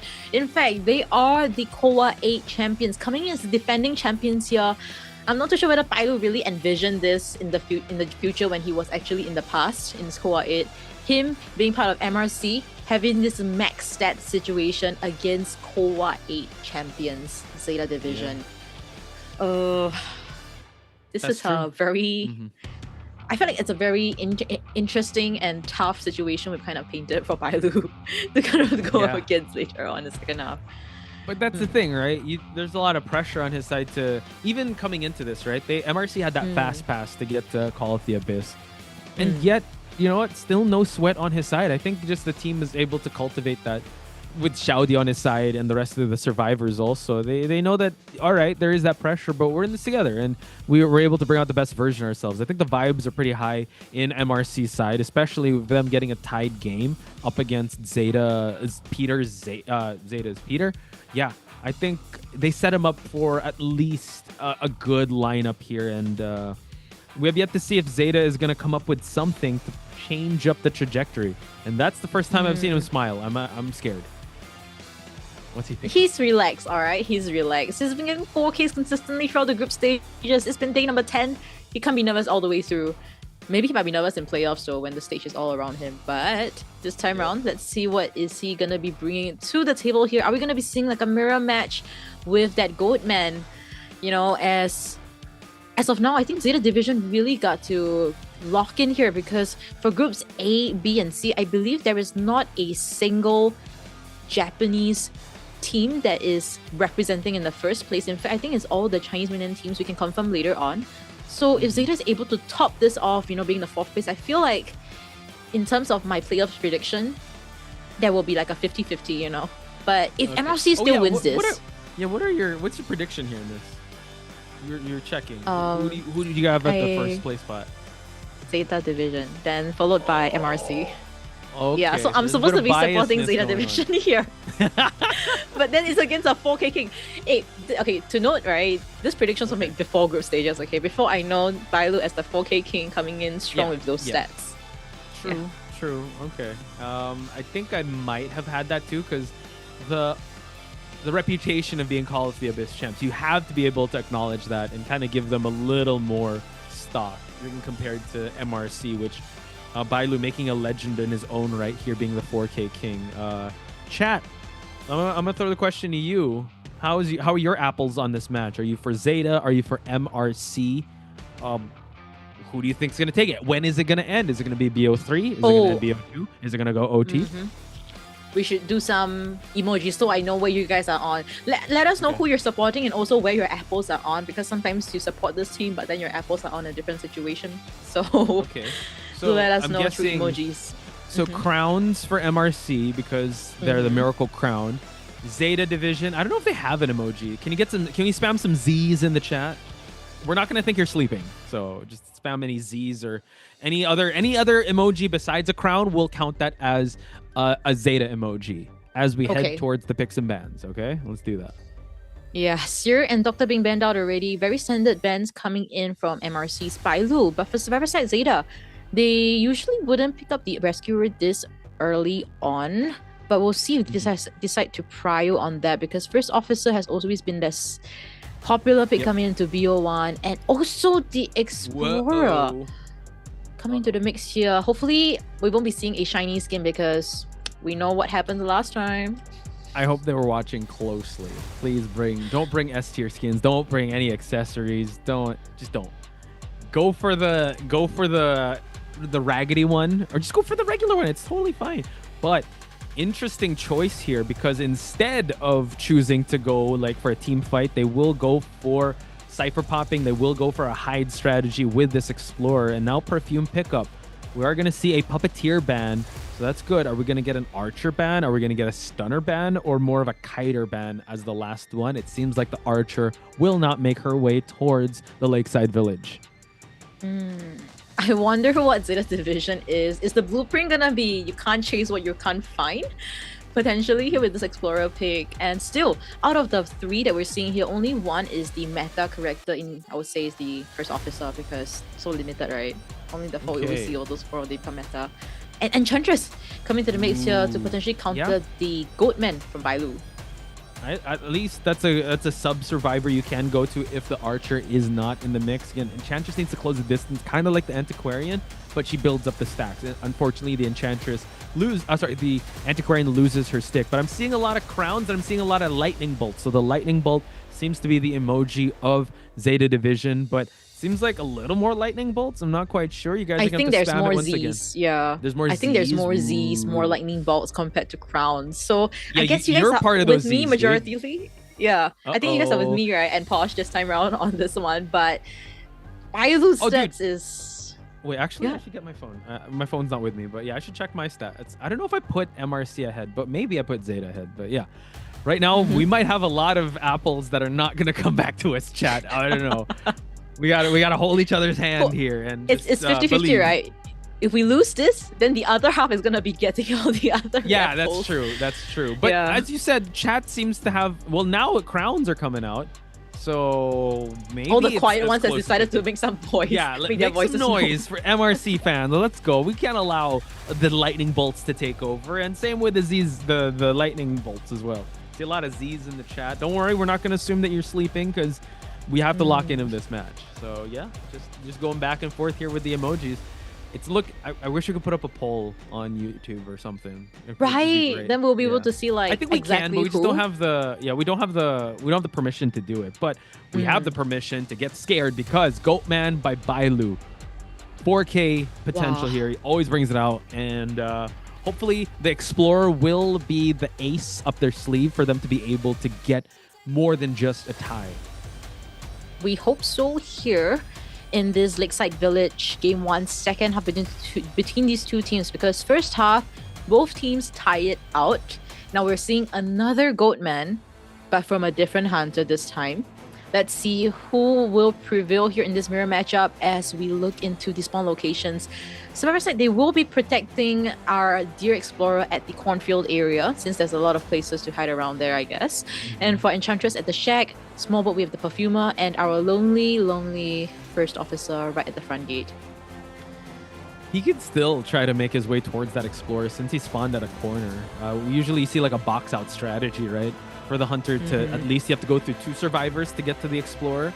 But right now, I think maybe what they're assuming is for the Explorer. Yeah, so he's going to go through the Enchantress and try to really gun down this Explorer. Just because once you get the pages, you really can't relax as a hunter. So interesting spawn locations, but this is where we're going to settle things in the second half, folks.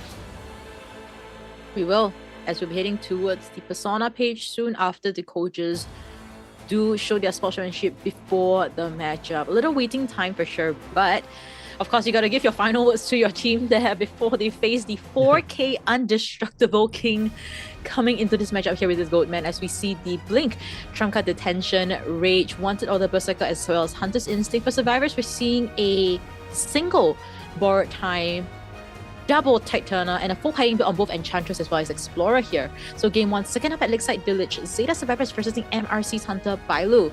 This live commentary was brought to you by Chocho and Posh Vice.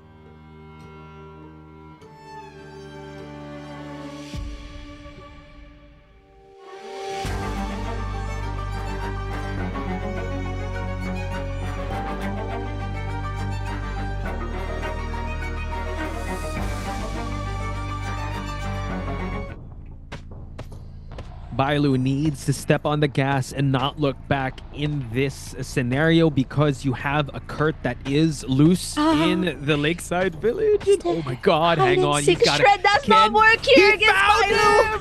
He found him. No one escapes this king, alright? The king has been protected here, but seems like Bailu still has the upper hand here. 2020 vision. as Nell likes to say it, as we see Bailu. Really nothing he could really do here, as we see Tolisso trying to still cut it out here, but Flywheel will only be up in about 15 seconds, and the only person here to help him is our Perfumer. An Enchantress. Enchantress. Yeah, Explorer is... Oh man, he's able to actually cut the walls here. Oh, you're right. The basement is here! Oh, he's going to the basement! No, he's going to try to actually kite it out, but unfortunately, the basement is going to be a factor here. Kazuneko trying to buy some time. We have Blink ready, so we're slowly building up a stack, but it's only one. Not sure if he's going to have to worry about it, but we get it! Wow. Thank God it was a no-cage terror shock, but Jesus Christ, that was terrifying. Do you guys see it? I see it. I see the 4K game here. I see no apples. I see us having no golden apples here, courtesy of Bailu, but my goodness, making doubters into believers here with his amazing start.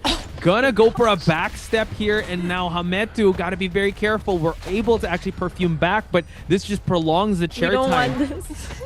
Uh-oh. Chair. Drop down hit coming through inside the cage here as we see Hametu trying to use the perfume once again for this shield for that Titana rescue. It successfully happens here. Hit registers onto Explorer, but oh my goodness, look at the ciphers. Only the first one just popped. Yeah, they really stalled it out because the Enchantress was stuck in that shack, and now Perfumer had to make her way in. Shinami already rotating to possibly save Dolisu here, but Dolisu is going to get caught out as he jumps through the small boat, and Bailu's reign of terror still continues here, folks. And their second chair onto Explorer here. No pages to work with. Does have a flywheel for that second kite. Question here is whether they would still expend time for this. We're seeing they want to order onto our Perfumer here. Zeta Survivors decides not to focus on healing, but focus on decoding. Yeah, they need to actually put some objectives on the board here because Bailu is just running rampant here. We're waiting for a possible cage just to be able to get it, but Dolisu got to be very careful. We cage once again. We flywheel through, but unfortunately unable to drop the pallet in time, and this Explorer will be sent out of the game. They will be, as we see that as of now, saving grace here, first officer is full health, but Dolisu will be seeing the chair again for like the final time, and then the wanted order will be shown. This wanted order is going to be crucial. If it spots out the two survivors that is one of them that is healing up, it seems like it will be at the back gate. He teleports successfully, and they will be able to heal up, so that's alright. A little bit of that situation we're seeing here. As we see, Shinami does have an officer squad to work with. The cage has been expanded here. Does have another cage to work with. Regardless, he will not. He actually just wanted him to use the pocket watch. That's diabolical. Wow. And now he's just waiting for... Baiting everything. I mean, yeah, he's baiting everything. He baited us to like, oh yeah, don't bet your apples on me. It's fine. But now, well, you have a little bit of pocket watch to work with, but the mind games are still going to be quite strong. Does get a little bit of a hit, but this first officer right now about to expire, waiting for the right possible back step to possibly look, but no, we actually cage a little bit. No, but you cage right in front of him, and now first officer is down. It's looking like a 4K here, Chocho. It is gearing up for that, but I think still for Zeta Survivors, their ciphers are still looking okay despite the crazy situation we saw, and this all thanks to our cipher rush that we're seeing here for our Zeta Survivors. But the only person coming for the rescue is Hametu. Hametu only has one perfume to work with. Bailu is trying to scout out in the outskirts for this Tinnitus here. As we look on the top left-hand corner, will we be seeing this Tinnitus the moment the cage is placed? We're looking at the resentment stack as well, stacking up like crazy. It is, and they only have one cipher to work with, and teleport is about to finish, about to be available in about 10 seconds. So Bailu realizing, all right, let's just rotate around this side. It seems like no cipher is shaking, and it seems like Kazuneko, it might be a double rescue scenario here on both survivor side. Now we prop up the Tinnitus. We can see or sense where they're coming from. It seems like he knows they're coming from both angles here as Hametu slowly vaults, baiting out the perfume. Kazuneko's also in the vicinity. We get just a regular hit just for some chip damage. First officer will be rescued in time, so we're gonna get one more body block possibly because that last cipher is over at Shack. Uh-oh. Seems like it might just be enough here for that clutch pop. Seems like it will be, and he misses out that swing onto First Officer. First Officer doesn't have any items to work with as we see him playing around that pallet. Then Philo able to get that Terra shot, connecting it successfully. As we see, none of the gates have been decoded just yet. We're seeing the run coming in from KZNK all the way to the front. And Hamitu is at the shore. Look at this. I lose so much patience here. We're not going to pop teleport just yet. We know it's not enough time for these survivors to go for the exit gate just yet. And we're going to try to just go towards the shore area to secure at least a 3K. And now we're hiding it out. No one's touching the exit gate just yet. Chocho, Hametu is hiding, chat. Is he going to get found out? Bailu's Hunter Instinct's not kicking in just yet. And now the exit gate is opening over at the shore side. Oh, if he teleports here, he still has time to get the 3K here, but he spots out Hamitu being a little bit impatient here as we see him down here. Unfortunately, front gate has already been opened here. So at least on the side of ZETA survivors, they are able to negate a 4K game, destroying Bailu's 4K win streak here. But what a game here, Posh. We saw that it was such a terrible start. And somehow, somewhat, ZETA Division survivors still able to pop all 5 ciphers. They were able to push for that endgame, so the never say die attitude was on full display there and showed that Bailu does bleed and can't keep up the 4Ks all throughout. I would say that's just more of like an ego thing to have the 4K going, but I'm pretty sure Bailu is happy enough to at least get the victory for his team, because that was quite the end game that they were able to pull out there, and just excellent way that they were able to kind of stall out everything. They didn't even have a backup cipher, but they were still able to get things going. Imagine finding Dolisu at the shack area. Basement was at the shack area. We also get a terror shock at the start from Kazuneko just to be able to bring the Hunter to full presence in the first 2 minutes of the game. So not the best start, but at least they were able to get one survivor out. However, though, MRC claims victory in round number 1. Yeah, as we look into the stats here, 48 seconds on containment time onto Dolisu. And for Cypher progress-wise, we got a 10k ZNK for it. Even though there was that terror shot that connected successfully at the shack, he's still the one that decoded 2.5 ciphers for this match to have an end game. So still good stuff coming in from ZETA Division servers, but adjustments need to somehow be made. But I don't even know where, because we have this thing called you can't chase what you can't find.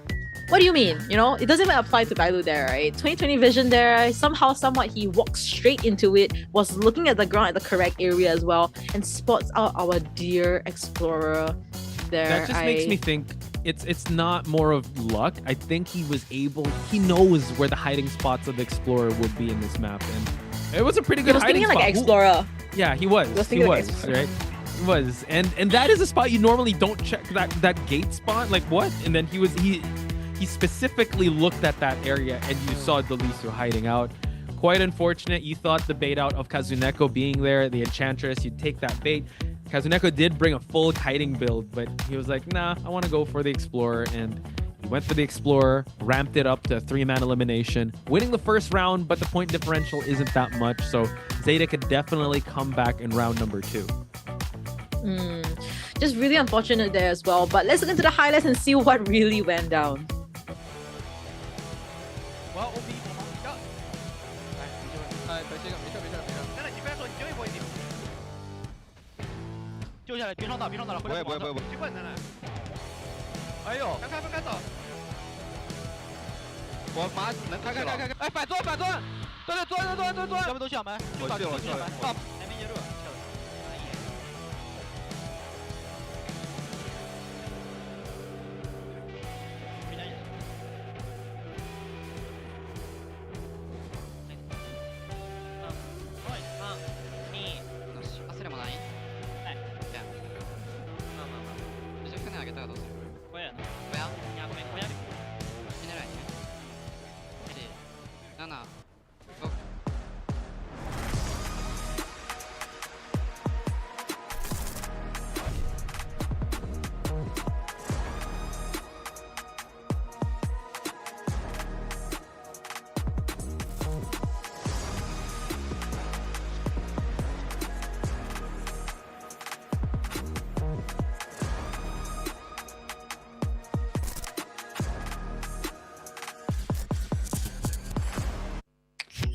All right, so for game 1, we kind of know that is not the correct blueprint. We should be going for that, but there is still game number 2 for us to come back from, because we did see the scores. 5-3 is definitely a score that Zeta Division can come back from, but it's still a round win for MRC. So Zeta Division's got to be really careful here. How are they going to bring the scores, at least win that round, so that they could prolong it to a BO3? I'm not gonna lie, it's gonna be an uphill battle because they lost in their map selection. Right? They chose. Who chose this map? Was it MRC or was it? I think it was MRC, but in the Wild Stream we'll see it at the bottom. So yeah, we will. Just take a look at the bottom later on, guys. Yeah, if that's the case, then at least they can draft a composition that they're kind of comfortable with. Hopefully that would be the case, and it seems like yes, it is. So we're going to Dark Woods on Zeta's side. Note that MRC doesn't necessarily ban Dark Woods, but this brings a lot of hunters that you can bring out. We've seen a lot of peddlers in this map. We've seen also a lot of IVs as well. We're not going to see the Goatman at least because that has been used by both factions. So this, I mean, it's still very even, right? They just need to win with one faction side. Will it be Peter or will it be the Zeta Survivors? Still up in the air here, and so far MRC has been looking very dominant, but not unbeatable. Yeah, you know, we kind of mentioned about the Battle of the Hunters, but I feel like at the same time, it's also Battle of the Survivors. Which Survivor team can really tank all those pressure, kite somewhat out, and then prolong it to a better way? Because for some reason, for the side of Zeta Division Survivors, we're not seeing them playing how they usually do. It was quite a risky play. We did see how Enchantress was like nearby at the shack trying to help our Explorer, but the help didn't really come through at all. It did not. In fact, it did add pressure into the game here. And in fact, the only person I feel like really brought back the game was Hamitu's Perfumer, coming in so clutch with that basement rescue. If that basement rescue failed, you thought things can't go worse? It would have been that spiral out of control kind of situation for Bailu. So great stuff coming in from Zeta Division Survivors, able to decode those ciphers that's so much far away from Bailu, so that he couldn't even cipher control. Yeah, I think if we're gonna go with survivors that kind of held the line and made sure that they're able to at least secure a one survivor out, Hametu is definitely up there in that conversation.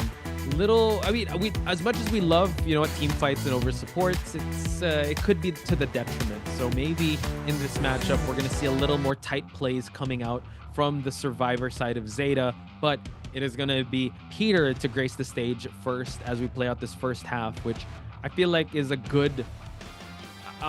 we usually see that from MRC, right? It's usually the survivors that come out first, and it's Bailu that has to pick up the pieces if MRC survivors are not able to get the score that they want.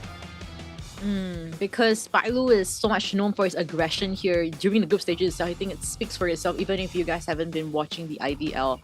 It has been crazy, it's been insane here, and in fact, that was the aggression even without Cypher pressure. Imagine when he picks up a Q-Wiz with those Cypher pressure and an insane amount of aggression. I can only imagine how bad that matchup is going to be for Zeta Division Survivors. But let's not get ahead of ourselves here for that second half as we head into first half here of BO2 with MRC Survivors versus Peter. Peter was able to get a tie game using the Goatman in BO1. But coming BO2, what else will he be picking here? And what will MRC Survivors ban out? If I were them, I'd ban out this Q-Wiz because we've seen how well Q-Wiz can get 4Ks in this map. And maybe kind of, I'd say, counter ban or kind of shadow ban certain hunters, or just prepare for certain hunters like his opera singer and also his Ivy, because I believe they used they have already used up their archer. Sorry, Yeah, the way his hand is moving so fast, I feel like it's gonna be the opera singer coming into this matchup. I'm not too sure. It just feels like, he's just trying to train so that he doesn't, miss his shadow dance, and then like the cooldown starts from there. But we see support coming in through a Zeta supporter and a MRC supporter 2 seats behind. Yeah, it's the crowd is definitely really at the edge of their seats for this one, chat, because a lot of implications. Again, both of these teams will be making it towards the playoffs, but it's coming into playoffs in a better spot, and you don't have to be in that shark-infested pool of that day 1, day 2. So hopefully your favorite team does make it. But as of now, it is MRC leading the charge here as they've won round number 1. Not by a big margin, right? Just by 2 points. It is 2 points. As I'm also still seeing the chat, right? Still showing your support for your favorite teams. In fact, I do see Lynette Brar doll with both the crowns and also the lightning bolts. Does this mean that you've already lost your apples or you did not bet this time around? Because either ways, you still have another chance to put your golden apples in the playoffs prediction after today. Chocho calling out the fence sitters here. What if people don't want to put apples down? You just like, you have so much stakes on the line. It's okay to be a fence sitter, chat. You could go for both teams. It's totally fine. I'm not like Chocho. I'm not going to call you out like that. I'm supporting both teams as well, but my apples are with ZETA Division. All right, if and it MRC is winning.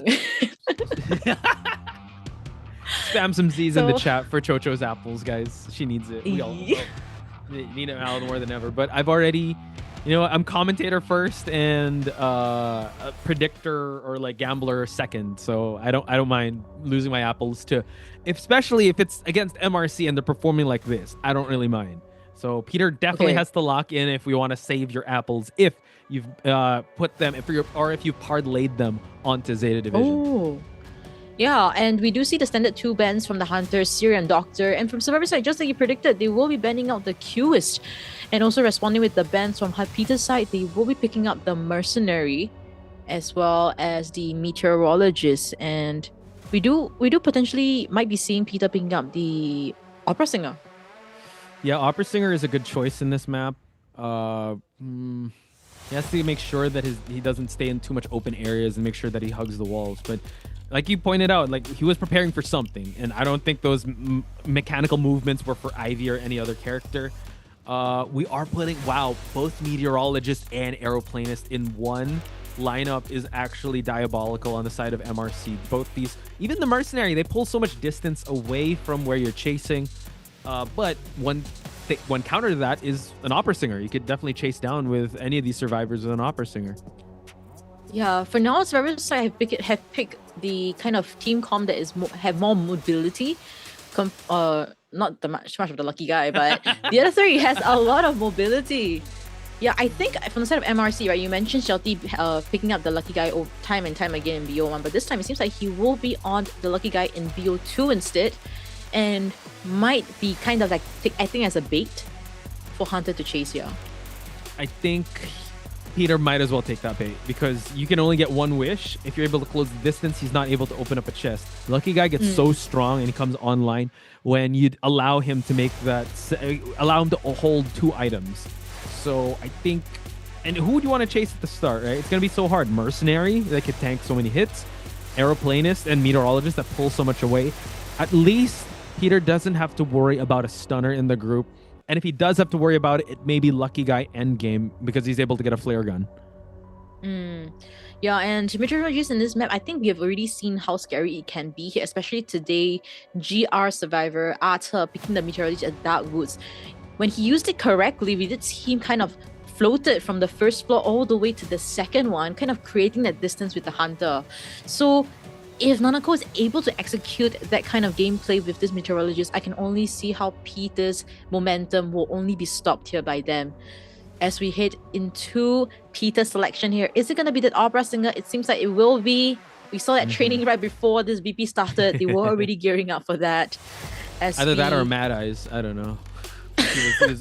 Man's thumbs was moving so fast. Oh yeah, you're right. The Mad Eyes. Sure, Peter's Mad Eyes, right.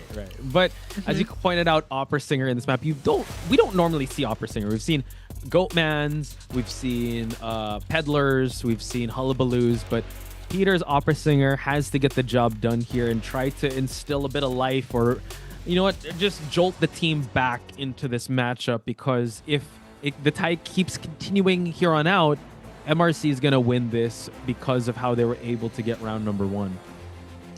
Yeah, as we look into our spawn locations here, spawning right below our... Oh, changing his... Okay, if he changed his mind here, he will be far away from our lucky... Even if he changed here, it's still fine. Lucky guy is still far away. And the Meteorologist will be right next door. Our girl next door here. As we see middle, we are seeing the Mercenary. 2 at the river. Not too sure if he's gonna commit for meteorologist at the double story area, a lot of levitation happening there and a lot of the kiting area, especially with the, I'm not too sure what you call it, but the swing across right near the gate area. Yeah. Oh, okay. So that's something that Zeta Division's Peter need to look out for as we head slowly towards the persona page here. Gonna get a handshake from both the coaches. And looking at the persona trait here, a blink, trump card, detention, wanted order, max palette, and also hunter instinct. While we have 2 tide turners, borrowed time onto this airplane as well as knee-jerk reflex. No full kiting build. We also have the same onto Nanako, having borrowed time and knee-jerk reflex. So will MRC still hold on to their lead, or will Peter actually get the victory for his team in this first half? We're going to find out in just a bit, folks. That's Chocho. I'm Potch Spice. We're your commentators for this match.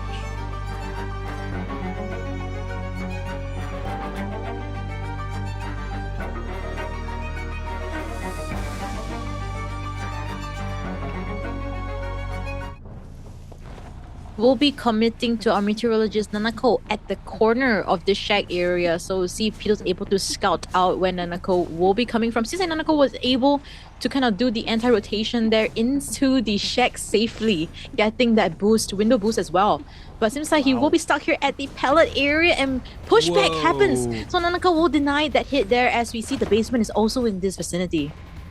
As we're looking, we do have a mechanic bot that was wished for the lucky guy, so Peter has to be very careful in committing too much chase onto Nanako. Able to actually kite away from the shadowed area and does have a pallet to work with. We're going to get a big push once again onto this meteorologist. So Peter really struggling in the first seconds of this match. Usually we get a knockdown at this point, but so far Nanako doing an amazing job, but now we finally land a hit. Yeah, finally landing that hit there. Let's see if this pushback would be successful again for Nanako as he slams the pellet down preemptively. Peter will get the opportunity to get that slam. It seems like he will blink Terror Shock onto Nanako here, and we know that the basement is here. Is Peter gonna commit or just chair outside? It seems like he's gonna commit this time around. You chat my survivors previously in the basement at Lakeside. I'm just gonna do the same thing to you here. An eye for an eye, as Peter says. And we see that the mercenary is already making his rotation towards that that basement area. Meanwhile, the mechanic bot is being worked by Showdown. So Peter does not realize this yet. But now ciphers are moving slowly but steadily. Mercenary is already here. Xiao gotta be really careful as you make your approach towards the dungeon here. Oh, sorry, the basement. What an excellent elbow pad coming in from Xiao Xiao. Able to get this free rescue. Actually, even body blocking for our meteorologist. So meteorologist will be able to get out here. Does have time to work with as well as the pushback still. So you see Nanako will be able to execute it. It seems like he will not be able to, but at least he will be out of the basement chair situation already. As we see the ciphers, almost 3 full ciphers. Yeah, I think the game plan here is for Nanako just to pull distance away from the basement just so that the next rescue will be all right. Since the lucky guy does have an item, does have a mechanic bot and a mercenary pad to work with just for him to close the distance, but doesn't have to worry about the the basement. So Showdown is already here, has a bit of time, can approach, will be able to snipe him out as he makes the approach already with the elbow pad, and now a tide turner and tries to go for a body block here. Misses out that body block, unfortunately. No harassment will be coming through from the rest of the survivors since they are not harassers. And meteorologist will be seeing her demise here. This leftover bottles will be put to waste. Unfortunately, as you see there, last of it. Nanako will be seeing the mana here already as we see the last 2 ciphers, one at 40% and one at 20%. We do see that Showdown is already opening up another chest, found another elbow pad of the mercenary, so Showdown may have to take this next chase. Has a bit of juice onto the mechanic bot, so curious to know where this mechanic bot is. So maybe it's actually positioned towards an exit gate. But we do see that he's not going to chase Lucky Guy. No, he doubles back, and now it seems like everyone can still keep working on their ciphers as Showdown takes this next kite. Yeah, even if Showdown will expand the last elbow pad that he has here, and he will be seeing his hit as well. Blink is ready for the instant down if Peter wants to an opportunity to arise here, but it will be better if he keeps this blink.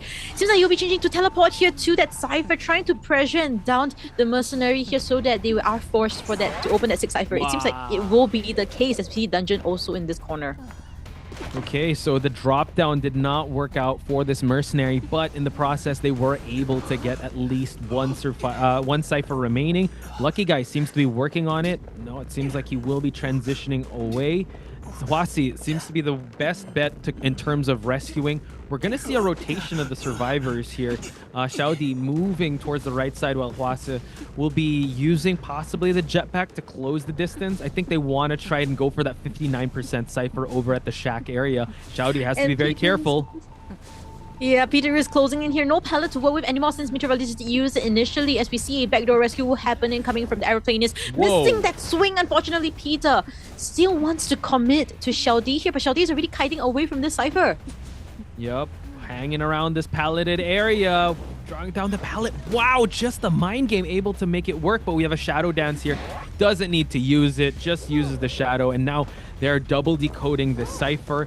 Note that the aeroplanist is actually in that shack area, and the, oh my god, mechanic bot is here. So he has to be very careful. Yeah, I mean, since he's giving the Tinnitus might as well, right? As we see the last Cypher will be primed soon. The only thing that we should note is that Lucky Guy does not have forward time for that endgame pop. If they want to pop, they just gotta pop it soon and hope that Lucky Guy does survive it. As you see, COAⅨ will be pressured at the 99% Cypher. Let's see how they play this out as we see a backdoor rescue happening for the Lucky Guy already. One hit, just pop, as we see all of them surviving the endgame. Mechanic bot opening the gate. It's all good because they get the terror shock and now they don't know where the survivors are at. Does see that Showdown is here since he got hit by the mechanic bot. So it looks like a 3-man endgame, but we can just hang around the 2-storied area here just to provide enough time for the rotation for the exit gate. Yeah, it seems like COA⅓ also being notified here by the mercenary that is squatting down. He will get away from the gate for now. Tinnitus being propped out here, but Peter does not see anybody. Will be jumping back into the center area, and seems like there won't be any more Tinnitus being here. Mr. Rooney has already rotated away, and he will be seeing the hunter's attention. Dungeon is at the corner of shack where he's rotating towards. Yeah, so we have some endgame items. Don't worry, Aeroplanist does have a jetpack to work with, so he doesn't mind taking that first chase. Now you see that the Lucky Guy opening up the exit gate. COA⅓ has to be very careful. Needs to make this jetpack work in time. It's gonna be so risky. Has to use it. Is he gonna use it now? Change the elevations, and now the dungeon is open. There, Chocho. Can mercenary get out in time? LP has been used here, it seems, as we see them clutching it out. No flywheel, so this will be a slow climb. Seems like he will miss out by an inch. MRC tying the game here. Peter clutching this out as well, as we see him still looking quite disappointed once again from Peter. Man, MRC seems to be a step ahead of Peter here. I mean, we saw his stats. He's able to get it down in the first 50 seconds of the game. But the way that they drafted the composition very well.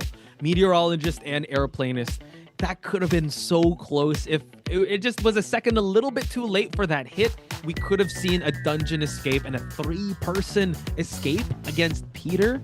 That's unheard of in this group stage, but MRC is doing it, really making him sweat.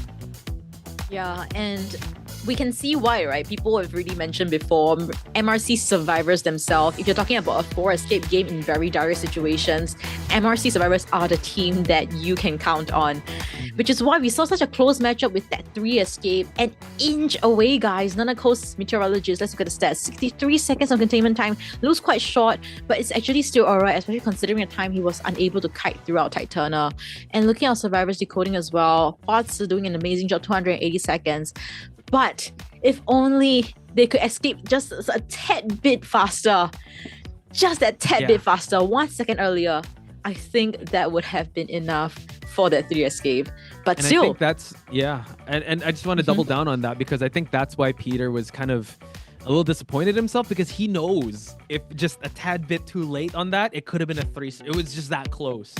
And MRC kind of showing there's levels to this, and we're still tying out on the survivor side. So now kind of setting up Bailu to do his thing and at least get a 3-man elimination. We're looking at MRC with a goated run here in the group stage, possibly not even seeing game number 3. I am fearing for Zeta Division survivors because, guys, you guys can agree with me on this. BO1 and 2, we're seeing a lot of back and forth with MRC survivors versus Peter. Right. But we're not seeing that in just now BO1 between Zeta Division survivors. It was one side dominated and Zeta Division trying to pick up the crumbs. that is left on the ground. So with that being said here, it is very highly likely that we'll be seeing a 2-0 matchup, but I'm actually not that happy about this because not just the apples itself, but because this matchup is supposed to be the highly anticipated one in Group D, closely fought out matchup, and I'm honestly expecting an OT for this one actually too. Isn't it funny? The one time you predict an OT, it's we don't know yet. We don't know yet. We gotta believe, right? We gotta believe that ZETA's gonna come back from this, and hopefully the survivors can come back from this because. Yeah. Man, going up against Bailu and how that first match went, maybe it could have been just a really bad rotation with the Explorer, right? We can't leave it at that. So hopefully they have another gear to this. Again, it's only a best of 3. So if in a best of 3 MRC gets the best of ZETA, all right. But playoffs is best of 5. So they're gonna have layers. There's gonna be layers to this. But yeah, I agree with you. We were expecting an OT. It's still kind of headed towards that. If we're at least able to still get a tie. So easier said than done though, up against Bailu. Yeah, I mentioned about ZETA Division. I really wanted the survivors to give Bailu a reality check, but it seems like it's kind of doing the opposite thing. It's giving us a reality check. Giving us a reality check, in fact, yeah. You didn't put your apples on MRC? What are you guys doing? Yeah, we got reality check. Okay. Ugh. Okay. We will next time. We will next time, which is tomorrow, as we are seeing the ZETA Division survivors gearing up for this. As mentioned already, this is the ZETA Division map selection, right, at Darkwoods. Let's see if the survivors can surprise us with a 3 escape. But worst case scenario for the ZETA Division survivors, since the points are quite close to each other, ZETA Division could still get a tie game here against Bailu. If they're able to get the tie, that's totally fine. Point differential isn't even that much, so they can do that. Man looks stressed. Comment too, just oh, what do we gotta do? I am stressed. The matchup itself is stressful for all of them, I feel, because MRC survivors, they're so mechanically skilled, right? Oh, they are. I think Peter's heart rate shot up to 160, 168. Chat, let me know what the heart rate was, but yeah, everyone's kind of on the triple digits there, but yeah, he had the highest one of all. I remember, did someone's heart rate shoot up to 200? Do you remember? Did anyone's heart rate shoot? 206. Oh my god, yeah, you're right. It's as if you ran a KM or something, and that's your heartbeat. Yeah, that's the heartbeat that he had. He was, he always took first kite, so I think he was just getting really stressed. Why am I always the first chase? Why am I doing this? Because you have to admit also, he is a hunter turned survivor. Now he feels powerless. As a hunter, you have all the I have control. Here it's uh-oh, I'm stressed. I got three other rotations I need to be able to know about. But yeah. Right, exactly. Because Hunter, you focus a lot on aggression. But Survivor, you can't be solo aggression into a game because you're playing as a team. You gotta play what the team wants you to play and do what the team needs you to do. And that's the kind of situation that we saw. But it's alright. We'll still be able to see Miaopai in the upcoming SEA tournament. Alright. So Tanisha, shout outs to you, and also Felicita. And also Broden, thank you so much for telling us it's 175 heart rate for our boy Peter here, and that's a pretty high heart rate. And chat, let me know right now, what's your heart rate watching this match? Let us know in the chat, because why not? You can't. Just no, actually, I feel like my heartbeat might even be close to Miaopai's one. In fact, while watching not just the BO1 second half, right? The Goatman coming in from Bailu, but also this matchup. I think also for the side of Peter, right, we understand why it could have been 175, right? Do you see the end game? I've never... He's probably panicking, right? He's not seeing a single survivor for so long during the detention period. And he finally sees someone, and he was so close to dungeon. He was. It's a very stressful situation, and that's the thing also. You think the group stage is going to test you, right? But in this group stage, their hardest matchup is is at the end. And usually you'd want to get your hardest matchups out of the way at the start. But here, it's kind of that reality check also on you want to be able to face your adversity. But as the playoffs are nearing at the end of April, starting May, I hope this doesn't shoot their confidence down, because you want to be able to come into playoffs with the best possible mindset. And yeah, Bailu not breaking a sweat here, still knows the task at hand. and we You still see? have to wait. Yeah, Oh, people are so saying- relaxed. Look at the coach. Dude, look at Just do everyone's what you heart rate usually right now in the do. chat. Yeah, Get look- that look- 4K. Yeah, just chill. He's leaning on one side. It's all good. Karma says my heart rate too high. Tanisha says a heart attack is happening, and just a lot. Listen to my heartbeat. It's going wild.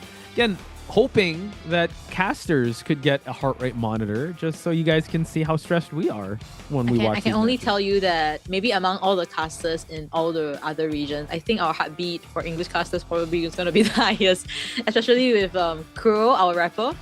Okay, no, into Kuro the has mix. Kuro has good oxygen intake. I think he has the best lungs out of all of us because And then in one big breath rap line, Insane. ba-da-da-da-da-da-da, like auctioneer Kuro just at his best, right?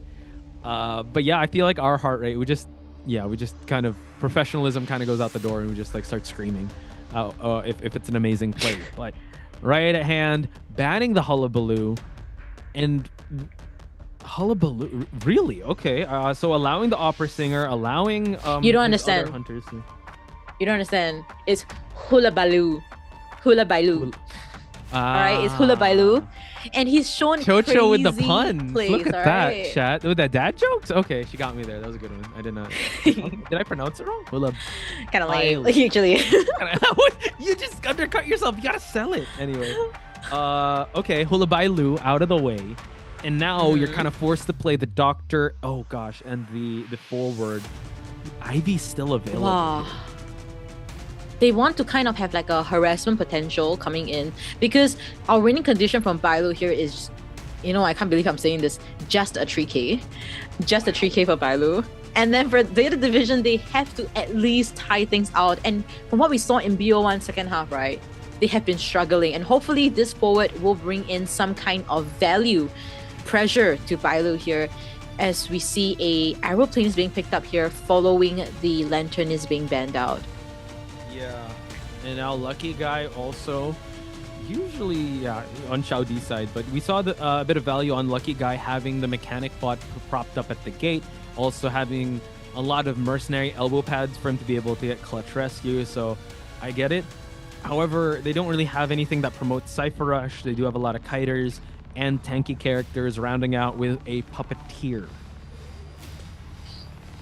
Very tanky team com, and maybe just this lady into the mix here with that 2 medical bottles. I wonder what kind of value it will bring in. But this is Doctor and Forward, kind of 2 picks, right? It kind of reminds me of GR's matchup against an Opera Singer at Arms Factory, where AK's Forward really gave the harassment, forcing Hunter to change targets, and then the Doctor was on the sidelines, not seen by the Hunter, healing the injured person. So we could be seeing that kind of play here if our aeroplanist and puppeteer is being chased here. Shinami, in fact, no longer on the rescuer role. It will be delegated to KZ and K on this forward. They can go with double tide turners if that's the case, because we do see some aeroplanists bring that tide turner, but yeah, main rescuer. And who are we kidding? Kazuneko is not going to rescue. He's going to use that to stun. He loves stunning hunters. And we've seen in IJL, they do prioritize forward. And we've also seen Mono-P of Axis use it for like really long stuns. However, I hope they know what they're dealing with here and they don't over support, because we've seen how it could bite them in the back come like when the hunter starts chasing you or just starts paying attention to you. So Bailu still has his Ivy, still has his Opera Singer. Oh my Heck, goodness. he still has a Qist. Yeah, I'm nervous. I'm nervous for this. It's as if this is like close to grand finals or something. I'm scared to see you in grand finals, or I'm scared to see you in playoffs if you're this nervous. You're scared Jojo, to see but- me in grand. Yeah. Okay, like I'm Breathe, Bailu. Okay. Let's see. Okay, what Bailu is gonna be picking here, because the shining light is on Bailu right now. We will be seeing his Peddler coming into this mixture. It will be his kind of debut pick here in the group stages with this Peddler. So I'm quite curious to see how his performance here is gonna be here against ZETA Division survivors. So interesting. Didn't go for his go-tos, Ivy, Opera Singer, or the Qist, but going for the Peddler. Peddler kind of has been mostly like 3K to 2K type hunter, but in this map we've seen a 4K Peddler, but it was kind of a do or die situation.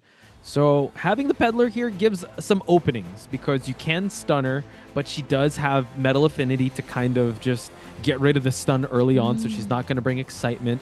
A lot of areas where she could set up the wall just to cut through the walls. Now an inverted L-shaped spawn on the survivors here. Yeah, I think the Peddler being picked here is still not too bad because there's so many obstacles in this matchup, right? The wall absorption you already mentioned is just going to cut those corners and give you zero opportunity for those mind games. As we see, Hunter will be spawning at the swing area for our survivors where we saw the clutch aeroplaners, levitations happening there. As we see, aeroplanes will be seeing the Hunter next door, and Doctor is actually also right below. So I wonder how this matchup is going to go. Potentially last half, actually. Bailu needs a 3k, and survivors must get a tie to prolong this to a BO3. I do think this is the best chance for them to tie it out, right? Because the Peddler kind of has been known to get ties, but this is Bailu with a Warp, Trump Card, Detention, Rage, Claustrophobia. We also have Berserker on his side, and also Addiction. Meanwhile, we have Survivors, 2 Tide Turners on Shinami and Hametu. So it's the forward Kazuneko with the Flywheel and Borrowed Time and Knee-Jerk Reflex on Dolisu's Doctor. So folks, let's lock in as we head to Darkwoods for the last time in the second half, round 2. Poch Spice and Chocho, your commentators for this matchup.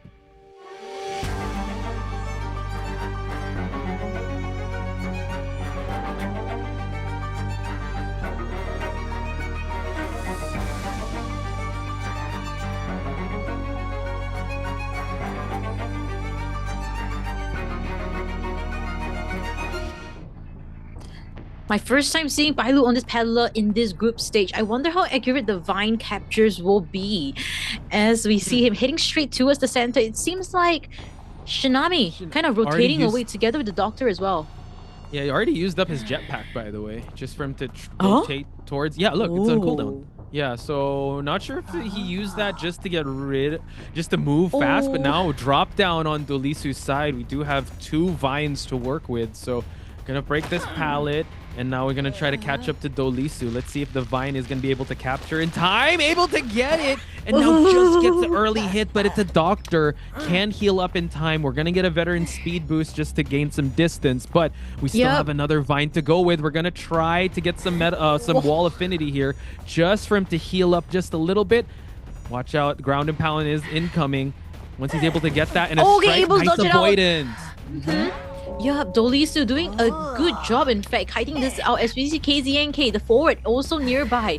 Hunter do that warp absorption as well. As we see Dolisu already in the swings area. Will be able to swing across. Does not have flywheel in this round. So it seems like oh my goodness, a drop from the skies past the Posh. Yeah, a gift from the gods. That's what you have to give it up to.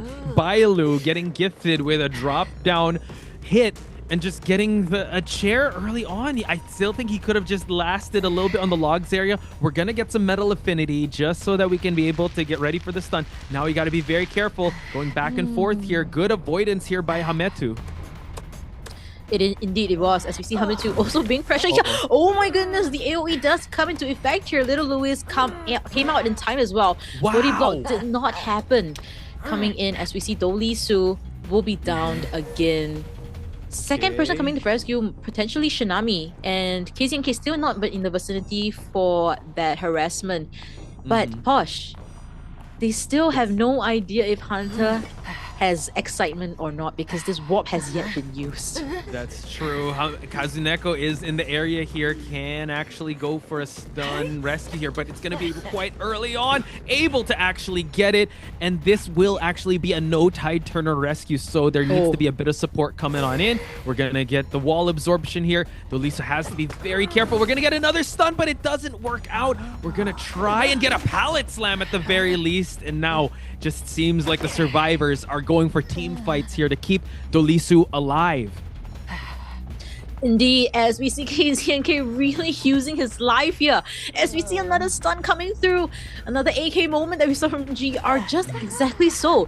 And Dolisu able to heal herself up here. This is looking great for the side of ZETA. Missing that vine capture, unfortunately, but war absorption here will cut the corners here for Dolisu. Yeah, and now Dolisu just gotta be very careful. We're cutting it off, able to get the hit, and now one more chip damage, and Doctor will be falling down for the last time. 2 ciphers remaining, and now he reveals that it's gonna be a warp cutting off Kazuneko, and now able to actually get the AoE, no drop down, able to land the hit, but now we're able to actually try and go for the forward, unable to get the wraparound. No, we got it! Able to get the hit. Gosh. Indeed, we did. As we see this, 4th cipher will be popped now. 5th cipher has just been started. A stun occurs as we see Doctor will be trapped underneath, and 4 will be getting the hit. The Doctor trying to heal us up. Let's see if Aeroplanist will be able to clutch this out. As we see a mini AoE missing that swing. Okay, we do get a little bit of a stun here. Hametu trying to actually body block here. Can we get the heal off in time? He needs to get some absorption here. Able to actually finally get the wall absorption. Gotta get the AoE just to down Dolisu. It's gonna be a mad dash here, but we still keep going. Able to get the stun onto the Aeroplanist. Yes, Dolisu still survives regardless of it. As we see the hitbox hitting right through the pallet, through her Aeroplanist. And KZNK is up and about for another stun. It does happen, unfortunately. Dr. Dolisu still kind of outlast Cypher, still at 70%. Still gonna just leave Kazuneko on the ground here and try and go for a Vine wraparound. Unfortunately, the Cypher is not here. We're gonna try to wrap around just to get to Dolisu, but Dolisu Doctor is already up. Borrowed time is still in the air. We're gonna get a regular hit, and now they can actually just go for that pop. It's gonna be a 4-man endgame. It is Zeta Division coming in with the miracle as we see Dolisu running far away from all the rest. What we need to mention is that Zeta Division need this 3 escape to balance everything out for BU3. As we see Zeta Division doing a great job, doing just that. The gate is being forced open now. Dolisu will be captured. Your hit will register as we see them all at the gate. Okay, we're gonna get a chair. I don't think we're gonna teleport in time, so now that is gonna be a 3-person end game. We're gonna just get the trait change here, but it's all good, and that is what you get if you're able to actually let the forward come through. And finally, Bailu showing signs of weakness there, and Zeta really popping off in that scenario, which for me also kind of begs the question. I'm interested to know how come we didn't go with the Ivy, because that peddler was just kept getting harassed left and right with that forward. Indeed. I feel like the peddler was still an okay pick. It was a relatively fast okay down. And then I think the only thing that was the saving grace here is KZNK's forward and Hamitu's Aeroplanist. Yeah. Sorry, was it Hamitu or Shinami? It was Shinami did the last pop, but it was Hametu, because he did have he had the jetpack. This team fight, it gives me hope. It gives my apples hope. Right? Wow. Because with that itself, 3 escape, everything is balanced out already. It's a 8-8 situation, and BO3 will be a deciding factor. In fact, if they do tie things up there, and OT. Of course. How could I forget? I'm with you. We have the OT happening here, and 8-8.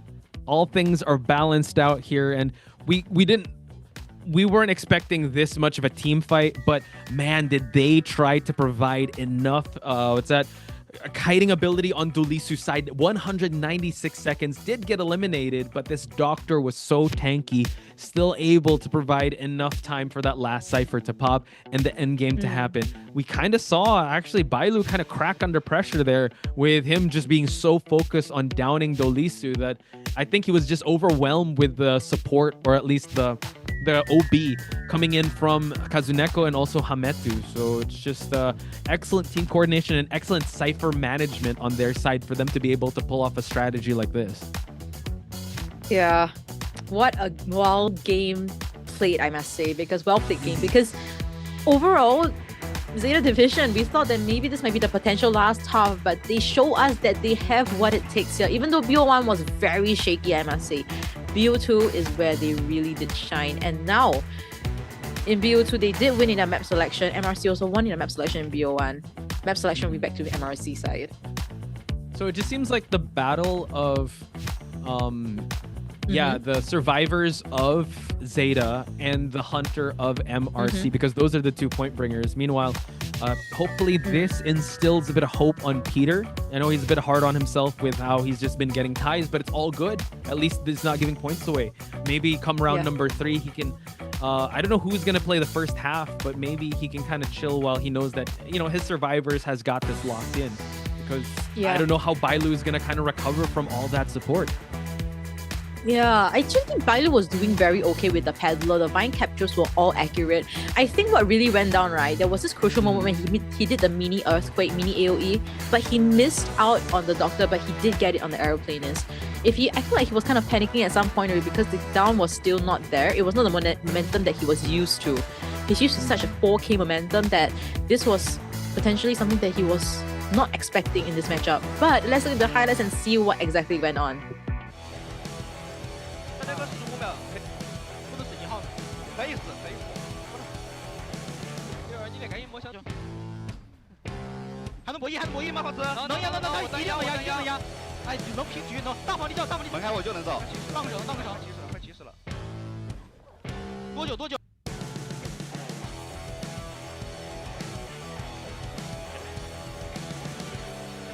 俄国人내려。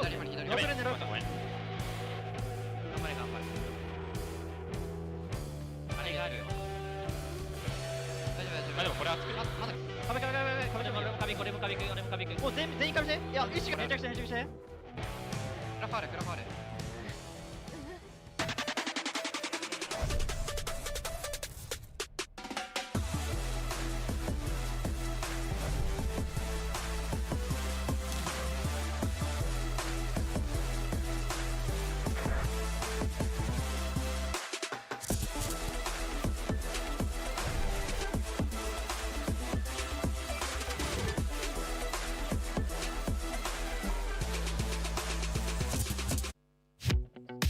All right, and with that, we did see how that matchup did go with those highlights there. But at the end of the day, we need to see Bailu kind of recuperate and come back even stronger, right? BO1, he was able to get a 3K. BO2, unfortunately, fell a little bit short because of this kind of team fight happening with ZETA Division. And I was kind of talking with you a little bit about Posh, because if ZETA Division survivors are able to keep this momentum up, and team fight is the solution to counter our dear Bailu, and that is the blueprint, I guess we can keep going for that. We can, but I really think now there will be more survivors that are banned out. And if they doesn't get it right, I think now Bailu needs to bring excitement. He needs to bring out an anti-stun type of build or something that because they've already shown that they're really good at team fights, and I think Bailu knows or has to respect that. And he needs to be able to... I was actually surprised he brought Warp too. I understand he wants to go super aggressive, but if he brought Excitement there, would have been able to kind of control the pace of that match. And we are going to settle round number 3 in Chinatown. Again, more bans on both the Survivor and Hunter side. We lock out Moon River Park here, so it is MRC's map selection. I want to see a little more aggression come from the side of maybe the Survivor side of MRC, since they'll be starting things out. And it's actually ZETA that chose to get to have Peter out first, just so that the survivors can adjust to whatever result that that Peter's going to give them. Yeah, that's probably going to be the case here. But I'm just a little bit worried about MRC's performance here, because MRC started at such a on the high, on the high with how Bailu performed in BO1, right? And then now in BO2 it went down. But for for ZETA Division side, they started from low, and then now they're heading upwards. I'm just wondering this kind of up and down situation when it comes to how the wins are going. I feel like MRC, I hope that they're not too affected by this, but ZETA Division, like I said, I do hope that they keep this up, personally. Yeah, you also have to remind everyone, this is the first time MRC is going to see map number 3. No team has brought them there. It had to be ZETA Division to do that. Also, none of these teams have seen OT, so maybe they could bring each other to OT in this matchup. But we have yet to cross that bridge. When we get there, for now, it is going to be Chinatown. And yes, I think when you're playing at the highest of levels, you kind of have to deal with the highs and lows, and knowing when you're on a low, knowing how to pick yourself back up, and when you're on that high, you need to be able to sustain that winning confidence that you have. So I think it's great that they're able to kind of flex it here in the group stage. And we are also thinking about like the peddler pick of Bailu, and yeah, I think he just wanted to test it. He was confident in it, but turns out that wasn't the right pick. He does have access to his other characters, but unfortunately no opera singer and no goat man, plus 2 more hunters for Peter. So I'd say there's still a little more pressure on Peter's side. I still feel so. As we look into this, right, the goat man from Peter has been used, opera singer. Oh, it seems like we'll be seeing MK Melody for the first time in the group stages. He has to, yeah, I think at the end of the day, he still definitely has to appear, and he will on day 10 of our group stages here. MK Melody, if you guys are new to him, he has been a hunter that has been kind of in the back lines here, coming in BO3 or in the later parts of the rounds here. Previously, he did pick up the IV Hermit, opera singer, Nayat, gamekeeper, and wax artist, peddler, as well as the Dream Witch, but he mainly played the peddler and the Dream Witch in the IJL Autumn 2025, I believe. Okay. So let me ask you this, Chocho. Would you want to be like GG's Chu, being a first round hunter, or you want to be like Miko Melody, a third round hunter? Based on my skills, I think I want to be Miko Melody because I don't want to face it. I don't want to face things. I don't want to. But no, but if they put me at the front, I have so much pressure, and then if I'm not good, people's gonna like shoot me down and then be like, no, you're playing so badly, you shouldn't be playing in the front line, coming in the front line for the team. I feel like that's how I see it. So you would rather be Miko Melody right now in this situation? In this situation, yeah, third round, all the pressure's on you. No, you have to pick one. Which one would you rather be? Like to set the pace, or you have to live with whatever has been dealt? Mind you, he can't use 4 hunters that you mentioned because they're going to be banned. He can't use Goatman. He can't use opera singer so that's the job of a third round hunter. You need to be able to adjust accordingly. Okay, I want to beat that round. Third because here's the thing. MRC survivors, right? They have no idea about how my recent performance is, right? The only thing they remember is you don't need warm-ups either. You don't need warm-ups. I have been warming up. I'm not sure about you, but I have been warming up. As a hunter, dude, not as a commentator. Yeah, as the hunter, I have been warming up. So okay. Yeah, you just don't know about it because you've never really been seeing it, and we're in the group stages for the past a month or so. So I think coming into this, there is that surprise element still. The MRC survivors might not be geared up for. Okay, so you're third round, because Nell gave me another answer. He'd rather be the first round hunter because you have access to the meta. If you fail, then it's up to you, Chocho, to kind of carry in the third round. So here, you're the last one to play. I get that the clutch factor does come in. Okay. But yeah. Okay. Here's the thing, right? Okay. I mean, I'm also looking at the chat as well. I've seen this person say this more than once. Be more 8675. Chocho, you can have my apples. I don't need them, I promise. I can promise you as well, I don't need the apples as well. I just want to win those apples, okay? It's the winning that makes me feel so satisfied. It's not about the apples, guys. It's about the gambling. She wants to win. What are you on? It's the predictions, okay? I want to be right about majority, but I think I am like 50-50 right now. So between you and Kuro, who's winning? Me.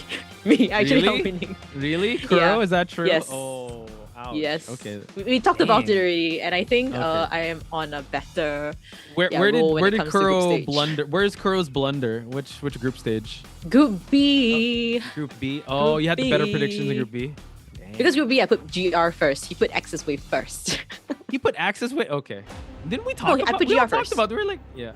I put GR first too. Okay. That's right. Dang. Pass the posh. Just believe.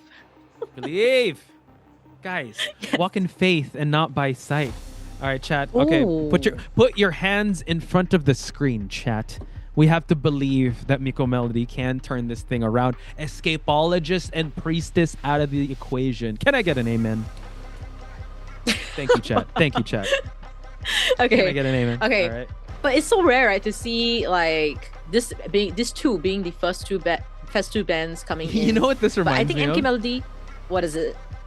I feel like I've seen it today actually. Yeah, Pit banned out the Escapologist and Gravekeeper to bring out Undead.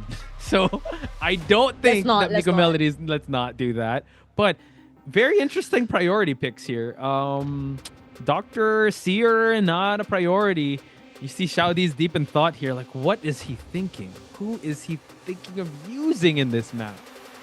Okay. Here's the thing. I think they're gonna ban out Cypher controlling and map control hunters. So like Ivy, I think they will be banned out here. Hopefully the Dream Witch or the Paddler also being banned out here. I think among these three, Ivy, Paddler, and the Dream Witch, they have to decide between these three. Yeah, I think you might as well get all the meta hunters out of the way just for the survivors to hullabaloo, and it's gonna be the QS to be able to get eliminated. So potential Ivy. What else are we thinking here? Oh, they don't even want to Peddler bet still on available? They don't even want to bet on it, right? They have. I mean, from my history here, coming in from the IJL Autumn 2025 Grand Finals matchup, right? We didn't see MK Melody picking up the QS or the Hullabaloo. They just don't even want to bet on it. They rather face the Ivy, Paddler, Dream Witch picks coming in from MK Melody. They have that faith. Seer, see, he walks in faith, chat, not by sight. He believes that the Seer is going to bring the way, and also the Coordinator, seeing the flare gun, seeing the light of that, is going to bring MRC to their victory, but Miko Melody is going to try to stand in their way. Who else is he going to pick? Lanternist is a very viable pick. I'm actually he actually allowed it to be banned out in the third one. They didn't pick it up, so at least he doesn't have to worry about the Lanternist having amazing kites. Note Elian being an amazing Lanternist in that clutch game for B4U to be able to make it. And it seems like they pick up a Gravekeeper here. Yeah, nothing else to really pick, right? Because First Officer, Mercenary, Escapologist gone. They're kind of stuck with these Gravekeeper. In fact, if they don't pick this up, maybe a Wilding coming in from MRC could be possible. We've seen that before. And last but not least, coming in will be the Mechanic band to deny of that 5th survivor, quote-unquote, survivor to decode. Let's see what MRC decides for their last one. Gardener is still available for that shield in the early game. Antiquarian, I think, is also up for grabs here. As we see a Feral Lady. Okay, we're still going one invisible comp here. I really think... I have no idea what Miko Melody is going to play with how he drafted this lineup, because you can kind of assume, but with Escapologist and Priestess, so you don't want mobility. He wants to chair and stay there. I'm worried, honestly, because I know that MK Melody has an IV. Okay. And IV against a Seer, you can't look back to absorb the hours. That's one. Gravekeeper, you can spray him to prevent him to go into the ground. And other than that, if a Coordinator, the gun is not as useful against like an opera singer per se. So I think MK Melody could pick an IV here to go against his team comp, in fact. Yeah. It seems like that. I'm just so confused with how he chose to ban things out, but it kind of worked in his favor with as you broke down that match. This is not the best lineup for the Ivy. Yes, you have the Seer Owl, as you pointed out. Maybe you just give it as support, but you can't refuel that owl. Feral Lady's possibly the best matchup because she does go invisible, doesn't have to look back. But man, yeah, it's gonna be hard because the Scare can bring out the Gravekeeper, and as you said, just kite out the flare gun. So will it be the Ivy though? He has used it in the past, and in this map we have seen a lot of Ivy success as well. And it seems like moment of truth here, guys. It is glowing on the side of MK Melody's screen as we see a Wax Artist! Path Posh. Why am I trying to overanalyze it? I already said Wax Artist. God, I gotta follow the script. Chocho, I didn't believe. I'm sorry, I just wanted to go a little bit different from the script. Maybe it might, but seems like MK Melody likes to go with the script. Yeah, there you go. It makes sense now because you don't want the chair to move. You don't want Priestess to bring mobility. But can I just say also, this lineup is not too bad against Wax Artist. The Ivy one is terrifying, as you pointed out. Can't get another owl. You could definitely get another owl here, but does get countered because the freeze is going to be able to just kite out the owl. The Coordinator flare gun is going to be able to give you a bit of wax. The Gravekeeper is a counter, though. Pharaoh Lady, you're able to at least spray the area where she's at, so she's totally fine. But, oh man, I see this mad ghosts in the chat already as we see the spawn locations here. Top left is going to be where the Wax Artist is going to be at. I'm just curious, if he decides to go for Wax Artist, right? Why not ban the Seer? The support is gonna be insane if it comes through. It will, but I feel like he's banking on the freeze of the Wax. So maybe that. I think possibly Prio on the Priestess. So again, we're not the pro players here, it's them. So we just gotta trust and that they'll be able to get it. So talk me through the Persona Web, Chocho. Alright, for MK Melody, a Warp, Trump Card Detention, Rage, Claustrophobia, or the Destructiveness, as well as Hunter's Instinct. For Survivor side, we're seeing a triple borrowed time. A lot of 3-9 builds for our 2 Survivors on top, 3-6 build on our Gravekeeper, and a 6-9 build on Nanako's Pharaoh Lady. Game 3 first half, MRC Survivors versus ZETA's Hunters, Wax Artist, Mako Melody. Not going to be a determined matchup here, so let's see what's going to be here. Live commentary brought to you by Chocho and Poshbacks.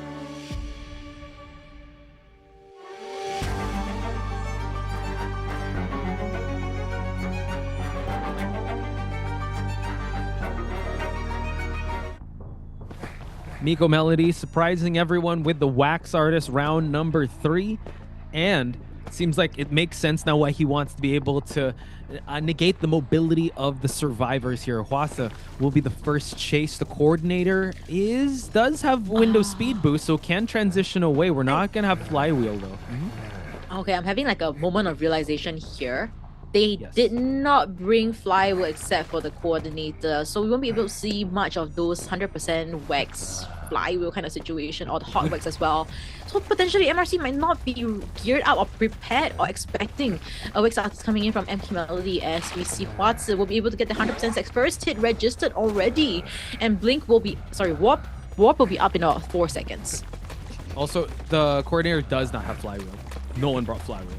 Oh, yeah, that was window speed boost. So they're not ready for this. That means they weren't prepared. They weren't expecting this at all. And Hwasa, let's see how much time can still bite out here. Gun is still available, but at this point in time, this hit will still register. And the bird support. This is the bird support I'm talking about here. Extend the kite as we see the coordinator's gun coming through as well. Yeah, as was getting frozen, the owl was already being watched over, and now Warp Gate is going to be used. Can it get to the pallet in time? We're going to get a pallet drop down hit. Hwasa does fall, but Cypher progress is looking quite all right. Again, it's still all tied up here. 1 win from each side. Miko Melody wants to go for more. Also, the survivors of MRC have been tying things out as of late. So now, who's going to come for the rescue? It seems like Nanako will be either coming in for the rescue or giving that tinnitus. Pharaoh Lady does have that tight turner to come in for the rescue. So we should be seeing one before half, as we see how close she is on the bottom left into the screen there, on the bridge area. I think it's all right, because coordinator can sit for a while, but we do see the approach coming on in. She is invisible, able to get a backdoor rescue. So now unscathed, Hwasa just has to move on away from this side. Gonna try to go for a hit here. Xiao is already in the vicinity, but so far Hwasa just needs to move on away to just allow the map to open up for the survivors. In fact, the Cypher progress coming from the survivors, I feel like they have the opportunity for that 4-man endgame if the rescues happen very close to the expiring point, and the tinnitus of 15 to 20 seconds would be sufficient for them to open both ciphers. As we see, Miko Melody will be cheering there, but with this Wax Bomb, I might be doubting a little bit if these ciphers will be primed by endgame. Oh, but yeah, the 49% cipher did get stalled out, but 2-person rescue can happen. We don't have that much support. We might go for some body blocks here, but that's the Wax Artist does like team fights. So actually, I wouldn't be surprised if Bailu picks up the Wax Artist just to negate team fights, but that's going to be a topic for another time. We're going to get the rescue going. Tried to go for the body block, but unfortunately, Miko Melody able to actually hit the coordinator. So now Hwasa needs to provide a lot of distance to try and avoid the Wax just to take him away, and they need to rush that Cypher over at that back area. On the bright side for Miko Melody, at least there is no harassers to prolong this chairing. It will just be this corner here that would take some time. Other than that, Xiao is in the vicinity. I'm not too sure what the plan is coming in from him being this close. But other than that, Last Cypher is at 70%. Warp has yet been used this round. And thanks to those 2 free rescues coming in from MRC survivors, they don't even need to waste time killing each other up. Yeah, that is true. So they're looking quite good in terms of itemization and health. Xiao might actually be the one to take this kite. That's why he is sticking around this area. But as you pointed out, Warp is ready for him to use. Now they're slowly pushing that Cypher here, Chocho. 79%. Not touching it too much just yet. Might need to open up a backup one, but it's all at one side of that map. Xiaodi now has realized maybe I should just open up another Cypher just to see, just in case. What? I don't know. It seems like that won't be happening here. It seems like Melody wants to confirm where the survivors is here, as we see the hot wax once again on the survivor. In fact, the 6 Cypher you mentioned will be decoded now, and Xiaodi will be seeing the kite here. Let's see if he's able to absorb an hour for that end game potential. Gonna be hard though, because he really just wants to break line of sight. Xiaodi using everything in his arsenal, but it's Xiao trying to go in. It's the Gravekeeper, does have some shovels to work with, and there you have it. It seems like this could be that opening for them to open up that Cypher over at that 2-storied area. We're gonna block this one off, but this does open up the possibility for Nanako to open up that Cypher as Xiaodi tries to provide enough time for a kite here, but he is actually dragging the Cypher here, but it's actually quite close. We're gonna actually go for Xiaodi, and now that Cypher looks close to being primed, Chocho. Oh my goodness. I feel like my MK Melody might not be aware that the 6 Cypher is actually done. As we see, 0 effect of the Warp as of now. 5 minutes and 30 seconds in this matchup. Warp has yet been used. Seer is on 92, Wax now on 96, and a basic hit registers. Will they pop this Cypher? Seems like they will wait it out. And we already have Xiao at the end game. Whoa! At the gate. They popped the Cypher. Seer is at 96% wax. Needs to actually kite it out and able to actually drop it down a little bit. Needs to break line of sight. We continue on as the exit gate is opening. Xiaodi is going to take this last kite. Might get frozen soon enough, and now just gets frozen right at the nick of time, and now Warp is available. Exit gate is being opened, but Nanako able to actually move on away from the exit gate. Yeah, the angle of the Warp wasn't that great as well. So we do see that not giving that little opportunity to go for that gate. And Nanako will be making a rotations to the other side of the gate where our Gravekeeper, Xiao has already opened up for us. So yeah, we should be seeing a tie game here coming in from NK Melody, unless somehow a freeze happened at the gate, and we could, but it seems like he's walking towards the other side, so yeah, that's still fine. It will be a tie game. Yeah, so MRC quite consistent with just giving layups towards Bailu to win the game, but yeah, a tied game has been business as usual for MRC. Drafted the lineup a little scary. They didn't have the flywheels, but they had, I think it's more stylistic or preference that they all had knee-jerk reflex and also possibly the borrowed time, because it really worked in transitional kiting, and also it's really hard to flywheel the wax bomb, but at least if you're able to break line of sight, it's totally fine. So it seems like MRC was still able to roll with the punches of Miko Melody's wax artist.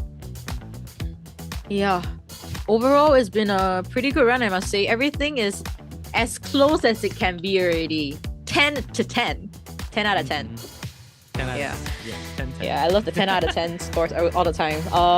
Yeah, but of course, this second half of BO3 will be, once again, I like to say, the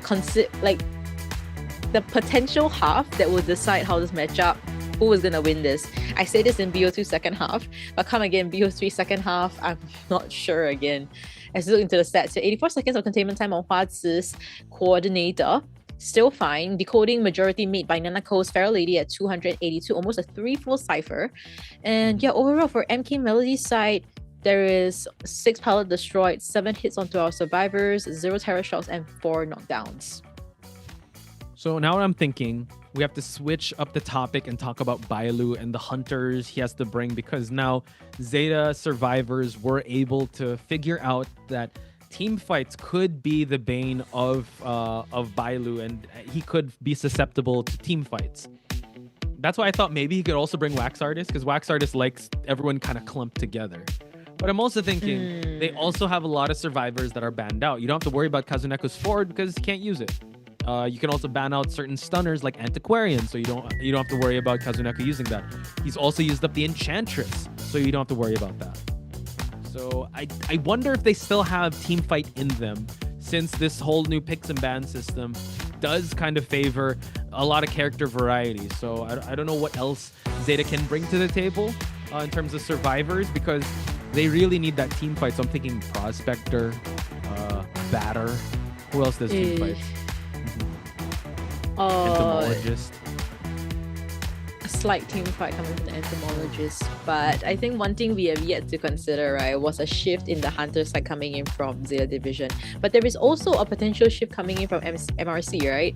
Bailu, the fact that everything is going to be banned out already, we could be seeing Xiao Cheng coming into BO3. We could. I am thinking though, he still has access. So we're gonna see the ban out of the Goatman and the Peddler. So they're gonna for sure ban out his Qist and possibly Hullabaloo. You still have access to Opera Singer and Ivy.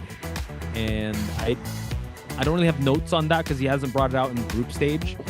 But if he's comfortable with that, he might gear up towards that. And like you said, Xiao Cheng is also available, and we have not seen him in a hot minute. Could be the case here. If Xiao Cheng really does appear, right? I have my COA 8 finals whooped up here. Notes to kind of just refer to.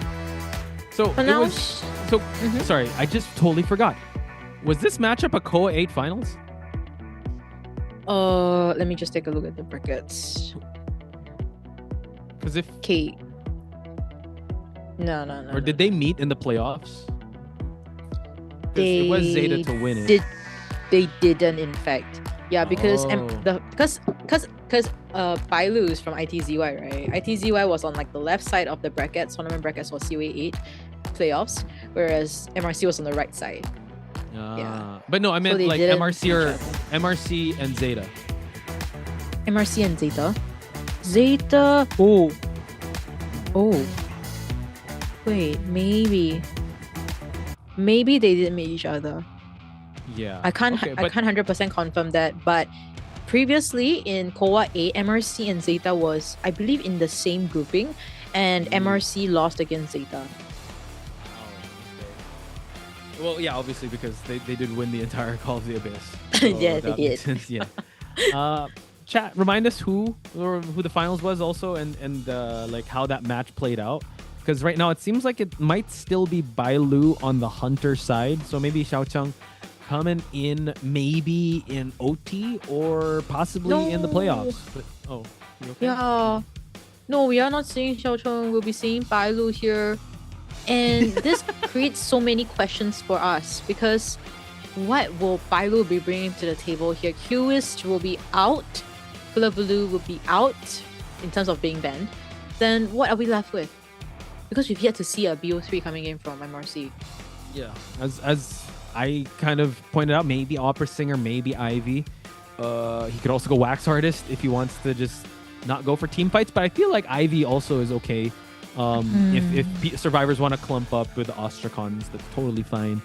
But yeah, we're going to see the mental of Bailu come into place after having such a, I'd say, a hard matchup in Darkwoods. So hopefully he has something ready. And I'm also seeing chat, people wants to see his Bloody Queen. Yeah, Bloody Queen, which do you we've want yet to see here. his BQ? We've seen it before, so I want to see it, yes. Yeah, I want to see his BQ, but you just want your apples to be saved. no, that's not true. There's also he's. I love the That's not true. hesitation. That's not true. Who's that? That's not true. But that's not true. That's not true. Okay, And I hope that. I believe you. It's fine. Honestly, even though they did tie things out, I still feel that ZETA Division is still on the back foot here, because this is still MRC's map selection. Yeah, I see that. I will say the mental advantage is on MRC, because Bailu still has to kind of respond to that team fight. So yes, this is MRC's map selection, but China. Oh yeah, you're right. Actually, ZETA doesn't like Chinatown. I've seen in my notes that they actually ban out Chinatown a lot in this matchup. They usually pick Ever-Sleeping Town and Church. If that's the case, then we might be seeing him struggle. Seeing ZETA Division struggle a little bit there. It's hard to say. For the side of our dear Bailu, right? Previously in COA 8, other than the BQ that has been very impressive, he also brought out the Geisha. He's brought out the Dream Witch, the Wax Artist as well. So there's possible openings coming in for MRC. And ZETA, I'm not sure if they could craft out that kind of team comp, especially with so many of their meta characters gone, especially used in BO2. We talked about it, right? Enchantress not on the table. We also don't have access to the Aeroplanist forward. Perfumer is not going to be there too. So who do they have left? They have Antiquarian. They have, I think they have Meteorologist left. They also have, who else? Okay, so Lanternist, Meteorologist, Harasser-wise. They could bring out a Prospector here for KZ and K. Prospector would be good. Yep, I agree. Magician, also Dolisu being very known for it. Weeping Clown, if they want to go for stuns or some support, that's also one that they could possibly bring out. Prospector, I'd like to see a Prospector in the mix.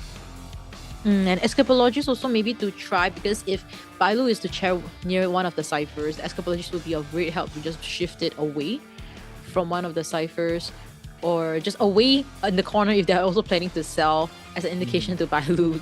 So that could be the case you're coming in, but yeah, actually still quite a lot of options for ZETA Division. I'm just wondering what Bailu is gonna go for, or if he's confident enough to go for it, because he brought out the Peddler, he only got a 1k. I can only imagine how much damage it actually did to him with those stats. 1k itself was not great. That's true. 1k? Did you get a tie? Or is it 1k? 1k? That was 1k. Okay. Yeah, kind of a tough scenario here for our Hunter over in MRC, and also our survivors for ZETA. You say it's for MRC's side. Like, I do think that ZETA does have a bit of edge here. And yes, they do have the map selection, but as you pointed out, I think that it kind of haunts you. Like, this is the first we're seeing Bailu face adversity, and now he's going to have to handle it. He's going to have to actually fight his way back in this match, because he has to have a redemption of sorts up against the survivors of ZETA Division. So big implications here, chat. Hopefully y'all are still with us. How many are watching, actually? We have 5,000 people watching. What? That's wild, guys.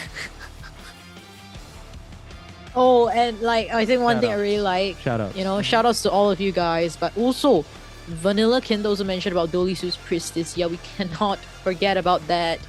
And those support portals could come through if it's not banned out, because what we saw from NK Melody, he banned out the Escapologist and Priestess the first thing Yeah, you know what? Started.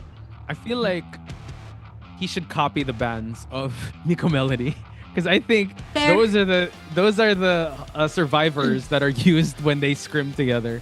So maybe, Delisu's Priestess is really good. Escapologist is good too in a map like this, especially if you're choosing a hunter that doesn't have that much mobility. So yeah. Oh. Has your heart rate lowered, Chocho? It has. I think just now also people were talking about MK Melody's heartbeat. I think it was what you guys mentioned. Was it 160, 170 from him? Yeah, I think. Yeah. So. Was it MK? Oh no, I know that was Peter.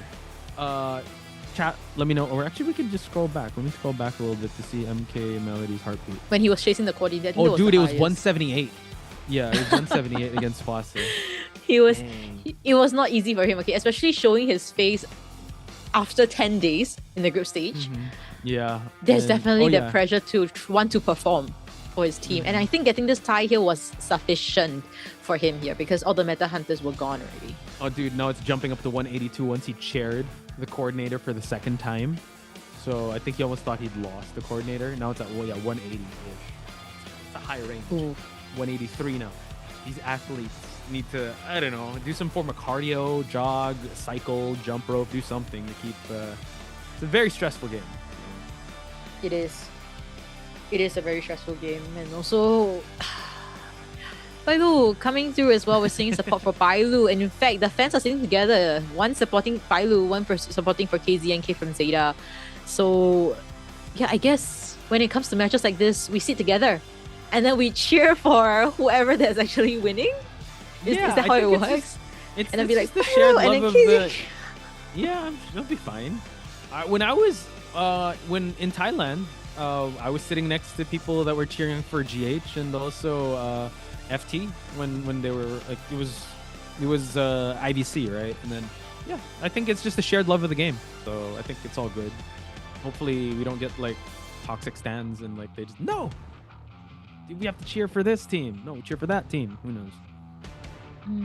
It feels like we might be heading towards the BP soon, considering Hong Hong has been talking to Bailu in that angle as we see what is going to be the first two. It seems like it's going to be the Priestess and the Escapologist past the push. Boom. They You go caster or pastor? Like I can't it sounds similar. But You never know. Well, okay. I just think that there is merit to seeing what Miko Melody did and just copying it. And now no QS, no is that opera singer. So Ivy can come out. Hullabaloo as well. Hullabaloo? Yes, you're right. Really it like could that be name, possible here. Dude, it can't be a coincidence that his name is Bailu. Yeah. And we'll be seeing ZETA Survivors. Let's see what they respond to this. I think a rescuer pick here should be fine. There's still the Merc. There is still the Gravekeeper here. Seems like they will be settling for the Fire Investigator and the Coordinator. They still want to wait out the rescuer picks. Yeah. So I think this is still all right. Now this kind of opens up. Oh no, want to prioritize going for the decoders, taking out the mechanic. So this leaves an opening if they want to just go for that mercenary since it's still available. No first officer. They also have Gravekeeper, but no, they want to go postman. So it seems like they really want to secure a decoder. Yeah. Every time we pick a decoder here, I just feel like we're leaning more towards a tie game. I wonder if they're just trying to go for those Cypher Rush. Instead, as we see the weapon count getting banned out here, will ZETA secure a rescuer here like the Gravekeeper or Mercenary, or just opt out for it and go for a harasser role coming in? It could. And they will go Meteorologist. Of course, we talked about this at the start. Meteorologist coming on in. But Postman in the mix here. Nell would be very happy to see his main being displayed here. They do have transitions when it comes to the balloons of Florian. Meteorologist as well. At least the only thing that Bailu has to worry about is that coordinator gun. So when it comes to the dog bite, totally fine. It's not going to stun that much. And yeah, he still has, as you mentioned, the Hullabaloo to choose in this matchup. Yeah, I'm just a little worried because I think coming into this matchup here, I wonder if Hong Kong, the coach of MRC, would advise him to go for an excitement trait, right? As we see, survivors will be locking in their personas in a while's time. And for Bailu, what can he go here? Remember, we talked about the Wax, we talked about Dream Witch, we talked about the Bloody Queen. I don't know if he's gonna bring out Wax, because I knowing knowing Bailu, he wants to go for the victory if he can, right? I don't know if Wax Artist is going to do that. That's going to kind of promote that overtime. With this lineup, though, how do you control Cypher Rush? You will have the mobility with the Hullabaloo. You will also have a bit of control when it comes to the Ivy. But as you mentioned, if excitement would be brought, maybe I think Warp would be stronger if you're going to go with a Hullabaloo, just to be able to pressure Cypher since you just have the gun to worry about. But it's still up in the air. He's smiling, though. I'm kind of scared that he's smiling. What did he say? What did he say? And of course, the simplest answers provide the the simplest questions have the simplest answers, and it's right in front of our face. We're gonna have the hullabaloo making their way to the Chinatown here at Game 3, second half. Yeah. Game 3, second half. Potentially the last half. I like to say it, but it could be a tie game, and we'll be seeing an overtime matchup. And I really like the postman pick being here. Sorry, I was gonna say at this point it's an occupational hazard when we commentate together that it will go OT, so we just have to say it. But hullabaloo though, I'd say quite strong. But the kiting, the support could come into play here because that is what ZETA is known for. Will we see a complete cross spawn here? Will Bailu spawn at the lower side of this map, or would you want to spawn at the top left or top right just to surround Florian at the center top map? Seems like he's going to be spawning right below the postman, which is still fine because he can give himself letters for that speed boost, the added buffs for himself during the kite. And in fact, if Hullabaloo decides not to go for our dear postman here, he can give those letters to his teammates. So everything, I think postman pick here is quite an overall surrounding support character coming in for our ZETA survivors. As we see the coaches will be showing some sportsmanship in the matchup here, as we see the personas here: Warp, Detention, Insolence, Rage, Wanted Order, and Hunter's Instincts. For survivors, we're seeing a double borrowed time, a flywheel tight turner built for Hamitu's Fire Investigator, as well as our KZNK's Meteorologist flywheel on our Dolisu. As we hit into Game 3, second half at Chinatown, potentially last half between ZETA survivors versus MRC's Hunter. Bailu, with this Hula Bailu, let's see if he's able to make those miracles happen for MRC.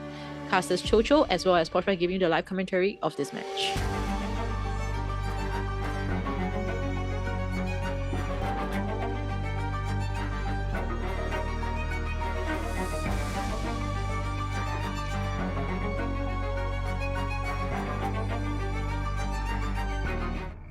Chat, you have to remember that ZETA allowed Bailu to choose the Hullabaloo in this match. Chose to ban out the other hunters that he's known for, but this one has garnered him a lot of fanfare and success. So we're going to see him rotate towards this two-storied area. He does see the scratch marks on the floor. He's going to spot out Dolisu. So a bit of a rematch from the first one, from the second round in Darkwoods, but still got to be able to close out the distance, as Dolisu is that postman providing those letters, able to get a bit of a silence going on, a red mark onto Dolisu. Yeah, still unable to get a lot of those bombs onto our Dolisu here to get that damage as well. So doing a good job kiting out as our postman. Still, now I believe War will be up in about 2 seconds, and Dolisu still able to... Oh, and the dog bite as well. Oh. Whoa, closing the distance right away. So Warp used as a mini blink there. Gonna get the black stage. Able to actually flywheel through, but no, we keep on going. And now Dolisu does have just one mark. We keep on going. Nice vault, but now just one black mark. And then Dolisu will be falling down. He will be, as we see Dolisu kind of in a situation here where we change our swaps, but it still does not land onto Dolisu. We waited for it, as we see our double surprise coming through this time round. A kite of 1.5 seconds and almost a 3 full Cypher kite. Good start for the side of ZETA survivors, but they have to be very careful with how they choose to play this mid-game point. Seems like they want to go for some Cypher progress, while the transition from Kazuneko is going to come on in here. He does have Tide Turner and a bit of a flywheel just to negate the damage from the bomb hits. So Kazuneko gonna use the clouds just to drop in here. Yep, KZNK still one more red bomb and he will be getting damage. Seems like it will be a free rescue for KZNK, and Dolisu will be seeing the down tier through this Titana. But looking at our Cypher progress wise, we're looking at our 4th Cypher at 40%, 5th Cypher yet been touched just yet. Now another Titana is on the Fire Investigator as well as the Coordinator. Seems like Coordinator will be coming in for this rescue. Yeah, and also has a flare gun, by the way. We're gonna have Warp in just a few seconds. Let's see how they're gonna play this one out. Unless you're able to land the red mark, This could be a little tough. We're gonna go right instead of left. This is gonna allow the big opening for the coordinator to get the rescue. And the body, no, there's no body blow against the Hula Blue. But Dolisu will be, all right, survives for a long time now since this coordinator gun do come through. As we see, the second and fourth cipher will be able to pop soon. Fifth one is still being worked on. Dolisu with this distance will be caught up with that trapeze, but the fire investigators inflatables do give that distance for Dolisu to enter this area as another red bomb, and he will be down again. Gotta wait for the stage change, but now finally able to down and out this postman. Looking like it might be a 3-man endgame, so a tie could be in the books for Zeta. We do get a little bit of wanted order onto Kazuneko, forcing the warp to happen right in front of that cipher, and now Kazuneko, no one here around the area, but we get a really good push on the side of the meteorologist. Do have another double surprise here. Gets 2 of the marks going, needs that white mark to work with. We're gonna jump on through, but Kazuneko able to drop the pallet in time. Uh-oh. Yep, still holding on to that flywheel. Seems he flywheels through, bolts bravely, and doesn't get that terror shock. KZNK, what a play coming in from him. As we see Shinami trying to push for that cipher. Now we do see that Shinami does have borrowed time. So even if they do pop this cipher and he get this damage, it's still fine. As we see them gearing up for the end game. One of the gates being open already. Shinami does not have any items to work with. Let's see if the white bomb does land. It seems like it will. Let's see if KZNK can be stopped here. There's no trapeze. Yeah, no, he's gonna have to walk towards the gate, so at least he's able to chase him away. We actually want to go for KZNK, not going for the coordinator just yet. Coordinator does have the self-heal. We're gonna try to get a little bit of marks onto him as on the second floor. So let's see. Waiting for the trapeze to come back online. No one is at the exit gate just yet. Hametu is here as well, so it looks like they want to go for that tied game. Oh my goodness, all right. Missing that trapeze jumped over. So they will be able to open that gate. Bailu though. Now coordinator already used the self-heal there. Zeta still in that situation where they want to force this gate open for that tie. But with coordinator standing up now, I'm not too sure whether it will just be a tie game now. As we see, detention still up. 60 seconds into this. KZNK, all of them full health. God.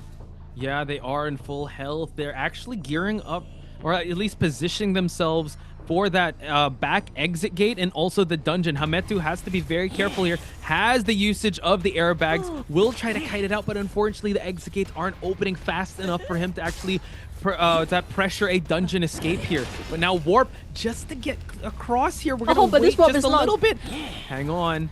Able to actually get the down. Okay. All right, if he's able to get this down, then we should be seeing a tie game here for both of them. As you see, the other two are at the coordinator's gate. They will be making an exit now, which means we will be seeing a overtime matchup for MRC versus Zeta Division, keeping the light alive for both teams. Incredible performance on both sides. Just you saw that they were able to match the pace and energy of the Hullabaloo, and I'd have to say amazing kites on Kazuneko's side. Also on Dolisu getting that first chase as the postman. We saw also, you know what, Zeta survivors, they don't necessarily have to keep going for supports and stuns. They could simply, they understood the matchup. They were able to show that they can tie things out, and now we have an overtime, ladies and gentlemen. Yeah, and this is what a great matchup, right? Because in this BO3 itself, it was a MRC map selection and Zeta was able to tie things out. They are starting to get their momentum already, Zeta survivors alike. So in BO3 overtime, it will be map selection back to Zeta's side.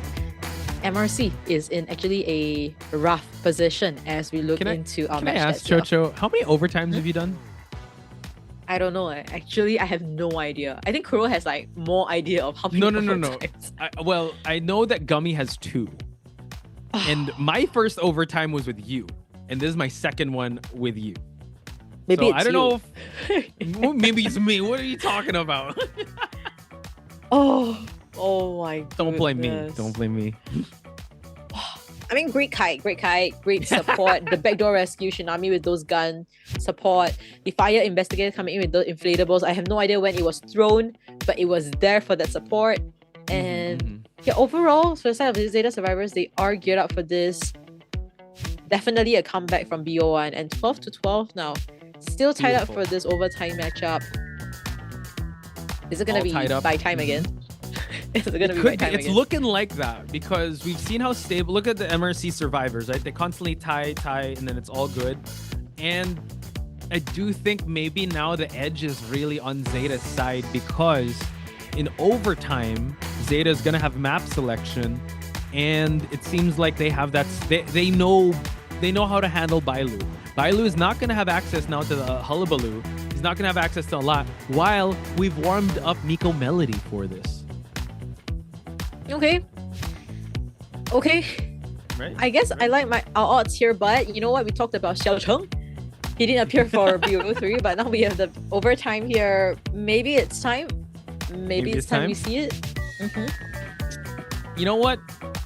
Yeah, I'm all for it. I want to see him. I want to see his N. I want to see his off meta picks because we've already exhausted a lot of it coming from Bailu's side. So I don't think that we'll be seeing a lot of the meta characters being put on display. I do think maybe we will see a bit of switch up on Nico Melody's side. I wonder what else he's going to be playing because now no Wax Artist. He might bring out the Ivy, but we will get a little bit more bans on the Maybe. survivors on the Hunter side. I mean. Yeah, somehow, somewhat, Zeta needs to pick a map that is not to Bailu's favor if Bailu's gonna come out. In fact, like if they kind of think about it, BQ coming in or Dream Witch. But let's get into the highlights first, and we'll be right back with overtime matchup. 挂9点吗？能挂9点吗？我想39。可以直接抽，可以直接抽。台风花子，台风花子。4、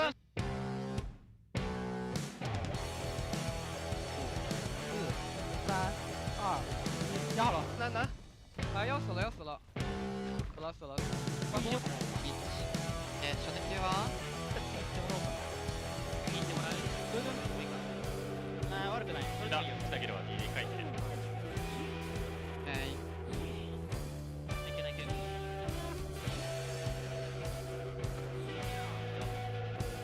無事切ってる今。うい。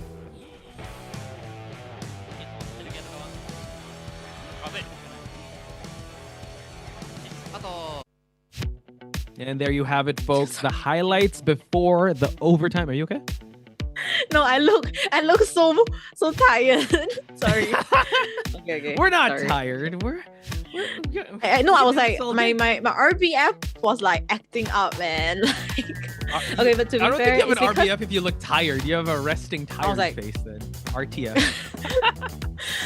But okay, maybe it's because I have yet eaten. Okay, it's 9 p.m. Okay, it's 9 p.m. So I've yet eaten, man. and with this overtime matchup, the eat gotta wait. Well, we gotta eating finish this good first. matches, man. I think we can't ask for anything else. But okay, I see the replay already. Right? Oh my goodness. Sorry about that. But Look at OT, that, sir.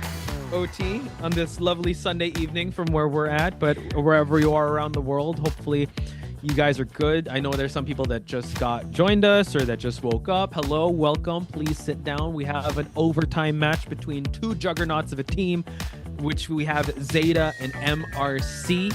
And it seems like we're going to Arms Factory. Wait, I don't think And so though, MRC because MRC shouldn't be winning map selection. I saw that it was an MRC picking an arms spec, so I think maybe there was a slight error. Let's just wait a little bit while more, because it wouldn't make sense for MRC to pick an arms factory, or in fact, not even make sense for Zeta to pick arms factory, because Bailu has a Bloody Queen, Xiao Cheng has a Dream Witch.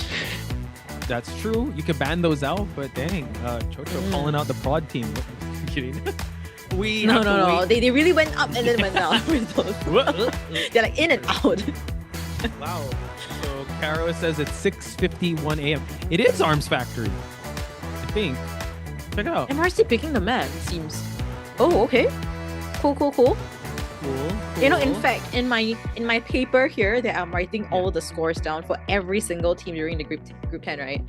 I didn't even put BO3 overtime. I actually put BO1, 2, and 3. So I have to write an additional box here for that BO3 There you go. overtime. Of course. With of course. MRC's Hunter coming up first. Okay. Wow, okay, and as you said, the hunters are Leo Xiao Cheng does have the Dream Witch. We also have potential Bloody Queens on Bailu's side. But before we get into anything, I just want to give a shout out to each and everybody that's joining us around the world. Alinang is 3 p.m. where they're at. It's 8:51 where Serafina is at. 6:51 where Felicita is at. Alinag is at Estonia, 3 p.m.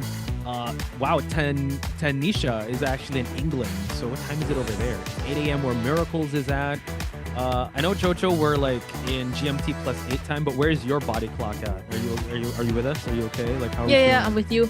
In fact, Posh, I kind of told you about my plans tomorrow, right? I'm gonna go remove my final wisdom tooth, and then just nice on you, Hunter. Oh, the dentist. Yeah. Ooh, So Chocho visiting the dentist early. Oh, yeah, gonna pluck it all out. And then I'll be a happier me, and you'll see me so properly. wise. Yeah, that's your 4th wisdom tooth, right?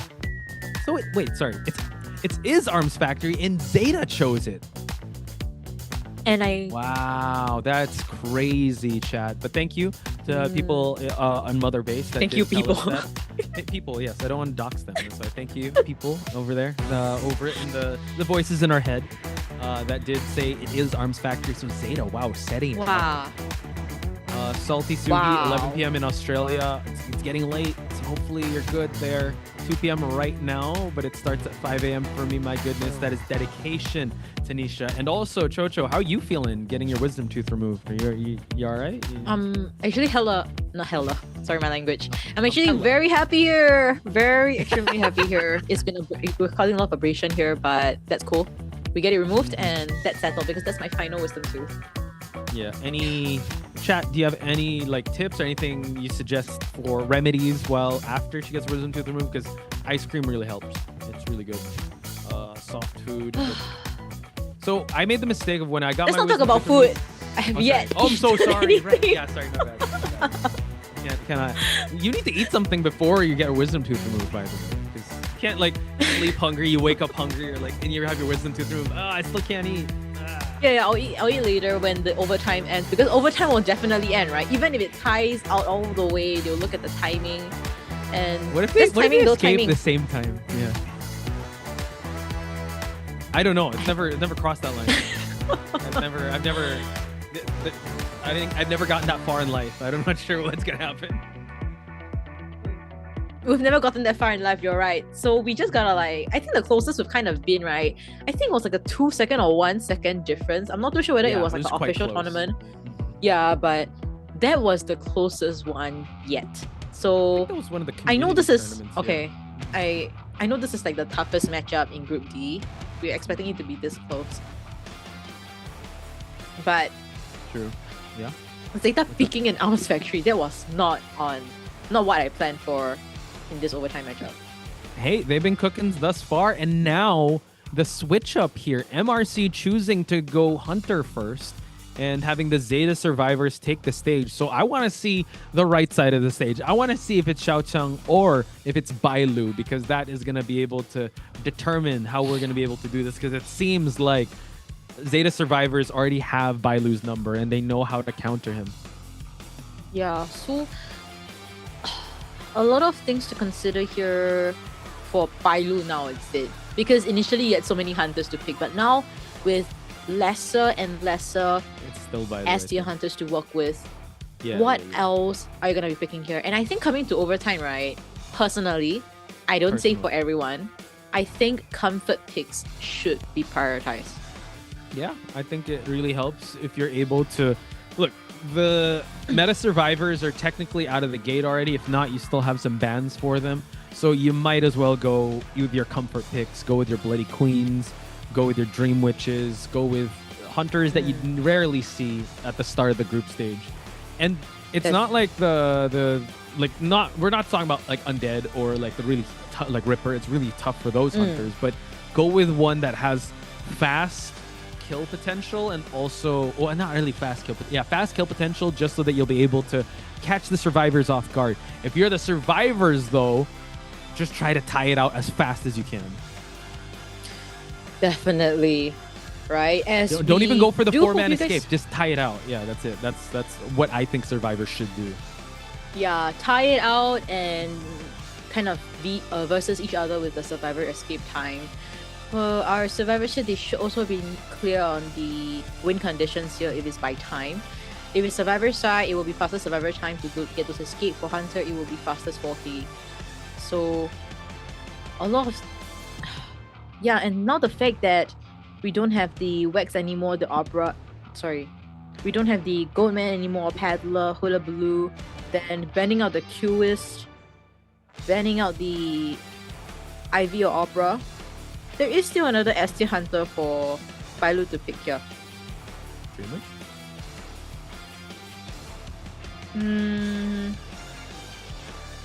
I would love that actually, but I'm not sure when was the last time Bailu played it, right? The BQ actually is really awesome here in Arms Factory. You guys already know, but I'm not too sure whether he want to rely on those 15 seconds cooldown on the mirrors, because if you miss one, that's 15 seconds of cooldown time, excluding the expiring time of the mirror. So if he really misses that out, it could be a lot of time bought out. 50 seconds of decoding is also something you need to consider. Right. So, yeah, I'm just looking at what they banned out before. So they banned out his Qist and his Opera Singer. And Hullabaloo is going to be added to the mix of Goatman and Peddler. So they could still stick with that, but go with Ivy. But Ivy in this map is kind of crazy. But no more speculations. We're going to jump right in. Escapologist and Lanternist out of the gate here for Bailu's bans. Yeah. Let's see from the Survivor side. Sorry. Survivor side. We should be seeing like a Qist.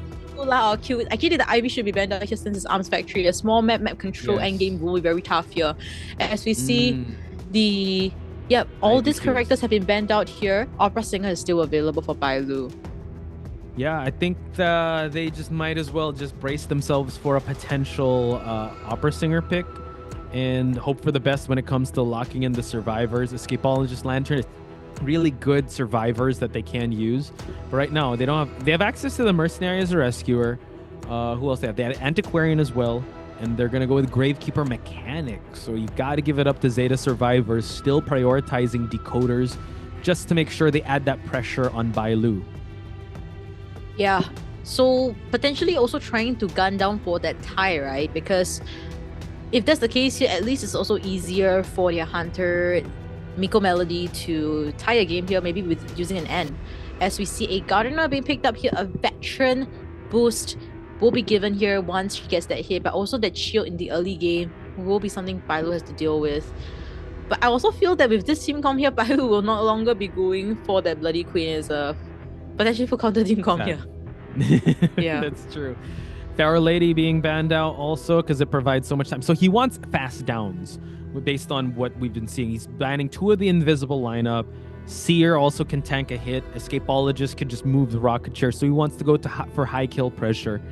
Last pick, still up in the air. Would like to see... Wow, they actually were able to save up Archer all the way till the very end. I actually thought Antiquarian could be in the mix here, but having the Archer could definitely stall out the game for them to be able to pop some ciphers and go after this mechanic. So I'd bring it back to game number 1. Bailu is able to sniff out that escapologist. The explorer. So what more with this mechanic and the doll? Does he still have that confidence in him to snipe down this mechanic to stall out the game? Or has Zeta already found out the answer to the Bailu problem in front of them? They found the Bailu counter blueprint already, which is to harass him. So with KZ and case harassment, we've been seeing very successful ones, right? The forward in BO2. So hopefully we do see that coming into this matchup here. Seems like a very tiable team comp with people coming in for rescues as a shovel to work with the basement, then he can drop down as well. Gardener with the shield, Mechanic with the bot acting as a 5th survivor to decode these ciphers. Bailu, what is he gonna be picking here to establish cipher control potentially or very strong chase potential? And we talked about Opera Singer, right? Opera Singer is definitely in the mix. We have also Ivy got banned out, so Dream Witch is also another one, but can be opened for harassment, and it could be a little tough since she did fall in terms of priority. It's not as good as Ostracon areas. Can't have that much control, even though it is a small map. It could work out. What else could we potentially see on Bailu's side? Geisha. Yeah, if this was Pepe, I'd love to see the Naiad. But did you say Geisha? He played the Geisha before in COA 8. but most likely would not be here because it's great. way too risky. Yeah. Yeah. So, wow! The BQ you guys have been asking for. The Bailu Queen. The Bailu Queen, the BQ coming out here for the 4-man elimination potentially, or the stall out tactic, right? If they're going to aim for that tie, he needs to prolong it for as long as possible. It's still a bit tough, I'd say, when it comes to just for him to handle the harassment of the archer. Gardner can have the bubble. She is a single hit hunter after all. So I think, like you pointed out, it will be more of comfort over meta here. Not opting for the opera singer and going for our first Bloody Queen. And it had to happen in OT. I love OT. We can never see this anywhere else. In fact, the OT happened in our final matchup in the group stage after 10 days of this painful matches for these players here. They have finally reached the end here. As we see in the middle, we're seeing the Gardener. Deep sandbags, we're giving it to Gravekeeper. I think there is a little bit of that mind game that they want to play here with the Hunter, because they want the Gravekeeper and Gardener being chased here. And Archer also at the front gate, Mechanic at the open area. Not too sure whether Bailu is going to be taking the bait here, if that's going to be happening here. But I do see you guys being really excited for our BQ here. Yeah, crowns in the chat for our queen.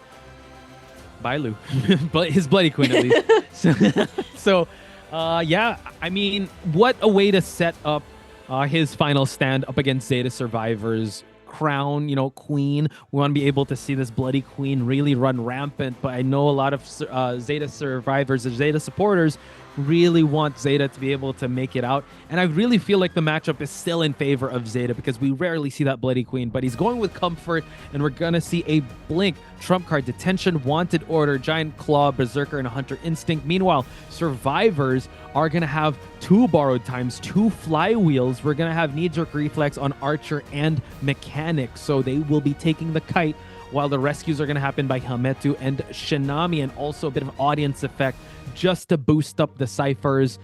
Overtime, folks. First half between MRC and Zeta. Poch Spice and Chocho, your commentators for this match.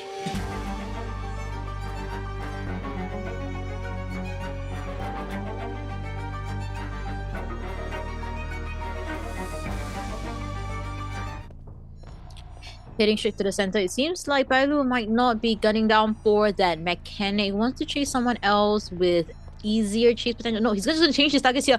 The mirror is ready. We saw him lifting his end up there, even though he is yet to see a survivor. As we see Hametu, the Gardener, at the 2 pallet area this time. And Bailu still circling around, trying to find his first survivor.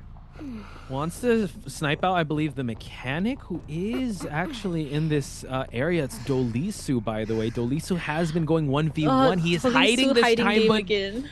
True, and it seems like the hiding will actually work out. He's already propped up the mirror, and now Gardener Hametu has to be able to move on away from the center of this map. Let's see if the bubble is going to happen. Okay, it will be. We're going to go for a hit! Ooh! Able to actually land right after the bubble expired. All right, that's mirror 1 out of 1. No misses at all as we see Patience coming in. Hametu, this basement here, though, he's able to get the blink down onto Gardener. He can chat basement to snowball from there, as we see Hametu will be down here at also the Cypher. Like I mentioned, the basement is here as well. Bailu, that could be the opening he could go for. If Archer not, he can... is in the area, though. Gotta be careful. Gonna get a flywheel through, but also expending a lot of... At least the cooldown is happening, so he can actually go for the chair. So I'd say great invested, but we're not gonna go for the basement down. We're gonna just chair right here because we need to harass some of these ciphers. Note that the mechanic does have wanted order, so he knows where this mechanic is at, but the bot has already been loose. So that is actually the more important object compared to the mechanic. Shinami already on the ground. Let's see if we're going to get this Gravekeeper out. Able to actually dodge. Oh, all right. That's, I believe, the first mirror missed. As we see Bailu still trying to get that hit onto our Gravekeeper. Good kiting from Shinami. As we see that the chair is actually getting closer towards the halfway point mark. Not too sure whether this rescue is going to come in clutch, as we see a pushback. A safe rescue coming in from Shinami. Mirror still off cooldown here, but we don't have the pallet in the factory area. So just going to wait for the mirror image, able to get the last effort, and we could do a switch right away to down this gardener for the second time. We're going to see if we're going to try to farm off a hit. We're going to try and find it, but no, we actually forced the Gravekeeper to go into shovel once again, but we're still all good. Kazuneko has his bow and arrow ready just in case. We do see that Bailu is here, able to actually chase out Kazuneko, able to backstep it though. Yup, the lacerations as we see a missed hit.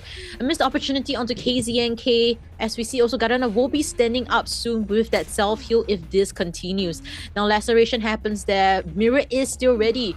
And KZNK receiving the Hunter's attention here as we see Cypher's also being progressed. Now Pennant's done as well just to add all to the fire. As we see also Gardener is on the ground still. Doesn't want to stand up and KZNK will be receiving the first hit. All right. Oh, we have actually a mirror ready and able to actually down the Gardener in the process. Might be too hard for Archer to actually go, but we see that Kazuneko is still here trying to harass. This is the team fight they want, right? And Bailu still giving them the team fight of their life. Cyphers are moving along quite well because all Cyphers look like they're primed, and now Hametu still on the ground here. So Kazuneko annoying. providing so much support. Yes. So much support and so annoying for Bailu. Now Flywheel is also ready. Gardener stands up using Flywheel and Blink is up. As we see Mirror will be used here and the shield covers his grounds here. KZNK with this laceration. Will it come through as we see Bailu? Also missing that. Oh my goodness.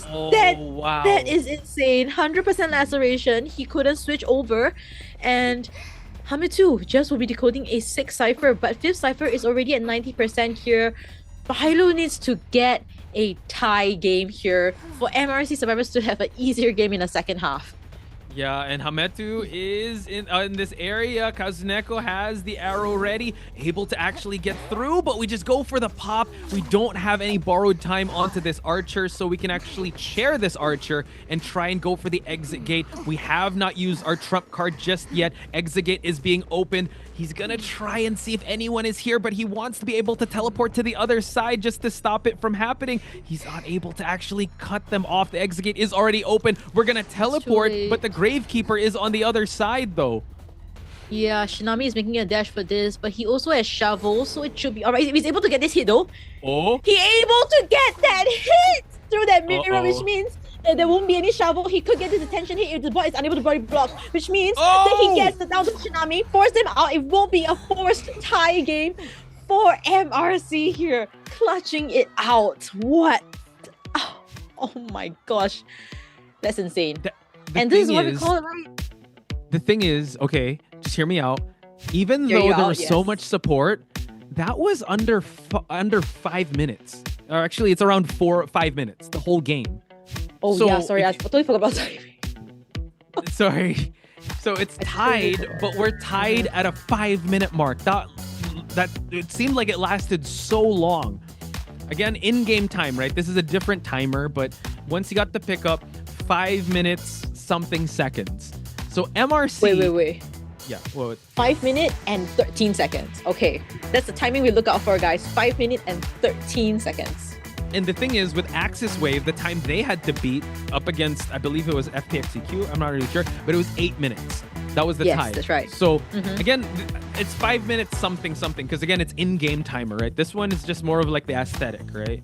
So we still have to wait and see what the in-game timer is. We'll find out. Again, we'll probably see if they're elated, if they're able to get the victory. But MRC has been constantly getting ties. However, they need to get a tie in, 5 minutes 13. So that's going to be the time that they have to beat. But it is going to be so they can either do that or get a 3-man escape. That's the victory condition for MRC. While ZETA, I think Miko Melody should stall the heck out of this game. If you could find a hunter that could stall and just go just stall Cyphers and stall everyone out and just still get a tie, you're still able to get the victory, go for it. Because ZETA survivors, even though all the team fight was there, you have to admit their Cypher progress, they still knew the objective of the game was to get out alive, and they were still able to do that. What a game. Yeah, that was super fast decoding that we saw. There was not much interruption in the ciphers. And the harassment coming in from KZNK was absolutely insane. But I just gotta talk about the end game one more time. Because what were the chances that the gravekeeper that has shovel gets shoveled out? Okay, that's one missed opportunity. Another opportunity comes through, our bot. And still, he swapped over, still manages to get that hit onto our gravekeeper and prevents our gravekeeper from getting out. I am in shock at this BQ. Yeah, this, I mean, if Bailu is uninterrupted, if he's unharassed, he's godlike. But we saw right there that when he is harassed, when he is being challenged, when he is being team fought, he kind of buckles under that. Anyone would buckle under that type of pressure. Kazuneko was just so annoying with the archer, and he was not safe there. And it was a little unfortunate that this BQ couldn't get more than a tie, because if he was able to just land a mirror hit, or at least down, or at least get more hits onto the archer, could be seeing a different outcome. But the fact that he was still able to clutch out a tie, moral victory on MRC's side. Yeah, and now that we're heading to the second half, right, this is where things get really tricky, right? 5 minutes and 30 seconds. MRC servers need to beat that tie game time, right? 5 minutes and 13 seconds. They need to decode within 5 minutes and 13 seconds and tie the game. 2 conditions. Correct. And for the side of our, our live stream viewers as well, you guys mentioned abnormal. That is one crucial play coming in from Miko Melody if he does go through. But Survivor side, you see, you want to go for fast decoding team comps here, double decoding, triple decoding to solve the decoding issue, right? But that creates an opening for MK Melody, because decoders tend to be, for example, mechanic, prisoner. You don't have very strong kiting potential. And that creates an opening for Miko Melody to potentially go for 3K, 4K games. And the thing there also is that Dolisu was finally able to not get that first chase. He was able to hide it out with the mechanic. And it's so crazy, because usually you'd want to be able to hide out in Lakeside Village, but of all places, he was able to find the Explorer of all characters in Lakeside Village, but couldn't find mechanic in a small map like this. If he turned a little bit more left instead of right and go center, he would have possibly found the mechanic. We could have been seeing a different outcome. So yeah, I think maybe MRC need to think about getting a decoder in the comp if they want to be able to rush out of there as a tie. But you can also think of it in a way like you want to get 3 survivors out and take your time in doing that. So it's a gamble, right? With how you draft this composition. Are you gonna go for like no decoders, but you're able to get a 3 survivor escape, or Cypher Rush and make sure you get the faster 2-man escape? I mean, pressure is up to the coach, right? Not us. So we just gotta wait and see, because I'm not stressed. Are you stressed, chat? This I'm is stressed. I'm stressed at the 5 minute 13 seconds. I know my apples are with ZETA, but 5 minute 13 seconds. If MRC is able to do it, okay. If any team's gonna do it, I think it's gonna be MRC. Yeah. They're called MRC for a reason. They're called Miracle for a reason. Miracle, yes. They are the favored team, though, in this. Well, they were, I think, the favored team in this matchup. Now it's as 50-50 as it can get. So, remember when you and Kuro were commentating? They had and there was a mechanic and Lucky Guy. Oh, dude, but no, Lucky Guy has already been used already, Showdown. So, it can't have a double bot here to promote Cypher Rush. They do. I think they do have access to the mechanic. They haven't used Prisoner just yet. They still have Composer, too, if they want to bring that out in this lineup. Wow. I'm just thinking, what is MK Melody gonna go? Miko Melody gonna go for here to bring out a lot of time, but still has kill potential. Enough kill potential. Yeah. We've seen Bon at Arms Fact before. If he really wants to go for strong chasing potential, I guess the Peddler is also up for grabs. True. Peddler can also lock out ciphers. That's something that we can consider here in this ban pick. What are we also thinking? In your notes, who else does Miko Melody play?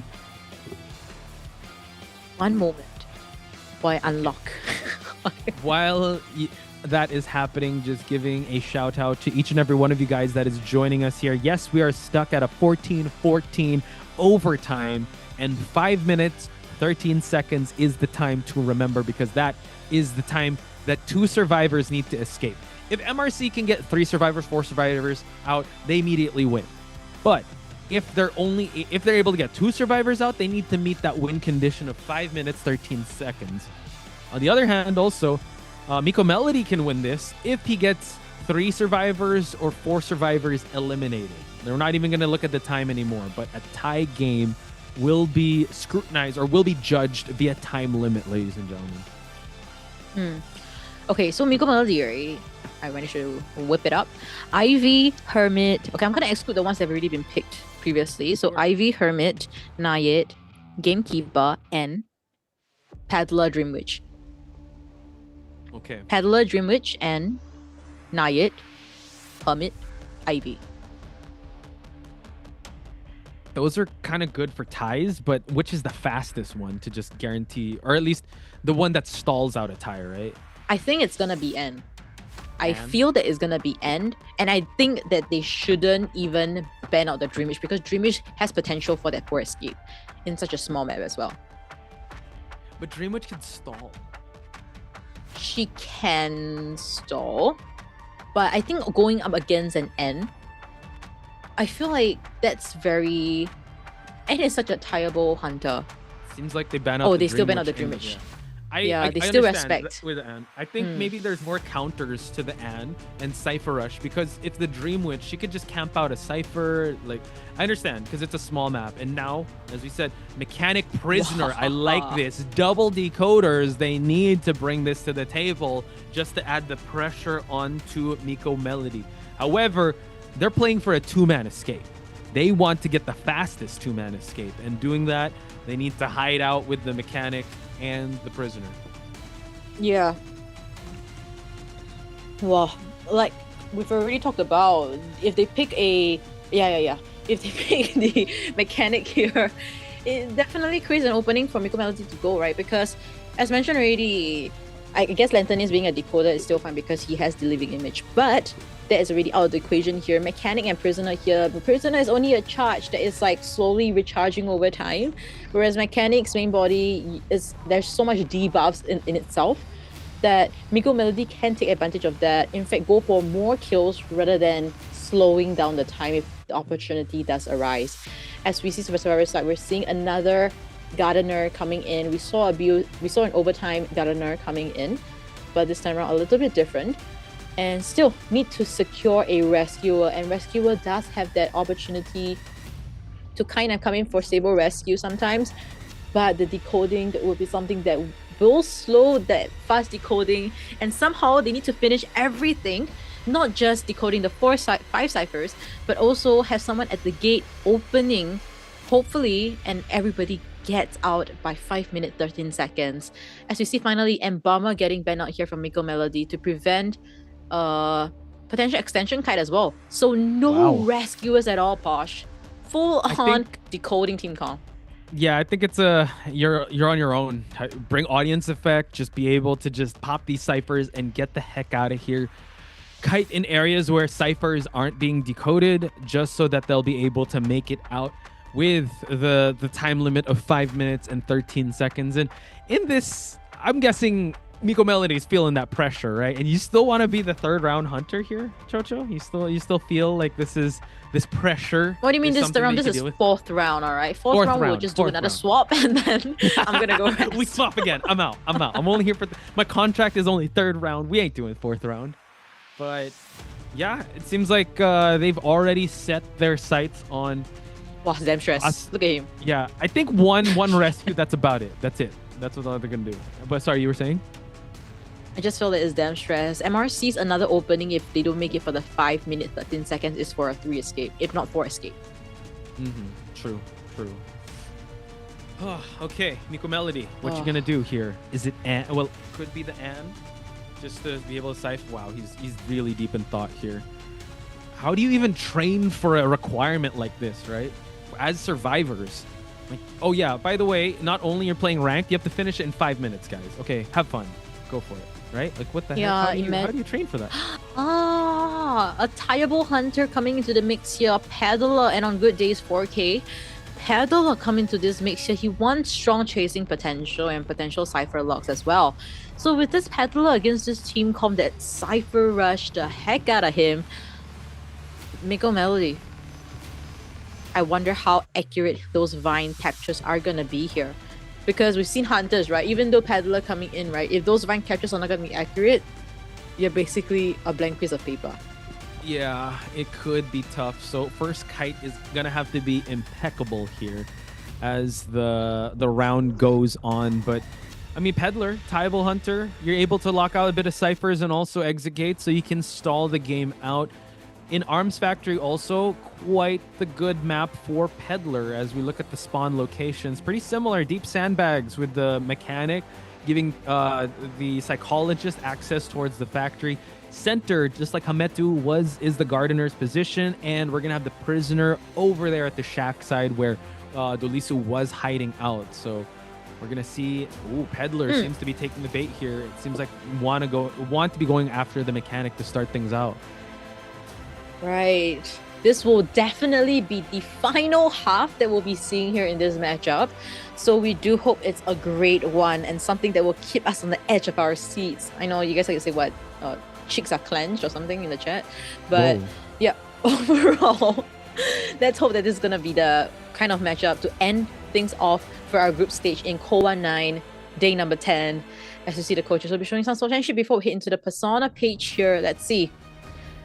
Abnormal trump card detention. Chat, you were on to something there. Abnormal trump card detention, giant claw, claustrophobia too, just to add more pressure. We have Berserker as well as Hunter Instinct. Meanwhile, we got audience effects. You have two tide turners onto the gardener and the psychologist, and also you have full kiting build onto this prisoner. Might have to take this first chase, but it seems like it might be the mechanic. We're gonna find out, folks. Finale of this intense matchup. You got your OT casters, Pot Spice and Chocho, giving you the commentary action.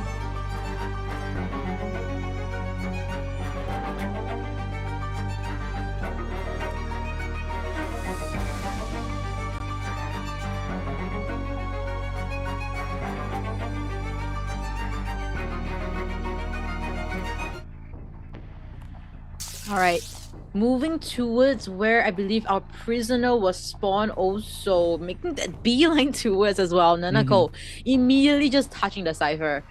Yeah, just immediately touching it. Every percent right now counts into this matchup. Now 20 seconds to this matchup here, still trying to close that distance as we see Vine capture is available for that to happen.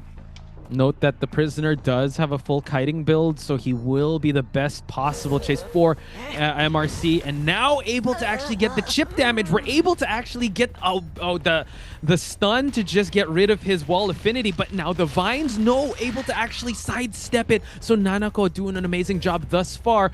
The wall affinity has already disappeared, and now one more chip damage, and Nanako will be falling for an early down if ever. Yeah, as we see that the flywheel is ready, wall absorption coming through, negating him from going towards the pallet area in that place. As we see, Mini AoE missed out because of the flywheel, and the hit does not connect through the window as well. Wall absorption coming through again, but this distance as well as this window. Let's see if Nanako is able to take it. Seems like he will, and the Mini AoE connects successfully. Minute and 23 seconds to this matchup. Cypher progress is looking pretty good. So far, so good, right? Xiao Xiao already in the vicinity. Mechanic, I mean, having the mechanic bot here is a godsend. At least you have 5 survivors running around. You have an injured survivor, so mechanic isn't decoding as fast, but still, they are able to actually make this. We're gonna get an abnormal, though, just to be able to buy a little more time, but this does allow Nanako. He loses on Nanako, it seems. He does. Oh my god, Chocho, he does. Psychologist heal? Psychologist heal after this Tide Turner ends could be possible here, and they will just reset everything. We reset our Cypher, sure, we shall reset this matchup. And if that happens here, we could be seeing a 4-man end game coming in from MRC. As we see, Tinnitus being propped out here, but it's not who you're expecting. It is Huazi. Psychologist heal, bullet comes through. It seems like Prisoner is still making a run for it. masterful usage of that rescue. Yeah, sure, Abnormal, you said it best. We're gonna reset everything.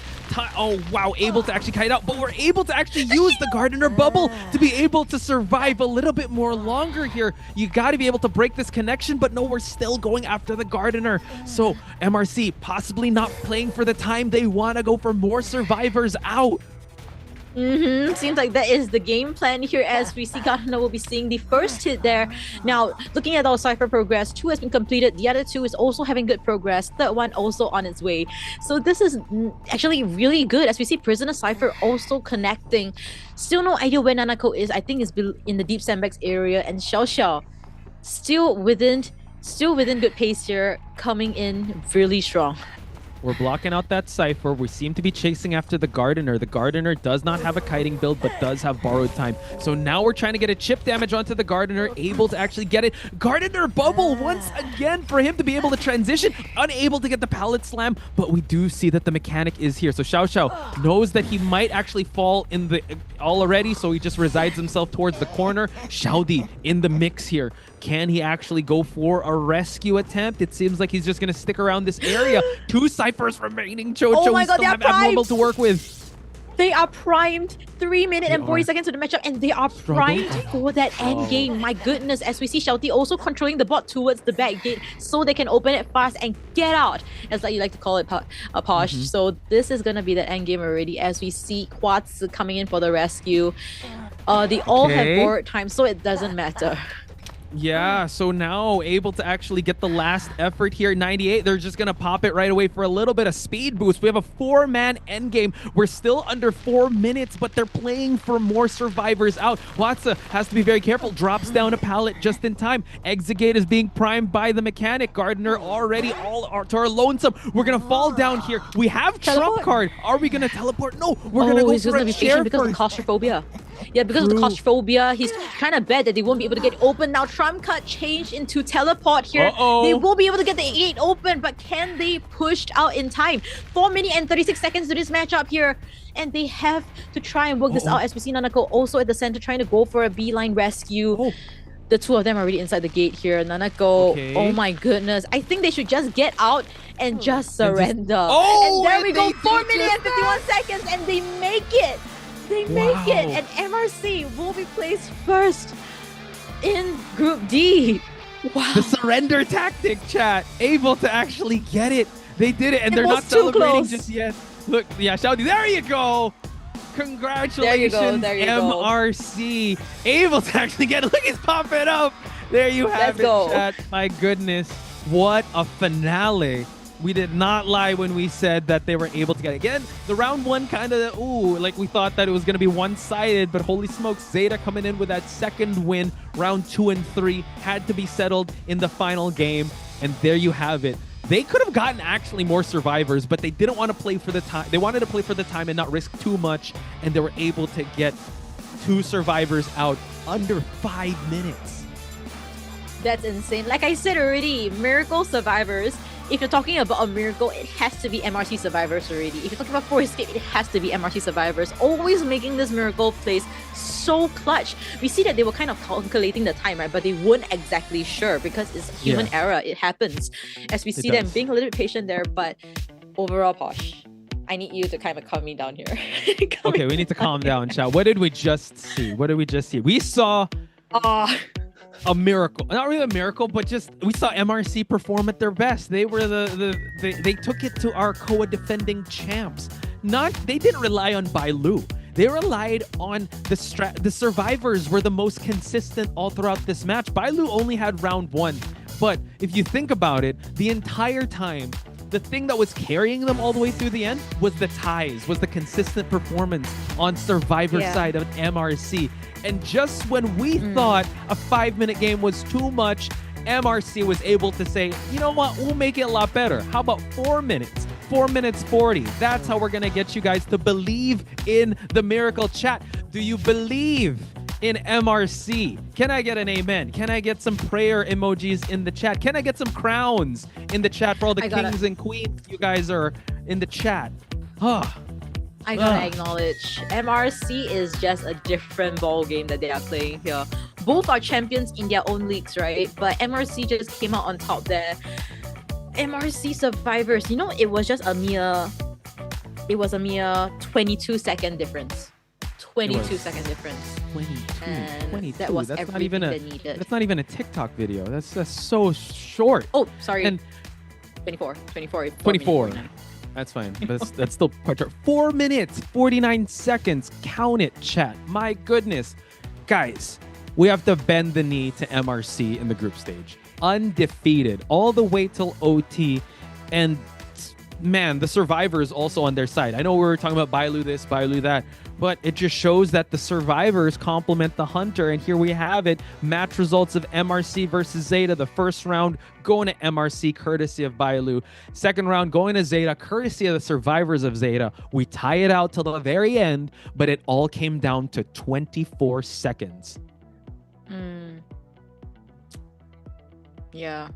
Congrats MRC and of course ZETA side with the second place. You know, if ZETA won today, I would have gotten 1.2 apples. But because of this, we are seeing 1.2 apples lost. Hey, we got the experience. We got to see MRC perform at their best. We can't get mad at that. That was amazing. So now let's check out the highlights of the overtime before we award an MVP. So we'll see you guys after this. これじゃ寄ってる止めた上げた上げねもう死ぬよゴー待てオッケークール稼ごう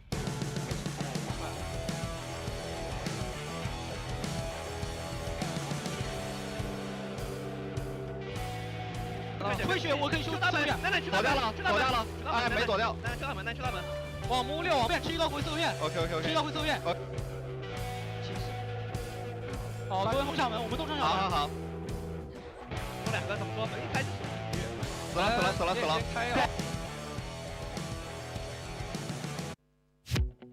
I'm happy for MRC, that's for sure. Because even though we did lose some apples here, guys, there's always a second chance in the playoffs prediction. 16-16. Can I just say your happiness came at a price? It's 1.5k apples. That's the price you have to pay to acknowledge MRC. Let's just be happy for them and not think of the losses. Let's think about it's not about the golden apples. It's the friends we made along the way. It's about the 24 seconds that we just saw. And I know we talk about OTs, yeah, but this really lived up to the moment, man. If we're able to see a grand finals of these two, we don't know. It's gonna keep tying out all the way till the end, and we really have to go down to what, 12 seconds to 10 seconds. Who knows? I'm all for it. We're gonna see the MVP, and we're also gonna wrap up the day with, I believe, the drafting of the brackets for the playoffs. So do stick around for that. Who are we thinking of MVP here, Chocho? I know we talked about the survivors, but is there anyone that kind of stuck out in terms of kiting or prowess? Because Bailu did get the victory with 3K, but who knows? Maybe a survivor might be able to get this MVP. I think it's still Bailu. Bailu was the one who really got the ball rolling for MRC side, especially with that 2020 vision that he had in the Lakeside Village, spotting out the Explorer at the cornfield. Fortunately, we were talking about it. Miko Melody did not have that 2020 vision on our prisoner because he was kind of looking at the direction, but he just missed it out completely. My goodness. And it all came down to an overextension there, right? But it's gonna be Nanako losing sight there, but we do see him. Yeah, we see him. We acknowledge him, able to. And what a way to end the group stage, having a survivor MVP. All came down to that prisoner hiding and also escape time. Beautiful performance here. Had that archer that really played off in dividends. Meteorologist and that Pharaoh lady kept tying things out. One of the most consistent survivors out there. And I would have to say, this was a great ending to such a series of games, even though we were building it up towards a Hunter showcase of Peter versus Bailu. And it all came down to the survivors of ZETA and MRC. So tonight, it goes to MRC's Nanako for the best deduction. Yeah, and we'll be having a post-match interview here. But guys, don't go anywhere because you guys want to know how the drawings of the playoffs is gonna be. is gonna be exciting. I know it. It's my first time actually kind of covering like a playoff draw kind of situation. So it's gonna be fun. It's gonna be fun. Yeah, I like it. We're gonna right after this. Let's make our predictions on who we think, and then we'll see if. Oh, like in real time. Okay, yeah, in real time. Let's do that. So at least it'll be more interesting. But let's throw it over to the stage for the interview portion. 首先恭喜 MRC 拿下本场比赛的胜利。我们邀请到了白鹿和奈奈来到赛后采访环节，先来和大家打个招呼吧。Hello， 大家好，我是奈奈。大家好，我是白鹿。欢迎两位来到赛后采访啊！刚刚我在说开场词的时候，两个人就已经在商量，哎，你先介绍还是我先介绍了？那首先问题啊，我们直接来到最刺激的那一把加赛，现在有缓过来吗？现在感受怎么样？没缓过来。奈奈这边呢？太激动了啊！对，因为最后一把的时候，我有看到，咱们一个是在台下看，一个是在场上打，两位的感受怎么样？都还是蛮刺激的。太刺激了。确实，因为刚刚下台的时候，其实我们对采访问题的时候，奈奈就一直非常激动，并且啊，我们刚刚了解到，咱们今天这个穿搭也是有小巧思的，对吧？分享一下吧。就最后一把加赛前嘛，就是特意把外套脱掉，看能不能请人一下25球节的自己吧。太厉害了，对吧？观众朋友们，真的非常棒。其实最后一把我有看到大家，这个平局啊，其实还是非常有说法的。先来问一下白鹿吧，因为是你优先上场来做的第一个这个加时赛的第一上半局嘛。当时的时候，咱们这个争下来平局之后，有没有跟队友说什么？大家有跟你讲什么吗？就是大家跟我讲已经很好了，他们来着。OK， 确实我们求生者一直在争，包括我们求生者争的这个最后这个角色也非常棒。我们横教在下面连点头，连声夸赞，说这个双人冲门，然后回手去救人，这个技术，咱们这个思路是谁想出来的呢？其实已经忘记了，当时就是有点混乱，就是首先肯定要先尝试回去救人嘛，就是3炮，因为我们也可以直接赢，但是发现有点救不到人，我们就只能去赌一下。投降看一下时间有没有够了啊，所以是赌一下，难怪我当时最后看的时候，那个画面给到你们每个人都是严阵以待，最后看到啊赢了，就有点中举的感觉。所以白鹿在后台是应该提前会知道这个消息，对吧？确实感觉还是非常的幸福的。那我们也来问一下白鹿，咱们这一把红夫人，其实我有看到你是非常果断的闪现，前期的时候园丁拿下的也是非常快，但中期其实弓箭手又跟你有一波拉扯，后期也是直接亮，当时娃娃那波扛的也是非常刺激，你自己会觉得最正确的一波决策会是怎么样？因为确实是很极限的一个保平。就是看到这个空间手是双弹飞轮，就是换追塔，然后还有一点点机会，然后确实最后完全拿下了这个机会，保住了这个平局。那也想问一下奈奈，其实最后这一把你也有说大家都是热血沸腾，可能在麦里也是一个现在也不太记得的一个状态了，所以你自己觉得今天有没有哪个队友让你觉得表现得非常好？我觉得就是我们整个团队都非常厉害。对，确实的，包括我们其实，在第一把的时候可以看到小迪老师那个调香师，也想问一下，当时的时候，因为很少可以看到在这种零容错的情况下，当时监管者是带了我们的红色美瞳吗？是有一刀斩的，所以那一会儿的话，队内的角色或者沟通会是怎么样呢？我们肯定是想着先去救人走一个嘛，不能给监管压力。对的。只不过没想到他溜了那么久，然后我跟小迪说，要不我们赌一下，说不定就赌到了。然后最后2个人一起冲门，还真平局了。确实是团队商议，而且我能够看到你们决策其实是非常快的，非常短时间内就找到了最优解。OK， 来到白鹿这边，湖景村又是冒险家，又给你找到了，怎么找到的？跟大家分享一下。就开局往那个冒险家的方向走。然后运气好就找到了，那是运气好。我记得你以前还给冒险家做过一段时的，冒险家在那里找他，找到了，确实是非常强。那来到唐人街这张地图啊，也想问一下我们求生这边，其实有看到对面的监管者也是非常想守那个拱门机的，那个应该是必争之地了。所以当时对于那台机有没有什么说法呢？其实因为我玩的法罗嘛，开局看到这边有4台机，我心凉了一半。凉一半。对。然后后面的话是什么一个情况，让你觉得啊这个心可以热起来了？到什么时候？想尝试给花丝套个搏命让他拉走，但是对面监管比较厉害嘛，他没有给机会，就还是把他留在了这边。只能说我们先修开一台，然后去拉扯他，然后就是我们经典的拉扯节奏嘛。对，到后面的时候，其实我看到独栋那边密码机慢慢压好了。我有观察到今天咱们 MRC 有很多波出其不意掏人的动作，对吧？趁监管者不注意，直接把人拿下来。这个有什么小巧思在里面吗？大家真的配合得非常好。其实就是多打一些非常规吧。监管肯定没有想到我法罗会在博面来拖人的。那确实很难想到，法罗作为救人有一点薄弱的角色，所以你在救人的时候会有什么样的心态呢？确实是比较难，对吧？我其实对救人一般比较自信，我觉得我不会被震慑。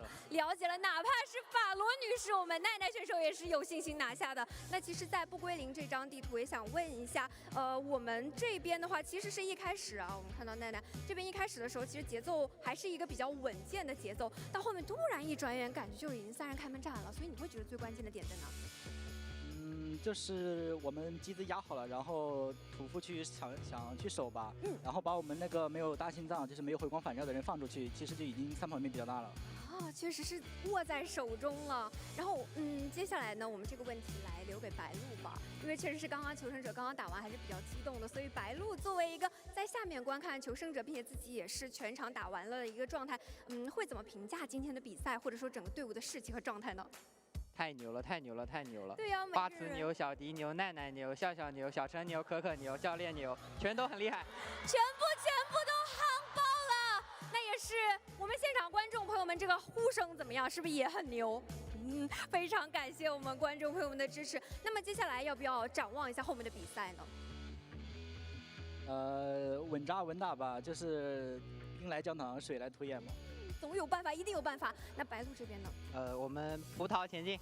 葡萄前进，懂我意思，懂陆神意思吧 ？OK 啊，非常感谢2位来到赛后采访环节，再次恭喜你们拿下本场比赛的胜利。那接下来让我们把画面交还给解说席。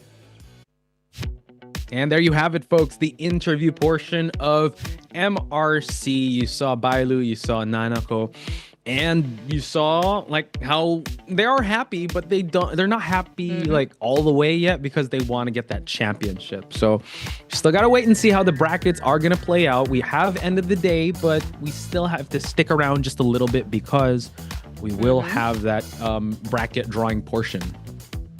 Yeah, we will, and that's where our apples will come in again, right? Even though our apples go, apples come and go, we will come back again in these playoffs. Hopefully this time around a little bit more confident and hopefully more accurate predictions coming through. Then yeah, we get those apples. Hopefully. And I have to ask you, Chocho, what's your favorite fruit? Is it apples or like give me your favorite fruit? What is it? It's between mangoes or pear. Oh, really? Okay. Mango. Mangoes. Golden mangoes for Chocho here. Hopefully, your apples, ladies and gentlemen, are okay. Again, we're commentators. We can be biased, but we're commentators first and golden apple selectors later on. But what a day, Chocho. It started out real interesting. A best of 2 to start things out. I actually thought that RC would take it all the way to BO3 in their first match, but fortunately fell a bit short there. And then we had BO3, BO2 afterwards, ACT making it to the playoffs, and now we have MRC reigning supreme in the finale. Yeah, so with all of that being said, right, we'll be able to, I think we'll be able to see how the group rankings finally would be there. And I think if I remember correctly, I think all 4 groups were seeing Chinese mainland dominating those charts. So with that being said, right, it means that coming into playoffs, I think my prediction might be leaning a little bit more towards Chinese mainland now. Because initially I was thinking maybe it could be a JBJB kind of grand finals matchup, or if not a CNJP matchup. But with the kind of plays that I've been seeing here, WBG losing out to RC earlier this morning, and then now ZETA losing to MRC, I just feel a little bit unsure how JP's region is going to be working out their strategies coming into the playoffs. Let me ask you this, Chocho. How little faith you have in your team? Who knows? ZETA can come back from this, right? What are we talking about here? We got to ride or die with your apples here. But right now you're thinking of shifting, defecting? Like we're gonna switch things I never up? shifted.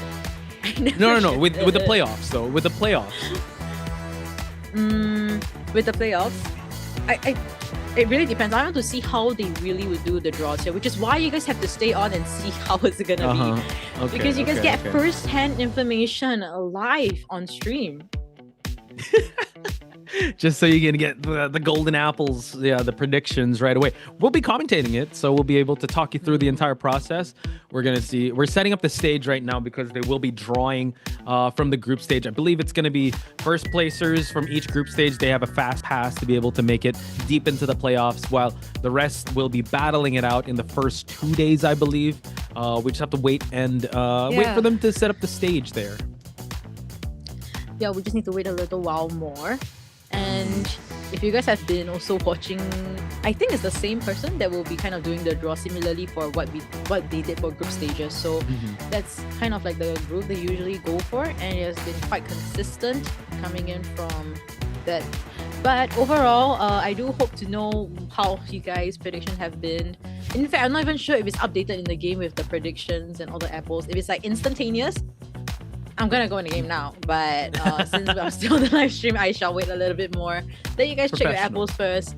Let us know how it is, because this third place itself, it seems to be a little bit shaky here and there. But overall, I'm glad that all of our teams here have already made it for top 12, top 8. What's left is this final hurdle to see who will get the champion, but also because of the prize pool. Every single play will matter here. Do or die, there's no lower brackets, losers bracket, nada. You lose, you're out. That's a tough, I'd say, tournament to kind of go through. Again, the group stage was all fun and games. 10 days went by so quick, Chocho. I mean, just yesterday we were just talking about the start of the group stage, but right now we're at the tail end. We're about to cap it off with the ceremony to draw the brackets for the playoffs. Chat, I want to ask you, is there any favorite moment that you guys had in these 10 days? Was there a specific play? Was there a specific moment? Was there a specific player that captivated your attention? Let us know, because I think now is the best time to kind of reminisce while we wait for the stage to be set up. Is there anything that, for you, Chocho? Because for me, I got 2 OTs the entire time, and it was with you. And that was really fun OTs, I'd have to say. Those were good. I'm not complaining. Yeah, it's good. It has been really good. But if you're talking about specific play, I think I have to kind of rewatch the first few days, because it's been, a full entire week? Yeah, full entire week passed already. But for most recent plays, I think the most iconic one has to still be Jira's matchup against the Approximate and Arms Factory. AK stuns. That was good. Those that were was really immaculate. good. Yeah, if you think about perfect harassment, I think that was what we could expect. And can I just say that was reminiscent of his time in FPXCQ, when he got the FMVP, when it was very harass-heavy meta, where I think that was like Call of the COA 6 or 5 or something, but that was, just reminiscent of his old days where he was just one of the best stunners in the game, kind of bringing up, this old dog's got some new same tricks, and I'm still able to run with the best of them. So that was actually really good.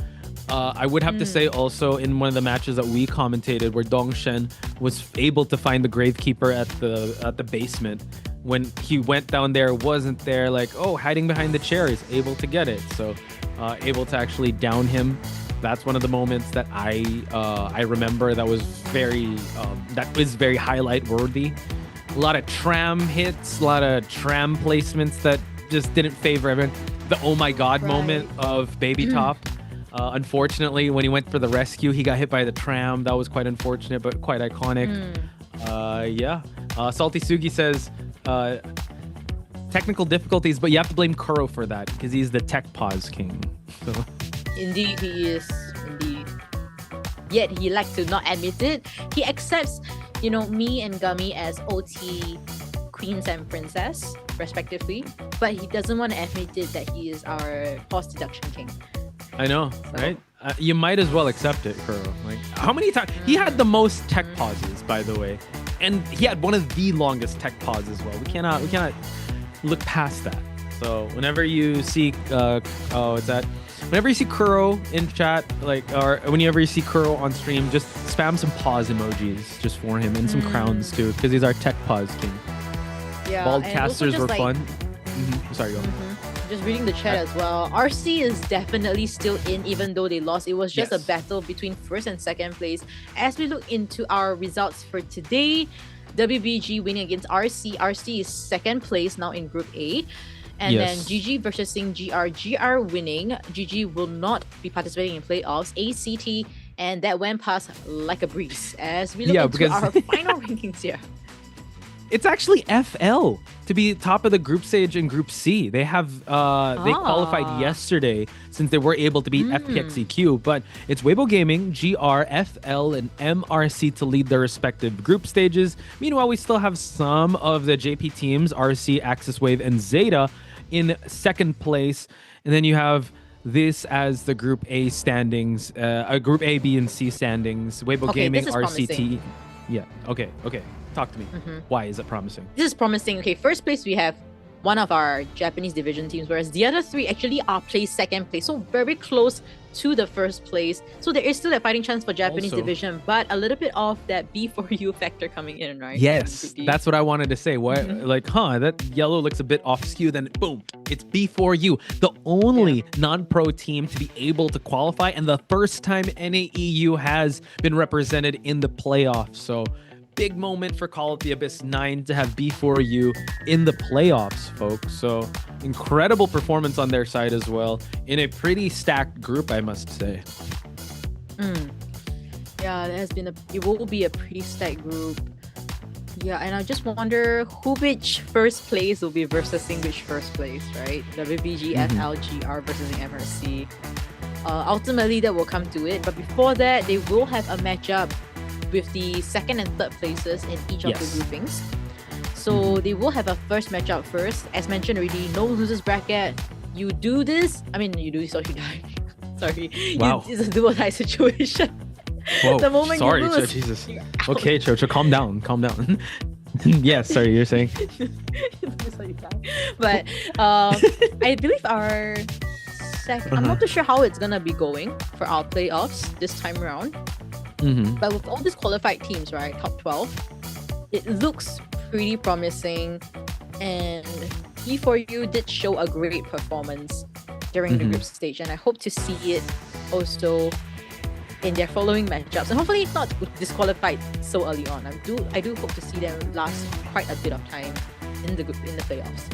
Yeah, that is the goal. That is what B4U wants. As Sprinter mentioned in his interview, IVS, their performance there, they got third place. That is not the end of their journey. They want to keep pushing past the boundaries.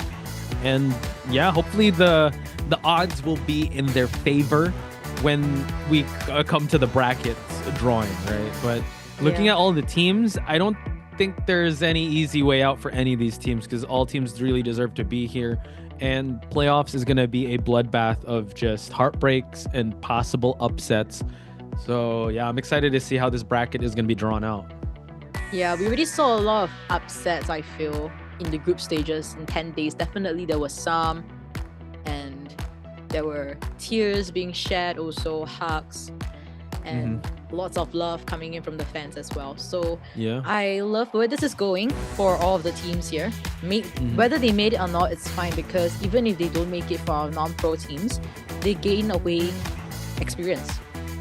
And they can walk away with saying that they've played on the live stage in COA⅓ 9. And it's something that they could add on to their portfolio, maybe when they move around different teams. That's something people will recognize you for. True. And Identity5 definitely gaining a lot of traction. Asian Games also right this year that is happening. So you see a lot of your favorite players represent the country after they've represented their teams here in Call of the Abyss. So what a time to be an Identity5 fan. So really do follow these teams and make sure that you support them. Follow their socials and also follow our socials. But let's throw it over to the highlights before we get to these brackets, folks. So check this out.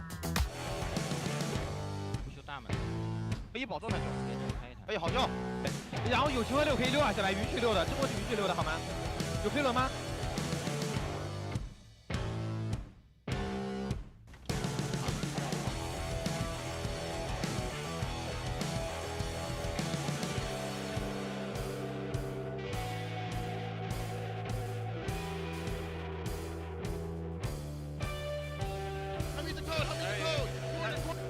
打个飞脚。 好， OK，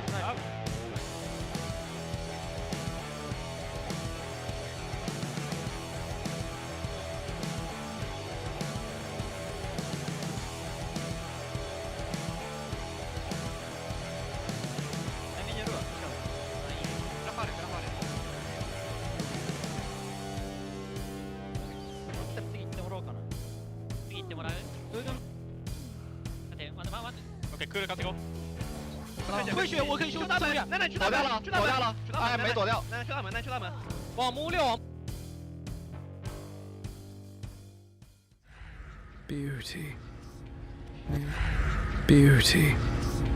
Merely the first breath of terror. Death. Perhaps the opening act of eternity. I've sought proof my whole life. The cost insignificant. I give the dead an eternal shadow. The living a face untouched by time. What I truly desire is not to freeze the now into forever, but to bring the once into this moment. I long for silence to break, for light to turn for you again.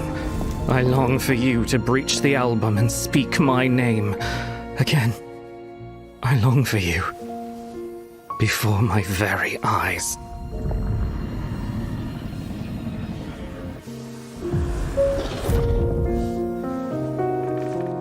Joseph?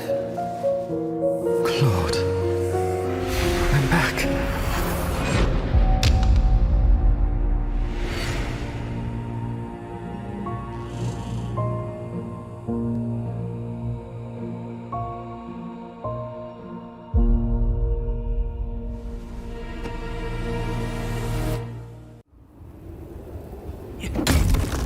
Life is an endless adventure.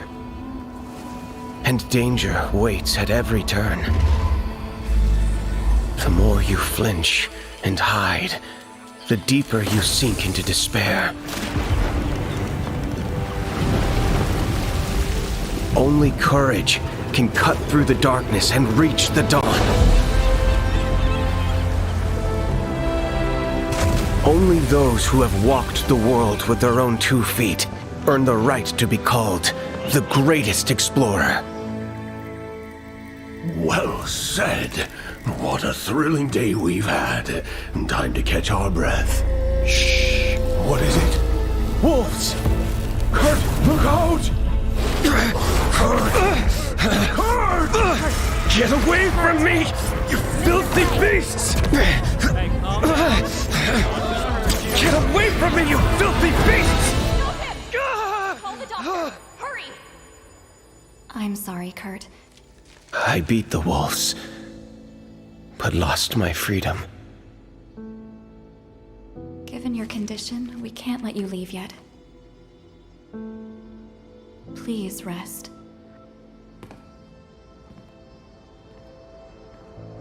I must leave this cage. Because my next adventure is about to begin.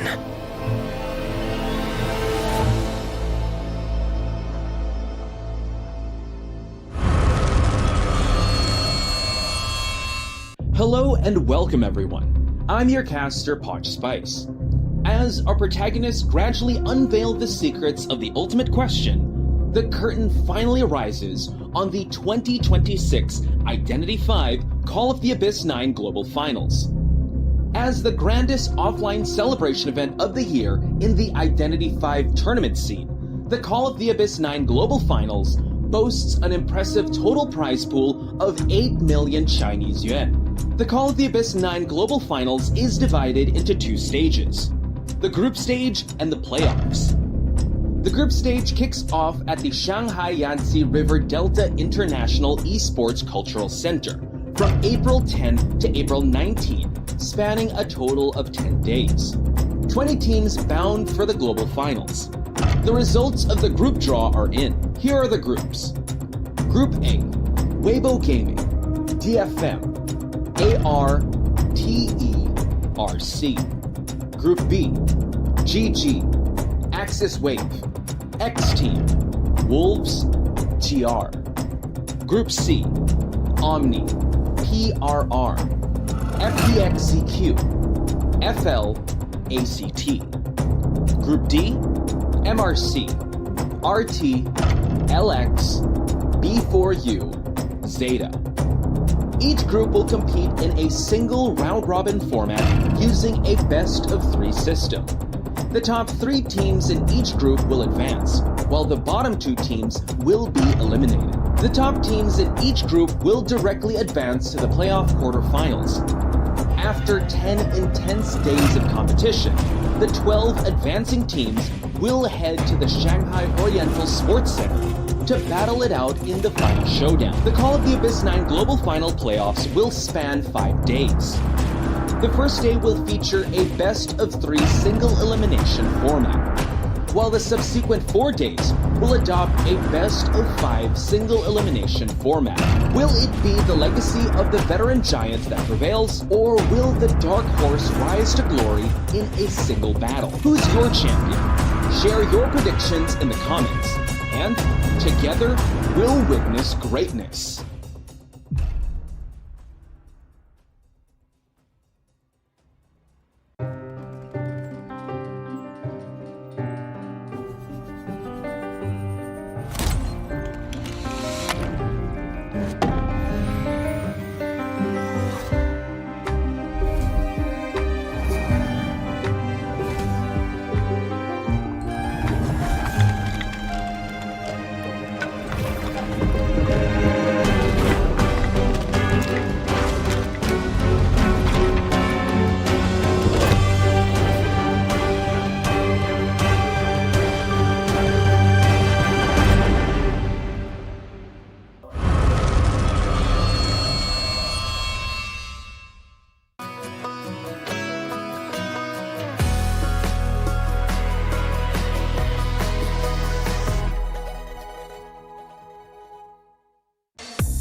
欢迎回到深渊驿站特别节目，我是主持人小小。那现在我们也是来到了本次的第2站，在正式开始今天的体验之前呢，我们也是有请到了一位特殊来宾，让我们欢迎摩西萨桑，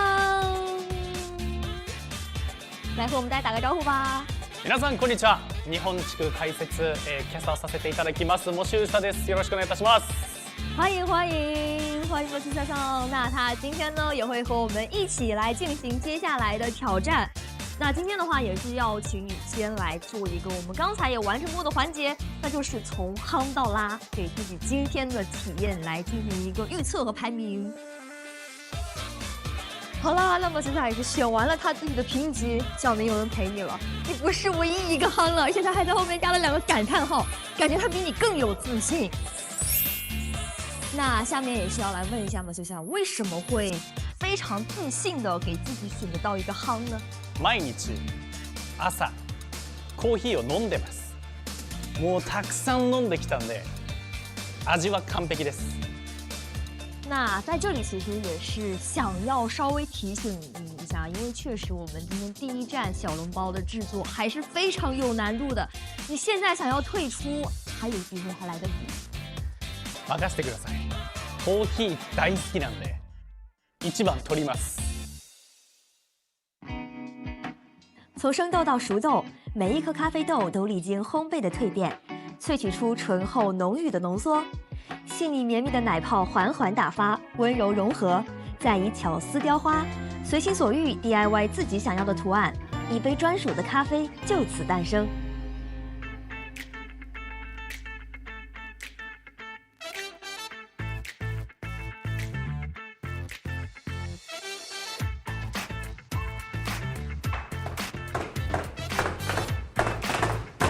谢谢。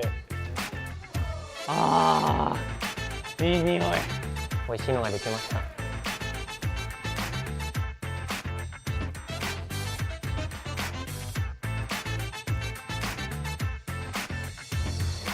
老师没有 line。こんぐらい。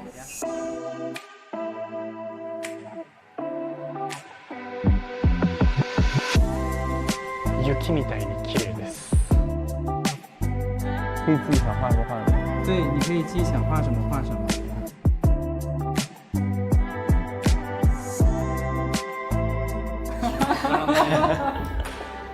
OK， finish。OK。なんだろうな。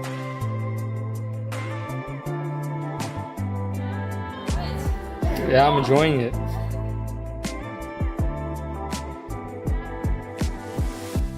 好了，那我们的选手也是在经过了学习和制作中，现在我们的面前就已经摆了7杯非常非常浓郁的咖啡了。接下来就从我身边的我们今天特殊的来宾AbyssⅨ上开始，我们来问他一下，今天你选择进行创作的会是哪一杯咖啡呢？僕のやつはこちらです。どうですか？かわいい、かわいい、かわいいですね。かわいいですね。もうめちゃくちゃ美味しく仕上がったかなと思うんですけど、まあ絵力についてはちょっとこれから練習が必要かなって思います。S ランクですね。いただきます。あー，真好喝。哇，这套没白来啊，没白来，又学了技术，又喝了这么好喝的咖啡，感觉AbyssⅨ今天的体验感完全拉满了。好，那下面问到我身边的 Yuki， 哪一杯是你的咖啡？哇，这一杯看起来是最专业的。你之前有接触过咖啡拉花相关的吗？没有。所以今天第一次学，第一次做就做成这个样子。是。哇，那你今天在选择图案方面有进行一个怎样的思考？没有吧，是老师全靠老师教的。然后就到了我们的 Green 选手，来拿出那一杯你亲手制作的咖啡吧。Yeah, this is my coffee. I made this design because I felt very happy today to participate. So yeah, I have a happy face to represent my feeling. 感觉自己亲手做的就是好喝一点。那接下来我们问到所有选手，哪一杯是你做的？ 일단 이런 경험한 것도 굉장히 좋았고요. 근데 특히 세계 각지에서 이제 온 다양한 선수들과 같이 이제 만들 수 있어서 더 뜻깊은 시간이었던 것 같습니다. 那请他来和我们分享一下，怎么样想着今天制作了一个有点像 X 这样的一个图案。 오늘 행운 같은 날이라고 생각해서 이제 네잎클로버를 그리려고 했습니다. 那下面的话也是问到我们左手边君选手，哪一杯是你的咖啡？因为我自己本身没有什么想法，所以我是跟着老师的教学一步一步去做的。那你觉得对于你来说，今天整个的学习和制作会是比较难的吗？不会，因为老师教的比较慢，会一步一步教。那接下来问到白木選手。私が作ったコーヒーはカフェラテはこれです。なんかそのお花とかその葉っぱみたいなやつを作ろうと思ったんですけど、それをうまく表現するのが難しかったなって思ってました。但还是尽力尝试去还原了。能够感觉到大家对于今天的学习还是非常非常认真的嘛。那下面我们来问到小明同学啊。因为我本身自身比较喜欢小狗嘛，所以说我想的是在拉花上也画了一只小狗，就是2个耳朵，也是一个开心的笑脸。有点色跑了。你要喝吗？可以啊，喝。你想喝就喝吧。从小明的表现来看，确实今天他这一杯咖啡可以给到一个非常非常高的一个评价了。那我们本次的深渊驿站到这儿就要告一段落啦。在这里呢，也想要对我们所有的选手还有屏幕前的观众说，希望大家都可以好好吃饭，好好睡觉，好好喝一杯，身体健康快乐才是最重要的。也请大家继续关注深渊的呼唤9全球总决赛，拜拜，拜拜。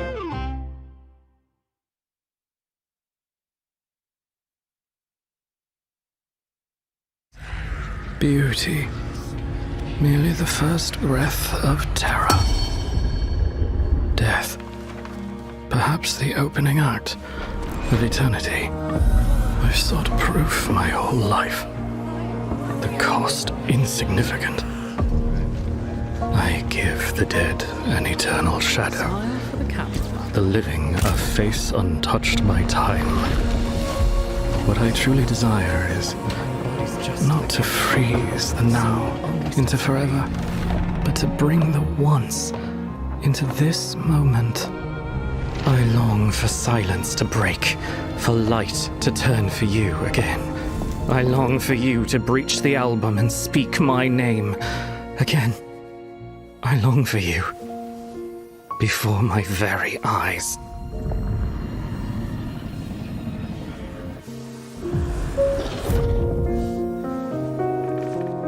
Joseph? Claude, I'm back.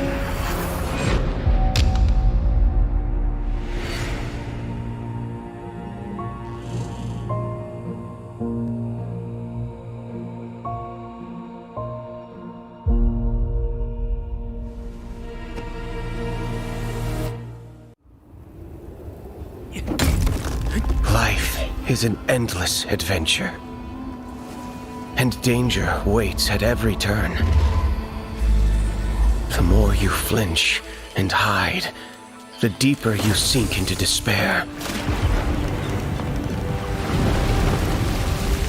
Only courage can cut through the darkness and reach the dawn.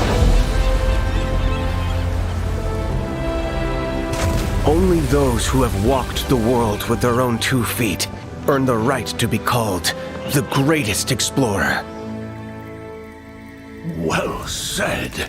What a thrilling day we've had. Time to catch our breath. Shh.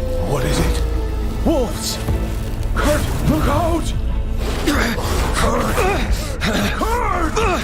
Get away from me, you filthy beasts! Get away from me, you filthy beasts! Call the doctor! Hurry! I'm sorry, Kurt. I beat the wolves, but lost my freedom. Given your condition, we can't let you leave yet. Please rest.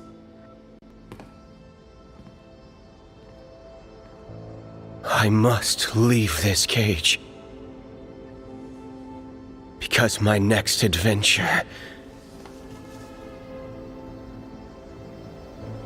is about to begin.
这里是2026第5人格深渊的呼唤9全球总决赛淘汰赛抽签仪式的直播现场，我是主持人潇潇。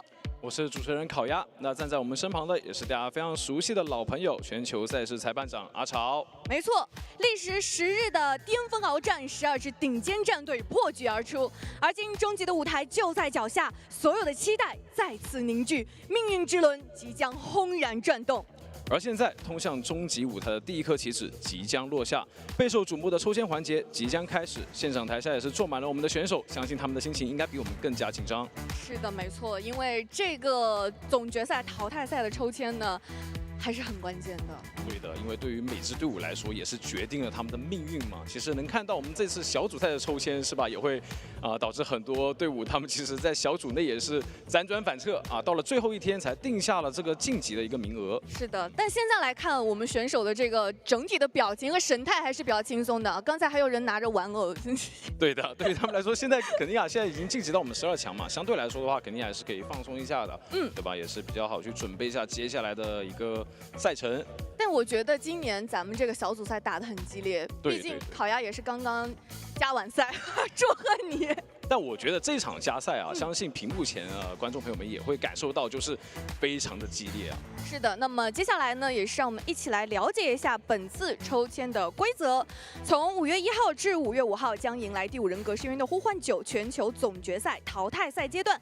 该阶段由12支战队组成，小组赛阶段每组排名第2名、第3名的战队进入淘汰赛第1轮12进8阶段，小组赛排名第1名的战队进入淘汰赛第2轮8进4的阶段，对战淘汰赛第1轮的胜者。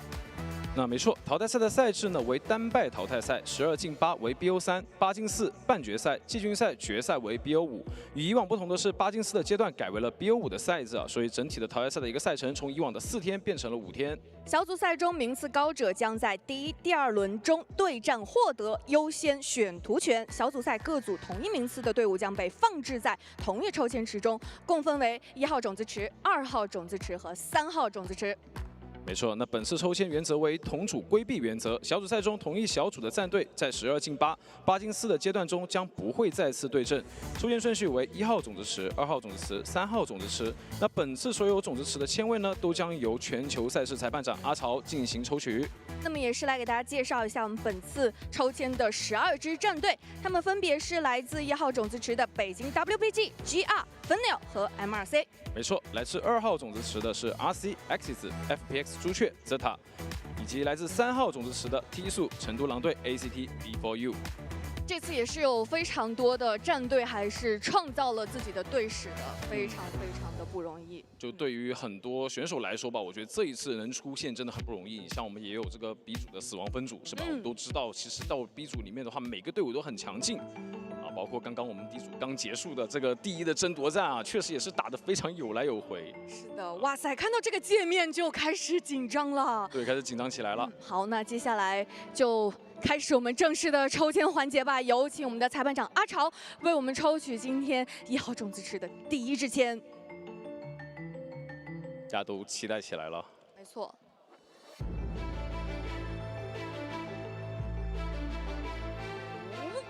哦。Untitled， 没错，也看到我们是 FL。对于 FL 来说的话，也是 C 组的一支非常强劲的队伍嘛。是的。对于他们来说，确实也是全胜的一个出线名额。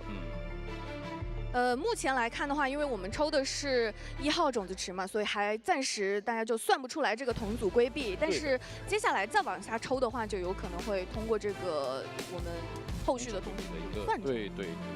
其实对于 FL 来说的话，相信大家屏幕前也是很了解的。这支队伍在这一次，我觉得双监管体系是打得非常好的。没错，所以也是很期待他们在淘汰赛的表现。接下来也是有请阿潮为我们抽取1号种子池的第2支签。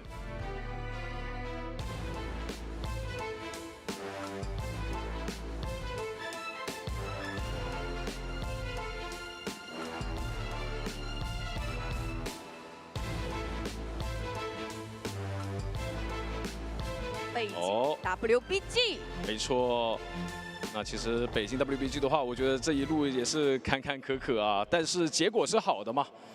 那对于他们来说的话，也是从我们这个预选赛确实是复活赛出现的，对吧？但是到了我们小组赛之后，哇，这个线下的一个表现，相信大家都是非常惊讶。对。非常的，我觉得就是真的让我们感受到了他们这次的一个实力，而且我好像看到卡梦有发这个。靠今天这个运气了啊！看一下，对，没错，看一下怎么样分组了。好，接下来也是有请阿潮，我们抽取今天1号种子池的第3支签。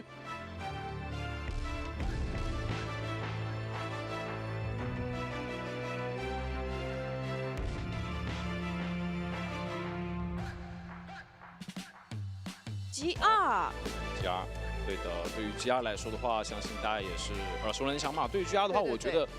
这次表现不管是求生也好，监管也好，真的是给到小组的其他队伍很大压力。是的，是的。刚才就是看到捏捏和卡梦同框嘛，就看他们两个今天就是一个卡梦发了微博，捏捏刚才也是有在后台有说这个很好奇他们两个坐在一块儿啊，但是我们这次不会出现小组赛那种坐在一块儿抽到一块儿的情况。确实。好，那接下来也是有请阿潮我们抽取今天1号种子池的第4支签。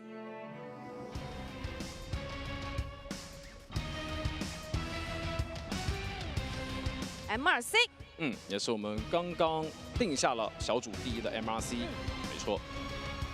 那也看得到，我们抽完之后4支队伍其实都非常强劲嘛，来到我们这一次小组出现第1名，其实都是市场的一个胜场，我觉得真的是很少见的一个情况。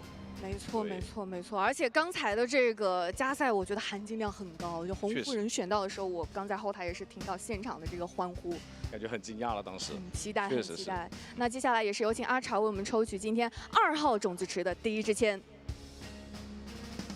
刚才镜头给到他们的时候，其实我们选手们还是很放松的。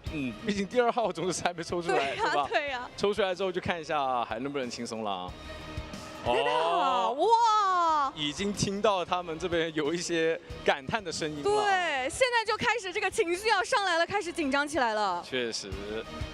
因为我们去年是有抽到过这种每一个分区颜色完全一致的情况。也有，对，这样子的话就导致他们说，其实还是有个好处什么呢？就互相很了解，对吧？那起码在决斗池上面啊什么的就没那么好有做针对了。对，我们可以看到。ZETA的2位选手，对的，思考中，感觉对于他们来说也是，算是一个好签吧。因为对于了解的对手来说的话，其实还是一个比较好不错的一个签。那就期待一下他们后面的表现。因为对于ZETA来说的话，我们都知道他其实是上一届的一个深渊冠军嘛。而且这次他们的完全这个阵容是没有变化的。对的，非常不错。来，这次他们的一个表现。那接下来也是有请阿潮为我们抽取2号种子池的第2支签。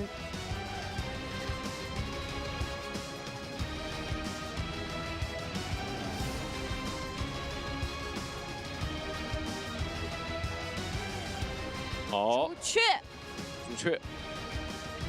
那对于朱雀来说，有点棘手啊。已经开始同赛区的这个就抽在一块儿了，对啊，慢慢的聚集当中。没错，没错。我看到他们还真是坐在一起，坐在一起了，这感觉是有点玄学在的啊。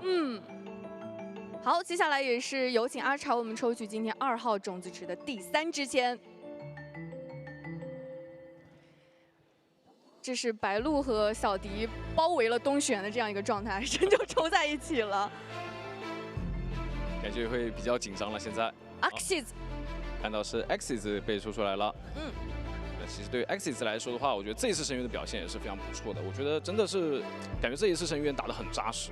没错，看 Monopi 的表现，非常惊讶。震惊中。对的，然后因为同组规避嘛，所以会来到右下的位置。对。好，接下来也是有请阿潮我们抽取今天2号种子池的最后1支签。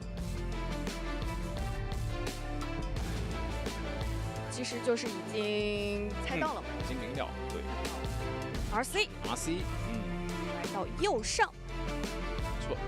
那对于 RC 来说，我觉得这一次小组赛还是比较可惜，因为我们都可能会说抱一个比较大的期望，说有可能小组出现，但是也并没有关系。但是没关系，我觉得 RC 他们的一个韧性非常十足，而且能看到现场他们的一个互动说，没关系，我在这个另外一个分组跟你同一个半场啊。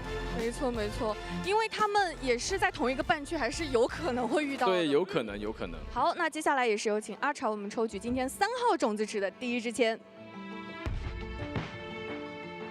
其实这个时候就已经开始算了，哎，规避掉对的1号种子池、2号种子池，那其实可以选择的这个。第一个签抽出来，差不多就知道了。哎，看到第一个抽出来是 T1，对的。来看一下 T1的位置会给到，因为这一次 T1，我觉得他们是没有这个同组规避的嘛。看到猫猫刚才也指指点点抽，也是在左上的一个位置，面对到ZETA，哇，感觉这个压力一下就上来了。没错没错。对，因为刚刚我们也看完这场比赛，确实ZETA的实力的话毋庸置疑，对吧？好，接下来也是有请阿潮为我们抽取今天3号种子池的第2支签。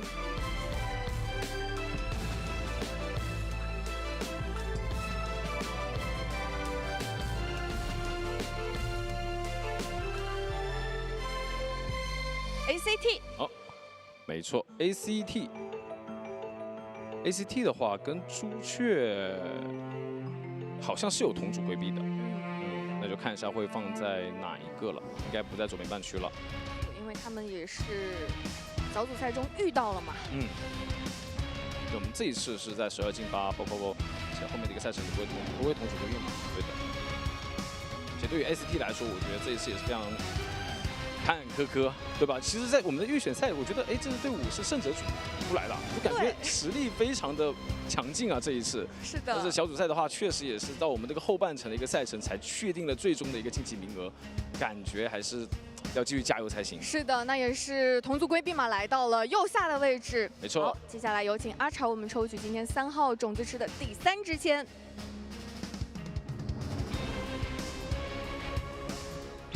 我们场下的观众已经讨论起来。对的，因为其实这2支签抽出来之后啊，剩下2个我们就比较好去判断了。抽到了 Before You， 再看到 Before You 的话，应该会在左下的一个位置了。这次也是对于他们来说，很在右上不容易嘛，第一次。对对对，真的是打进了我们这个这个淘汰赛里面了。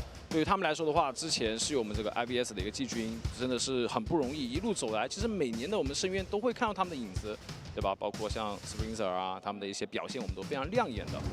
那这次来到右上的位置，其实看到右上是完全不同颜色哦，3个不同的。对对对，其实包括左上也会有一点不同，对吧？左上这边的话，第一轮的话，其实都是一个红黄的配色嘛。那接下来也是有请阿潮，我们抽取3号种子池的最后1支签吧。那就是成都狼队来到了左下的。对的，看到也是面对到朱雀唯一的一个同颜色。是，左下是。甚至说晋级之后还要面对同颜色啊。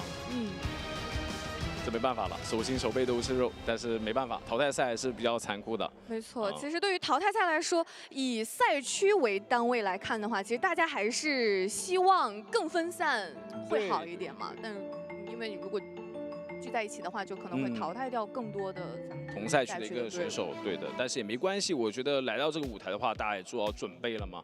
你像今天的比赛，其实4场下来的话，其实每支队伍我感觉都是卯足了劲，为了进到我们这个淘汰赛。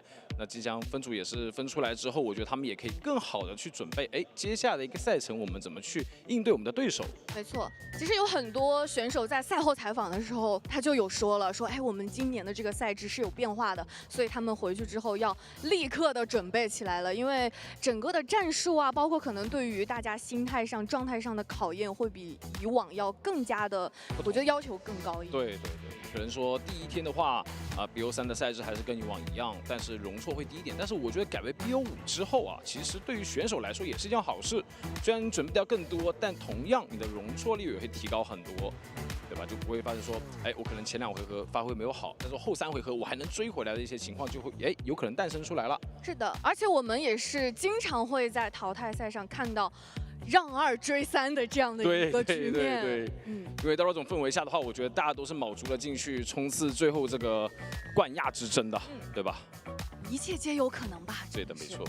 包括像他们这些小组的话，有一些我们是可能没有晋级过到我们这个淘汰赛，像 Before You， 对吧？然后以及说可能上一年有点可惜错过了我们这个12进8的一个场次的一些队伍，但这一年的话，如果说真的进回来了，我觉得对于他们来说也是一个很好的机会。没错，对，可以成功的完成去年没有完成的各种复仇之战呀，或者遗憾呀。就今年还是希望大家能够在淘汰赛，就像烤鸭说的，就拼尽全力嘛。毕竟只要不留遗憾，我觉得从今年小组赛的表现来说，真的是大家的发挥已经很棒了。是的，因为这些队伍的话，其实或多或少上一年其实都交战过，对吧？然后包括有一些队伍的话，可能小组赛也分在了一起。但是我们同组规避了之后，你会发现，其实后面碰到的对手呢，也是上一年刚好也是自己的对手，对吧？那就看一下今年的话能否复仇成功，是吧？然后成功出线，这个对他们来说的话，也是一个很好的提升嘛，慢慢可以去加油的。而且我现在看到我们选手的表情，好像大家没有非常的严肃，感觉还是很轻松。对，你看刚才镜头有给到卡梦好几个特写，就现在刚才看到卡梦的特写也还是云淡风轻。对的，就感觉兵来将挡，水来土掩，是吧？没关系啊，就打到什么队伍也不是我能定的，对不对？我就全力以赴去面对就好了。因为对于很多小组第一的队伍来说，他们真的是这次表现，我相信大家都有目共睹的。因为全胜的这种战绩，确实在我们深渊的这个阶段来说，还是比较罕见的。所以说也是期待他们后面的发挥。对的，所以刚才看到我们 M2C 拿下最后这个胜利之后，我们就也是确实有在后台讨论，哇，很少见的这样一个出现形式。对的，甚至说红夫人这个角色都能登场。没错，那接下来打出效果了。我们也是来看一下这次的晋级图。能看到我们其实就是在一个左下角的板块的话，可能会是同组颜色更多，但是在其他的一些分区来说的话，对于他们来说颜色还是有一些区别在的。是的，我们的左上呢是有 ZETA、T 和 Funnel， 左下是朱雀、成都狼队和北京 WBG。是的，那右边的话，其实同样是面对到 RC， 然后对阵 Before You。这两支队伍的话，我觉得对于 Before You 来说也是一个强敌嘛。能看到这一次深渊的一个表现的话 ，Before You 的表现，我相信很多人都觉得非常亮眼的。包括右下角的话，也是由 X 对阵 ACT， 然后决胜出来的队伍的话，会面对到 MRC。这样来看的话，除了我们的这个12进8的这个阶段，其实如果要打到8进4，再到半决赛，其实感觉还是比较平均的。对，再往下看这个赛程的话，就我觉得今年的一个分组来说的话，相对来说还是比较平均的。大家的话都没有说全部挤在一个半场，对吧？有可能说往年的话，有一些会说左边半场，我全部都黄色，对吧？这样子的话，就可能打出来之后，面对到右边半场都可能是其他的一些颜色的一些队伍了。但是同样也是看到在右半区。虽然说可能没有这么多中国大陆赛区的队伍，但是这3支，对啊，这个 GR 跟 MRC 也是老对手了，之前对阵过很多次。对，也是今年是咱们预选赛的时候非常快速出现的一支队伍，强度还是在的。包括我们的 Before You 也是今年的黑马。RC 和 AbyssⅨ 也是去年的季军，然后 RC 我是觉得其实去年是有一点遗憾的，所以我觉得他们今年可能会更加敢打敢拼。对于 MRC 来说的话，上一年也是比较可惜，但是我觉得今年的话，他的一个表现真的是非常亮眼。那左边的话，其实北京 WBG 也是同样，对吧？也可以冒出来进去冲一下。感觉左右两边的强度都很大，压力会很大。那不管怎么样，也是期待他们的精彩表现。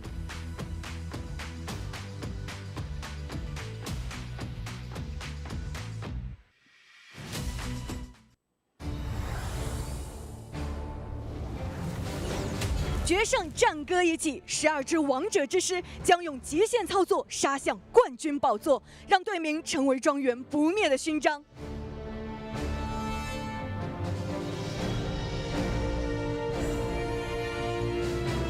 感谢各位的收看，5月1日，上海东方体育中心，让我们一起见证荣耀诞生。